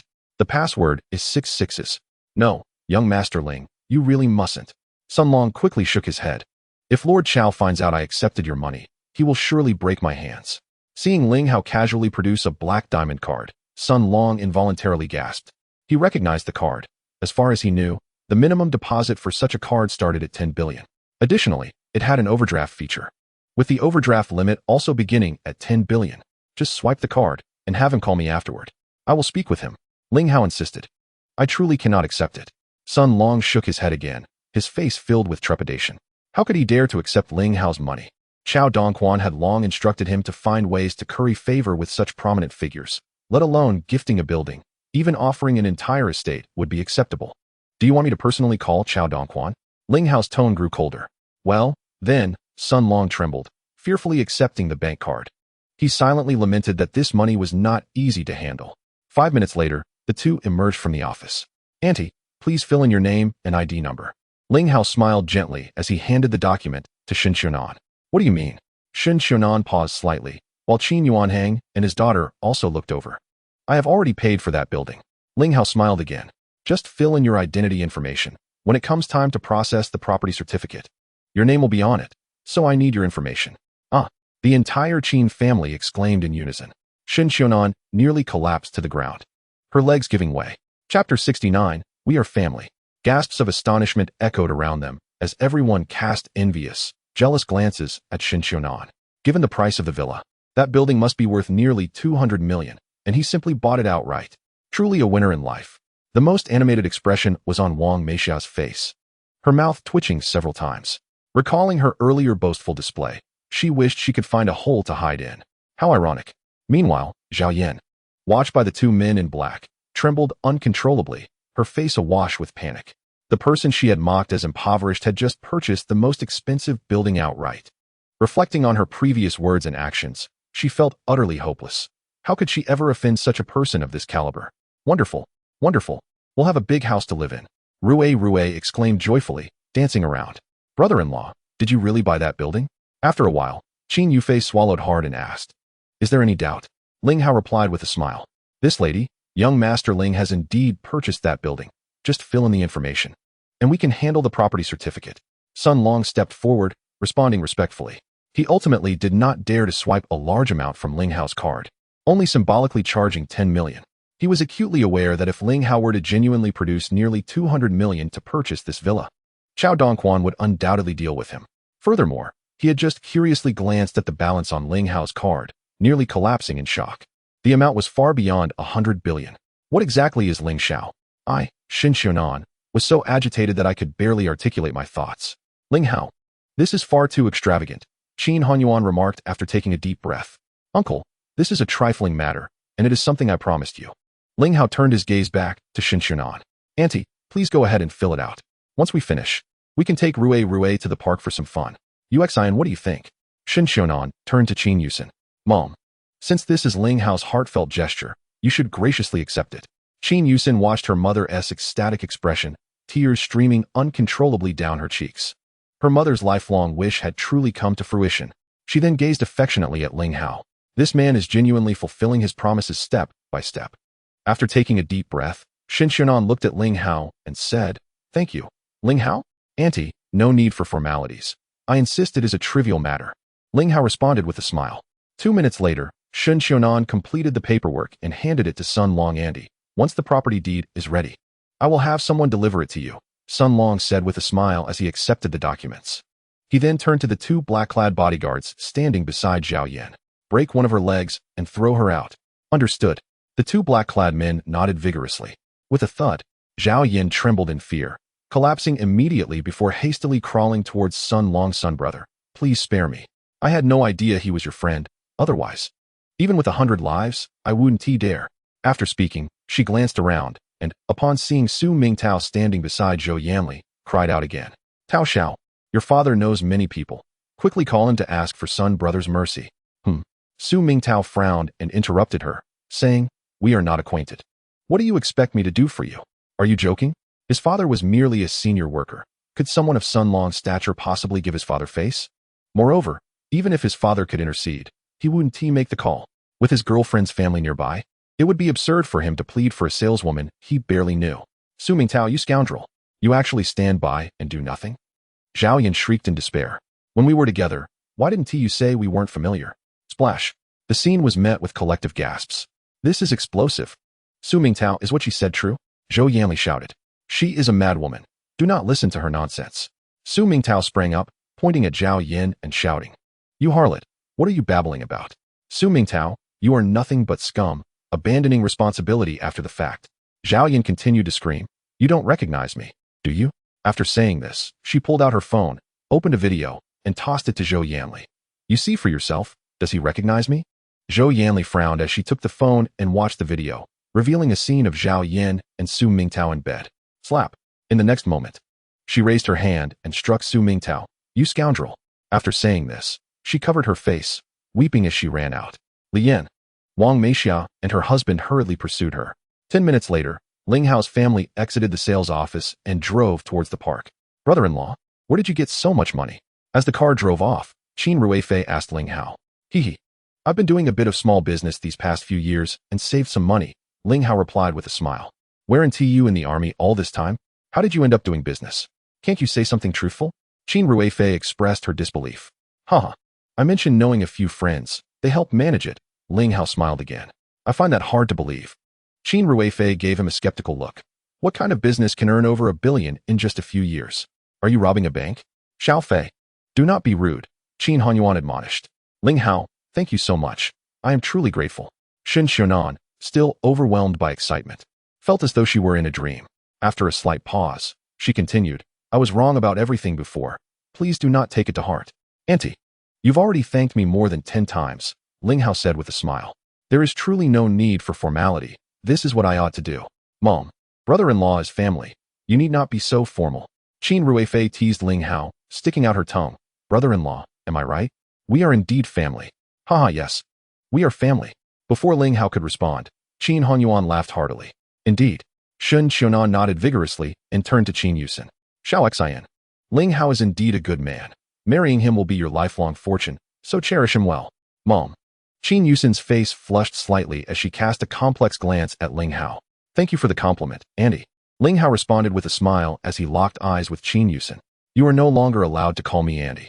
Shen Xiaonan replied. You are Rui's father and Xiao Xin's fiancé. You should call me Mom. Thank you, Mom. Ling Hao paused for a moment before changing his address. He then looked at Qin Hanyuan and called out, Dad. Chapter 70. Clue haha wonderful, splendid. Qin Hanyuan laughed heartily. Splendid, splendid. We are truly family now. Rui danced with joy in Qin Yuxin's arms. Qin Yuxin's eyes soon glistened with tears. At 4 in the afternoon, the family returned home from the park. Ling Hao originally intended to have a private conversation with Qin Yuxin, but received a phone call from Lu Yu. Is there something? Upon answering the call, Ling Hao inquired. Brother, there is some progress regarding the matter Zhao Yuehua mentioned last time. Lu Yu replied. Ling Hao raised an eyebrow. Have you found someone? Not yet, but someone should have some insights. After a pause, Lu Yu asked, Brother, have you heard of He Shandiao? He Shandiao? Ling Hao was slightly taken aback. The former underworld figure in Dongzhou? Before the Zheng family encountered their troubles, Ling Hao had not paid much attention to underworld matters, but he had heard of He Shandiao. At that time, the underworld in Dongzhou had nothing to do with Yuan Xiong. He probably did not even know where to find a living. He Shandiao's status in Dongzhou at that time was akin to Yuan Xiong's now. He was undoubtedly the king of the underworld. Indeed, Lu Yu affirmed, The judge discovered that He Shanjiao also vanished around the time the Zheng family faced their troubles. It was after his disappearance that the underworld in Dongzhou fell into chaos again, allowing Yuan Xiong to rise abruptly. Are you suggesting that He Shanjiao is related to the Zheng family incident? Ling Hao asked again. I cannot be certain yet. Lu Yu replied, but the timing is too coincidental. At that time, He Shanjiao was at the height of his power, just like Yuan Xiong now. He should not have chosen to leave without a compelling reason. I believe that even if he did not participate in the Zheng family incident, given his standing in Dongzhou at that time, he may know something pertinent. Should we consider meeting him? Where is he now? Ling Hao inquired after a moment of contemplation. According to investigations, he disappeared from Dongzhou 5 years ago, only resurfacing 2 years ago, Lu Yu continued. In the past 2 years, he adopted the alias Zhang Kuan and established a casino in a small town located 200 kilometers from Dongzhou, reportedly enjoying considerable success. Is that so? Then let us pay a visit. Ling Hao responded. Lu Yu's words were evidently not without merit. If no extraordinary circumstances arose, a figure like He Shanjiao, entrenched in the underworld, would hardly choose to depart during a time of prosperity. Moreover, the use of an alias now clearly indicates something amiss. Very well. After Lu Yu concluded the call, approximately half an hour later, he and the judge arrived at the bottom of Qin Yuxin's building, and together with Ling Hao, they set off in a vehicle. Have you inquired about Yuan Xiong's knowledge regarding He Shanjiao? Ling Hao asked shortly after the Land Rover hit the road. I have indeed. Lu Yu nodded. At that time, he was merely a local authority figure on the outskirts of Dongzhou, separated from He Shanjiao by several layers, and had little interaction with him. After He Shanjiao's departure from Dongzhou, the underworld subsequently saw 2 more figures take over before it was Lu Yu's turn to ascend. His knowledge of those events is exceedingly limited. He merely heard that He Shanjiao had offended a significant figure and was expelled from Dongzhou. Ling Hao nodded slightly. An hour and a half later, the trio arrived at the small town Lu Yu had mentioned. Brother, should we directly surround his casino and drag him out? The judge inquired. No rush. Let us not alert the snake before we strike. Ling Hao subtly shook his head. Since he chose to remain in such a small town, it is certainly to evade something, and he must have long prepared means of escape. We should first enter the casino to assess the situation. Understood. The judge nodded and pressed the accelerator. 20 minutes later, the Land Rover halted at the entrance of a moderately sized estate in the southern outskirts of the town. Present your membership card. A robust man at the entrance intercepted their vehicle. We have come by reputation. How can we obtain a card? Lu Yu inquired. Without an introduction from an acquaintance, entry is not permitted. The man replied sternly. Let us make things convenient. Lu Yu retrieved several stacks of cash from the glove compartment and handed them over. Wait. The man took the cash, scrutinized it, then turned and dialed a number on his phone. 2 minutes later, he returned to the vehicle. Park outside and follow me. Thank you, Lu Yu responded. Shortly thereafter, under the man's guidance, the trio acquired a standard membership card, which, despite being ordinary, required a minimum recharge of 5 million. It seems this underground casino is quite substantial. Subsequently, they proceeded towards a 3-story building within the estate. Bang! Just as they reached the entrance, a shadowy figure was kicked out, crashing heavily to the ground, blood spewing from his mouth, his body battered, and one arm dangling limply. How dare you cheat here? This time, I will break your arm as a warning. If there is a next time, do not expect to keep your head. A muscular man in black said coldly. I did not cheat. It was you, the house, who could not afford to lose, the man stammered. Still daring to argue? Do you truly wish to die? The man in black stepped closer. You have 1 minute to leave. If you do not, you shall not leave today. Why you are robbing me? The man spat out blood once more. Do not wish to live? I shall grant you that. The man in black furrowed his brow and raised his foot to stomp on the man's chest. For mere money, is it necessary to go so far? The judge interjected, then helped the man to his feet. Enough. Hurry and leave. While money is indeed important, one must have a life to spend it. The man in black glared at the judge, his brow furrowing. Step aside and do not invite trouble. Guests are to be treated as such. If word gets out that you treat guests this way, who would dare to gamble here? The judge replied lightly. After speaking, he turned back to the man. Are you not leaving? Do you truly intend to risk your life for a trifling sum? Thank you. The man expressed his gratitude. Staggering towards the entrance of the estate, the man in black scrutinized Ling Hao and his companions once more, seemingly taken aback by their imposing presence. He opened his mouth but said nothing further, turning to head towards the main hall. The trio then stepped into the first-floor lobby. Upon surveying the area, they noted a plethora of gaming equipment, with numerous individuals gathered around each table. After a brief tour of the lobby, they observed that the stakes were high. often reaching 1 million per round. It appears that He Shan Diao is quite reluctant to fade into obscurity, having amassed a considerable following. Before long, the trio settled into a lounge area, and the judge spoke up. Such a den of iniquity should have long been eradicated. Lu Yu nodded in agreement. Merely in this lobby, there are at least 3 individuals with late-stage warrior capabilities, not counting those in the private rooms nearby. Such power could even rival Yuan Xiong's current standing. Brother, what is the plan moving forward? Should we simply apprehend someone for questioning? The judge inquired, looking towards Ling Hao. Let us first find someone who can provide useful information. Ling Hao replied with a subtle smile. He then directed his gaze towards a uniformed beauty standing not far away. Miss, aside from the lobby, do you have any areas where the stakes are higher? Good day, sir. The uniformed beauty approached, her face adorned with a professional smile. May I ask how high you wish to wager? How high is the highest? Ling Hao inquired with a smile. Generally, we do not impose limits here. As long as our guests are willing to place their bets, we will accommodate them, the beauty responded. Is that so? Ling Hao chuckled and asked. Then, is there a game where one can wager 10 billion? Cough. The beauty stuttered slightly.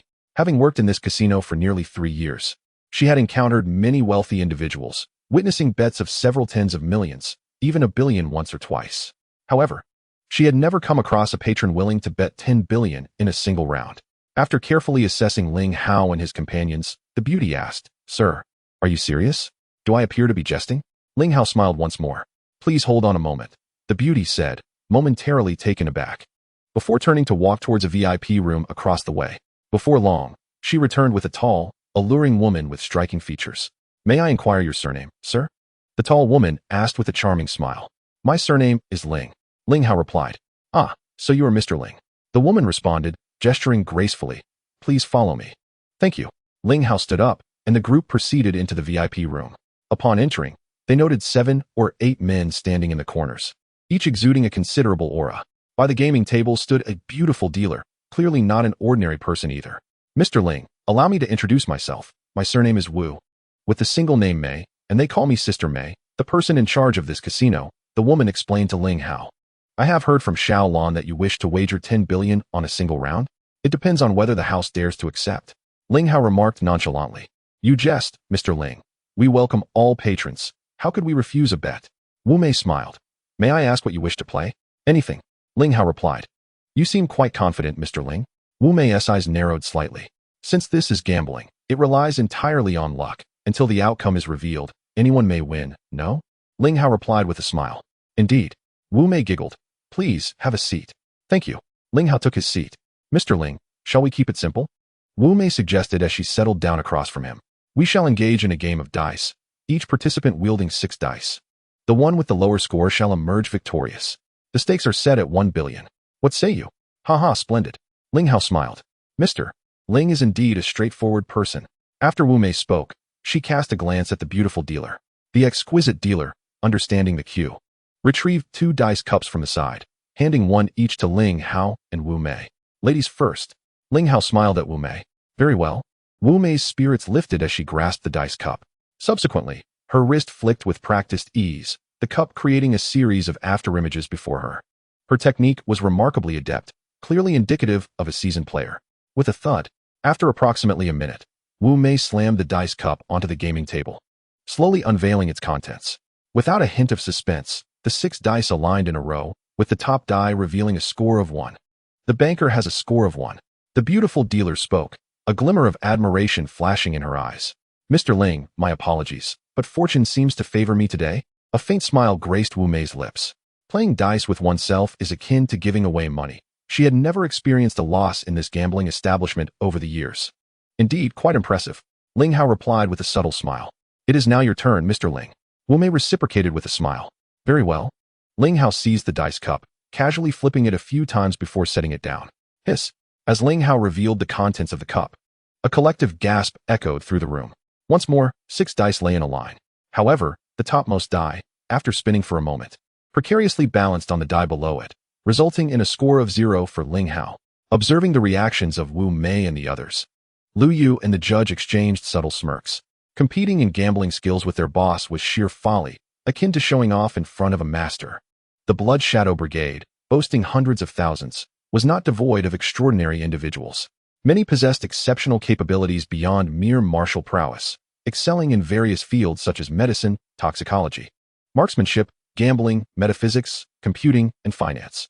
Among them were 2 masters of gambling, reputed to rank among the top 5 in the nation. However, after one encounter with Ling Hao, they never dared to claim expertise in gambling again. The reason was simple. They had wagered 100 rounds, resulting in a humiliating score of 100-0. My apologies, you have lost. Ling Hao remarked to Wu Mei with a faint smile. Who exactly are you? The usually composed Wu Mei's complexion shifted several shades. She realized she had encountered a true master today. Does it truly matter? Ling Hao smiled again. If you are dissatisfied, we can have another round. Of course. The prerequisite is that you must first hand over that 1 billion. Who? Wu Mei exhaled deeply, addressing Ling Hao. This round does not count, according to the rules. The lowest score on the dice cup is 1, and yours can only be deemed a fluke. I shall grant you the opportunity to roll again. Are you preparing to dispute this? Ling Hao raised an eyebrow. Young man, did you not hear what Mei Jie said? Your score does not count. Roll again. A man in black approached. Otherwise, consider it a loss. Hand over the 1 billion, and leave at once. Are you planning to rob me? Ling Hao's gaze narrowed slightly. Young man, refrain from speaking nonsense here. The black-clad man retorted coldly. Allowing you to roll again is a gesture of goodwill. Should you refuse, you must forfeit the 1 billion. Seeking death. The judge's expression darkened as he brandished a curved blade, striking down towards the gaming table. Crack. The table shattered in response, cleaved in 2 by the judge's blow. Huh. Wu Mei clearly did not anticipate the judge's formidable prowess. After a brief pause, she inquired again. Who are you exactly? Even in the gray market, one must adhere to the most basic rules of the game, no? Ling Hao retrieved a cigarette from his pocket and lit it. Willing to gamble, but unwilling to accept loss. It seems your establishment has no need to continue operating. Have you come here seeking trouble? Wu Mei observed Ling Hao's nonchalant demeanor, her heart racing. Chapter 72. Hey Shan Diao, I merely sought a moment of amusement. How could I be accused of seeking trouble? Ling Hao inhaled from his cigarette. Enough. Provide the payment. A mere 1 billion. Surely your establishment can manage it? Do you know whose territory this is? Wu Mei furrowed her brow tightly. Have you considered the consequences of causing a disturbance here? Naturally, she did not believe Ling Hao was genuinely here to gamble. The judge's earlier strike, in her view, was executed by a warrior-level expert. The 3 clearly came prepared. My time is limited. You would do well to expedite the payment. If you lack authority, consult your superiors. Ling Hao spoke coolly. Young man, if that's the case, let me see what you are relying on. Wu Mei's tone darkened. Attack. With a crash. As her words fell, several black-clad men and the beautiful dealer simultaneously lunged towards Ling Hao and his companions. Halt. At that moment, a deep voice resonated, and a group entered through the side door. Leading them was a man in his 50s, rugged in appearance, with a severed arm, exuding an aura of bloodlust. Behind him followed an elder with a prominent forehead and piercing eyes, accompanied by 4 black-clad men, one of whom had a noticeable bulge at his waist, indicating he was armed. Qin Yuxin. Upon seeing the middle-aged leader, everyone, including Wu Mei, trembled and bowed in deference. A bunch of worthless fools. The man known as Zhang Qin, also known as He Shan Diao, spoke sternly. He then turned his gaze toward Ling Hao. This brother, may I inquire your name? As he spoke, a flicker of recognition crossed his eyes. He vaguely felt that Ling Hao looked familiar, yet he could not recall where he had encountered him. My surname is Ling. Ling Hao replied, narrowing his eyes slightly. On the way here, the judge had already shown him a photograph of He Shan Diao, so he recognized the man immediately. Ling? He Shan Diao's brow furrowed slightly, as if he held no recollection. After a brief pause, he continued, my subordinates lack understanding of the rules. I hope Brother Ling will not take offense. He then turned to Wu Mei and coldly commanded, why are you still standing there? Willing to gamble means willing to accept loss. Do you not owe Brother Ling the payment? Qin Yuxin. Wu Mei hesitated for a moment. Did you not understand what I said? He Shan Diao's tone darkened. Understood. Wu Mei shuddered and quickly turned to leave. In less than 2 minutes, she returned, handing Ling Hao a check, her eyes flashing with a cold glint. Ha. Thank you. Ling Hao received the check with a faint smile. He then turned his attention back to He Shan Diao. I have a matter I wish to inquire about. If Qin Yuxin would be so kind as to enlighten me? Oh. He Shan Diao paused slightly. What does Brother Ling wish to know?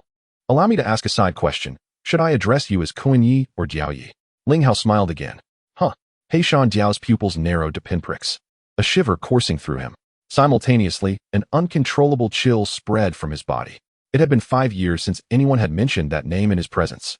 The other occupants in the room, upon hearing Ling Hao's words, exchanged astonished glances their expressions tense. What? Is this question difficult for Qin Yuxin to answer? Ling Hao's smile widened. Who exactly are you? Heishan Jiao took a deep breath before continuing. I shall address you as Jiao Yi. Ling Hao smiled faintly. Jiao Yi truly does not recognize me? Allow me to remind you. I hail from Dongzhou's Zheng family. What? It's you? Heishan Jiao trembled all over, exclaiming loudly.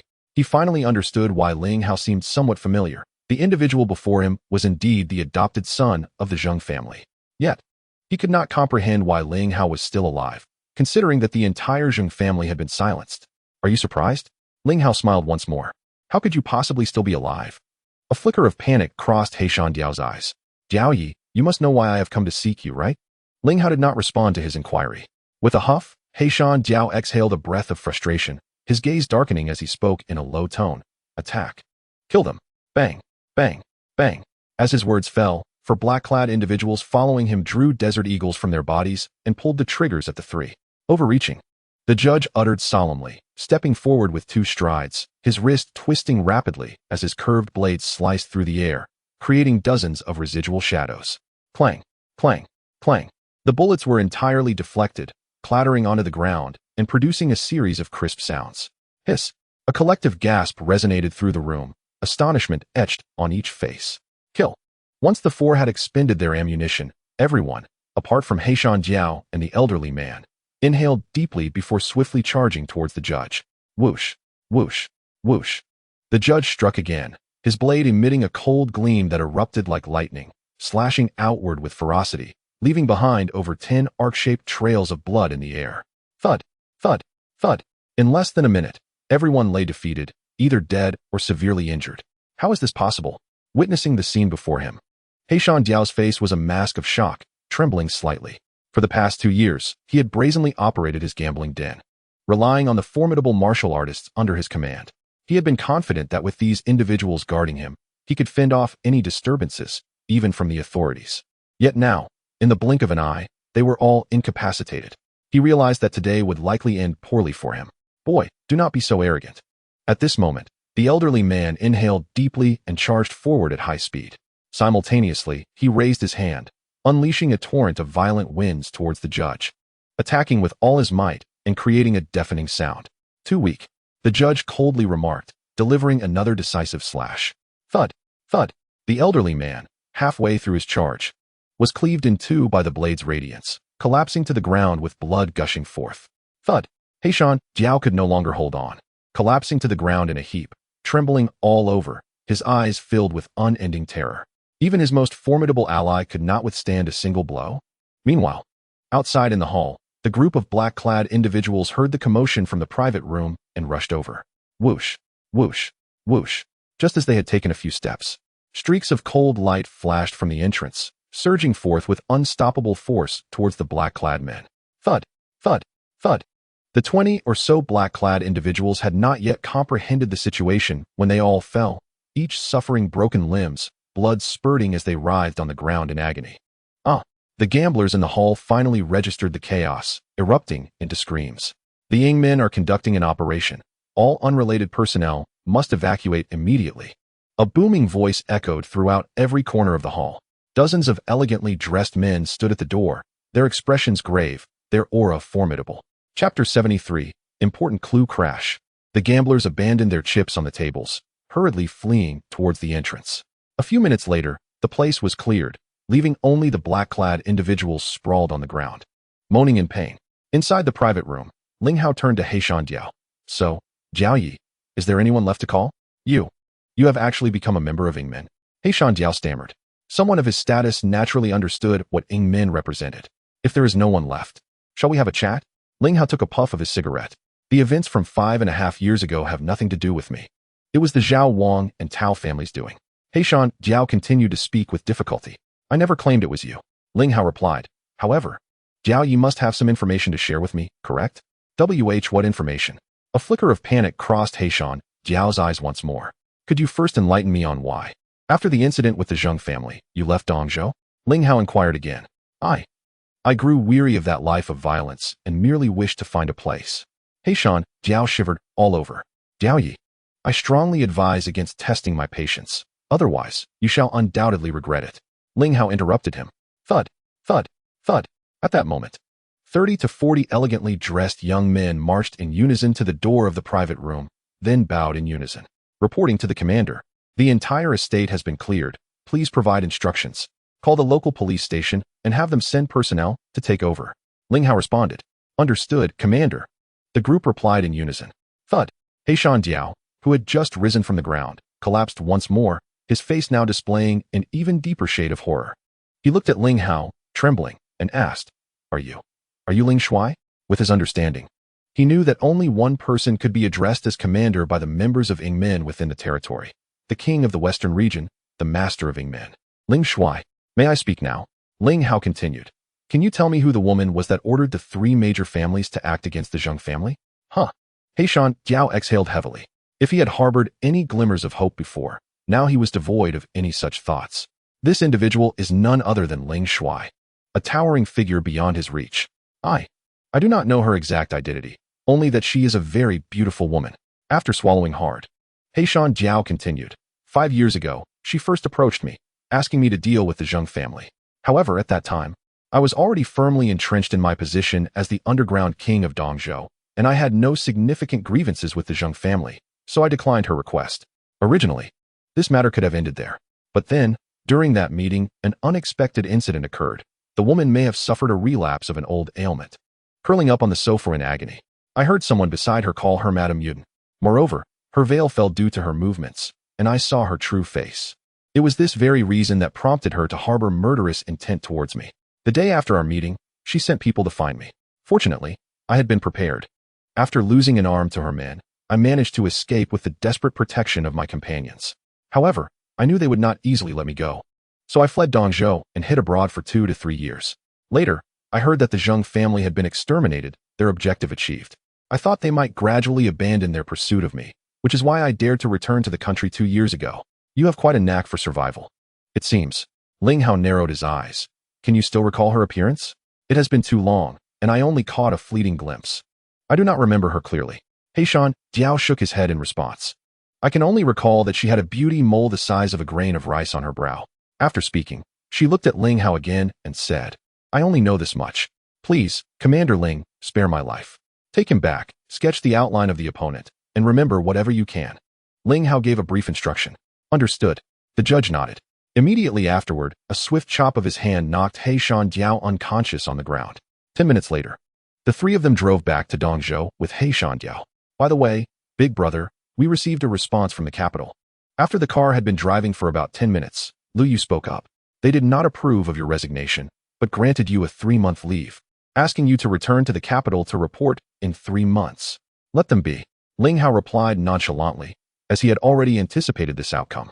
Lu Yu nodded, then spoke in a contemplative tone. That night, in the capital, Luo Xinzhou appeared at the Zhao family estate.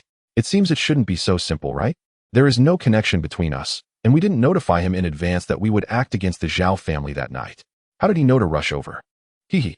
Ling Hao chuckled lightly. Do you really think those old fogies in the capital are so kind as to grant me a 3-month vacation? What do you mean? Lu Yu and the judge exchanged puzzled glances. Big brother, do you mean that Luo Xinzhou came to curry favor with you on behalf of the capital? The judge continued to inquire. Otherwise, Ling Hao's eyes narrowed slightly. With Zheng Dongyang injured and absent, Luo Xinzhou's strength is still too weak to intimidate the entire eastern district. Meanwhile, I, as free labor, am now situated in the heart of the eastern district, which is exactly what they desire. Truly a cunning old fox. Lu Yu retorted with a hint of annoyance. Forget about them. Let them stir up trouble as they please. Ling Hao replied casually, then turned to Lu Yu. Have you managed to contact Zheng Dongyang? Unable to reach him. He is not in Dongzhou and should have returned to the capital. Lu Yu shook his head. Then let it go. We can discuss it next time. Ling Hao nodded slightly. An hour later, the Land Rover entered the outskirts of Dongzhou. Just as the 3 of them stopped at an intersection waiting for the traffic light, an unlicensed Hummer sped past, nearly colliding with 2 pedestrians crossing the zebra crossing. Judging by its speed, it was at least over 120 kilometers per hour, disappearing around the bend in the blink of an eye. The 3 of them exchanged glances, astonishment flickering in their eyes. The aura of 2 battle generals? The judge paused briefly before speaking, his expression becoming somewhat grave. Ling Hao frowned slightly. The 3 not only sensed that the 2 individuals in the car were of battle general caliber, but they also detected a strong aura of bloodlust emanating from them. indicating they were no ordinary individuals. Judge, dispatch all the Shadowgate operatives in Dongzhou for a comprehensive search of the area. We must identify any suspicious individuals infiltrating Dongzhou. They must exercise utmost caution. If they locate the targets, they should not act rashly but report immediately. Chapter 74. Accompanying Yuxin to buy clothes. Understood. The judge vigorously nodded before dialing a number to relay the instructions. The three were acutely aware that if battle generals were to act wantonly against ordinary citizens, it would undoubtedly result in a massacre. Big brother, could it be that someone knows you are in Dongzhou, which is why they sent people to test the waters? After a moment of thought, Lu Yu turned to Ling Hao. Although Ling Hao's injury is classified as a top secret, anyone aware of it has been sworn to silence. Anyone who leaks this information will be executed. This is naturally understandable, although the western border is guarded by hundreds of thousands of Blood Shadow troops. The one who instills fear in neighboring countries remains the Western King. If they were to discover that the Western King is injured, they would undoubtedly seize the opportunity to create chaos. In truth, not only is the Western King's physical condition a closely guarded secret, but the health of the four army leaders under the Western King is equally confidential. Anyone who leaks this information will also face execution without mercy. Of course, this is all theoretical. In reality, rumors regarding the Western King's injury have already circulated. Most people, however, do not dare to confirm it. Now, knowing that the Western King has left the western border, accompanied only by Lu Yu, it is entirely possible that some with ulterior motives have sent people to test the waters. It should not be. Ling Hao shook his head. Judging by the bloodlust emanating from these two individuals, they are definitely not ordinary martial artists. If I am not mistaken, they are likely from the foreign dark domain. The judge, just hanging up the phone, frowned. Dark domain? As one of the 5 sharp blades of the Shadow Gate, he naturally understood what the foreign dark domain entailed. It is a world that exists independently beyond national boundaries, filled with all kinds of people. What is most alarming are the numerous forces within that realm. Any of the leading organizations has the power to topple a small to medium-sized nation. A year ago, a target person identified by the Shadow Gate sought refuge in the dark domain, and he accompanied Ling Hao there once. It was during that visit that he personally experienced the strength of the dark domain. While it did not instill too much fear in him, he did not dare to underestimate it in the slightest. Furthermore, he believed that their previous encounter only scratched the surface of the dark domain. What could the people from the dark domain want in Dongzhou? Lu Yu also furrowed his brows. Unclear. Ling Hao shook his head once more, a hint of seriousness flashing across his face. We must find out quickly and prevent them from causing chaos in this city. Understood. Lu Yu and the others nodded in unison. The following morning, after spending some time playing with Rue at home, Qin Yuxin and her sister returned from grocery shopping. Brother-in-law, do you have time today? Qin Yuxin inquired. Yes, why? Ling Hao smiled. Then accompany me and my sister to the mall. Qin Yuxin replied with excitement. What prompted this sudden desire to go shopping? Ling Hao chuckled again. Brother-in-law, I think you can be quite perceptive at times, but at others, you can be rather oblivious. Qin Yuxin pouted. My sister hasn't bought herself a decent piece of clothing in years, just some cheap items from street vendors. Now that she is about to start job hunting again, you can't let her wear those old clothes, can you? That would be so embarrassing. Ling Hao realized, feeling a twinge of guilt. He had indeed overlooked this matter. He had seen several sets of clothing belonging to Qin Yuxin, and they were all very cheap and of little quality. While it is true that beauty can shine through any attire, it was still too unfair to her. Xiao Fei, don't talk nonsense. Qin Yuxin shot her sister a glare. I look good in these clothes. Why buy new ones? Yuxin, I admit I neglected this matter. Xiao Fei is right. We definitely need to buy some. Ling Hao then turned to Qin Yuxin. Thank you for the reminder. Let us go right away. Brother-in-law will help you buy a few sets. Really? That is fantastic. Qin Yuxin exclaimed with joy. I want to go too. I want to buy new clothes. Rue chimed in eagerly from the side. Haha, let us go together. Rue also needs new clothes. Ling Hao laughed, ruffling Rue's little head. Watching the cheerful scene, Qin Hongyuan and his wife exchanged smiles, their eyes filled with gratitude. Seeing everyone so enthusiastic, Qin Yuxin decided not to insist further. 10 minutes later, they drove towards the mall. Wow, I haven't been to a mall in ages. It feels amazing. Half an hour later, they arrived at a large shopping center in the city center, and Qin Yuxin exclaimed excitedly, attracting the attention of many customers. Qin Yuxin, could you please be a bit more composed? Qin Yuxin glared at her. I don't want to. Qin Yuxin responded. After being suppressed for so many years, I was almost driven insane. Now that I have a brother-in-law, I must indulge myself. I can't be bothered with you. Qin Yuxin retorted irritably. Haha, Xiao Fei is right. From now on, there's no need for restraint. We can do whatever we please. Ling Hao replied with a smile while holding Rue. Daddy, there are so many toys. I want to buy? Rue exclaimed loudly as they passed a toy store.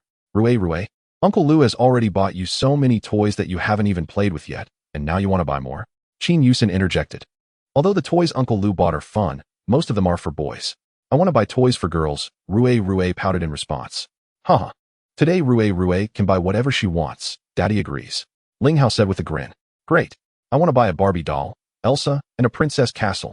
Rue danced with excitement. You're just spoiling her. Qin Yuxin rolled her eyes at Ling Hao.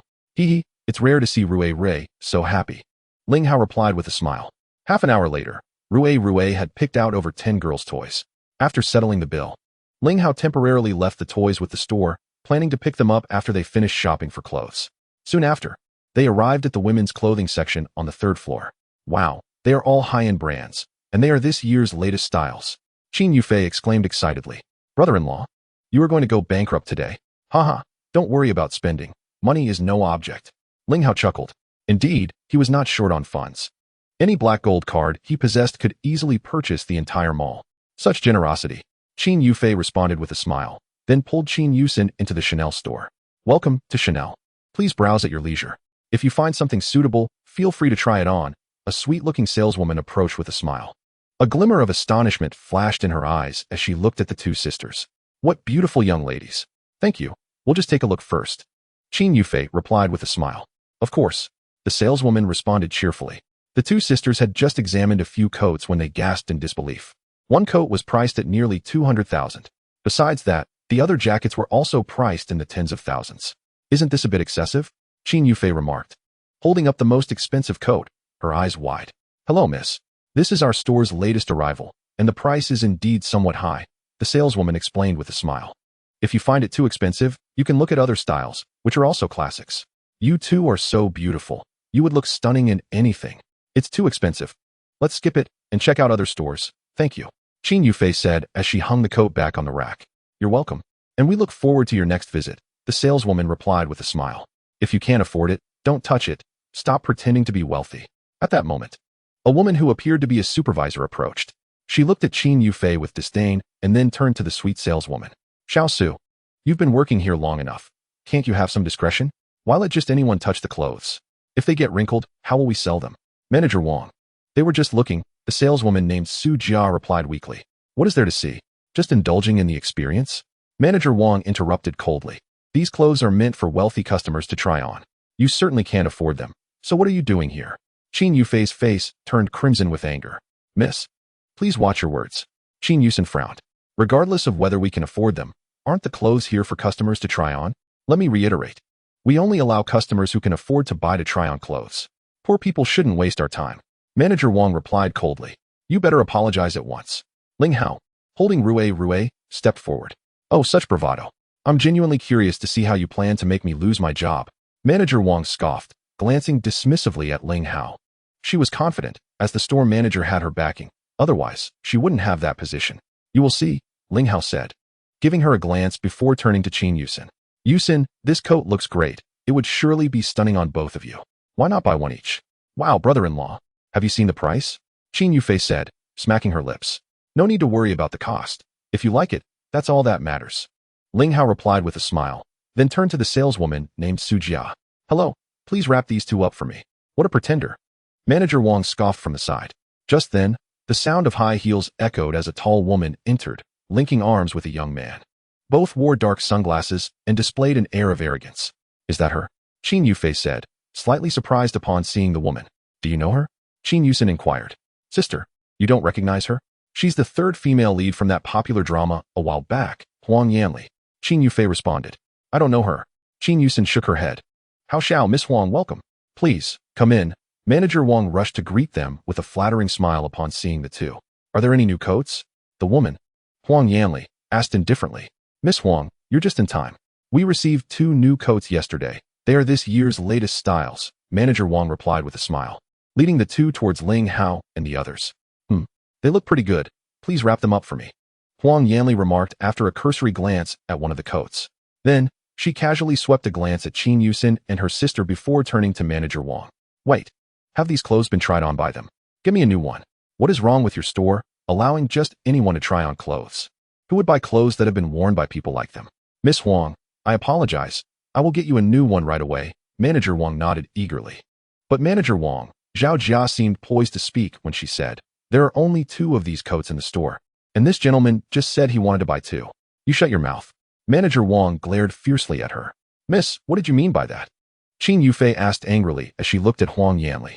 Today is truly bizarre. Why are there so many people like this? Do you not understand my words? Huang Yanli replied coldly. There are distinctions between the rich and the poor. I find the clothes worn by people like you to be dirty. Who knows if you have any diseases?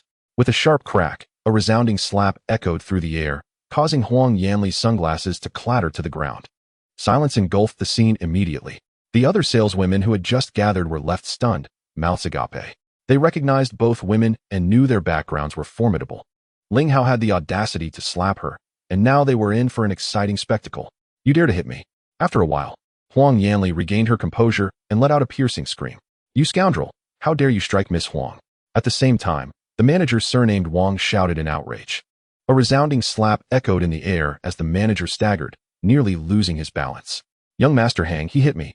He actually dared to hit me, Huang Yanli exclaimed, directing her ire at the young man before her. You better call someone to deal with him. I will ensure he understands the consequences of assaulting me. You truly have some audacity. How dare you lay a hand on my woman? Zhou Hang glared at Ling Hao, his voice filled with rage. Kneel before me at once.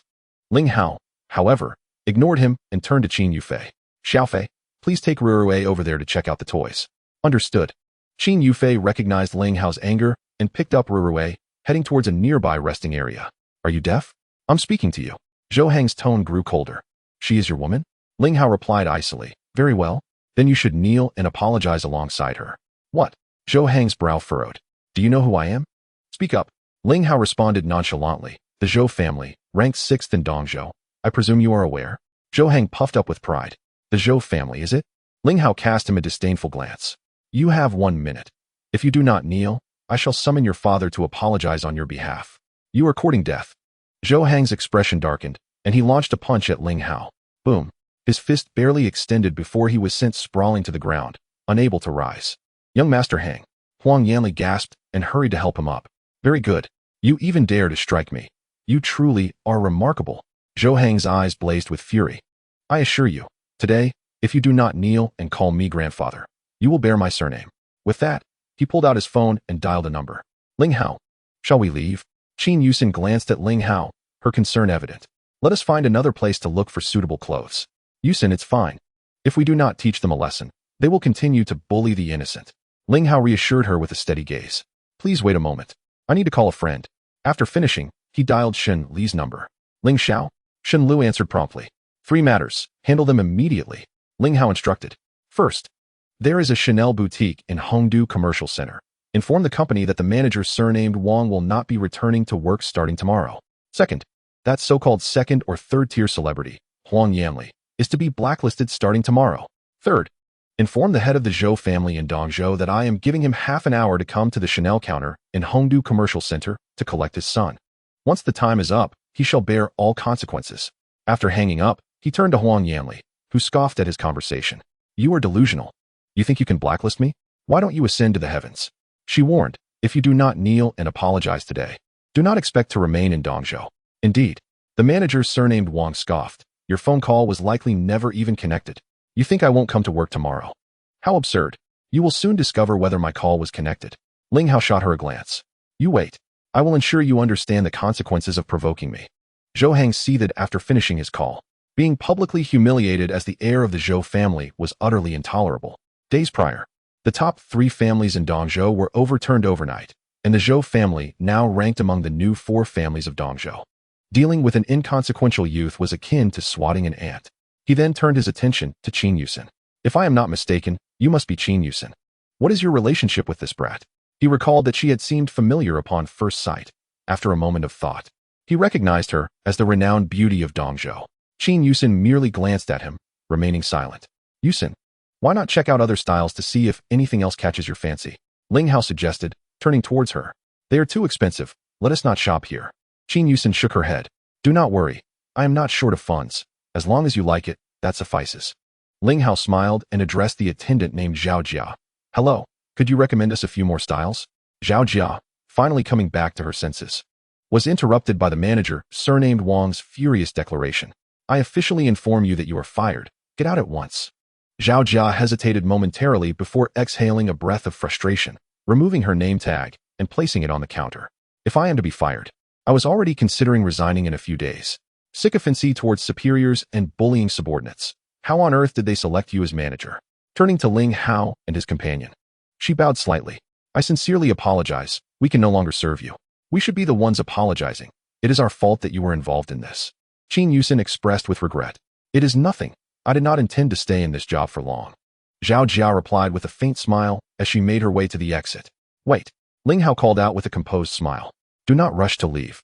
Please wait a moment, and I assure you, you will not be unemployed. Thank you, sir, Zhao Jia responded. Just then, two pairs of footsteps echoed as a middle-aged man clad in a suit hurried towards them, followed closely by a staff member, Manager Zhang. Upon seeing the middle-aged man, all the attendants gasped in astonishment. He was the head of Chanel's Eastern District, a rarely seen figure. Manager Zhang, what brings you here? The manager, surnamed Wang, trembled and rushed to greet him. Slap. Before she could reach him, the middle-aged man struck her down. You are fired. Get out at once. Manager Zhang, why? Is there some misunderstanding? The manager stammered as she struggled to her feet. Leave. He kicked her away with disdain. He then hastened to Ling Hao. Bowing deeply. May I inquire if you are Ling Xiao? I beg your pardon for the incompetence of my subordinates. His body trembled slightly, and beads of sweat formed on his forehead, his eyes filled with terror. He had just been upstairs discussing matters with the general manager of Hongdu Commercial Center when he received a call from his superior, who reprimanded him severely. He was warned that regardless of the circumstances, if he could not obtain Ling Xiao's forgiveness, he would lose his position as the head of the Eastern District. After hurriedly inquiring about Ling Hao's identity, he was left with a sense of dread, for he was told that failing to handle the matter properly could cost him not only his position, but potentially his life as well. Terrified, he rushed downstairs. Is this the standard of management at your Chanel store? Ling Hao spoke coldly. Indeed, I must admit that I have not properly disciplined my subordinates. Please forgive me, Mr. Ling. The middle-aged man bowed once more in response. That's enough. Ling Hao waved his hand dismissively, choosing not to dwell on the matter, and then gestured towards Zhao Jia. This waitress has shown great potential. I firmly believe that appointing her as the store manager will lead to a significant increase in your store's performance. The middle-aged man was momentarily taken aback before hastily responding. Thank you. Thank you for your suggestion, Mr. Ling. He then turned to Zhao Jia and proclaimed, from today onwards, you are the manager of this store. Ah, Zhao Jia exclaimed in surprise. What are you waiting for? Quickly thank Mr. Ling. The middle-aged man urged. Thank you. Thank you so much. Zhao Jia expressed her profound gratitude towards Ling Hao with a bow. Positions such as the store manager at a prestigious luxury brand like Chanel are not easily attained. This is undoubtedly an excellent opportunity, with income far surpassing that of ordinary employees. There is no need for formalities. I have every confidence that you will excel. Ling Hao replied with a warm smile. Ding ding ding. At that moment, a jarring ringtone pierced the air, causing Huang Yanli's expression to change dramatically. Upon glancing at her phone, her heart sank. It was a call from the company. After taking a deep breath, she pressed the answer button. Bang! Within a minute, she collapsed, trembling and her face filled with despair. The company informed her that they were officially terminating her contract, halting all previously recorded programs and advertisements. Moreover, they cautioned her that it would be best not to continue in the entertainment industry, as she had been blacklisted, and no company would dare to sign her. It was at that moment that she finally understood the gravity of her situation. She had crossed paths with a significant figure. The company had invested considerable resources to elevate her to her current level of fame, intending to profit from her success. Now, without hesitation, they were severing ties. A course of action that would not have been taken without immense pressure. Young Master Hang, please. You must speak to the company on my behalf and ask them not to blacklist me. She stammered as she crawled towards Zhou Hang. Upon hearing her words, Zhou Hang furrowed his brow. Instinctively, he glanced at Ling Hao, a wave of unease washing over him. Previously, Ling Hao had mentioned 3 matters over the phone, and now 2 had swiftly come to fruition. Had he truly stumbled upon a formidable opponent? Young Master Hang, please help me. Huang Yanli pleaded again. Get away from me. Zhou Hang, exasperated, had little patience for her. He then turned to Ling Hao and demanded, Who exactly are you? Do not worry, your turn will come shortly. Ling Hao replied coolly, then shifted his gaze to Zhao Jia and smiled. Zhao manager, could you kindly assist me in introducing the clothing? Zhao Jia, why are you still in a daze? The Chanel representative urged the still astonished Zhao Jia. Of course I can. Zhao Jia quickly regained her composure and began to introduce the clothing to Qin Yuxin. After a brief moment of hesitation, Qin Yuxin acquiesced and joined Zhao Jia in examining the garments. Bang, bang, bang. Less than 20 minutes later, hurried footsteps echoed in the room, and Zhou Qi Yuan, the head of the Zhou family, appeared, drenched in sweat, accompanied by several key members of the Zhou family. Dad. Upon seeing his father, Zhou Hang was momentarily taken aback before rushing over. He had merely called a guest from the family to bring assistance in dealing with someone. He never expected his father to arrive in person, a sense of foreboding creeping into his mind. Thud. Before he could finish his sentence, Zhou Qi Yuan kicked him to the ground. Perhaps still unsatisfied, Zhou Qi Yuan delivered 2 more kicks, exclaiming, "You ungrateful wretch. Do you wish to bring ruin to the Zhou family?" Dad. Zhou Hang was utterly bewildered. Silence. Zhou Qi Yuan bellowed as he swiftly approached Ling Hao. Thud. Without a moment's hesitation, he knelt down, followed closely by the rest of the Zhou family members who also knelt in submission. Mr. Ling, I sincerely apologize. My son has been blind to your greatness and has offended you. Please forgive us. Zhou Qi Yuan pleaded, bowing his head repeatedly. He then turned to Zhou Hang, scolding. You ungrateful brat, why are you still dawdling? Hurry and beg Mr. Ling for mercy. The onlookers were immediately stunned into silence, their mouths agape. The head of the Zhou family, bowing publicly to a young man, was simply too astonishing. The Chanel representative was equally astonished. Recognizing Zhou Qi Yuan as the current head of the Zhou family, a prominent figure in Dongzhou. Yet, witnessing such a display of subservience was beyond comprehension. He finally believed the words his superior had conveyed over the phone. Internally relieved, he recognized that he had made the wisest choice. Otherwise, he would have found himself in serious trouble. I apologize. I was too quick to judge. I humbly beseech your forgiveness. Zhou Hang crawled to Ling Hao, bowing fervently. Trembling with fear, he realized he had truly provoked an extraordinary individual. Otherwise, his father would not have reacted in such a manner. You were just about to deal with me, were you not? Ling Hao remarked coolly. Bang, bang, bang. Zhou Hang hastily bowed again, pleading, I am truly sorry. I was wrong. I sincerely beg for your forgiveness. Mr. Ling, to express my family's remorse, please accept this small token of compensation for you and Miss Qin. Zhou Qi Yuan trembled as he produced a check from his pocket and extended it to Ling Hao. Panic washed over him. Just 20 minutes prior, when he received a call from Shen Lu, he had nearly dropped his phone in shock. After all, even a mere mention of Shen Lu was enough to instill fear. He was, without a doubt, the most influential figure in Dongzhou, and even the esteemed Bai Yi would bow before him. Yet, Shen Lu had informed him that the person his son had offended was someone even he referred to as Mr. Ling. How could he not be alarmed? Such a personage was far beyond the reach of a humble Zhou family. It seems your family is quite affluent, Ling Hao remarked, glancing at the 8 zeros on the check. Do you believe that wealth can resolve everything? Zhou Qi Yuan took a deep breath, determination flashing in his eyes. He then seized Zhou Hang's wrist and twisted it forcefully. Crack! A sharp sound echoed as Zhou Hang's right arm drooped limply.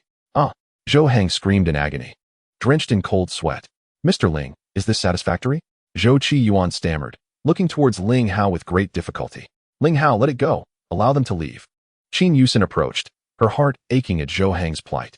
Even as she spoke, she was utterly astonished. She understood that Ling Hao's identity was undoubtedly extraordinary, and he was well acquainted with many influential figures in Dongzhou. However, she had not anticipated that a single phone call from him could induce such panic in the head of the Zhou family. She was curious about whom Ling Hao had called earlier. Very well. Ling Hao nodded slightly, turning his attention back to Zhou Qi Yuan. Consider this a lesson for your son. Should I discover that he continues to abuse his power, you should be aware of the consequences. Thank you, Mr. Ling. From this day forth, I shall ensure I properly discipline this ungrateful child. Zhou Qi Yuan bowed in gratitude. Mr. Ling, I implore you to. That is enough. Take your son and leave immediately. Do not disturb me while I accompany Yuxin in her clothing selections. Ling Hao firmly refused to accept his money. Yes, we will leave at once. Zhou Qi Yuan responded hastily. For him, sacrificing his son's arm in exchange for the tranquility of the Zhou family could be considered a stroke of fortune amidst misfortune. Chapter 78, The Stench of Blood. 5 minutes later, only Ling Hao, the person in charge from Chanel, and a waitress remained in the store. Subsequently, Qin Yuxin made a call, summoning Qin Yufei and Rue back. Xiao Fei, Why don't you try on some clothes and see if anything catches your eye? Ling Hao suggested with a smile towards Qin Yuxin. Brother-in-law, are you really going to buy me such expensive clothes? Qin Yuxin inquired. As long as you find them suitable. I can buy all the clothes on these racks. Ling Hao replied with a faint smile. Uffed. Qin Yuxin giggled. Brother-in-law, you really look like a nouveau riche. 2 hours later, the four of them drove home. The sisters each bought 2 or 3 sets of clothes at Chanel, then went to other stores to purchase a few more, ensuring they were well prepared for the entire winter. That evening at 8 o'clock, after finishing dinner at Qin Yuxin's house, Ling Hao was about to play with Rui when he received another call from Lu Yu. Lu Yu informed him that there was some progress regarding the 2 warlord-level figures from a few days ago. After hanging up, Ling Hao bid farewell to the family. About 40 minutes later, Ling Hao arrived at the entrance of a relatively large bar. Big brother. As soon as Ling Hao got out of the car, Lu Yu and the judge quickly approached. What is the situation?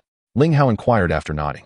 As per your instructions, I had the people from Ingmen search the entire city, but we haven't found any warlord-level targets, the judge replied. However, we discovered 4 or 5 suspicious individuals from abroad, all at the late stage of the Battle Master realm. Exuding a strong stench of blood, they are likely involved in the dark domain world. Is that so? Ling Hao raised an eyebrow. Where are they? Inside the bar. We just entered not long ago, Lu Yu responded. Lu Yu, come with me. Ling Hao instructed after a moment of thought. Judge, you take some people and keep watch outside. Observe if they have any accomplices and try not to alarm them. Let us find out their hideout tonight. Understood. They both nodded in agreement. Subsequently, Ling Hao and Lu Yu entered the hall and chose a corner to sit down. This bar should belong to Yuan Xiong. I heard the staff chatting outside. He should be here tonight, Lu Yu remarked. What a coincidence. Ling Hao smiled faintly. Where are those people? In the V1 private room. There are a total of 5. Lu Yu pointed to the first private room beside the corridor.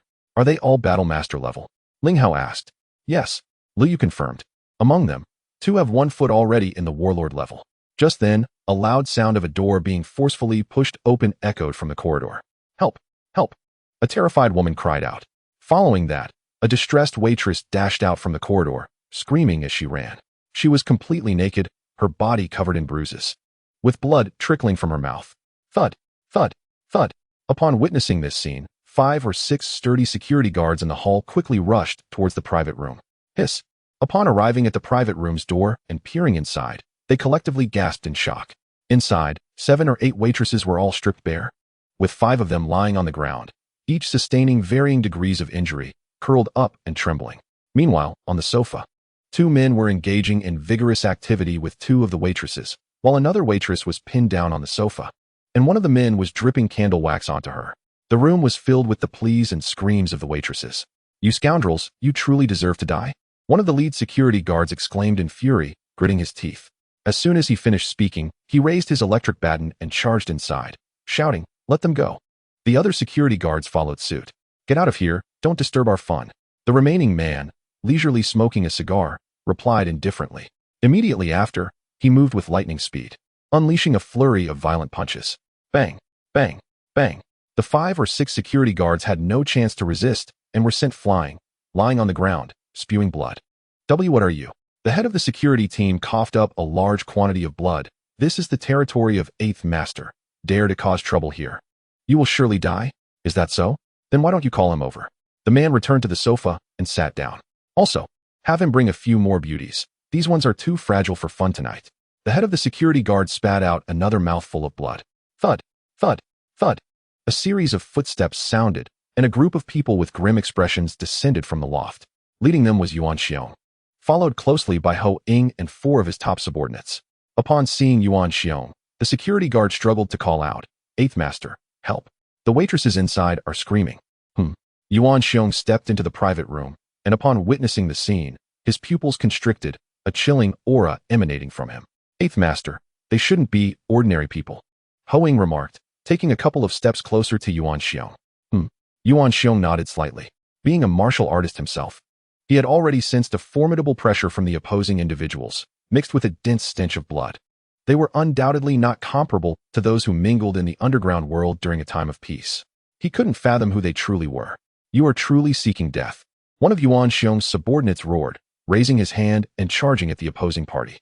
"Ignorant insects," the man from the opposing side replied coolly, moving once more. Bang! The subordinate was sent flying before he could even reach halfway, crashing into the wall and falling to the ground, at least 3 or 4 of his ribs broken. He opened his mouth to speak, but fell unconscious. Leopard. Seeing this, the other 3 exclaimed in unison. You are truly seeking death. Another subordinate shouted, pulling out a handgun and aiming it at the opponent. Bang! The bullet shot out rapidly, but it struck only a shadow, sparks flying on the ground. Crack! In the next moment, the shadow rapidly appeared in front of him, grabbing the subordinate's wrist and twisting it forcefully, resulting in a loud crack of breaking bones. Ah! The subordinate cried out in pain as the gun slipped from his grasp. Bang! Following that, the man swept his palm, sending the subordinate flying out the door, who landed on the ground and fell unconscious as well. I will kill you. The other 2 shouted in fury, rushing to attack. Come back. Yuan Xiong commanded sternly. You are not his opponents. Do not go and throw away your lives. Chapter 79, a major move. 8th Master, let me fight him. One shouted loudly. Did you not hear what I said? Yuan Xiong coldly responded. Help Leopard out. Yes, 8th Master. The 2, filled with rage, glanced at the opposing man before assisting Leopard. Do you know what you are doing? Yuan Xiong took a deep breath, then turned to the man and spoke solemnly.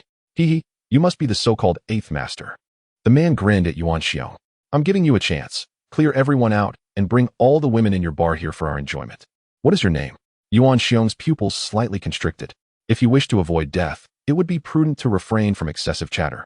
The man drew a military knife from his person, skewering a piece of fruit and taking a bite. I command, you obey, otherwise, after tomorrow, Dongzhou shall no longer have Ba Yi. Humph. Yuan Xiong snorted coldly. Do you truly believe that I, Yuan Xiong, have grown formidable merely through fear over the years? I command a force of 2,000 to 3,000 men. Even if your skills are exceptional, do you truly think you can triumph over thousands? Oh, so many you say? The man feigned surprise, expressing mock fear. With a sudden shift of his gaze, he darted towards Yuan Xiong like a specter. Ba Yi, be cautious. Hoing warned. Taking 2 large strides forward and launching a powerful punch, the wind howling in its wake. Get back. The man responded, countering with a punch of his own.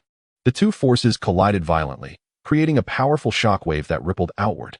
After the thunderous impact, Hoing staggered back 5 or 6 steps, blood boiling within him, his breath becoming erratic. He glanced at the man before him, who remained rooted in place, slightly regaining his composure. A grave expression crossed Ho Ying's face as he realized that his all-out attack had been effortlessly deflected. If one man possesses such power, what would happen if 5 were to strike simultaneously? The thought sent shivers down his spine. Behind him, Yuan Xiong's expression mirrored his unease. With the opponent's strength, if they truly aimed to confront him, he would stand no chance of survival. It seemed this night would not end well. Cackling, the man remarked. Not bad for an old fellow. You nearly stand at the level of a battle master, which is quite surprising. He licked his lips. However, with your meager skills, you cannot protect Ba Yi's life. After speaking, he turned to Yuan Xiong, stating, Ba Yi, you have 1 more minute to ponder.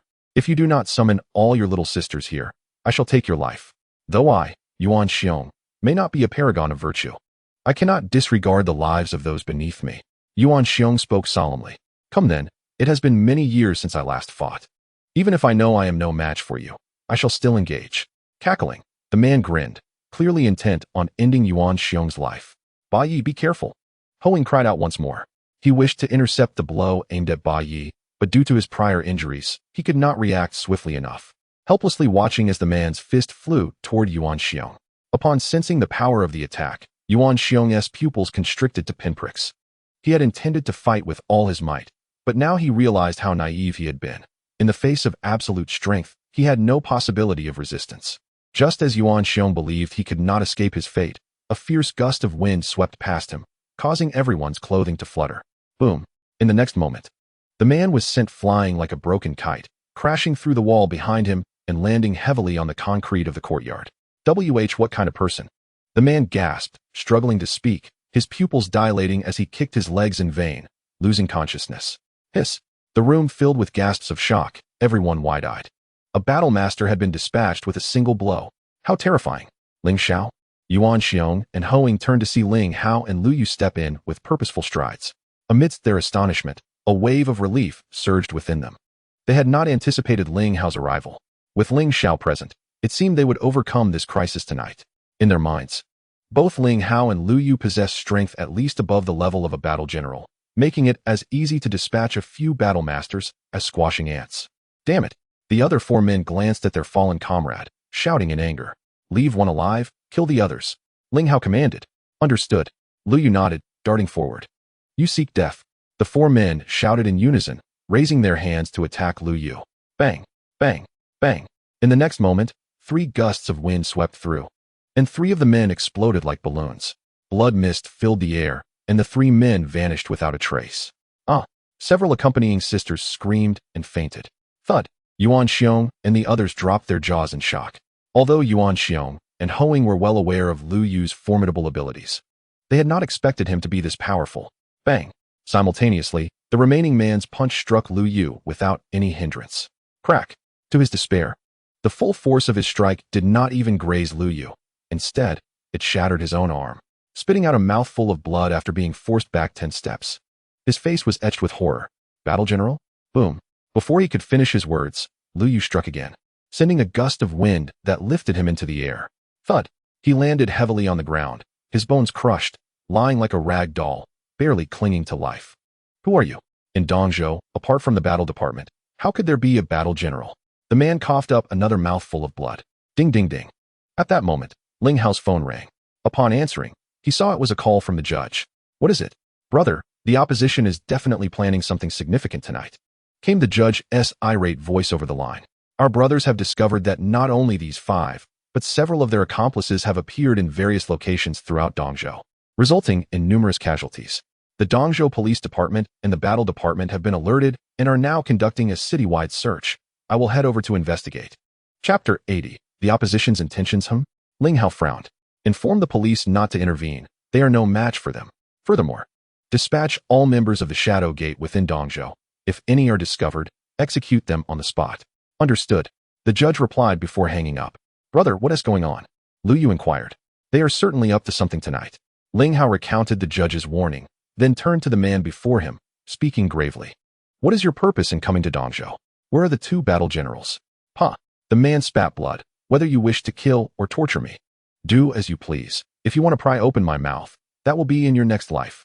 Whoosh, whoosh, whoosh. As his words fell, Ling Hao flicked his wrist, sending 3 silver needles flying into the man's chest. The next moment, the man let out a harrowing scream, rolling on the ground, drenched in cold sweat. I will talk. Just stop. I will tell you in less than 30 seconds. The man could no longer endure. Even as someone from the dark domain, he could not withstand such excruciating torment of his meridians bursting and blood reversing. Remember, you have only one chance to tell the truth. Ling Hao raised his hand, causing the 3 silver needles to fly out. The man lay curled on the ground, gasping for breath, his spirit and energy utterly depleted. We have come to Dongzhou to seek vengeance against Shui Luocha, who has slain many of our brothers. He managed to articulate after regaining his composure. Shui Luocha? Ling Hao furrowed his brow, inquiring about her identity. She is the leader of the Luocha Hall in the Dark Domain, having fled to Dongzhou after sustaining injuries from us. The man hesitated before continuing. Lord Aaron and Lord Danny have commanded us to create chaos in Dongzhou City, drawing out the personnel of the Dongzhou War Zone and the police, so that they may eliminate Shui Luocha. Do you know her whereabouts? Ling Hao asked coldly. I am not sure of the specifics.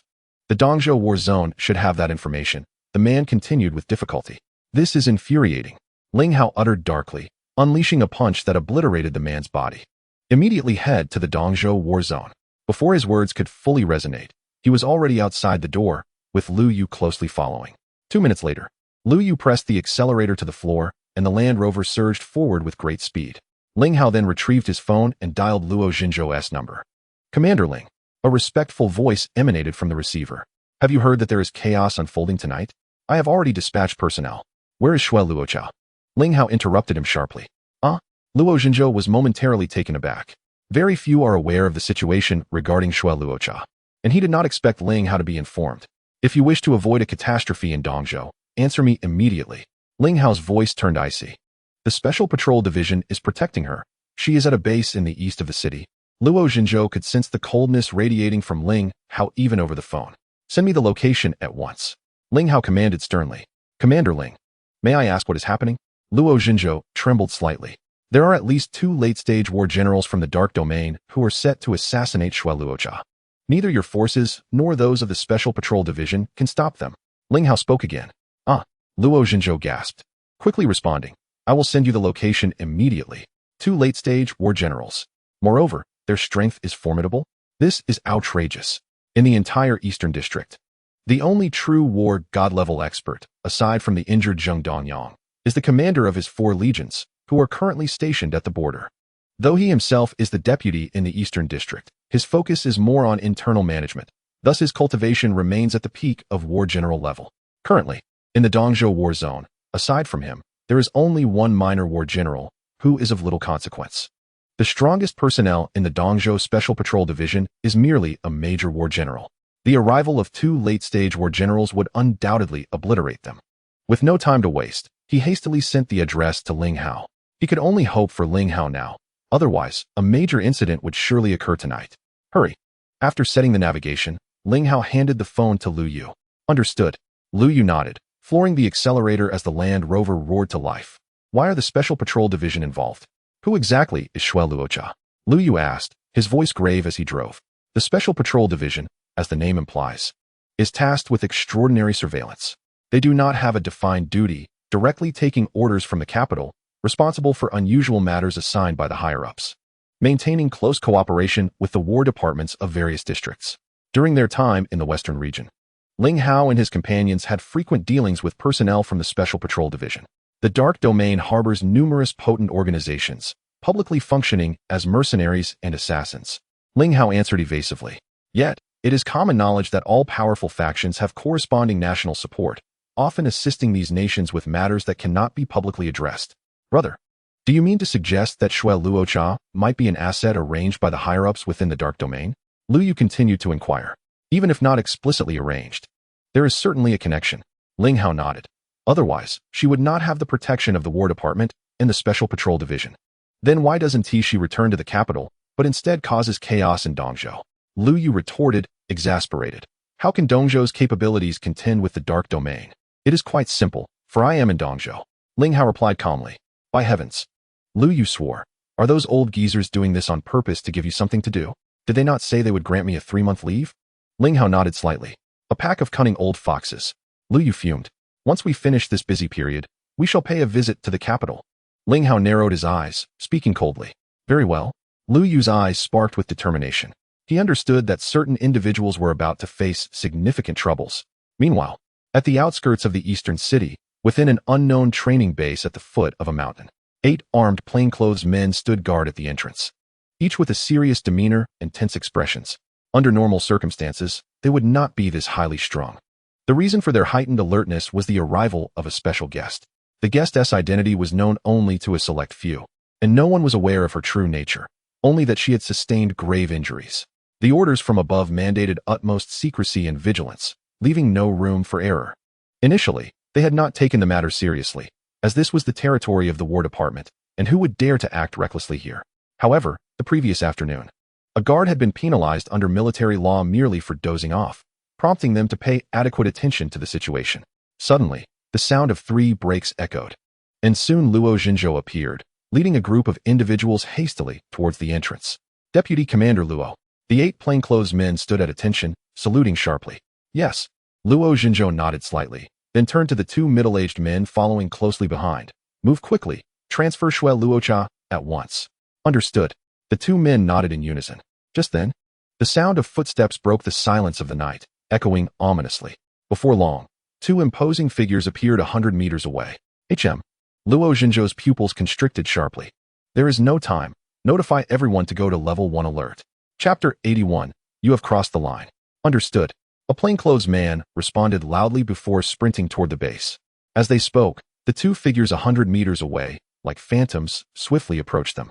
The speed of late-stage war generals is beyond what ordinary people can fathom. Identify yourselves. Luo Jinzhou sensed a formidable pressure emanating from the 2 individuals, one of whom had reached the peak of war general level. Moreover, both exuded a strong aura of bloodlust, unmistakably emerging from a sea of corpses. Hand over Shui Luocha, and we will spare your lives. One of the men, named Aaron, spoke in a low voice. How dare you infiltrate Dongzhou, Dark Domain scum? Do you truly believe that our great Xia nation is without defenders? Luo Jinzhou countered. His only hope now was to delay until Ling Hao arrived before they took action. Otherwise, with their strength, they could annihilate this base in less than 3 minutes. If you utter another word, you will die? Aaron's tone darkened. You should not have come, regardless of which organization you belong to. Losing 2 late-stage war generals is a significant blow. Luo Xinzhou remained tense. If you leave now, there may still be a chance for survival. Delay further, and you will be trapped here forever. Such unnecessary words. Another man interjected angrily, Die. With that, he swiftly moved like lightning. Seeking death, the plainclothes man shouted, raising his gun to shoot. The sound of gunfire rang out, but the majority of bullets struck only the afterimage, leaving a series of bullet holes in the ground. Even when 1 or 2 bullets hit the target, they failed to breach the opponent's defensive aura, falling harmlessly to the ground. A swarm of ants, the man uttered, casually unleashing a ferocious punch that shattered everything in its path. Warriors of the battle general rank and above are characterized by their ability to manifest true energy outwardly, killing without a trace. Be cautious, Luo Xinzhou warned, unleashing a powerful gust of wind. The 2 forces collided violently, creating a shockwave that knocked several plainclothes men to the ground, causing them to spit blood and struggle to rise. After the thunderous clash, both Luo Xinzhou and the man retreated several steps, leaving the cement floor beneath them shattered like a spider's web. Not bad, you can still endure my strike. The man's eyes narrowed, and after shaking his arm, he surged forward again. Punches rained down like a hurricane, far more formidable than his previous attack. Ma Ming and Qin Yuxin, be careful. Do not engage directly, just hold them off. Luo Xinzhou instructed solemnly before moving to confront the opponent. Understood. The 2 warriors of the Special Patrol Division nodded in response and charged at Aaron. The sounds of intense combat erupted, figures flickering and shockwaves flying. Within moments, Ma Ming and Qin Yuxin were both sent flying, spewing blood as they fell heavily to the ground, their energies rapidly diminishing. Though both were battle generals, the opponent was at the peak of his power, placing them in entirely different leagues. You 2 ants dare to obstruct my path? Prepare to die. The man clearly had no intention of letting them off easily. With that, he lunged forward, quickly closing the distance and preparing to unleash a punch. Bang, bang, bang. Just then, a volley of gunfire erupted as 100 men rushed from the base, pulling their triggers. Seeking death, the man's eyes narrowed, and he vanished in an instant. The bullets rained down like a storm, striking the ground with sharp sounds, while the man disappeared from sight. Suddenly, a fierce gust swept through, accompanied by explosive sounds. In the aftermath, a large number of men were sent flying, arcs of blood trailing behind them. Simultaneously, Luo Xinzhou was forced to retreat under Aaron's relentless pressure, having sustained several powerful punches that left him disoriented. Aaron was at the perfected battle general level, 1 rank above him, and his ability to hold on was nearing its limit. I won't play with you any longer, Die? After a wave of attacks, Aaron spoke coldly, and with a tightening of his eyes, his aura surged, revealing the might of a perfected battle general. Without any tricks, he unleashed a punch. The sound of wind tearing through the air. Sensing the power of the punch, Luo Xinzhou's pupils contracted as his hair stood on end. He wanted to evade, but it was evidently too late.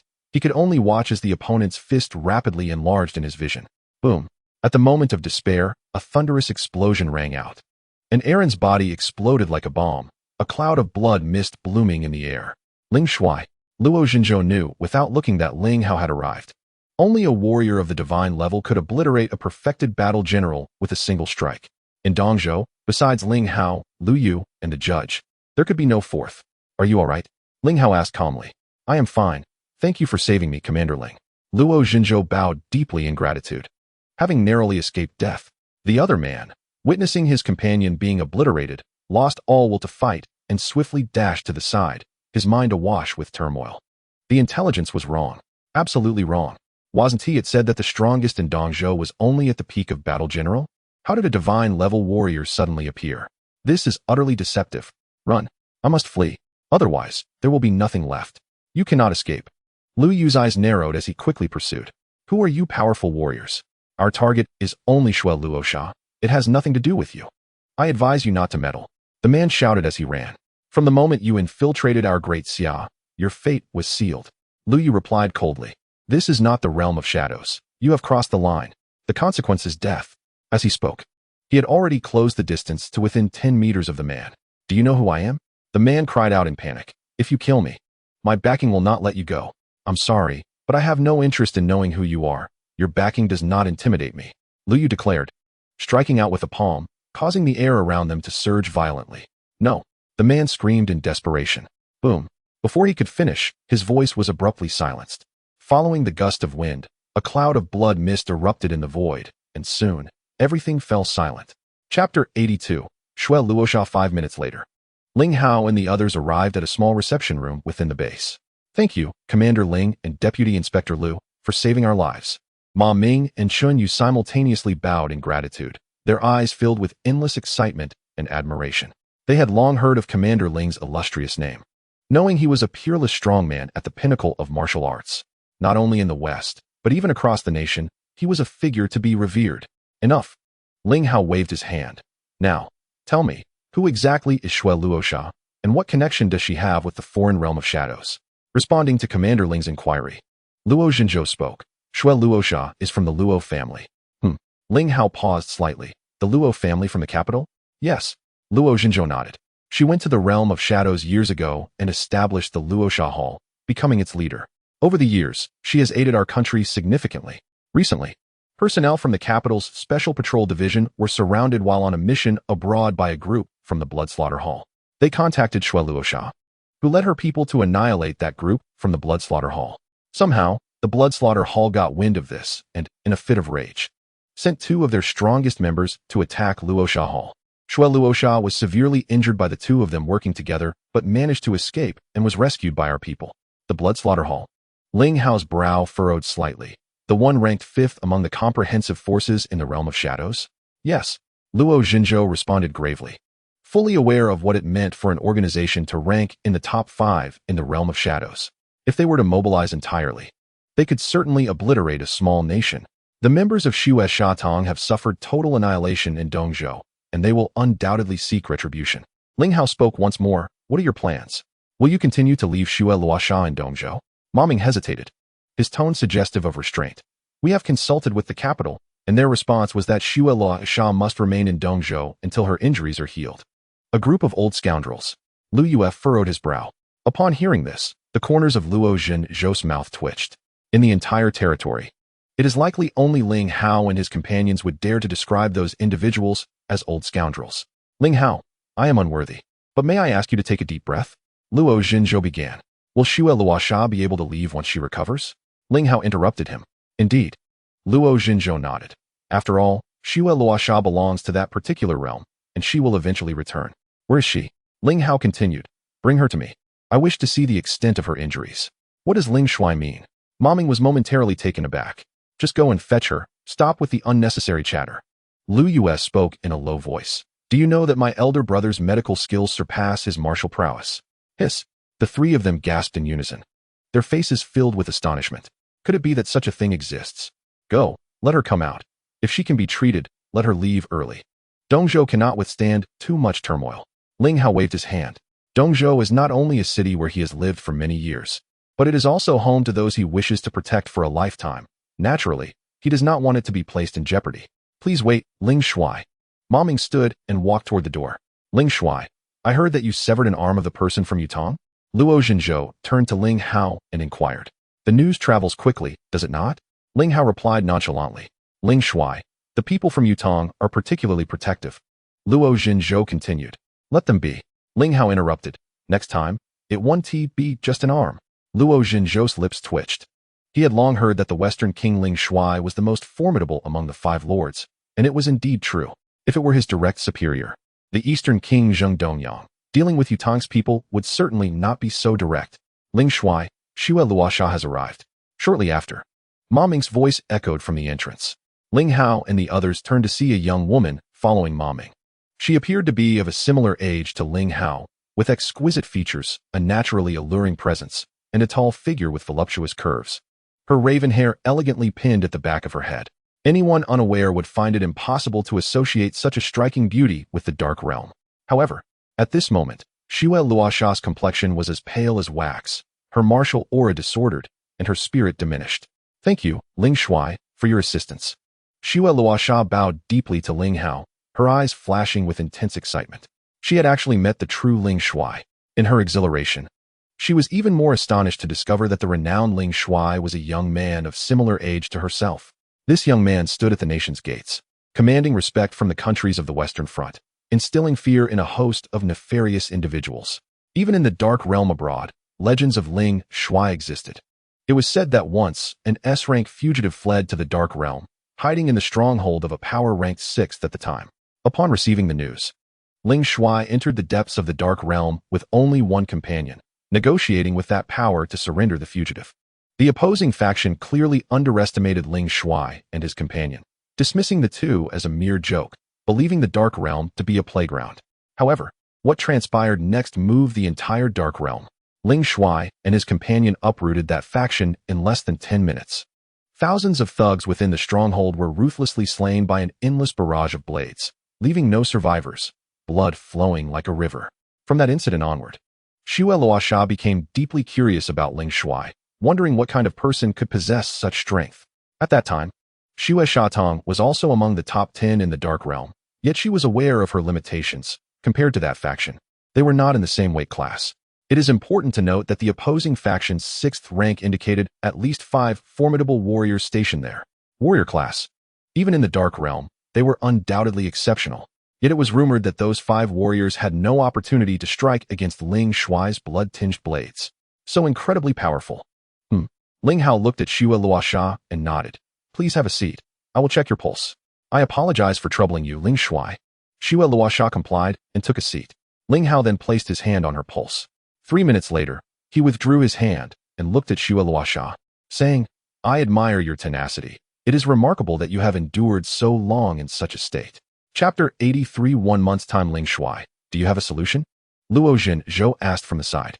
The injuries are quite severe. Ling Hao remained noncommittal. The organs are damaged, meridians are obstructed, and even the sea of energy has suffered to a certain degree. It is a miracle that you have lasted this long. After saying this, he turned to Xue Luosha. Prior to this, did someone else attempt to treat your injuries? In response to Ling Shuai's inquiry, I had a royal physician from the capital examine me a few days ago, Xue Luosha replied. No wonder. Ling Hao nodded slightly. While he managed to prevent the deterioration of your internal organs, he inadvertently exacerbated the damage to your meridians. The drawbacks outweigh the benefits. The royal physician mentioned this to me, but there were no other options, Xue Luosha replied. Very well, please lie down on the sofa. I will perform acupuncture. Ling Hao spoke again. Thank you, Ling Shuai. Xue Luosha nodded, and then lay down on the nearby sofa.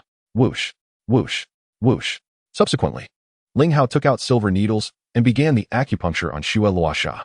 9 silver needles seemed to possess a spirit of their own as they flew from Ling Hao's hands, directly piercing 9 crucial acupoints on Xue Luosha's body.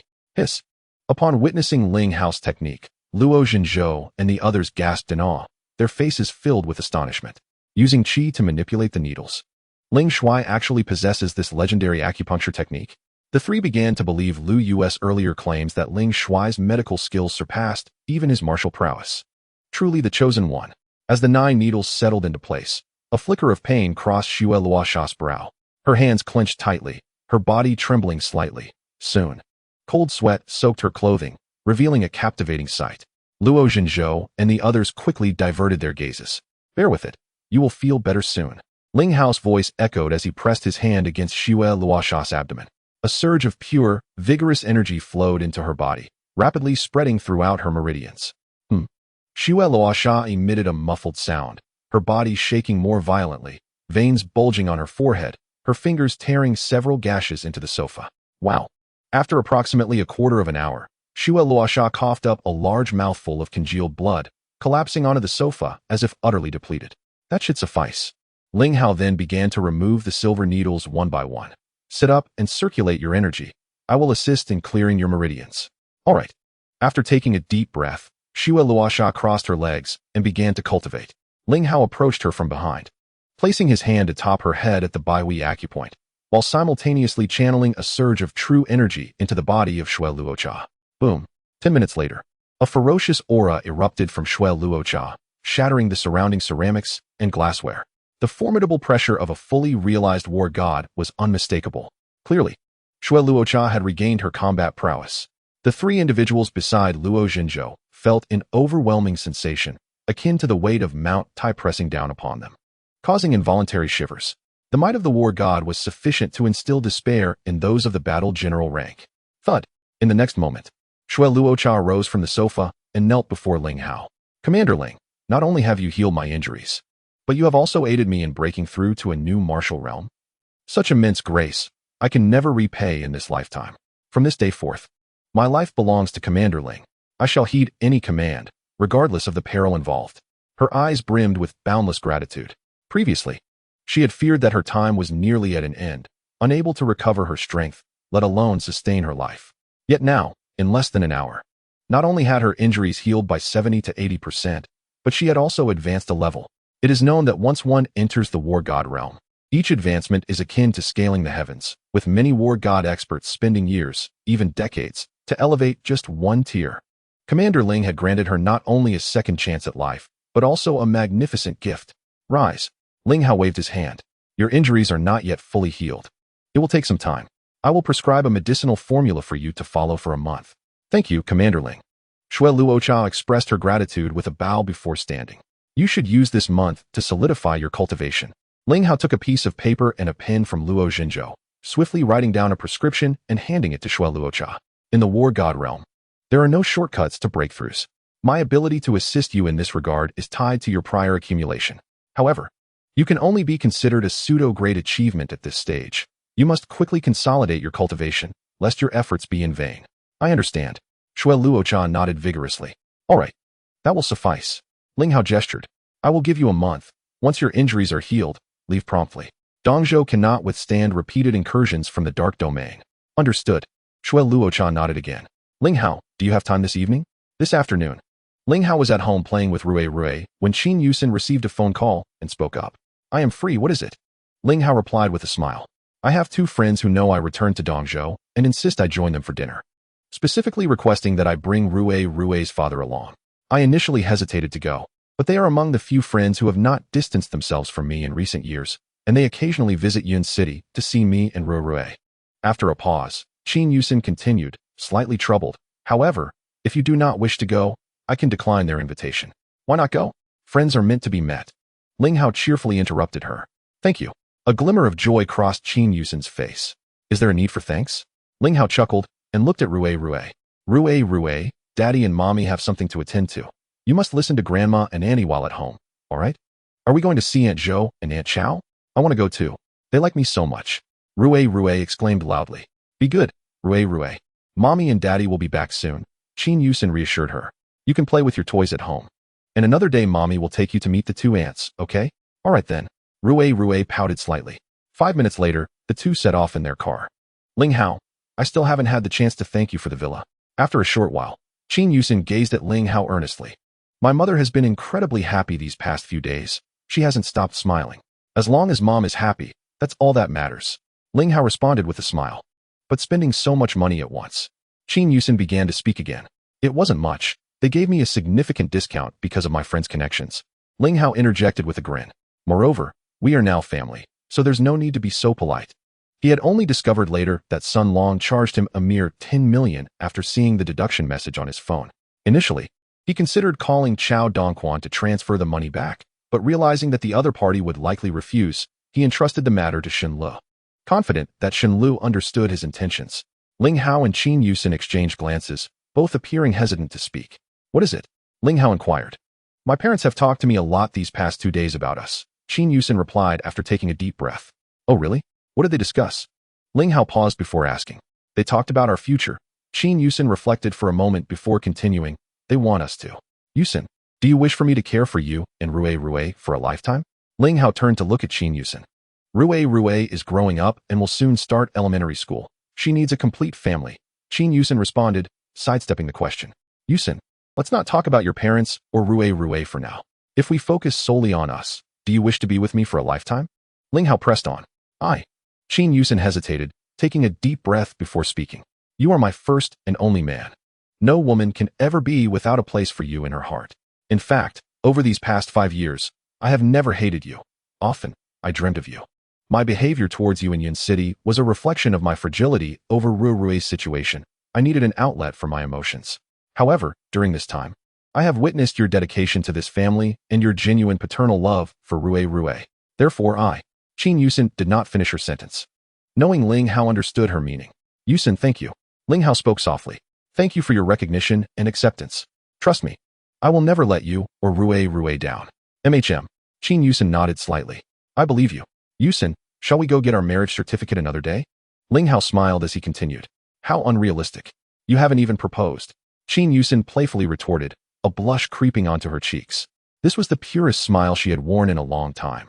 It seemed as though the cheerful and confident girl from before had returned. Before meeting Ling Hao, she had been a lively and outgoing girl, well-liked wherever she went. However, after the incident, the harsh realities of life had transformed her into someone else entirely. Now, with all the pressures lifted, as their family could joyfully spend time together, she felt as though she had returned to her former self. Ling Hao relished the current version of Qin Yuxin, cheerful and confident. It was a stark contrast to her previous demeanor, which had been too somber and repressive. Haha, we're like an old married couple already, and you still want a proposal? Ling Hao's spirits soared. Who is an old married couple with you? Qin Yuxin pouted her alluring lips and cast him a disdainful glance, declaring, no marriage proposal, no wedding. Haha, very well. Ling Hao laughed heartily. Then I must ponder how to propose properly. In truth, this matter did not require Qin Yuxin's prompting. He had long resolved to make her the envy of all. He simply had yet to conceive an appropriate manner, as it indeed required some cerebral effort. You must think seriously. If I am not satisfied, I still want Team Mary. Qin Yuxin responded with a smile. Is that so? That poses quite a challenge. You must believe in yourself. After some playful banter, Ling Hao parked the car in a restaurant's lot. He naturally took Qin Yuxin's hand, leading her into the dining establishment. And she rolled her eyes at him before allowing him to guide her. Before long, they reached a private room on the second floor, pushing the door open to find 2 men and 2 women inside. The women, of a similar age to Qin Yuxin, were quite attractive. Though they paled in comparison to her beauty, yet they were undoubtedly stunning in their own right. The 2 men were clad in designer attire, exuding an air of confidence. Their faces adorned with a naturally arrogant expression. Upon seeing Qin Yuxin, both men's eyes brightened, a flicker of astonishment passing through their pupils. Yuxin, why are you so late? Come sit. One of the voluptuous women exclaimed upon spotting her. Sorry, there was a bit of traffic. Qin Yuxin replied with a smile, as she and Ling Hao took their seats. Yuxin, is this your husband? He's so handsome. The other woman remarked, glancing at Ling Hao, unable to contain her admiration. You two are truly a match made in heaven. Thank you. Qin Yuxin responded, her smile radiant. Ling Hao, hearing her tacit acceptance of the title husband, felt a spark of joy. It seemed she was indeed beginning to embrace him, which was a splendid development. Ling, these are my good friends, Zhou Yali and Chao Qian. Qin Yuxin introduced the 2 women to him. Hello, Mr. Ling. The 2 ladies greeted him in unison with smiles. Hello, Miss Zhou, Miss Zhao. Thank you for your support of Yuxin all these years. Ling Hao replied with a smile. Mr. Ling is too polite. We have been friends with Yuxin for over a decade, Zhou Yali responded with a grin. After a brief pause, she pointed to the 2 men, Yuxin, Mr. Ling. Allow me to introduce our friends, Lu Xiaoyang and Lu Tian. Turning to the men, she said, Gentlemen, this is the renowned first beauty of Dongzhou, Qin Yuxin. I believe an introduction is unnecessary. Haha, indeed, it is unnecessary. The illustrious Miss Qin Yuxin, who in Dongzhou does not know her? Lu Tian, the young scion, responded with a smile. Yes, even if we were uninformed, we would surely have heard of Miss Qin. Lu Xiaoyang added with a grin. Then, with an air of superiority, he turned to Ling Hao and inquired, May I ask where Mr. Ling is currently employed? My husband is a soldier. Qin Yuxin interjected before Ling Hao could respond. Her expression tinged with pride. She had admired soldiers since childhood and had once dreamed of marrying one, never imagining her dream would come true. Oh, so he is a soldier? Lu Xiaoyang remarked with a haughty demeanor. Then may I ask what rank Mr. Ling holds? Haha, I hold no rank. Nor do I require one. Ling Hao replied nonchalantly. The King of the West and the Master of the Shadow Gate certainly need not a military rank. Just the title Ling suffices to convey everything. Haha, I did not expect Mr. Ling to possess such humor. Lu Tian chuckled. Surely it is not that you lack a rank, but are simply too embarrassed to admit it? Chapter 85. A frog at the bottom of the well. Lu Tian. Chao Qian frowned slightly, then turned to Ling Hao. I apologize, Mr. Ling. Lu Tian did not mean it that way. Please do not take it to heart. I meant exactly that. Lu Tian interrupted her. I have little respect for those who pretend. What do you mean there is no rank? Except for new recruits. All soldiers have ranks. This is common knowledge. And he clearly does not look like a new recruit. How could he possibly lack a rank? Mr. Lu, please be mindful of your words. Qin Yuxin responded with slight displeasure. If my husband says he has no rank, then he has none. He has no need to deceive you. Miss Qin, I am merely trying to assist you. Lu Tian retorted, looking at her. All soldiers have ranks. If he has none, he surely cannot be a soldier. Do not be fooled. Lu Tian, what is wrong with you? Can you not hold your tongue? Chao Qian said, her expression turning cold. She then turned to Ling Hao and Qin Yuxin. Yuxin, please do not be angry. Lu Tian's father is also a soldier, so he is particularly sensitive about this matter. Haha, no worries. Ling Hao replied, glancing at Lu Tian. What you call common knowledge is merely the tip of the iceberg within the military system. There is a wealth of information you are unaware of. Do not mistake your ignorance for a badge of honor, as it will only serve to highlight your lack of knowledge. Lu Tian's expression shifted. What did you say? You dare to call me ignorant? Do you know who my father is? Haha, no. And frankly, I am not interested. Ling Hao replied with a faint smile. Mr. Ling, I advise you to apologize to young Master Tian. Perhaps, for Miss Qin's sake, he will let the matter rest. Lu Xiaoyang chimed in, adopting a dismissive expression as he looked at Ling Hao. Young Master Tian's father is an officer in the Dongzhou war zone. If you truly provoke him, you may find it difficult to extricate yourself. Oh, so he is an officer? Ling Hao smiled once more and turned to Lu Tian. Does your father know Luo Xinzhou? Of course. Who in the Dongzhou war zone does not know Vice Supervisor Luo? Lu Tian scoffed. Then have your father ask Luo Xinzhou if he knows of anyone in the military, aside from new recruits, who lacks a rank. Ling Hao took a sip of tea. What do you mean by that? Lu Tian paused slightly, as he observed Ling Hao's calm demeanor. He momentarily felt a flicker of realization that perhaps the other party was indeed significant. However, that thought was fleeting. A soldier in his 30s, no matter how influential, could only be a lieutenant at most. It is nothing of consequence. When you have the time, have your father inquire, and you shall know. Ling Hao replied with a smile. You are merely posturing. I see you as nothing more than a pretender. Lu Tian retorted once more. Enough, Lu Tian. Refrain from speaking further. Zhou Yali interjected, her tone displeased. She then turned to Qin Yuxin. Yuxin, let us discuss something else. By the way, have you heard of the universe heart? Universe's heart? Qin Yuxin paused slightly. Are you referring to that diamond necklace that has taken the world by storm this past year? Yes. That necklace is truly beautiful. If I could wear it for even a day, I would gladly trade 10 years of my life. Zhou Yali remarked, her expression filled with longing. Qin Yuxin stifled a laugh. Is it truly that exaggerated? It is just a necklace. Yuxin, it is much more than just a necklace. Chao Qian chimed in, her expression equally envious. It is the most perfect gift bestowed upon humanity by the heavens. To possess, it is not merely a matter of a lifetime, but even a single day's possession is a symbol of status and identity. If one could trade 10 years of life for a single day's privilege to wear the universe's heart, countless women would willingly agree. Is it really that extreme? Qin Yuxin laughed again. After a brief pause, Zhou Yali turned to Yanli and asked, Yanli, what prompted you to suddenly mention Huan Yuxin? I almost forgot the main topic. Zhou Yali slapped her forehead. A few days later, the third global tour of Huan Yuxin will take place in Jianghai City. I wanted to ask if you would be interested in joining us for some excitement.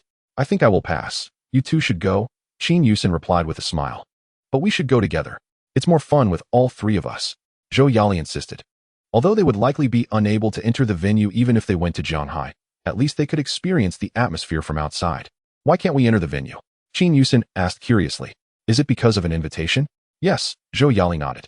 It said that the organizers only issued 500 invitations. In their own words, they believe that ordinary people who cannot appreciate something of such high caliber as Huan Yuxin should not join the crowd. The rarity of the invitation has driven its price up to 2 million each. No way, Qin Yuxin exclaimed, astonished by the price. Isn't it just a ticket? Does it really need to be that extravagant? You'd be surprised, Zhou Yali continued. Even if one has money, obtaining an invitation is not guaranteed. A friend of mine in Jianghai has tried every connection and still couldn't secure one. All right then, Qin Yuxin said, still unable to comprehend. Yuxin, come with us. It's a rare opportunity to hang out with friends. Zhou Yali urged. I really can't. You two should go and remember to share your experiences with me when you return, Qin Yuxin replied with a charming smile. Though she was curious and yearned for Huan Yuxin, she was not obsessed to that extent. Well then, the two said, realizing that Qin Yuxin had little interest. And they did not press her further. Over an hour later, after settling the bill, they reached the entrance of the restaurant. Yuxin, it's still early. Let your husband head back first, and the three of us can explore the night market together. Zhou Yali suggested. We haven't gone out together in ages. Let us not. I want to be going. Rue is waiting for me at home. Qin Yuxin responded with a smile. Oh come on, we still have plenty of time. And Rue has your husband with her. Chao Qian chimed in. But, Qin Yuxin began again. Yuxin, let us go. It's rare to hang out with friends. I'll take care of Rue when I get back. Ling Hao interrupted with a grin. All right then, I'll try to return home early. Qin Yuxin replied after a moment of thought. No worries, it's fine if you come back a bit later. If you feel tired while exploring, just call me. And I'll come pick you up, Ling Hao reassured her with another smile. Okay, Qin Yuxin nodded. 2 minutes later, the three of them got into Chao Qian's car. Kid, now that they've left, let us continue our discussion about your military rank, Lu Tian said coldly to Ling Hao after the three had departed. Chapter 86, Outsider Mischief. However, Ling Hao completely ignored him and turned to walk towards the parking lot. Hey, I'm talking to you. Didn't you hear me? Lu Tian said, filled with anger as he chased after him. Get lost. Ling Hao replied in a low voice. How arrogant. Lu Tian frowned. Today, I'll teach you a lesson. With that, he raised his hand to strike Ling Hao. Just then, several screeching brakes echoed, and 4 off-road vehicles came to a stop nearby. Subsequently, more than 10 men in plain clothes emerged from the vehicles, each with serious expressions and tense demeanors. Dad. Upon seeing the leading man, Lu Tian shouted. What are you doing here? The leading man was indeed Lu Tian's father, Lu Haowan. Dad. You arrived just in time. There's a guy here pretending to be a soldier, Lu Tian said as he walked towards his father. I asked him what rank he held, and he shamelessly claimed he didn't need one. Lu Haowan turned to look at Ling Hao, his body trembling in shock. He quickly approached Ling Hao. Dad, have someone take him away and interrogate him properly. I suspect he. Bang. Before he could finish, Lu Haowan kicked his son away. Dad, why did you hit me? Lu Tian exclaimed as he tumbled and blood trickled from the corner of his mouth. Lu Haowan ignored him and ran to Ling Hao, saluting him with a standard military gesture. Lu Haowan from the Dongzhou war zone, reporting to the commander. The plainclothes men behind him also rushed forward, saluting and greeting, reporting to the commander. Thud. Witnessing this scene, both Lu Tian and Lu Xiaoli dropped their jaws in shock, frozen in disbelief. The commander?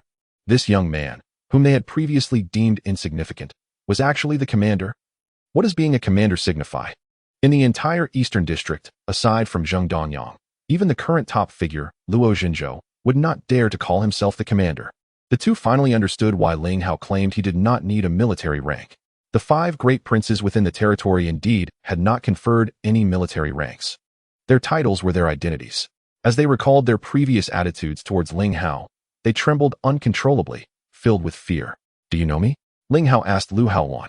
In response to the commander, that night at the Zhao family, my subordinate followed Vice Commander Luo to the scene.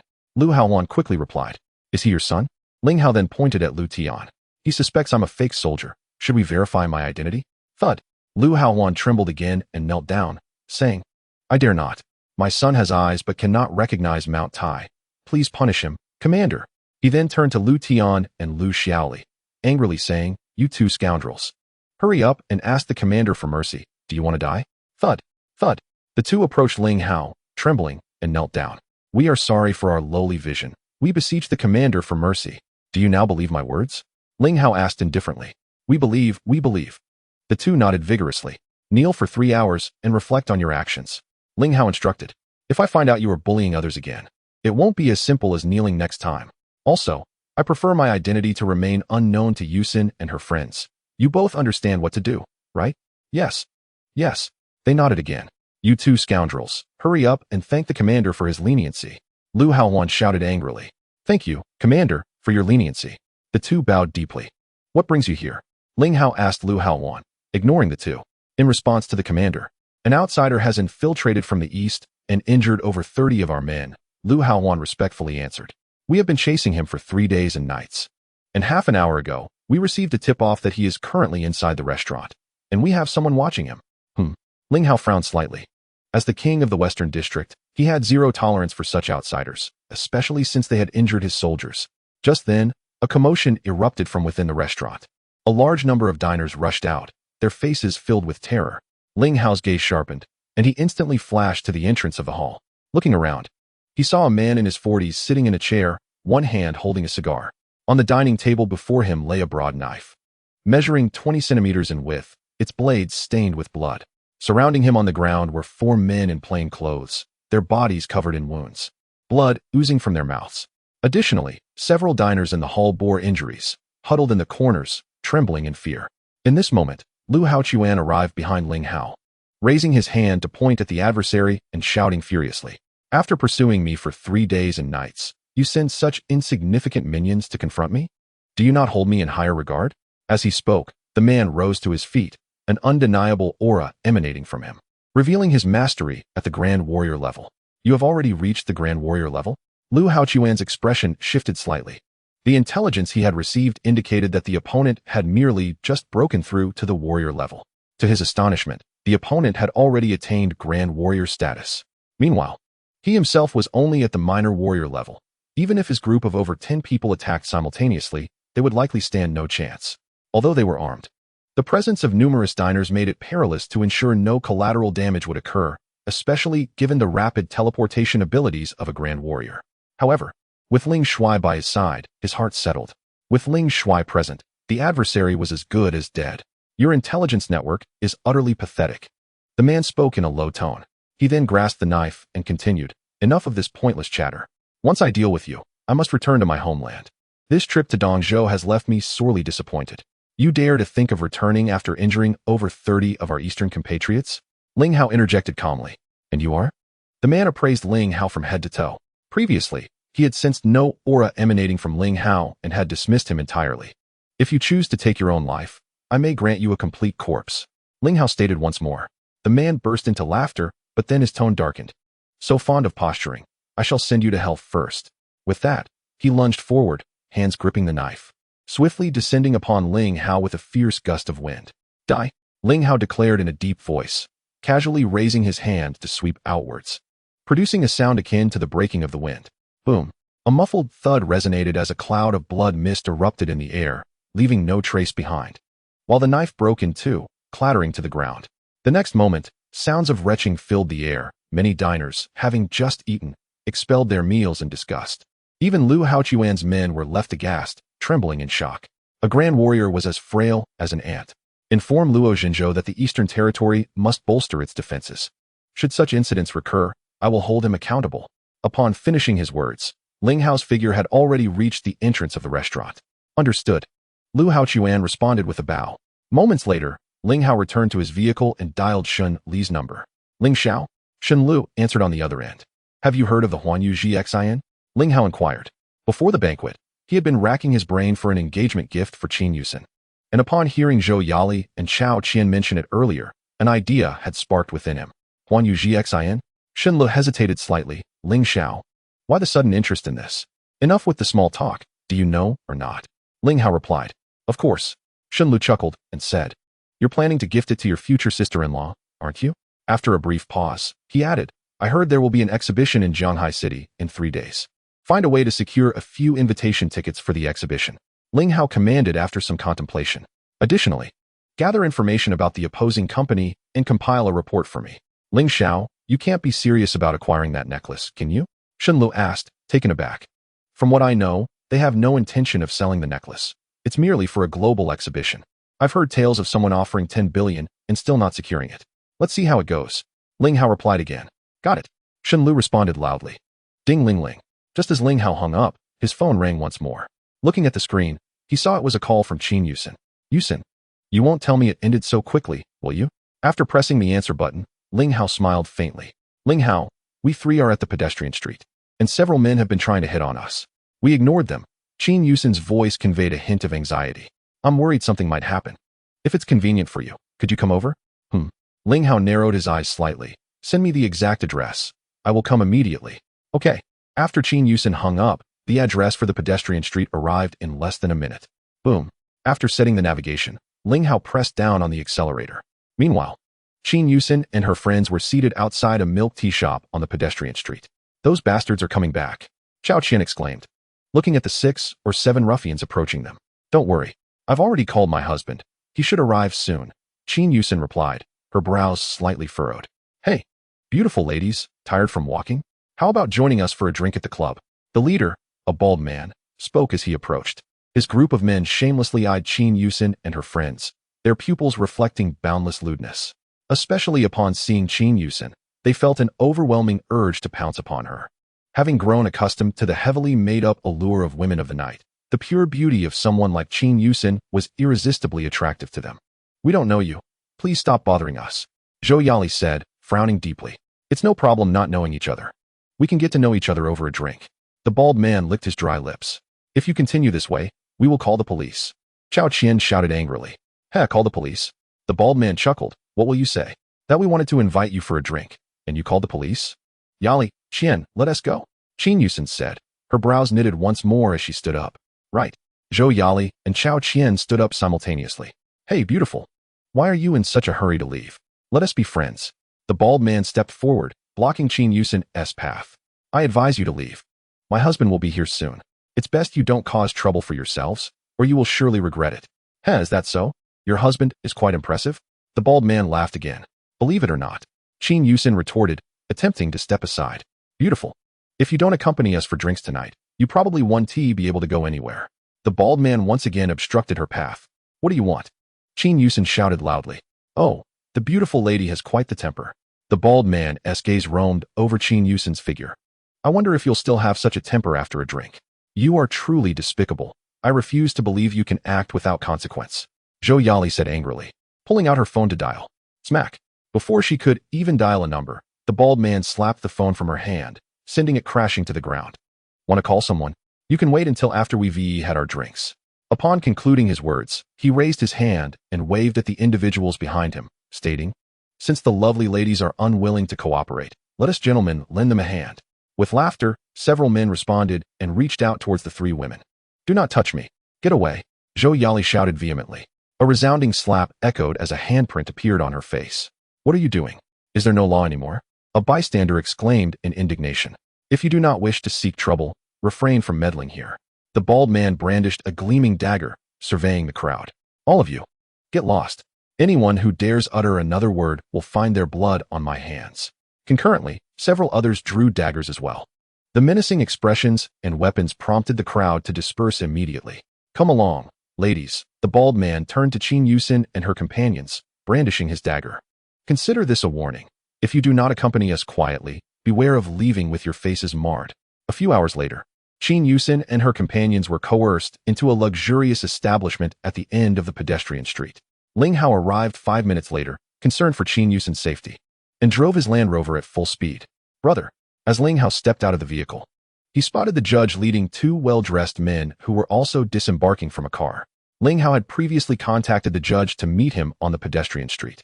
The judge, fortunate enough to be nearby, promptly arrived. Supervisor. The two well-dressed men bowed in greeting. Ling Hao nodded slightly. Has something occurred? The judge sensed the cold demeanor emanating from Ling Hao. This street requires regulation. After a brief pause, Ling Hao recounted the incident involving Qin Yuxin's phone call. What? They are truly courting death. The judge was momentarily taken aback by this revelation. Ling Hao then dialed Qin Yuxin's number.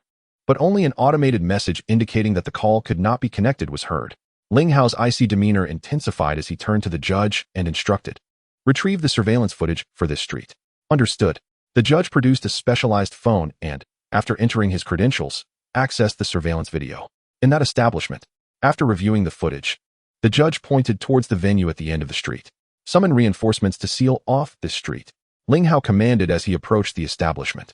Tonight, regardless of who is involved, they shall face severe consequences. Yes. The judge nodded and sent out a message. With this communication, 1,000 well-dressed men quickly converged on the pedestrian street. Many individuals from various circles, upon hearing the news, began to investigate what significant event had transpired to prompt such a large-scale response from the Shadow Gate. 3 minutes later, the four figures of Ling Hao and his companions appeared at the entrance of the establishment. Welcome. 2 rows of women in Qipao bowed in unison. Gentlemen, do you have a reservation? A uniformed beauty approached. Where are the 3 women brought in by the bald men 10 minutes ago? The judge inquired sternly. The uniformed beauty hesitated slightly. Who are you? If you wish to avoid complications, answer the question directly. The judge's tone turned cold. Gentlemen, this is the territory of Brother Shark. If you wish to cause trouble, I advise against it, the uniformed beauty said, her brow furrowing. Bang! Before she could finish, one of the well-dressed men kicked her, sending her flying to the ground, where she tumbled several times before coming to a halt.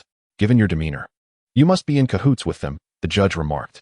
I shall ask one last time. Where are they? Thud, thud, thud. Hearing the commotion, a group of security personnel rushed out from the corridor. How dare you create a disturbance in Brother Shark's territory? You truly have a death wish. The leader brandished his electric baton, signaling his comrades to advance. Bang, bang, bang. A gust of wind swept through, leaving everyone sprawled on the ground, blood spewing from their mouths as they fainted. The uniformed beauty, just rising from the floor, gasped in terror, witnessing the fallen security guards. With a mere flick of the wrist, more than 10 men lay incapacitated. What in the world? This was far beyond her comprehension. Can you now answer me? The judge asked again. They are in the V1 room on the 3rd floor, designated for Brother Shark. The uniformed beauty trembled as she responded. Phew. Before she could finish, a gust of wind swept past, and Ling Hao and his companions vanished up the staircase. Hiss. The uniformed beauty inwardly gasped, trembling uncontrollably. In less than a minute, Ling Hao and the others reached the 3rd floor and proceeded to the largest private room at the end of the corridor. Halt. This is Brother Shark's room. No one is allowed to pass. 2 tattooed men at the door stated sternly. Bang, bang. Before they could finish, the judge raised his hand and struck out, sending the 2 men crashing against the wall, falling heavily to the ground and losing consciousness. Clang. One of the well-dressed men then kicked open the room door, and the 4 entered. Ling Hao surveyed the scene, finding Qin Yuxin and her companions huddled together on the sofa, faces filled with fear, trembling, and disheveled hair, each bearing distinct handprints on their faces. A robust man with a buzz cut sat beside them, prepared to force alcohol into Zhou Yali's mouth. Opposite them sat a burly man with a scarred face, exuding a menacing aura. The bald man and his cohorts stood to the side, their eyes gleaming with malice as they gazed at Qin Yuxin and her companions. Seeing this, a chilling fury radiated from Ling Hao. Brother Shark set down his cup, frowning as he turned to face Ling Hao and the others. It had been a long time since anyone dared to act so brazenly in his territory. Truly, ignorance breeds fearlessness. Who are you to dare challenge Brother Shark in his own domain? Are you tired of living? The bald man shouted, pointing at Ling Hao and his companions. Ling Hao, Qin Yuxin called out loudly. Mr. Ling, Zhou Yali, and Chao Qian echoed simultaneously. Oh, so you are the husband of this stunning beauty? The bald man chuckled. You arrived just in time. Brother Shark wishes for your wife to join him for a drink, but she refuses. Perhaps you could persuade her. If Brother Shark is satisfied, he might even reward you handsomely. As he spoke, he and the tattooed men advanced towards the 4. Swish, swish, swish. The 2 well-dressed men exchanged glances, their bodies darting forward as their curved blades glimmered with lethal intent. To think the supervisor's woman is being coerced into serving drinks. This is utterly intolerable. A scream reverberated throughout the room as the bald man and his associates fell to the ground, each with an arm severed, blood gushing forth. This was due to the well-dressed men's reluctance to kill in front of Qin Yuxin and her companions, fearing it would leave a psychological scar on them. Otherwise, the bald men would have been dead long ago. Such a level of ruffians. How could they possibly be a match for the esteemed sons of the brocade-clad? Even 100 of them would merely serve to fill the gaps between one's teeth. Upon witnessing this scene, the shark and the burly man with a buzz cut furrowed their brows and stood up simultaneously. Ling Hao, Qin Yuxin hurriedly ran over with Zhou Yali and Chao Qian, tears welling in their eyes. Yuxin, it's all right. Ling Hao took a deep breath and looked at the 2 brocade-clad attendants. See Yuxin and the others home? Yes. They responded loudly. Ling Hao, aren't you leaving? Qin Yuxin inquired. Yuxin, you go back first. I will return shortly. Ling Hao replied. Then please be careful. Qin Yuxin said, showing a hint of concern. No worries. Ling Hao gave her a reassuring look. Go on. I'll call you once I'm done. After Qin Yuxin nodded, she followed Zhou Yali as they walked out behind the 2 attendants. The shark and the buzzcut man did not intervene. Both sensed a formidable aura emanating from Ling Hao and the judge, their expressions turning grave. Who are you 2? Is it too much to disregard my authority, Shark?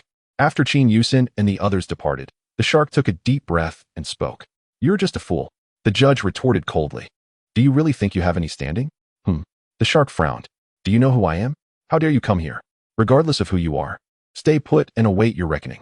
The judge interrupted him. How dare you speak to me, Shark, in such a manner? The buzzcut man raised his hand to point at the 2. Before he could finish, a gust of wind swept from Ling Hao's hand, flashing past the buzzcut man's wrist. Bang! In the next moment, a hand was severed at the wrist, falling to the ground, blood gushing forth. The man let out a cry of agony.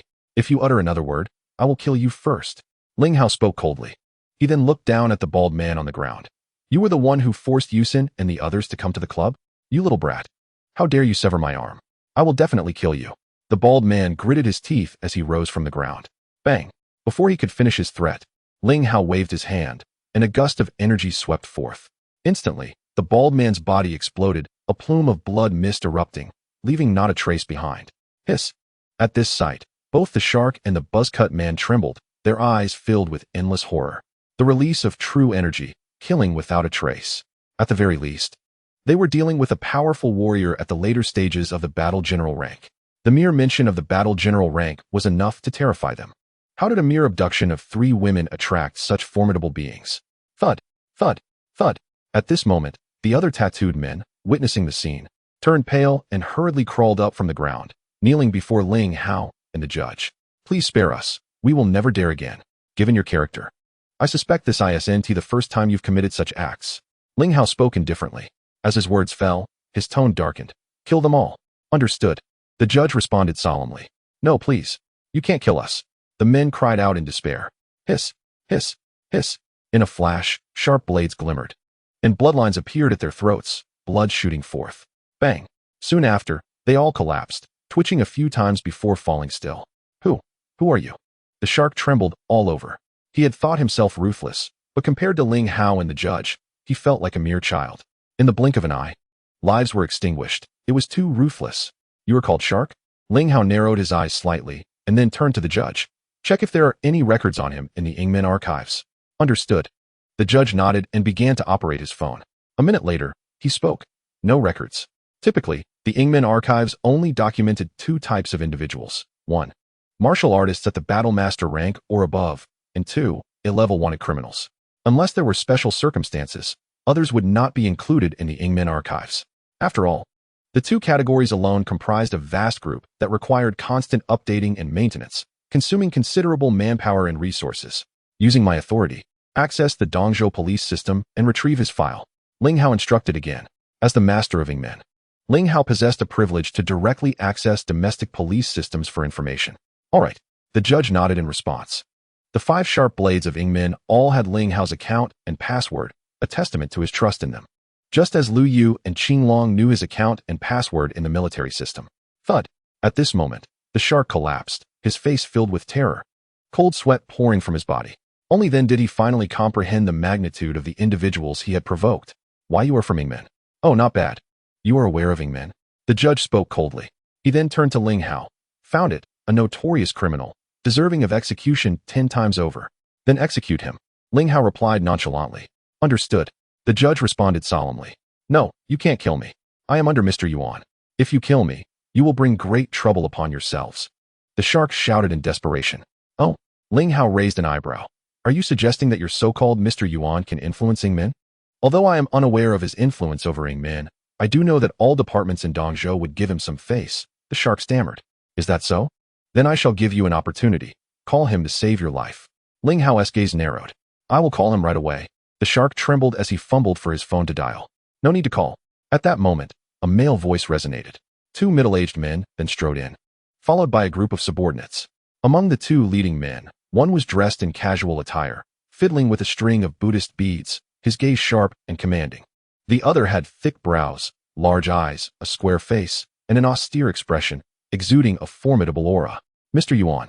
Upon seeing the man with the Buddhist beads, the shark immediately exclaimed, a glimmer of hope flashing in his eyes. Although he knew Ingmen was powerful, he believed that Mr. Yuan could surely save him. Useless. The middle-aged man named Yuan Hao said in a low voice. He then scanned the scene of carnage. Turning to Ling Hao and the judge with a condescending tone. Are all Ingmen members as reckless as you? He had been discussing business with another middle-aged man at a nearby tea house when he heard that Ingmen had sealed off this street. Since this club was under his ownership, he hurried over, fearing trouble. You are the Mr. Yuan that shark spoke of? Ling Hao scrutinized the man, his eyes narrowing slightly.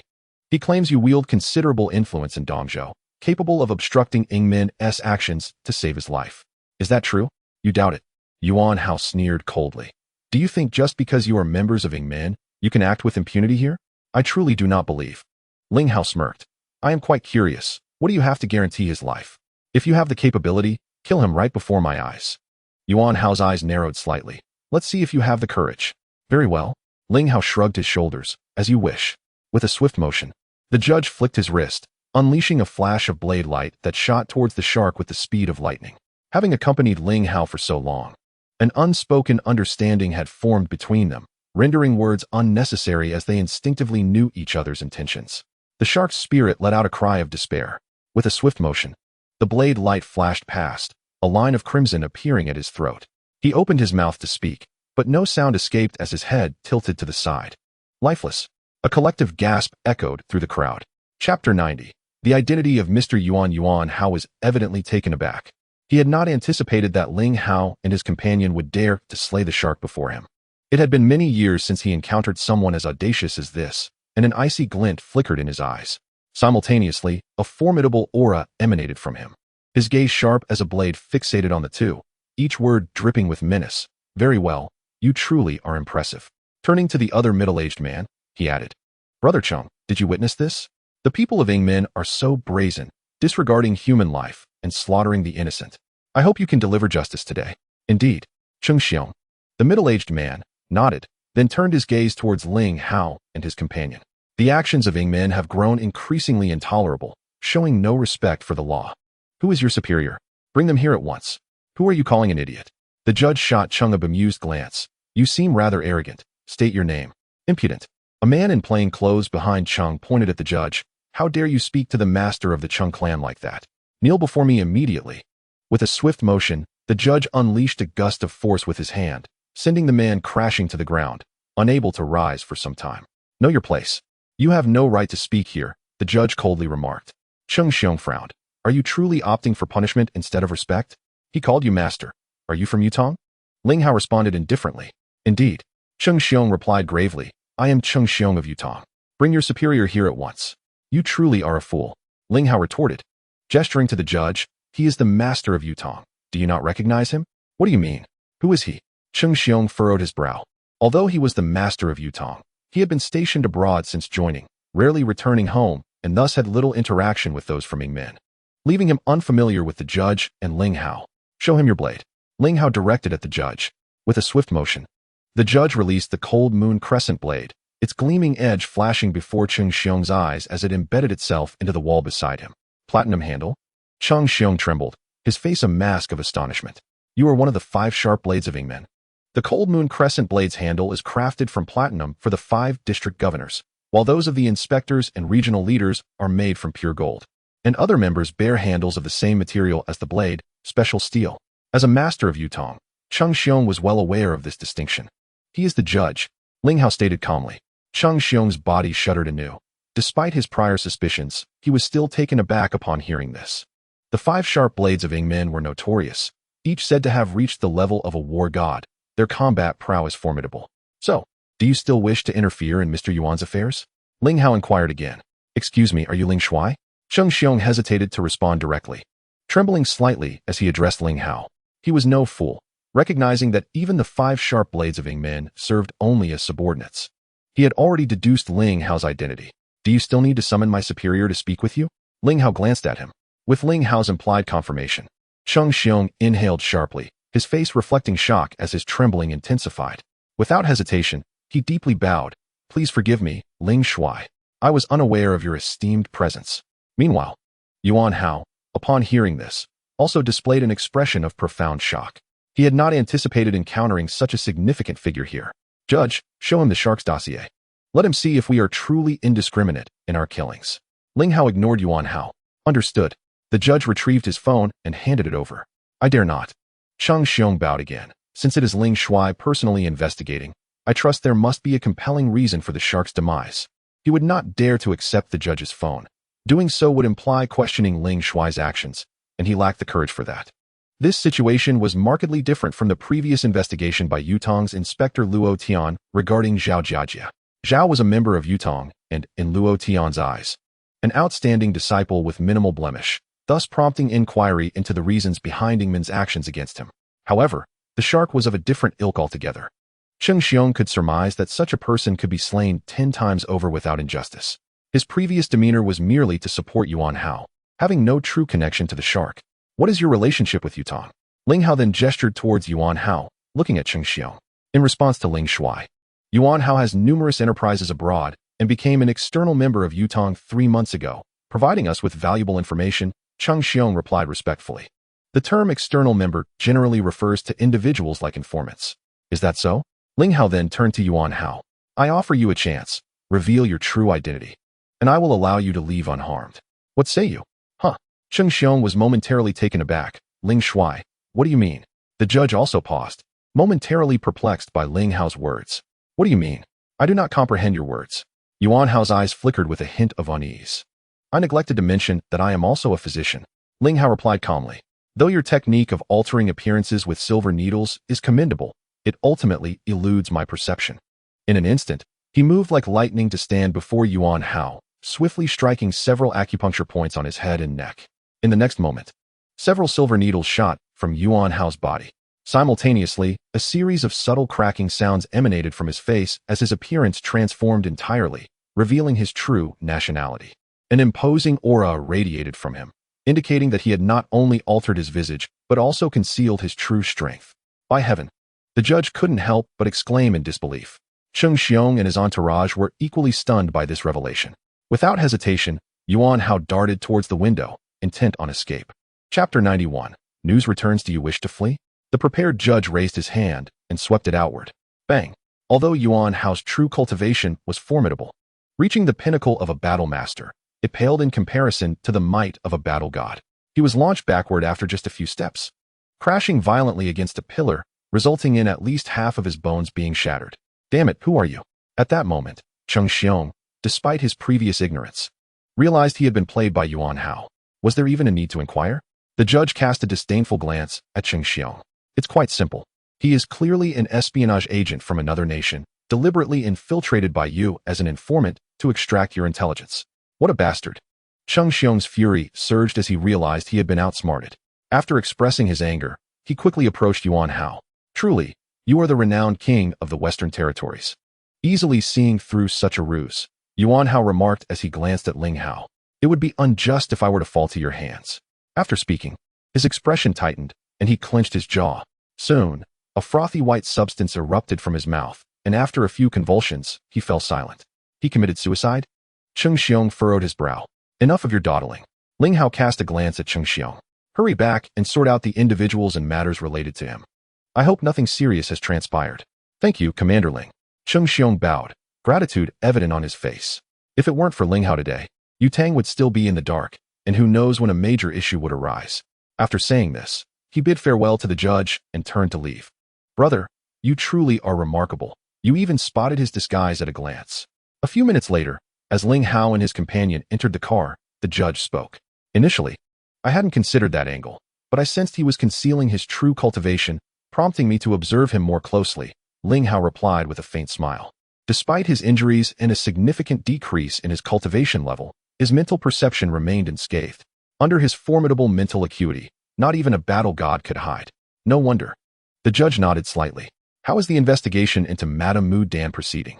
Ling Hao paused momentarily before asking. We are beginning to see some leads. The judge nodded in response.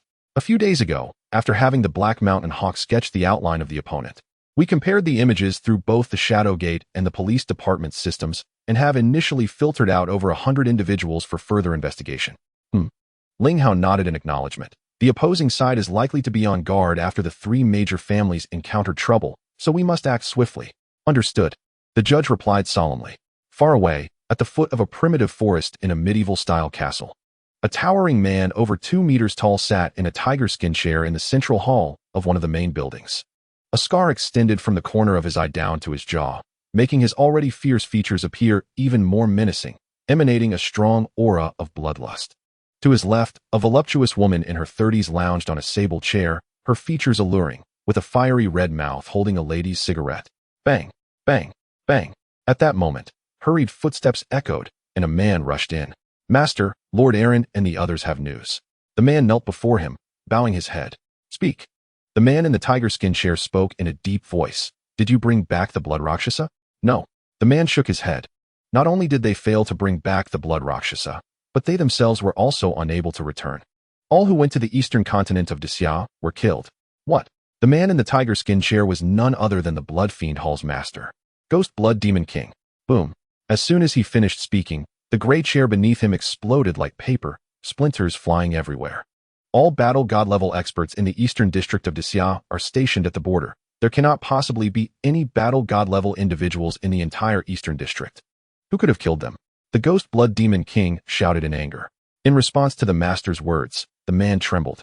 According to reports from Xia, There are at least 3 battle god-level figures in the eastern continent, likely at the peak stage of battle gods. What? Ghost Blood Demon King exclaimed in surprise, furrowing his brow. Is the information reliable? Reliable. The man nodded vigorously. It was relayed by informants from the Dark Domain world stationed in Xia. Damn it. Ghost Blood Demon King growled. Have you found out who those 3 are? Not yet. The man replied again. Nonsense. Ghost Blood Demon King roared. Within 3 days. I must know the identities of those 3 individuals. Otherwise, you will bring their heads to me. Understood. The man shivered in fear. Enough. Get out. Ghost Blood Demon King waved his hand and moved to another chair to sit down. Yes. The man bowed and exited. Master. There's no need to be angry over such trivial matters. After the man left, the alluring woman stretched and approached the Ghost Blood Demon King. She then straddled his legs, her fiery red lips parting slightly. Let me help you cool down. With a rip, Ghost Blood Demon King wasted no time, tearing her clothes apart. Soon, the hall was filled with lewd sounds. An hour later, the tumultuous encounter drew to a close, and the scene was left in disarray as the seductive woman dressed herself while speaking. Master, how about I take a trip to Xia? It's been a long time since I've been active. My body is almost rusting. It would be perfect to meet the battle god experts of Xia. That works. After a moment's thought, Ghost Blood Demon King nodded slightly. You have 2 main tasks for this trip. First, you must bring back the Blood Rakshasa alive. She is the only one who knows where it is. Second, since someone dares to kill my Blood Fiend Hall members, you should take care of that as well. Otherwise, they in Xia will truly think we from the Dark Domain world are easy targets whom they can kill at will. Rest assured, I will ensure the mission's success. The seductive woman licked her luscious lips. Do not let your guard down. Ghost Blood Demon King lit a cigar and took a puff. Although you have broken through to the peak of battle gods, there are 3 battle gods in the eastern continent, and there may be a peer of your level among them. Bring more people with you and ensure a decisive strike. Understood. The seductive woman nodded in response after taking a puff of her cigarette. Little enchantress, if you can return victorious this time, I will recommend you as the representative of Blood Fiend Hall to enter the Dark Domain Sanctuary. Ghost Blood Demon King exhaled a ring of smoke and spoke solemnly. Really? The seductive woman's expression brightened, a glimmer of excitement flashing in her eyes. Of course. Thank you, Master. Go. The sooner you depart, the sooner you return. I await your good news. All right. After the seductive woman finished speaking, her figure flickered and vanished like a shadow outside the door.